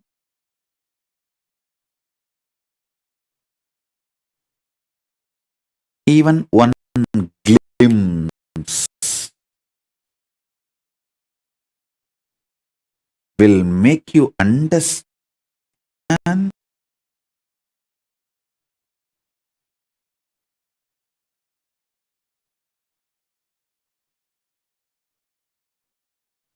the magnitude of Hinduism.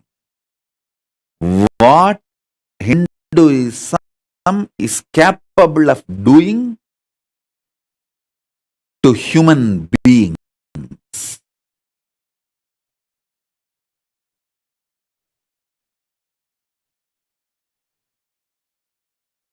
You will understand the logic of the cosmos. pure non-violence without democracy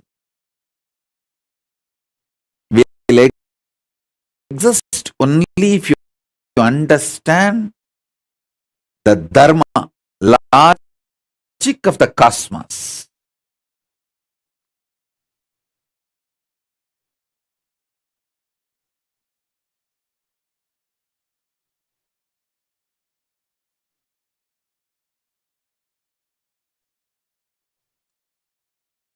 You will become so life positive. Not only all competitions will disappear, you will become a powerful being who shares everything.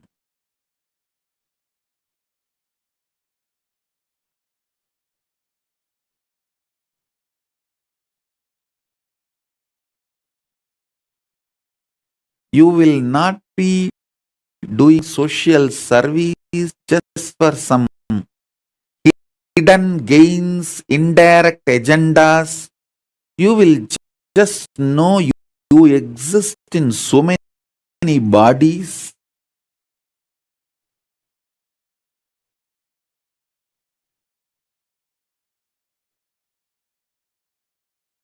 You enjoy life in so many ways. It is like spontaneous sharing. Today's revelations about the vertical time zones not only will give you liberation after you leave the body, it can make you connect with Kailasa from now. You will start receiving the gifts from Kailasa from now.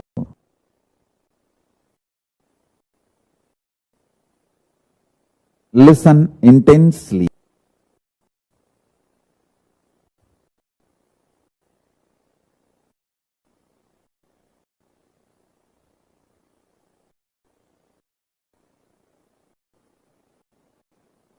The conscious conclusions you arrive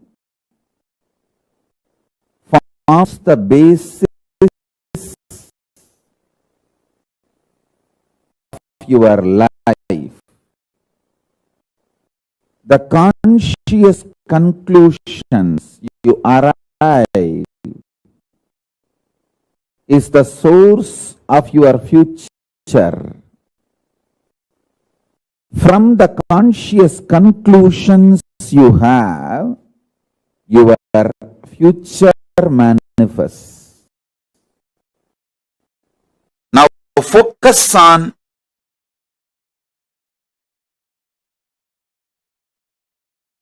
because these statements are too important.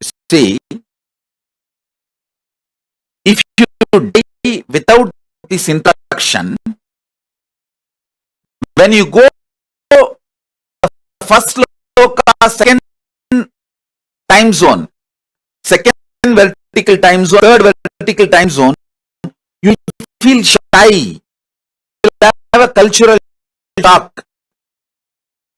It's like somebody from Indian village comes to New York due to cultural shock. He will not talk to anyone. He will just move to a corner into a shell. He will escape from life.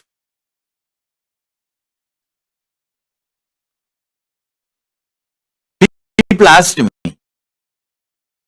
when I came to US, that was the first time I got into the flight in my life. I have not even seen the flight from distance. first time I got into the flight is the flight for US, United States. And as you all know that I am from a village. I never had a cultural shock.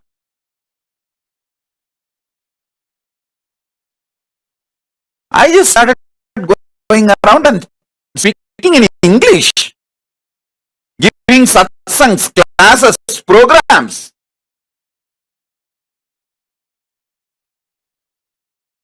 The day one, I landed in US. I went to Chicago to pay respect to Vivekananda. The same stage, the auditorium in which Vivekananda spoke, I went there and offered my respects. Second day, my ASP, Anandaspurana program. First time I'm doing it in English. Before that, I've spoken my own buttle English. But first time outside India in my own English. People asked me, can we get a translator, Swamiji? I said no. I'll have to learn, learn.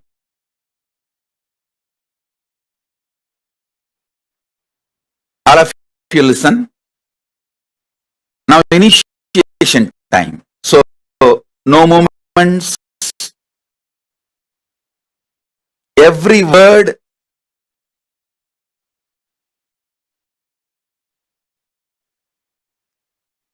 I am uttering is important for your soul to move through the vertical time zone when you are alive or when you have to leave the body.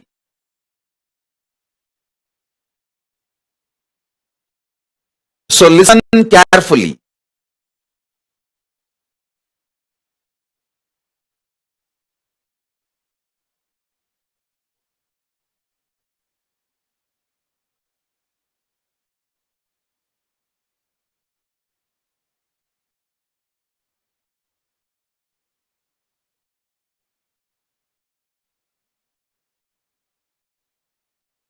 Listen.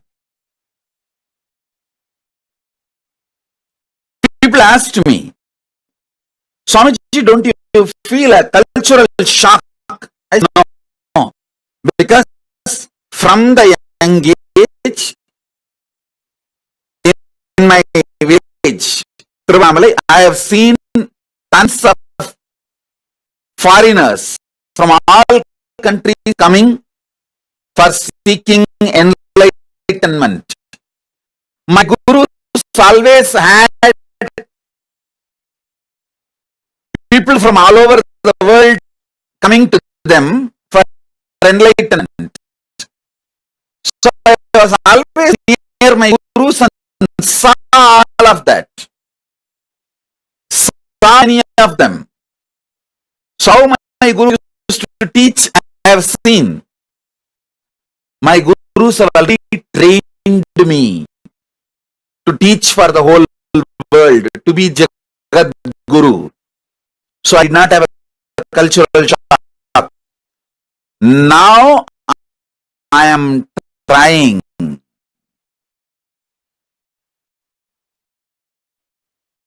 to train you not to have cultural shock when you go to Mahakailasa. See now, whatever I am telling you,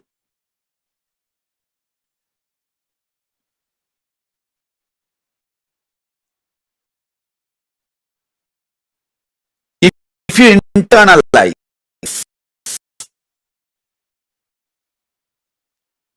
you will not have a cultural shock, or you won't feel shy, you won't feel inadequate,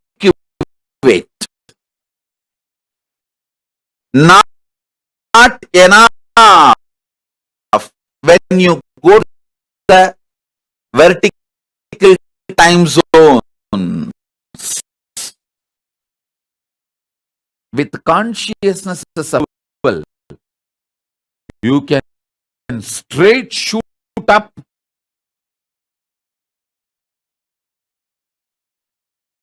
to the different time zones.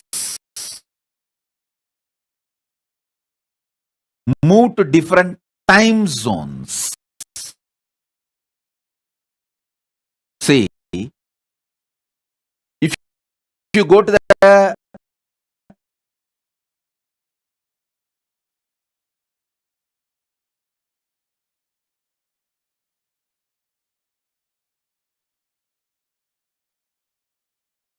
higher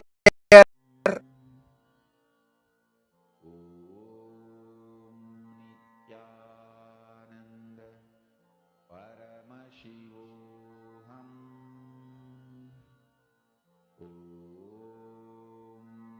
Nityanand परमशिवोऽहम् ॐ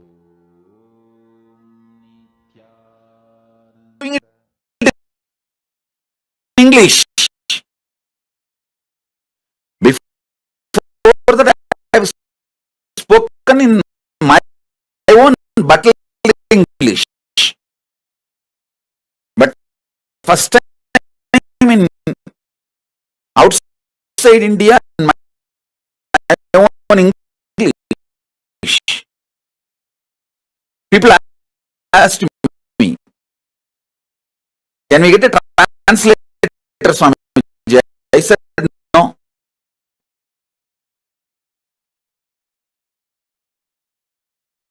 I love to learn. Let me learn.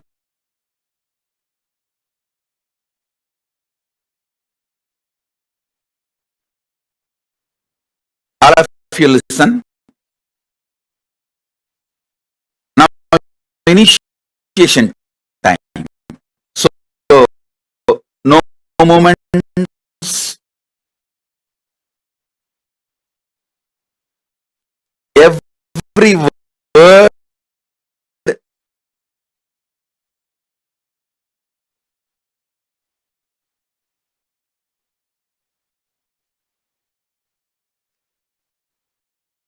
I am uttering is important for your soul to move through the vertical time zone when you are alive or when you are after you leave the body.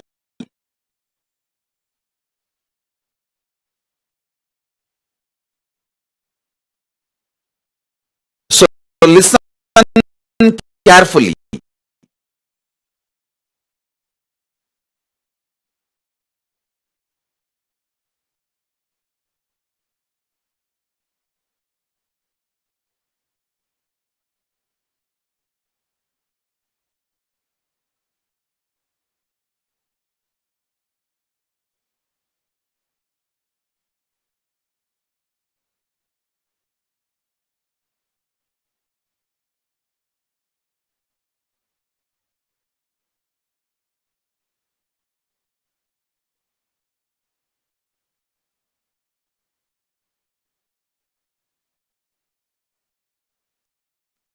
Listen.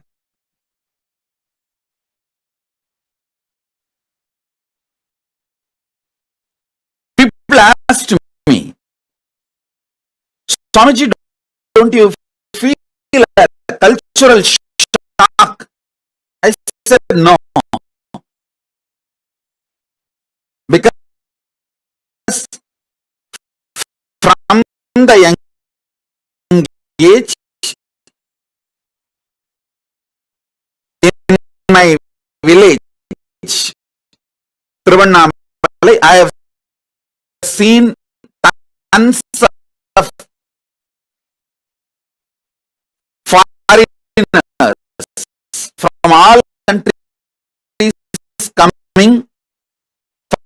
seeking enlightenment. My gurus always had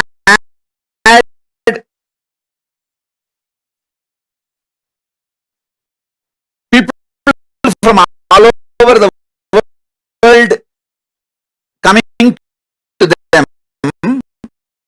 for enlightenment. So I was always near my gurus and saw all of that. Saw many of them.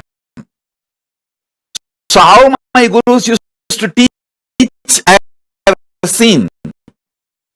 My gurus have already trained me to teach for the whole world, to be Jagat Guru.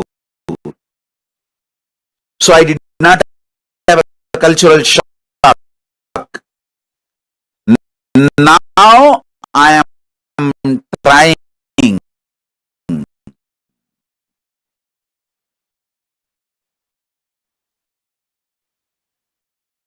to train you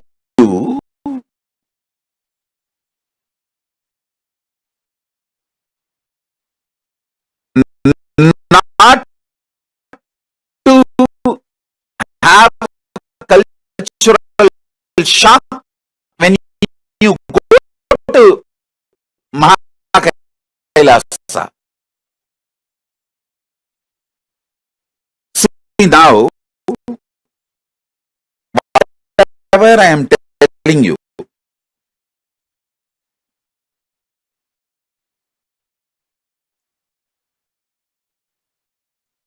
if you internalize,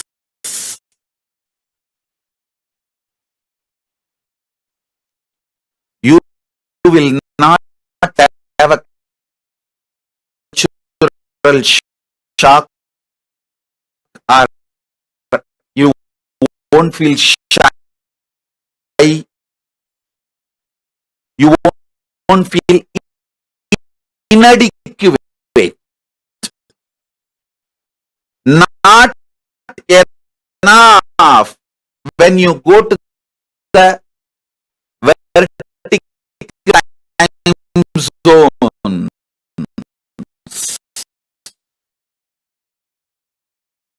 With consciousness as a fuel, you can straight shoot up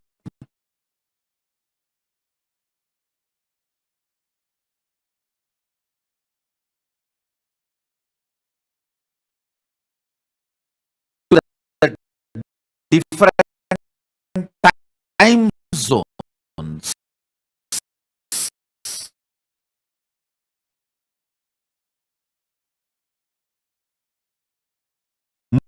Move to different time zones.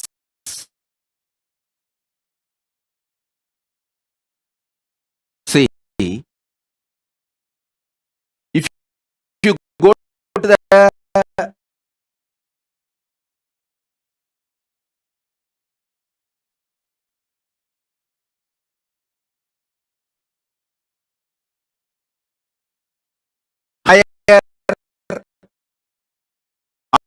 altitude, the world, many the governments have established that station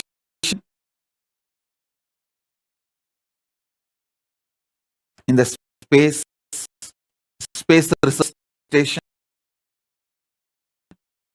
If you go there, your body goes through certain changes, hair growth and whatever changes. Same way, if your body is lifted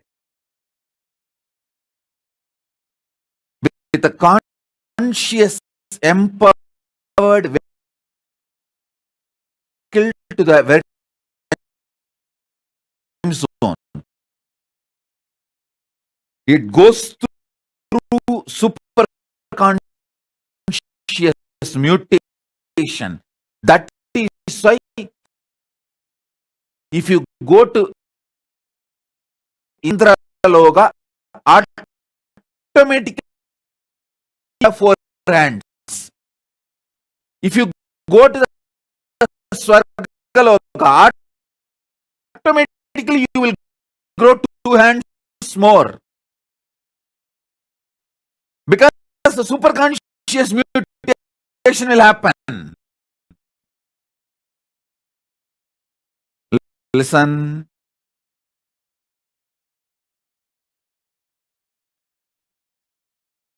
If you go to the space station, automatically your body goes through certain changes. Same way, if you go to the Swargaloka, automatically your body goes through certain changes.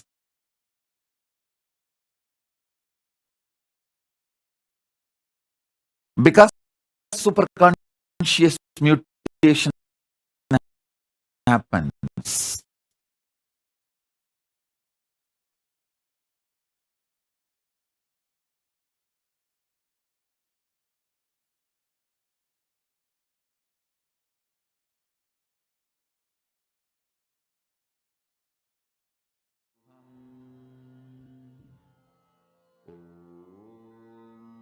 Nityananda, to all the participants, once again, we complete and apologize to all the participants for the technical issue with the audio. Like some of the participants saying that we are not able to hear Swamiji clearly, and audio syncing with Swamiji's video was not in alignment. So we sincerely complete all the participants for the technical glitch. We'll be fixing the technical glitch now as soon as possible. So with that, let us now enter into the understanding what Swamiji spoke on this session. Very beautifully, Swamiji says that we have existence in a parallel universe. Totally, there are 40 vertical time zones revealed by Paramashiva in the Mrigendragama, where one has the access to all these 14 lokas and has an identity in these 14 lokas. See, in the morning, we understood about the holographic principle, right? How our cognitions attract the life we want. Then we understood about the fundamental forces on planet Earth, specifically gravity. Now, if we see the cosmos holographic existence of us, which is it extends to the parallel universes and vertical time zones. So not only it is your life or your universe, it is even the multiple universes that you are a part of. Sanatana Hindu Dharma reveals about this cosmos, its vertical time zones. The higher worlds are Bhuva, Swar, Tapa, Mahar, Jana, Brahmaloka, Vaikuntha, Kailasa, and Maha Kailasa. These are the higher vertical time zones. We all have our presence already established in each of these 14 lokas. The human body, the human frame is so highly evolved. It's a highly evolved framework. You have the freedom to strengthen the identity that you want to in each of these 14 lokas. You can either strengthen an identity or weaken an identity just by your own will. What do you want to do with this cosmic visa? We all have a visa to the cosmos. And each of these lokas open up based on the powerful cognitions, your actions, your activities. Based on that, these higher lokas open up. Swarga Loka, as Swami Paramashiva has revealed, is the higher loka where it's an absolute upgraded life compared to Bhuloka. It is a completely beautiful place where there is no sickness, there's no death, there's no thirst or hunger. It is the absolute upgraded life, which says in the Mrigendra Agama, Aduna Koti Swarlokaha Swargivarya Samashrayah. Swargaloka is the dwelling place of the prominent denizens of the heaven, and it is above Bhuvarloka. Its height is 85 lakh of yojanas. Like this, Paramashiva in the Mrigendra Agama has gone on to beautifully elaborate on all of the higher vertical time zones, on what are the qualities, the height, the various actions and interactions of these higher lokas.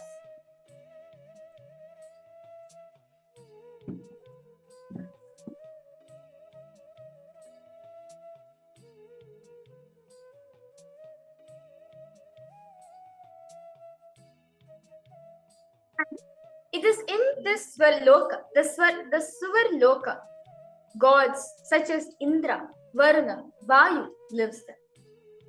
The next is the Maharloka.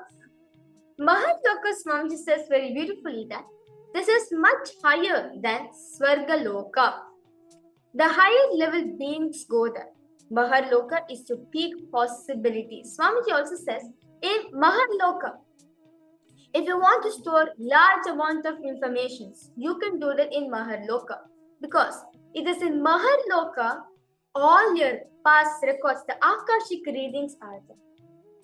In Maharloka only, you are having the ability to digest, to hold large amount of memories, large amount of information in yourself. So very beautifully in the Paramashiva says in the Mrigendra Agama that Mohodi Koti Yatraste Marichadi Muni Vrajaha. Very beautifully Paramashiva says, Maharloka, the abode of Marichi and other eminent sages, is above the Suvarloka, rising up to the height of 2 crores yojana. Understand, yojana is a Vedic scale by measuring the distance. It's a Vedic scale which is given in the Vedas and Agamas, where 1 yojana is almost like 3 miles or some 3 kilometers, Swamiji has explained. So this is about the Maharloka. The next loka is about Janaloka. Swamiji says, in Janaloka, the vertical time zone where you can exist in multiple bodies at a time. Anyone who experiences Janaloka loses all sorts of violence because you know you exist in everyone. Swamiji also said that using your identity in Maharloka, you can actually, for example, someone is attacking you. Using your identity in Janaloka, you can actually make that person not to harm you. Or you through the body in Janaloka, you can actually access if there any enmity, is there any enemy trying to hurt you or physically, or they're trying to do some cunning strategy against you, something like that, you can do just by accessing your Janaloka identity. Beautifully, the Mrigendra Agama says, Janoshta Kotya Vichinna Pitrajanu Janashrayah. Above this is the Janaloka, where the Pitrus, the ancestors and the sages such as Janu and others are living. Its height is 8 crores of yojanas. See, beautifully Paramashiva reveals at every step, every level, the higher lokas, how they function. And how do these higher lokas exist? In what ways do they exist? In what ways can we tune into it and manifest the powers of these higher lokas? So I hope all of you are enjoying this session and really learning something new as we're going through it. If anyone has any questions, any doubts, feel free to go ahead and post it. So you can take a moment and see as what Swamiji says, the cosmic guru positioning system. Which position of the cosmos are you in? In Swargaloka, time does not tire you. In Maharloka, you are beyond self-doubt, self-hatred, self-denial. Janaloka, you are existing in multiple bodies at the same time. Ma Cecilia posted, Nityananda, we experience technical Yes, ma, we completely understand you, ma. We are fixing that issue right now. Yes, ma, Tanya, Nityananda, ma, we see you for a program. Welcome you for the program. I now request all participants to post your understandings on this 14 vertical time zone, as it is important for all of us to understand we do have an identity in each of these lokas. So now you can actually listen to this whole explanation. It is a recap of whatever Swamiji revealed in the session. So I really apologize, I sincerely apologize to all of you that there was a technical glitch, a technical issue in the session as you were listening. But do pay attention to this because we are just recapping what Swamiji had revealed. Swamiji says, I'm revealing all of this to you so that you don't get a cultural shock when you go to these higher lokas. Janaloka is the space of absolute non-violence, as Swamiji has revealed. So these are the various higher lokas. Now take a minute and pen down. Which loka do you want to experience during this session? See, very beautifully, Swamiji says that now the 7 upper lokas, the Bhuvar Loka, Suvar Loka, Mahar Loka, Jana Loka, and Tapo Loka until Satya Loka. Beyond Satya Loka, the higher lokas we have, which are Vaikunta, Shripuram, Kailasa, and Mahakailasa. That is beyond a Satya Loka.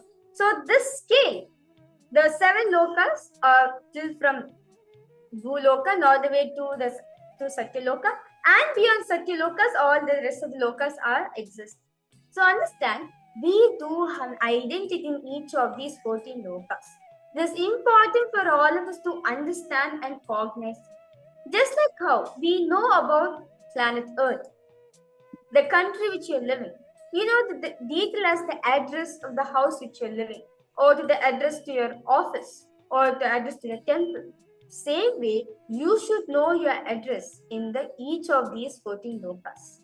Swamiji says that when Swamiji is feeding Ganesha, all of us know that Swamiji fed Ganesha at a very young age. Swamiji says, it is not Nityananda Bhuloka who fed Ganesha, it was Nityananda and Maharloka fed Ganesha. Understand? Swamiji, who was in Maharloka, fed Ganesha in Maharloka, and that experience was transmitted to Nityananda in Bhuloka. So all the parts are understanding. So in today's darshan, you are the 14 lokas doors are going to be open and you can access them. With Swamiji's blessings, with the grace of Swamiji, you are going to be accessing these lokas during darshan time with Swamiji. So I request all participants to post which of the lokas you want to experience. In Tapo Loka is the place where the great Rishis, ascetics, lives there. And also in Satyaloka, Satyaloka is the place of Brahma, where Brahma, sitting in Satyaloka, that's the creation of this whole universe with Saraswati. And where Parandama, Mahavishnu lives with his Adisesha and Mahalakshmi. And above Vaikunta, Swamiji says in Vaikunta, is just pure love, pure celebration, pure enjoyment. That's the scene of Vaikunta. Above Vaikunta is Kailasa. Kailasa is a space of oneness, where Kailasa is a place where Swami Paramashiva with his family members are there. All of us know Shiva, Paramashiva, Devi, Ganesha, Subramanya with Ganas, Shiva Bhutas, and the whole family of Paramashiva is there in Kailasa. In Kailasa, the only thing you should have is declaring your integrity, your oneness with Swamiji, your oneness with Paramashiva. That's enough for you to reach Kailasa. Now, if you want to experience Maha Kailasa, understand, Maha Kailasa is the place only Paramashivas exist, as the pure Paramashiva, where only he exists. That pure space where you declare the first person to him, that is Maha Kailasa, where only he is existing and you merge with. Manyana Pradhani, you have posted you want to experience Janaloka. Okay, that's wonderful. I request you to post more why exactly you want to experience Janaloka today with Swamiji. Ma Nistregunya, I've posted. You want Vaikuntha, Kailasa, and Maha Kailasa. Actually, 2 times during the darshan, you have gone to Vaikuntha and you experience people saying, "What you got afraid?" See, Ma, don't worry about all these things because it is Swamiji who's taking us there. It's like as long as you are trying to go to a government place without permission, if at all you're trying to sneak in, then there's a reason to be afraid. Something may happen to me, they may catch me. But if the head of the government itself, the president of the United States, comes and invites you into the White House, you're never going to feel afraid because you're here at his request. So the same way, remember, that cosmic being who's the ruler of all the 14 lokas is the one taking you there. So don't get afraid. Do not feel this is not for me. I may not be able to sit well. All of it is being done by Swamiji. Kema Yogananda Rupini is saying, I want to experience Maha Kailasa. That's so beautiful. Ma Nistregunya, just remember this. It is Swamiji who is taking you there. So whatever happens will only be pure auspiciousness. Ma Irene Demos, I request you to post which loka you're going to be experiencing today. Which loka you want to experience with Swamiji today? I see many people joining. Ma Shakuntala Devi, Ma Lita. Are you back home, Ma Lita? You can also post what it is that you want to experience, which loka. Yes. Ma Cecilia, Ma Shulini Durga, Ma Shukrendra, I request all of you to go ahead and post. What is it? Which loka do you want to experience? Basil Aya, Daniel Curate Aya, Nityalingod Aya. All of you can go ahead and post. Which loka would you want to experience today?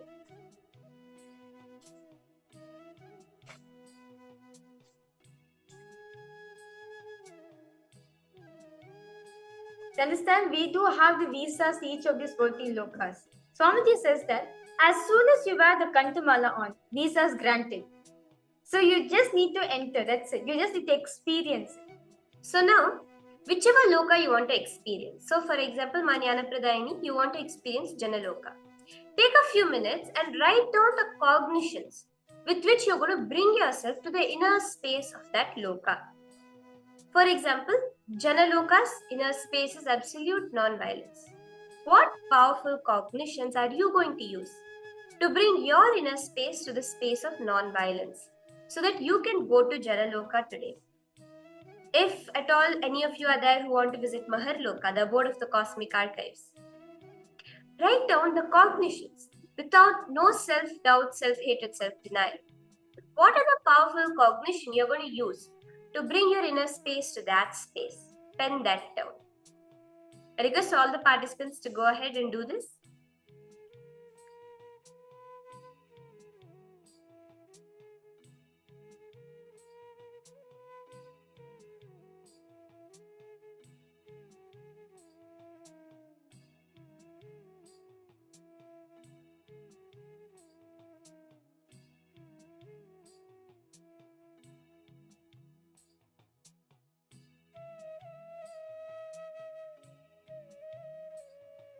Okay.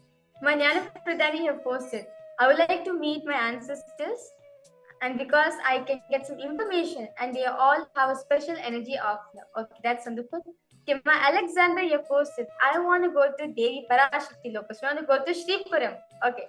So then, actually, Ma Tanya Gabia, you have also posted in which loka is Meenakshi residing. Devi's energy, Devi Meenakshi, and all the Devi energy is there in the Shripuram is the name of the loka, Ma. Shripuram, yes, Shripuram. In Shripuram, the space is that of absolute compassion, that pure energy, the motherliness. So you can see what are those cognitions to bring inside you to evoke that motherliness, that compassion aspect of you, the energy, pure Shakti energy, for you to raise yourself to Shripuram Loka when Swamiji comes for darshan today.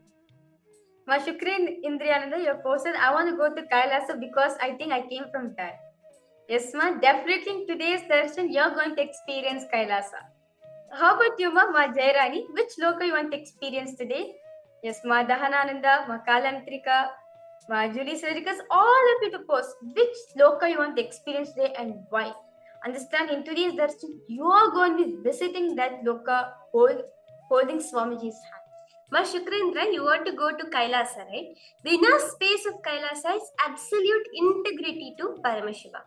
So you can write down what are the powerful cognitions that will bring you to that space of absolute integrity to Swamiji. That will raise you to the Kailasa Loka today as we witness the darshan. So I request all the participants now to take a few minutes, bring yourself to the inner space of the Loka that you want to raise to. Okay.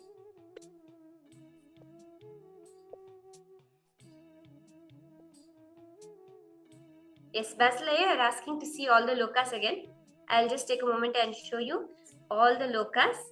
Nityalingodbhavanaya request you to post there which loka you're going to visit today, and so that you can align your whole inner space to the powerful cognition which will directly raise you to that loka. So request you to post there which loka you want to experience today with Swami.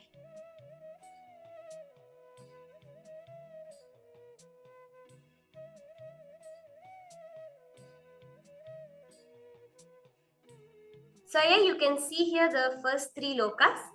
Above this, there are the lokas of the Tapo Loka, which is the space of absolute surrender, where all the rishis, munis, Sanaka, Sananda, all the sons of Brahma, all Swamiji says that Tapo Loka is the last struggle for enlightenment. Above that, we have the Satya Loka, which is where Lord Brahma is there with Devi Saraswati. It is the space of absolute surrender that Swamiji reveals.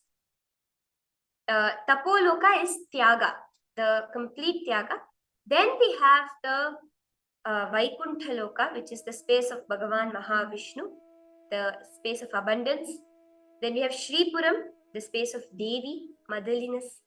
Then Kailasa, where absolute integrity is there, the space where the whole family of Bhagavan Paramashiva is there. And Maha Kailasa, the pure Paramadvaita space. So you can all go ahead and write post. Which loka would you like to raise yourself to today?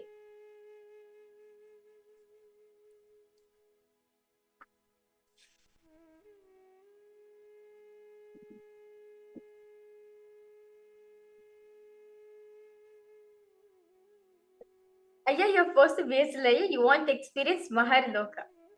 This is the space of the cosmic archives.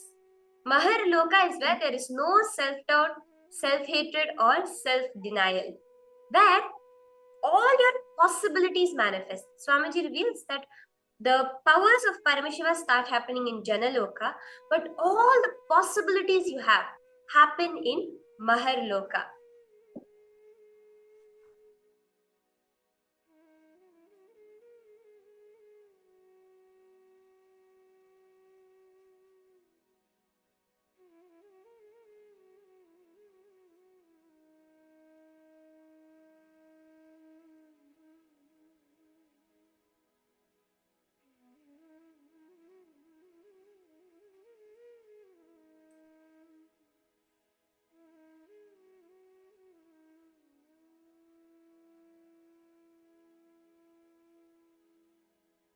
Now, take a few minutes and share your experience. Swamiji says very beautifully that every day, whenever you're doing the Kriya Pada, and so when you're doing your Shiva Puja every day, or when you participate in the temple activities, which is the Kriya Pada, you actually experience the vertical time zones. Why? Because Swamiji says, by doing the Kriya Pada, you are actually in that oneness space with Swamiji, with Paramashiva. So you directly have the access. You can actually access each of these 14 lokas. Like you can take a look at tour. Okay, today in today's puja, I'm going to go to Swarga Loka. And then after I'm going to go to Tapo Loka. Then after I'm going to go to Mahakailasa. And then come back to Bhuloka. So puja, the Kriya Pada lifestyle by Paramashiva is a very beautiful technique. But Swamiji says Kriya Pada itself, just by doing the Kriya Pada, that has the power for you to experience the vertical time zones. It can be wherever you are. You can be in a temple, you can be in your office, you can be in your house, or Just by doing the Kriya Pada, you can experience this 40, the vertical time zones, which Paramashiva says very beautifully in the Mrigendratma. So you can, all of you, I request you now to take a moment, and I know some of you are in the temple, but all those of you, if you're not aware of the temple beside you, you can head to kailasa.org to connect to this powerful Kriya Pada of Paramashiva.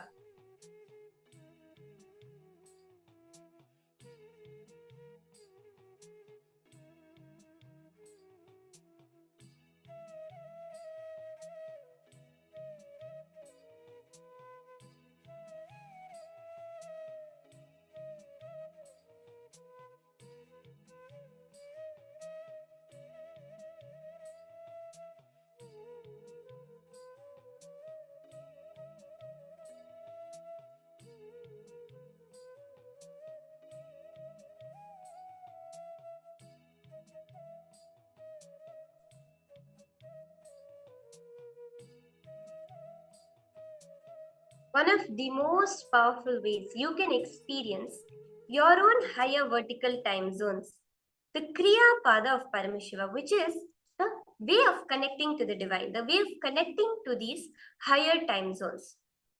The most powerful way you can do that is by sitting in the Pada Puja with Swamiji.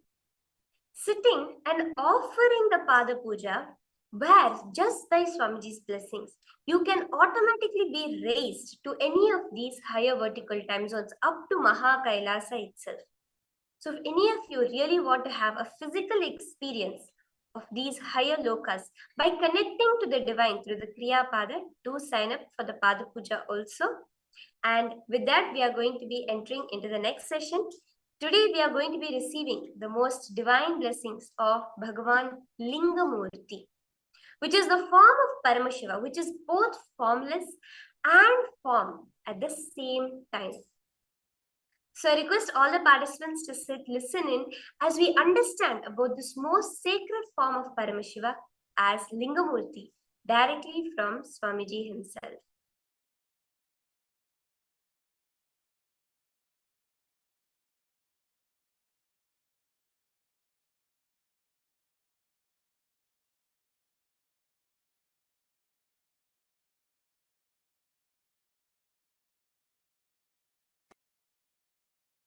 I wanted all of you to watch one documentary, small video I'm playing now.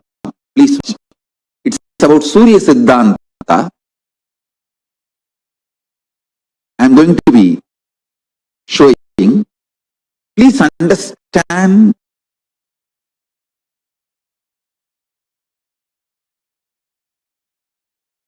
this book is from Maya, father-in-law of Ravana. Mandodari's father.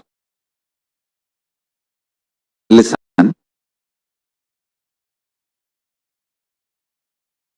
Hindu tradition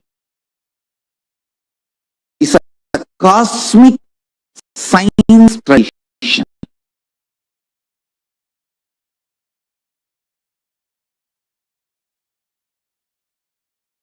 I operate not with any vested interest other than simply serving the human beings, supporting all of you in your super conscious breakthrough. I have one more video today to be presented to all of you. Then I will continue satsang. So yesterday I showed a video. The essence of that is universe is not only expanding, the expansion is accelerated. Now I am giving you next video. Please watch this. Then I will continue the satsang, expand it. How many people know the fact of Ravana, the capital of Sita in the Indian epic of Ramayana? However, less known the incredible achievements of his father-in-law, King Maya. According to legend, Hindu god Surya revealed to Maya a very specific knowledge of the cosmos, presumably to allow people on earth to worship him better. This series of treatises is known as Surya Siddhanta and is the oldest astronomy book in existence. It is surprisingly accurate. In fact, it is the oldest book in the world that describes the Earth as a sphere, not flat, with gravity being the reason for the objects to fall on Earth, etc. Hindu tradition says that Surya Siddhanta is 2 million years old. Vedic tradition holds that in an oral form. It is believed that the current version available is more than 2,500 years old, still making it the oldest astronomy book in the world. The Surya Siddhanta is an incredible testimony of the advanced thinking of ancient. In this text, we can find the roots of trigonometry, as well as mathematical inventions, such as standard notation and the decimal system.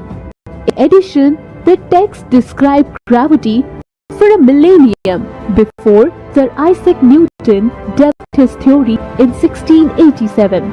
Explain these sidereal revolutions and how planets move eastward. Accurately calculate the size and position of distant planets, the duration of tropical year, and the amount of the time that has passed since its creation. Finally, in this discussion about how time passes at different speeds in different circumstances, it contains the seeds of relativity. Some excerpt from Suranta. The average duration of the tropical year is 365.2421756 days, which is only 1.4 seconds shorter than the modern view of 365.241904 days. The average duration of the sidereal year, the actual duration of revolution of the Earth around the Sun, such as 365.25662 days, is approximately the same modern value of 365.256,630 days. This has been the most accurate estimate for the duration of the sidereal year anywhere in the world for over 1,000 years. Not content to limit measurement to Earth, Surya Siddhanta also establishes the moment diameter of the planets. For example, the estimated diameter of Mercury is 3,008 miles, an error or less than 1% of the currently accepted diameter of 3,032 miles. It also estimates the diameter of Saturn at 73,882 miles, which again has an error of less than 1% of the standard notation of the current diameter of 74.58. In addition to inventing the decimal system, the zero of the standard notation, which gave ancient Indians the ability to calculate billions when the rest of the world struggled with 20, Surya Siddhanta also contains the root for trigonometry. Use sine jaya, cosine khojya, or perpendicular sine and reverse sine utkarm jaya for the first time. The objects fall to the earth due to an attraction of the earth. Therefore, the earth, the planets, the constellation, the moon and the sun remain in orbit due to this attraction. This was also discussed in Prasannopanishad. The Surya Siddhanta also goes into the detailed discussion time cycle, and that time flows differently in different circumstances. The roots of relativity. This work shows that spirituality has to do with the search for the truth, and that science is a path as valid for God as living in a monastery. It is the search for the truth that will eventually lead one ultimately to God. Listen. Knowledge empowers you, makes you respond differently to the world and problems of the world. Same way, consciousness empowers you. When you are inspired, when you are excited, when you are initiated, when you start practicing power manifestation, the consciousness you experience empowers you, makes you respond completely differently in a very powerful way for the happenings of the outer world. The happenings of the outer world does not damage, dent, impact your inner space. You live as Kailasa. I do.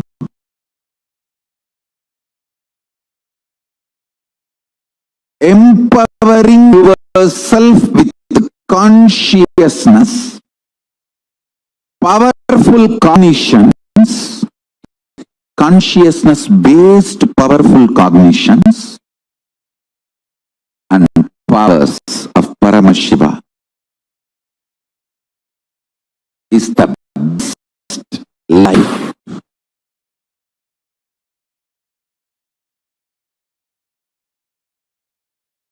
I am from the tradition ecosystem which gave books like Surya Siddhanta. Understand?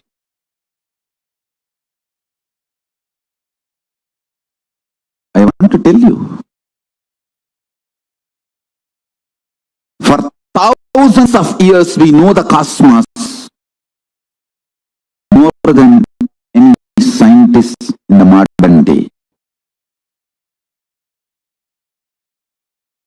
For thousands of years we know all these great truths. Our lifestyle was established on all these great truths. Any simple priest doing puja in a village temple in India, who does the Sankalpa mantra, who knows absolutely more truths about the cosmos than many modern day scientists.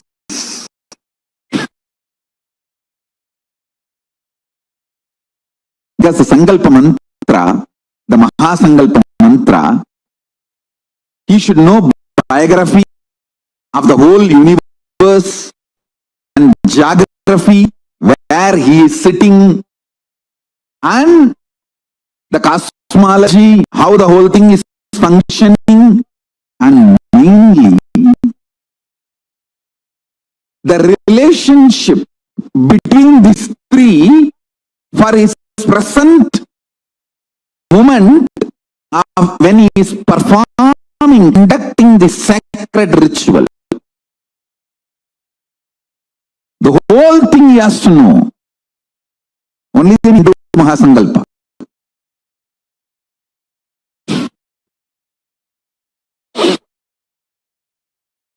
That is the beauty of this great tradition. Linga means the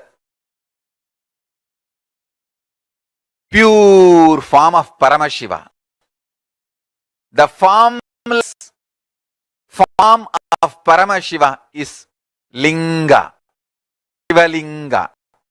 Listen carefully. Now, I will give you this basic few understandings. Each act of Mahadeva is worshipped as one deity, one God. His act of cutting the head of Daksha is Virabhadra. His act of cutting the head of Brahma is Kalarava. So each his act becomes one deity. appearing as the pure light for Vishnu and Brahma, that is Linga, Lingodbhava. That form is only worshipped as Linga. So each act by him becomes one deity. When he liberated Chandra from the curse of Daksha and gave him Samipya Mukti, that form is worshipped as Chandrasekhar, Somanatha.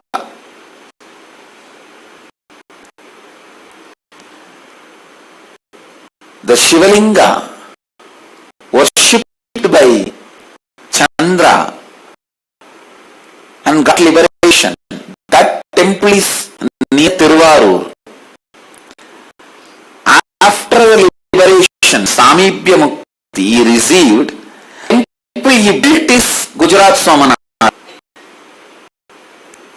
Otherwise, the Shivalinga which he worshipped and got liberation from us and got the Samipya Mukti is in Tiruvarur. There is a beautiful temple in the bank of the Odamboki river.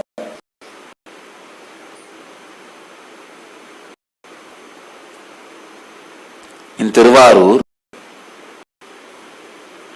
that temple only where Chandra worshipped Mahadeva and had liberation from the curse of Daksha and achieved Samipya. Once he achieved Samipya, he wanted to build a temple out of gratitude with all the grandeur to show his glory. That is why he built Somanatha temple.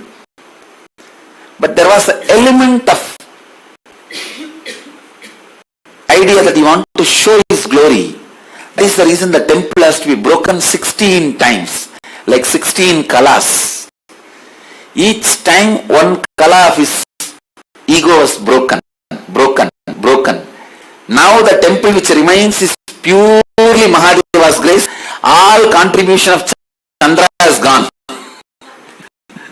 Now it stands by the glory of Mahadeva, not as the glory of Chandra.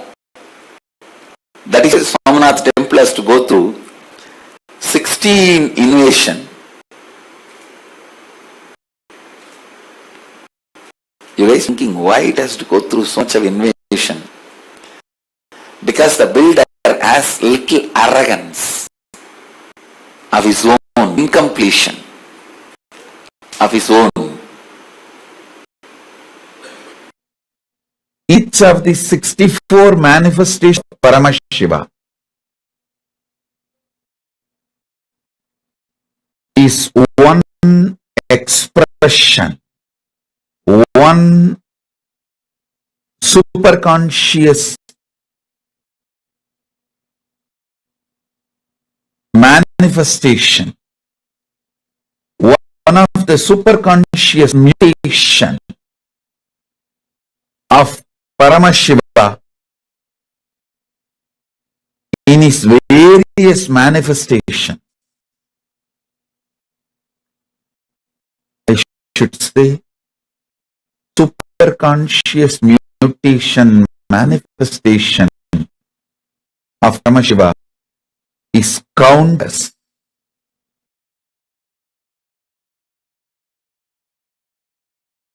All these manifestations are beyond time. I'm talking about 64 because he revealed 64 to planet Earth for all of us to know. But surely there is a lot more.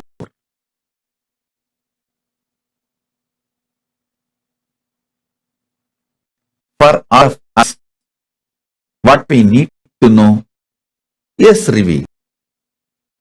And Understand?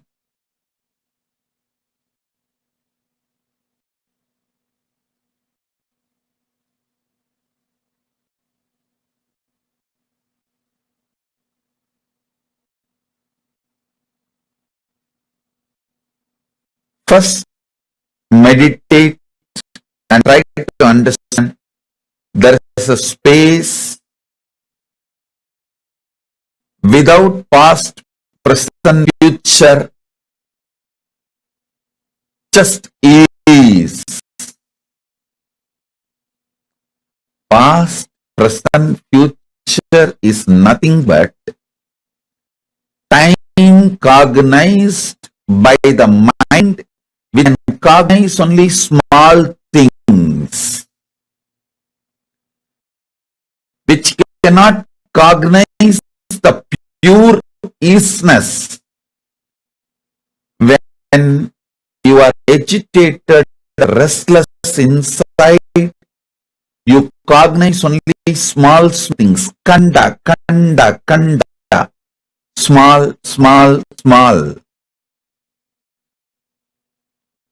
When you are peaceful, unclutched, powerful inside, you see akanda, unbroken, which has no pieces, pure akanda. That is so in Hindu tradition, time is always shown as circular, not linear. It is circular.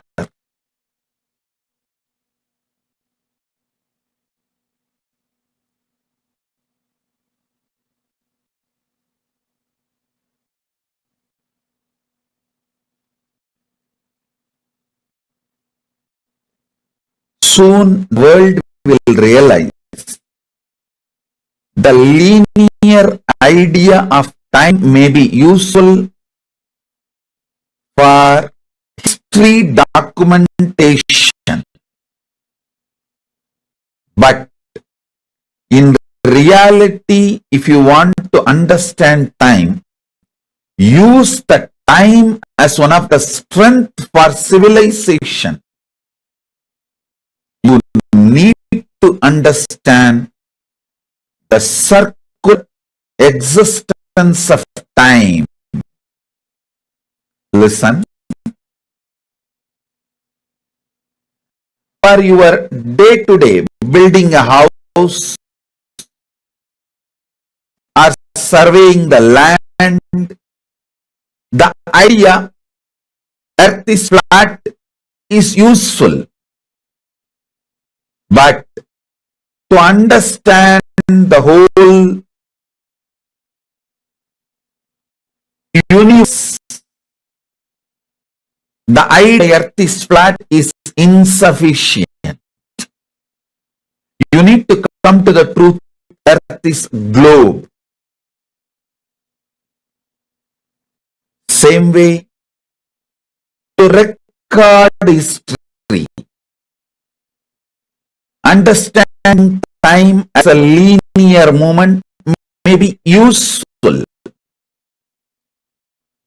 but to understand time in reality, realizing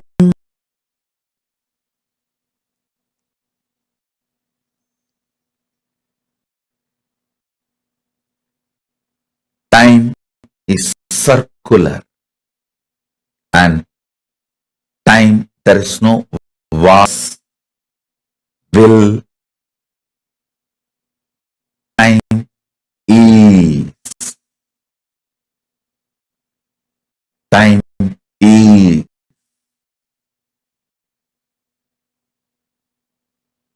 If you cognize that, you will understand Dakshinamurti is manifesting now. Paramashiva is manifesting as Linga now.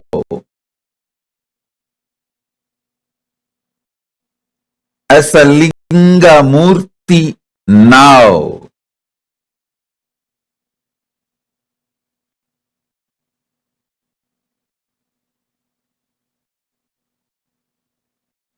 Paramashiva is manifesting as Lingodbhava Murti now.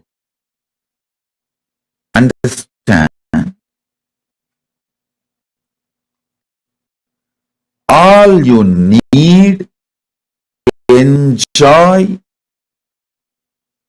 the powers and superconscious mutation of 64 manifestations of Paramashiva is to have the right knowledge about all the 64 manifestations. You need to understand Paramashiva as he introduces himself. Listen, if you want to understand me, you need to understand as I introduce me to you. You can't understand me with your own independent investigation. Neither your mind is capable nor your consciousness is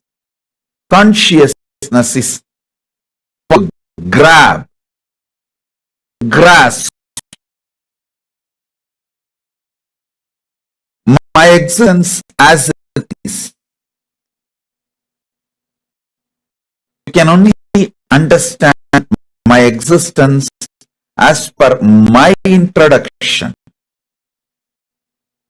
Same way, you can understand Paramashiva only based on his own introduction. Understanding him based on his own introduction awaken something called Shraddha in you, not faith. Faith is poor word. Shraddha.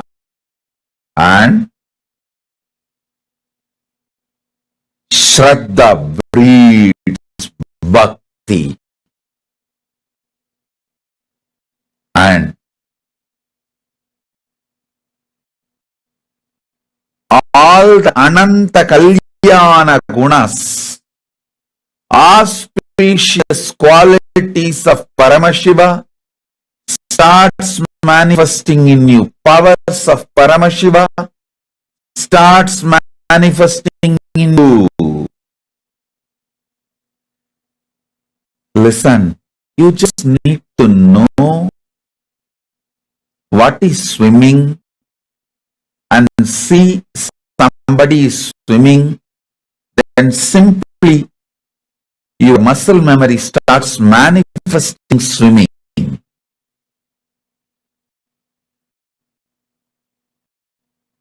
Same way, you just need to know about the superconscious mutations of Paramashiva and see someone manifesting it. Your muscle memory, biomemory, bioenergy, all will just pick up. And simply you will enjoy superconscious mutation of Paramashiva. So today I am trying to introduce the principles of superconscious mutation of Paramashiva and the 64 manifestation which he himself introduces in Veda and Agamas.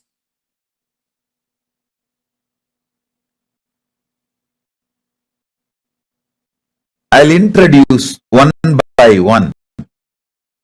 Listen intensely. Even if you missed, watch this satsang again, because this satsang is not was, It will be is forever.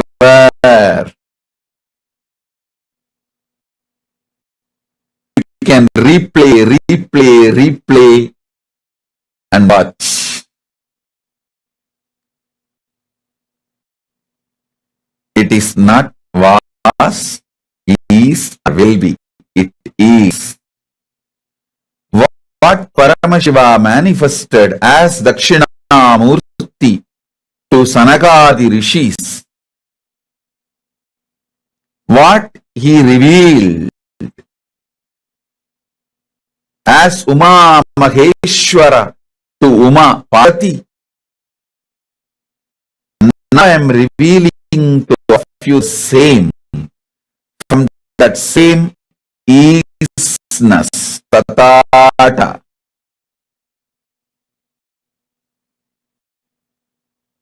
So receive, replay, internalize, and start manifesting.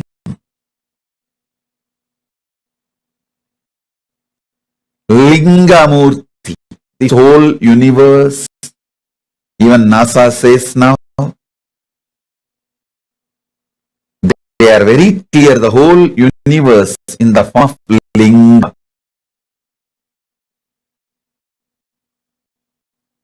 Trillions and trillions and trillions of Brahmanda as manifested as Linga.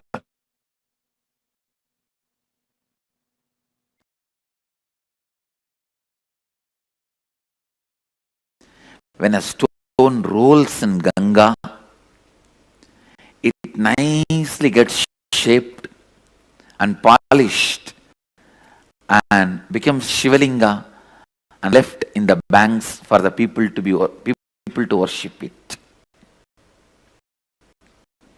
A stone allowed itself with the flow of Ganga becomes God and worshipped by everyone.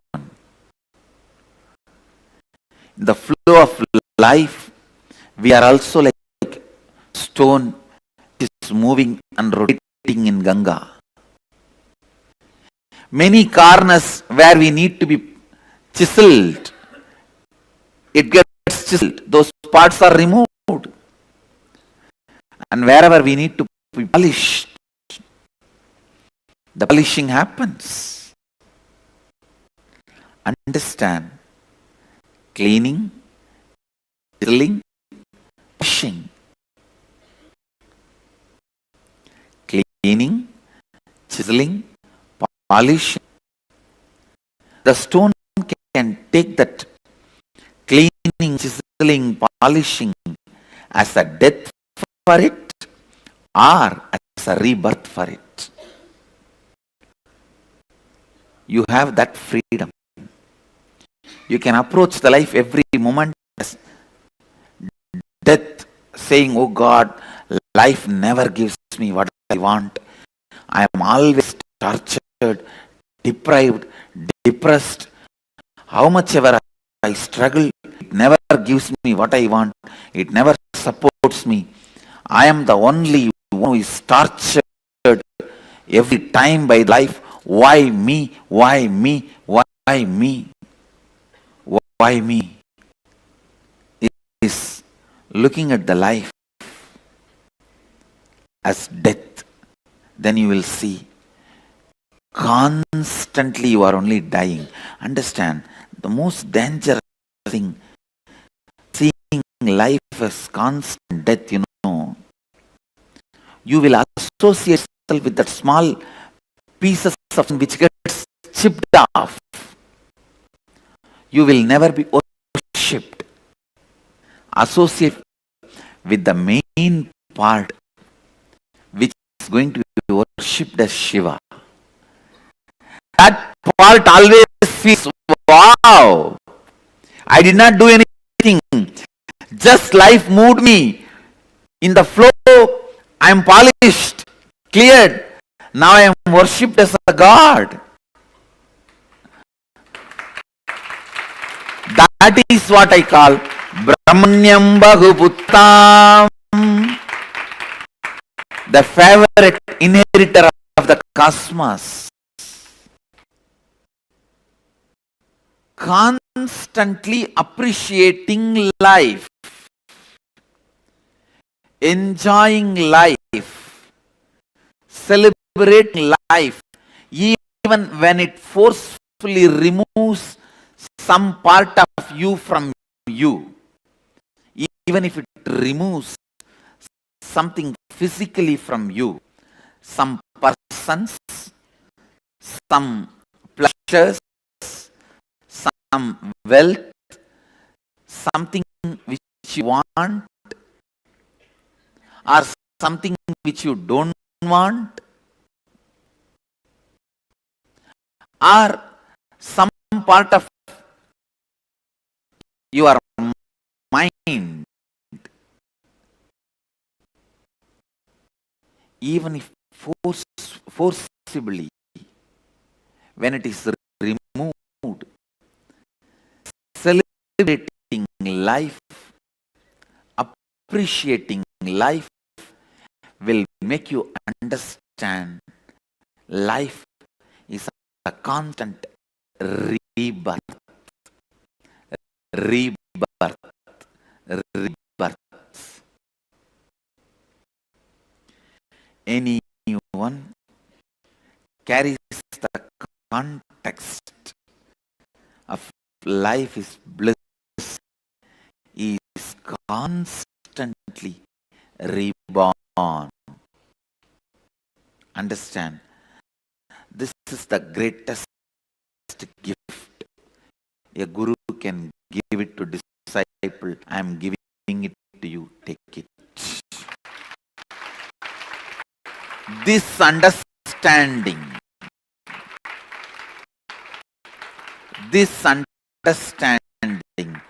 appreciate life, even think something is being removed from you forcibly, even you are not able to see the longer vision life has for you.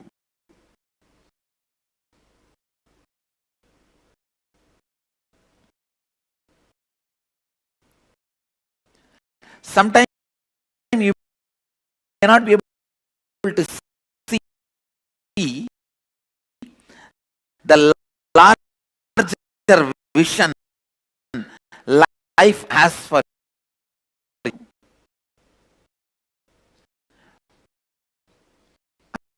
And don't be a tantrum throwing manager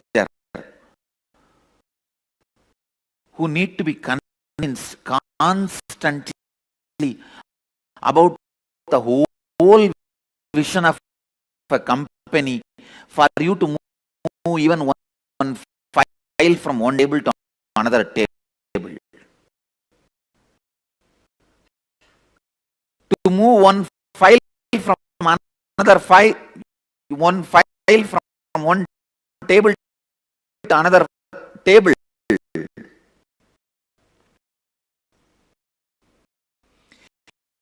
If a CEO was to come and sit with you and all directors constantly remind you the whole vision of a company, you are a tantrum throwing stupid.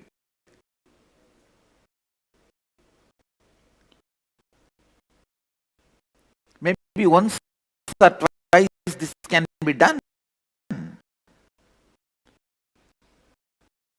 After a few days, they only have to decide to carry on without you being part of them.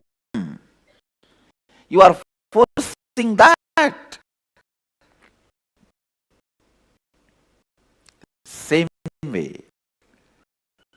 even with life. Don't drop context again and again. Throw tantrum. Don't miss a vision of larger vision of life again and again and throw tantrum. Your tantrums with the life are not going to be responded in any way. Come up, retain, remain with the larger vision of life and appreciate what is being done to you every moment. Many things which you yourself may not renounce is getting renounced, taken away forcibly. Many polishing which you may not do it on your own is getting done naturally. It is all finally for you to be worshipped as Shivalinga. The receiver of the worship is you, I tell you. Man who celebrates life is worshipped. Man who is constantly complaining is worshipping. Who constantly complains, why me, why me, me? Who constantly feels life is a death happening, death happening, death happening, suffocates him, sees life only as death. Who understands constantly life is rebirth, rebirth, rebirth, rebirth, rebirth, rebirth. Whoever feels constantly life is a rebirth, celebrate life and feels as the favorite inheritor of mass, Brahmanyam Bahuputratam. Understand, if you have the attitude of why me, even if you are the world's richest man, you will not be in the space of completion and relaxed. Just if you develop this one understanding of Tyaga, I don't care about ups and downs. My conscious decisions and conclusions are my life. That's it. That's it. Listen carefully, precisely. If you decide you are Paramashiva,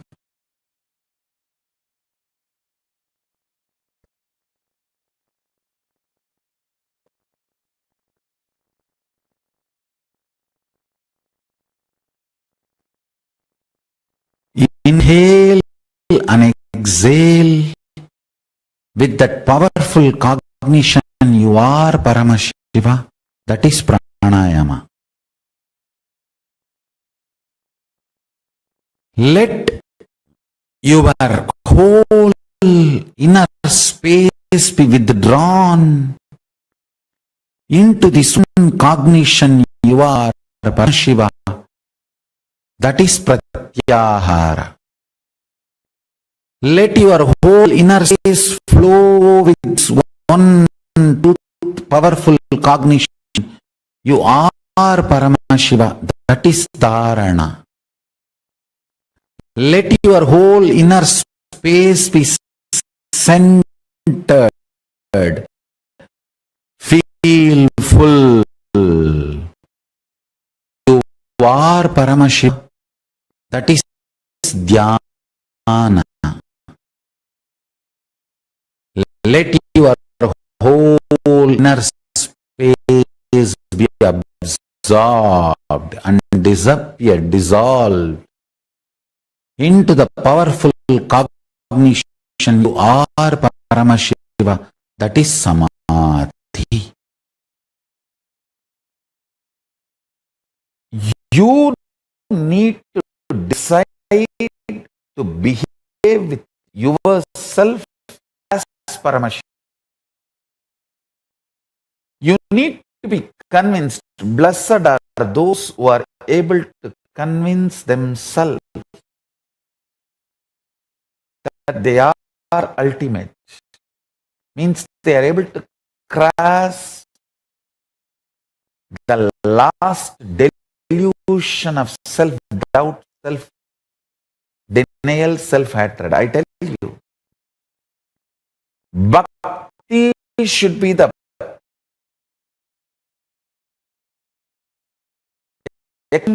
of the gratitude and powerfulness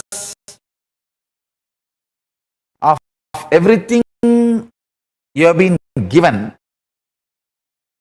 not from the attitude you are separate from the source. Understand?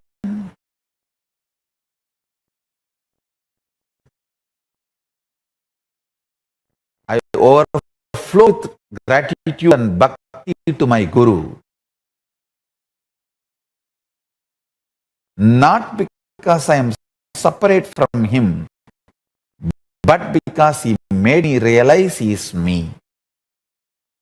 I tell you, that is what is manifesting the state of Paramashiva.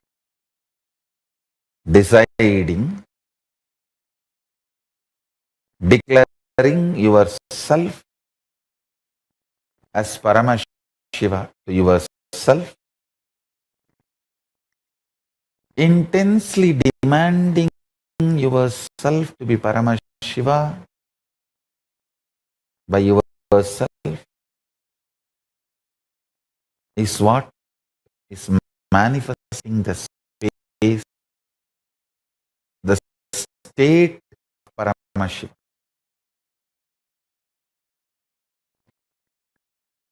That is manifesting the state of Paramashiva.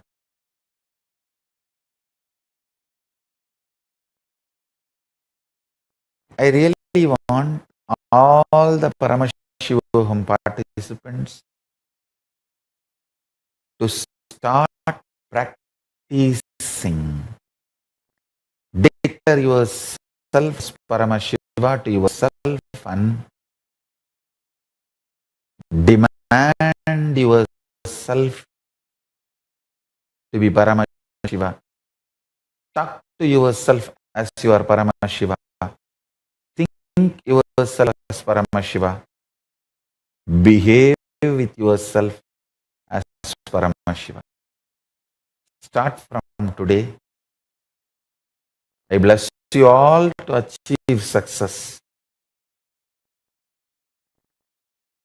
From today, behave with yourself as Paramashiva.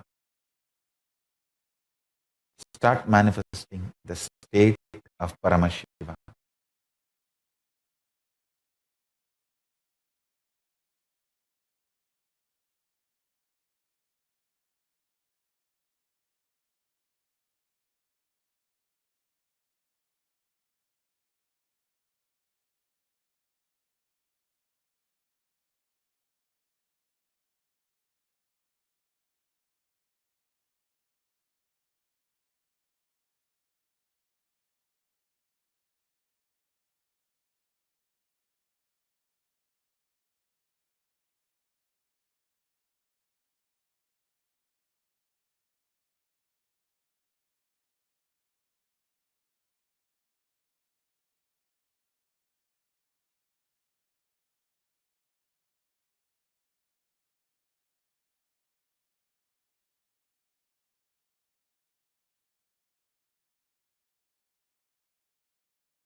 Hindu tradition, gods wait for you to experience godliness.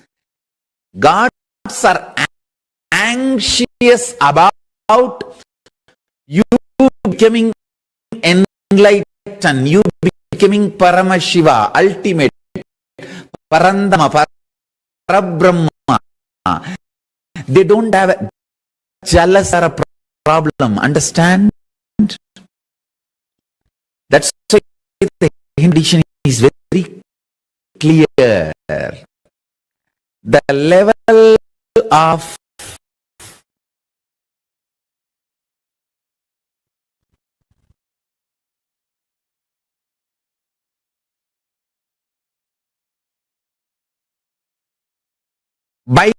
binary logic, the level of multi-dimensional logic, where the existence, its way of acting and reacting are all absolutely different. For example, a binary logical man will always be anxious that no one should get into his position. But the multi-dimensional logic, Nyaya Vaisheshika, space, gods, they wait for you to become them. They are anxious for you to become them. And they enjoy when you ask. I tell you one thing. This is one important secret. Whenever somebody says, Swamiji, I only want you, either in dialed avatar or some boon or something, you will see a wide smile in my face. If you want to put a wide smile in my face, ask the Sabun, Swamiji, I want only you. I tell you, when somebody want to become me, come to my space, to my state, even come to my seat, I don't feel jealous about them. I only feel, wow, come on, I have one more person, let's see. I have made thousands of seats already. I am only searching for you guys to come and occupy my seat. Parandama is waiting for everyone to reach Paramapada. Paramashiva is waiting for everyone to reach Paramashivatva.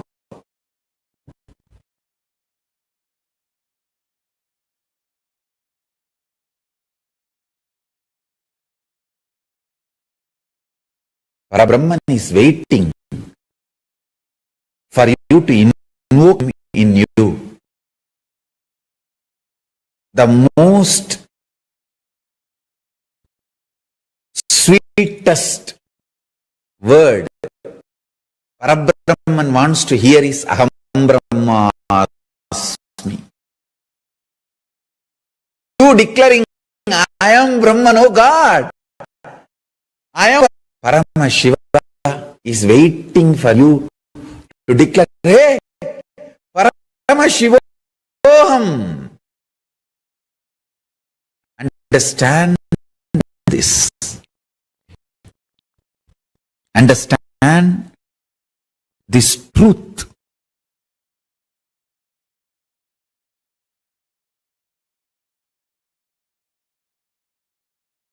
Everyone in cognitions is absolutely celebrated in multi-dimensional logic.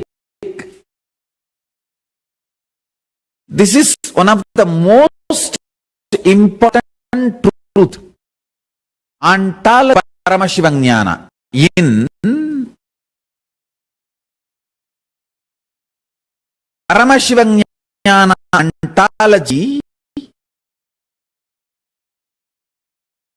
there is no space for jealousy, there is no anxiety, there is only one thing. If gods are anxious, they may be anxious for you to become them, you to realize oneness with them. That's all. Understand? I am an outsider. And I am responsible for what I am talking. Because when you reach Kailasa, and when they are interviewing you, whatever you speak, I am responsible. Because you will tell, you will show the Kantamala, this guy taught me all this. They should not put black mark on me. They should not say, hey, stop visa for all the fellows who are coming with this Kantamala. Mess up should not happen. So I am responsible for your visa and your residency and your green card and your passport in Kailasa and your citizenship in Kailasa. So the moment you say, Swamiji taught me, this guy taught me that here nobody is jealous and everyone is waiting for me to become Paramashiva. They say, yes, you are right. This fellow, I know, is our representative. He told you the right thing. Come on, you can come in. Not only your visa, your permanent residency is approved, and go inside, collect your passport for Kailasa. I am responsible for what I am teaching you. Understand? All my integrity to Paramashiva. All my integrity to Kalbhairava. I am teaching you these great secrets. In Kailasa, there is no jealousy. I am telling you. Suddenly, you declare, I am Paramashiva. Even if you are less qualified to declare that, Paramashiva will only feel, come on, let me teach this fellow how to become more qualified. That's all.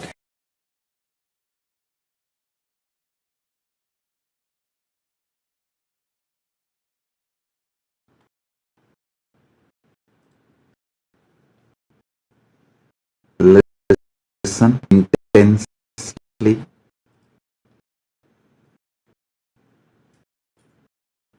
Get involved intensely, sincerely. Drop everything.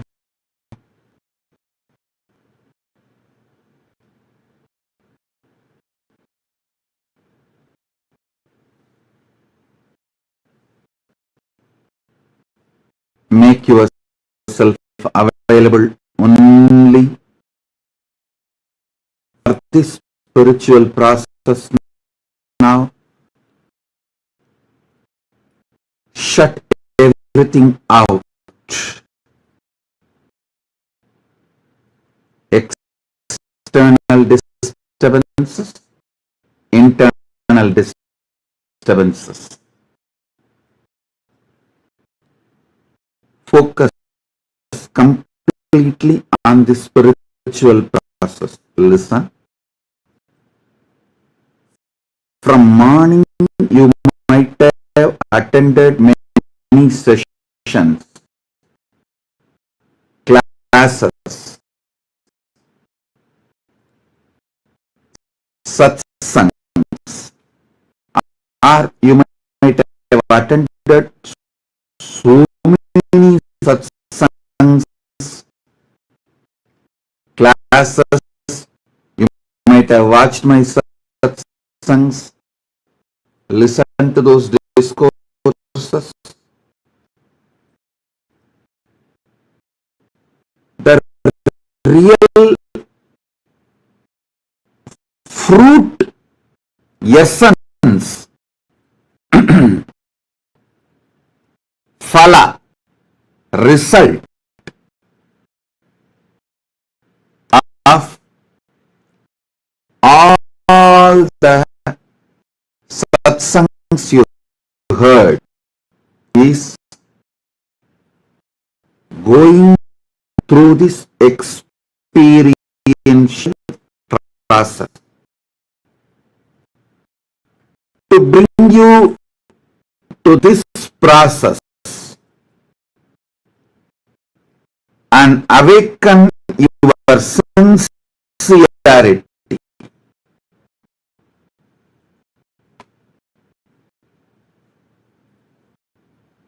To bring you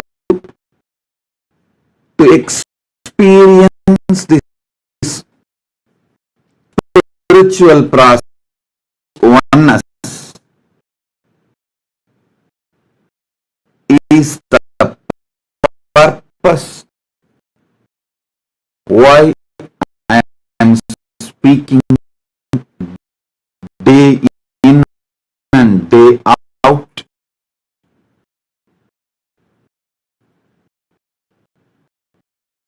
So understand,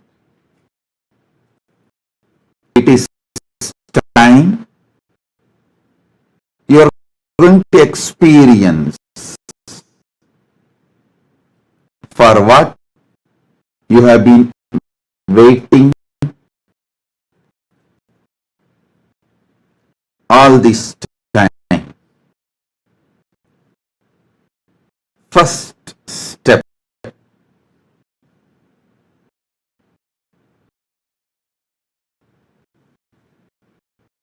just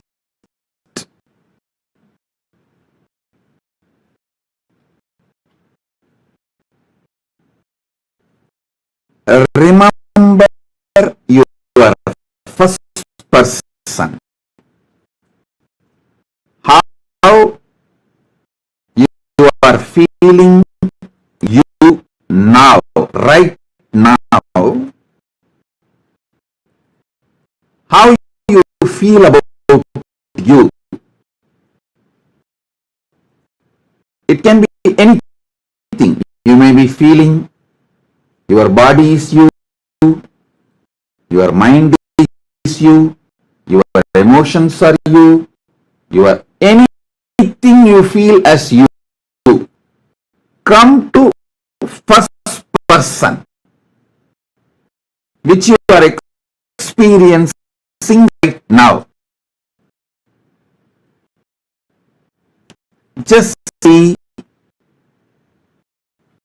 which is the source of your first person,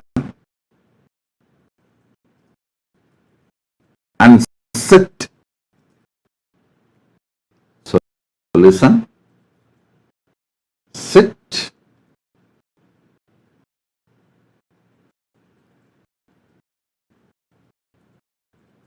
just see your first person, what you feel about you,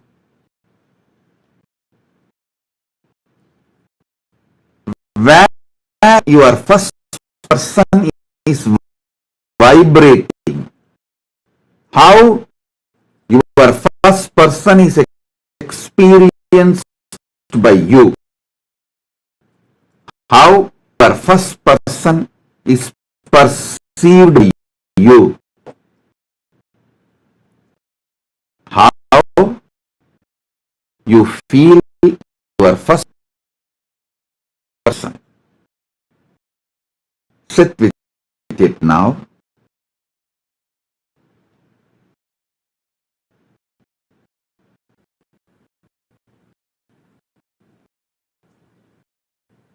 Anything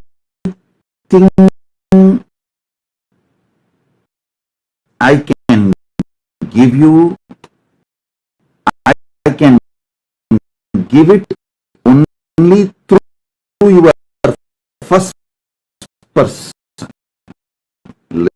Listen.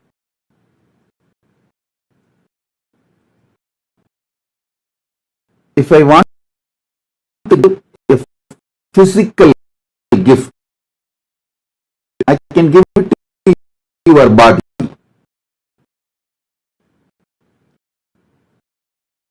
You stretch your hands and receive.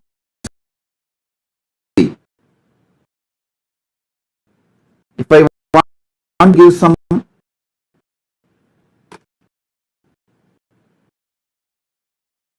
mental,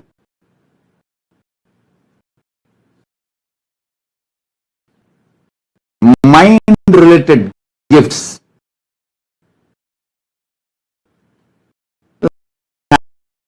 happiness, you can stretch your thoughts and receive it.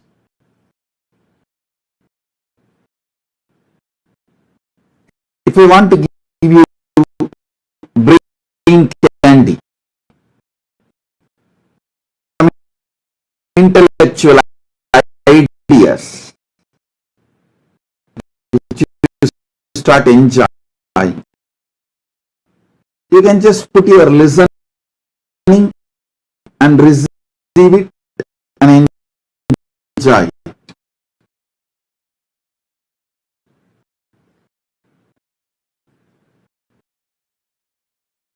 But if you want the right gift, the ultimate gift, the real gift from me, that is super consciousness of Paramashiva.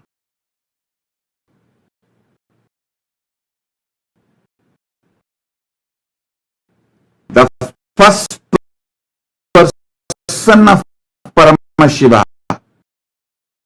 I can give it only into your first person.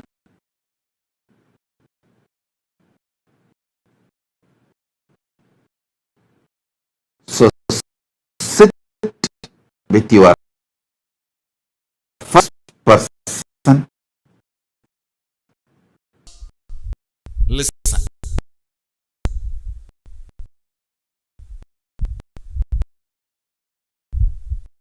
Let me explain precisely.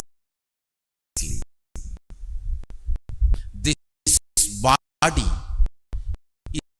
is the door or window through which I communicate with you.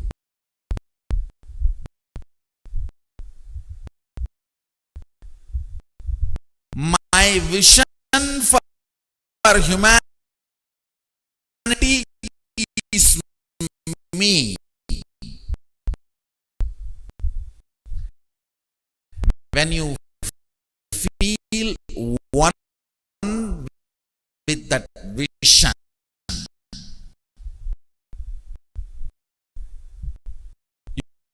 you experience oneness. Understand?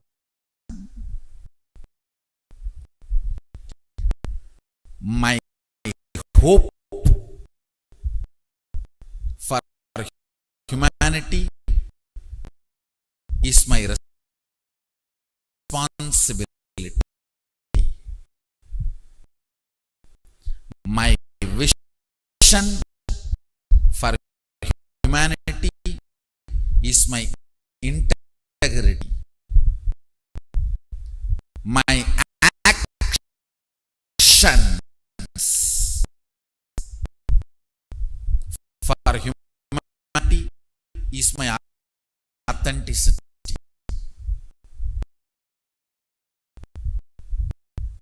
And I am happening for humanity is my enrichment. Understand?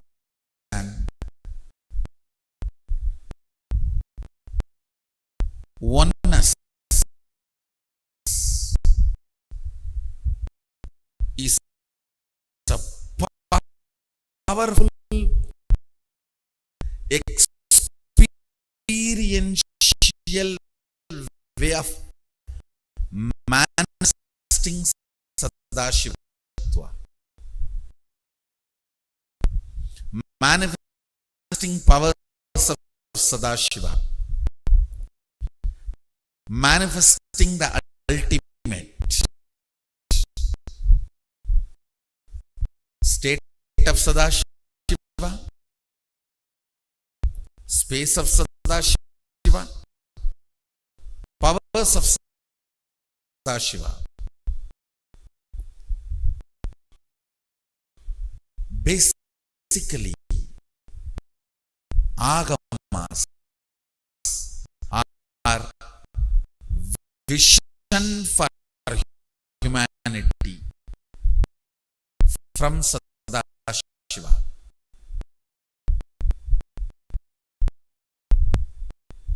I am the vision for the humanity.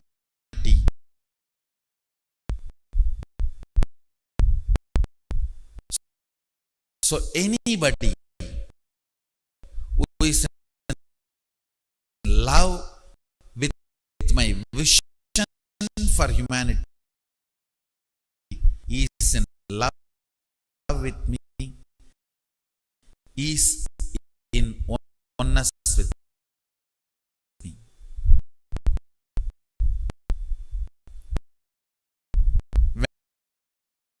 When my hope becomes your hope, my desires becomes your desires, my vision becomes your vision, my mission becomes your mission, my activities become your activities, you become me.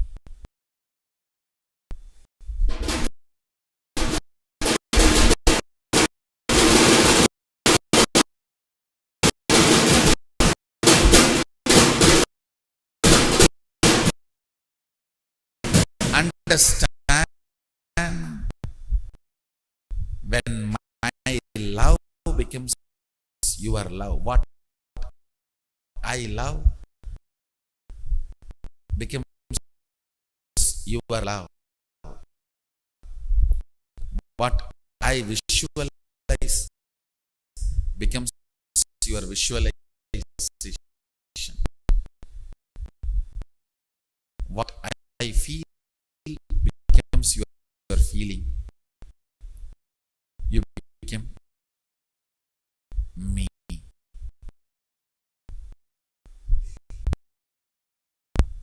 Basically,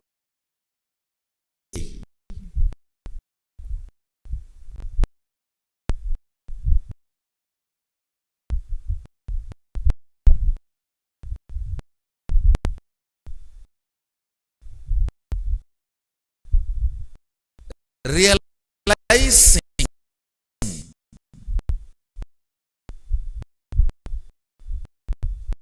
how you know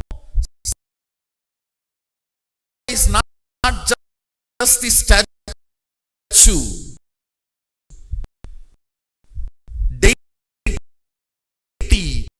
we keep. This deity represents Sadashiva. Same way, this body represents me. I am not just this body.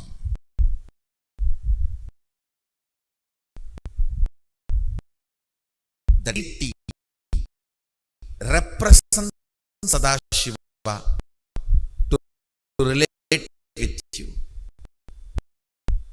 This body represents me to relate with you.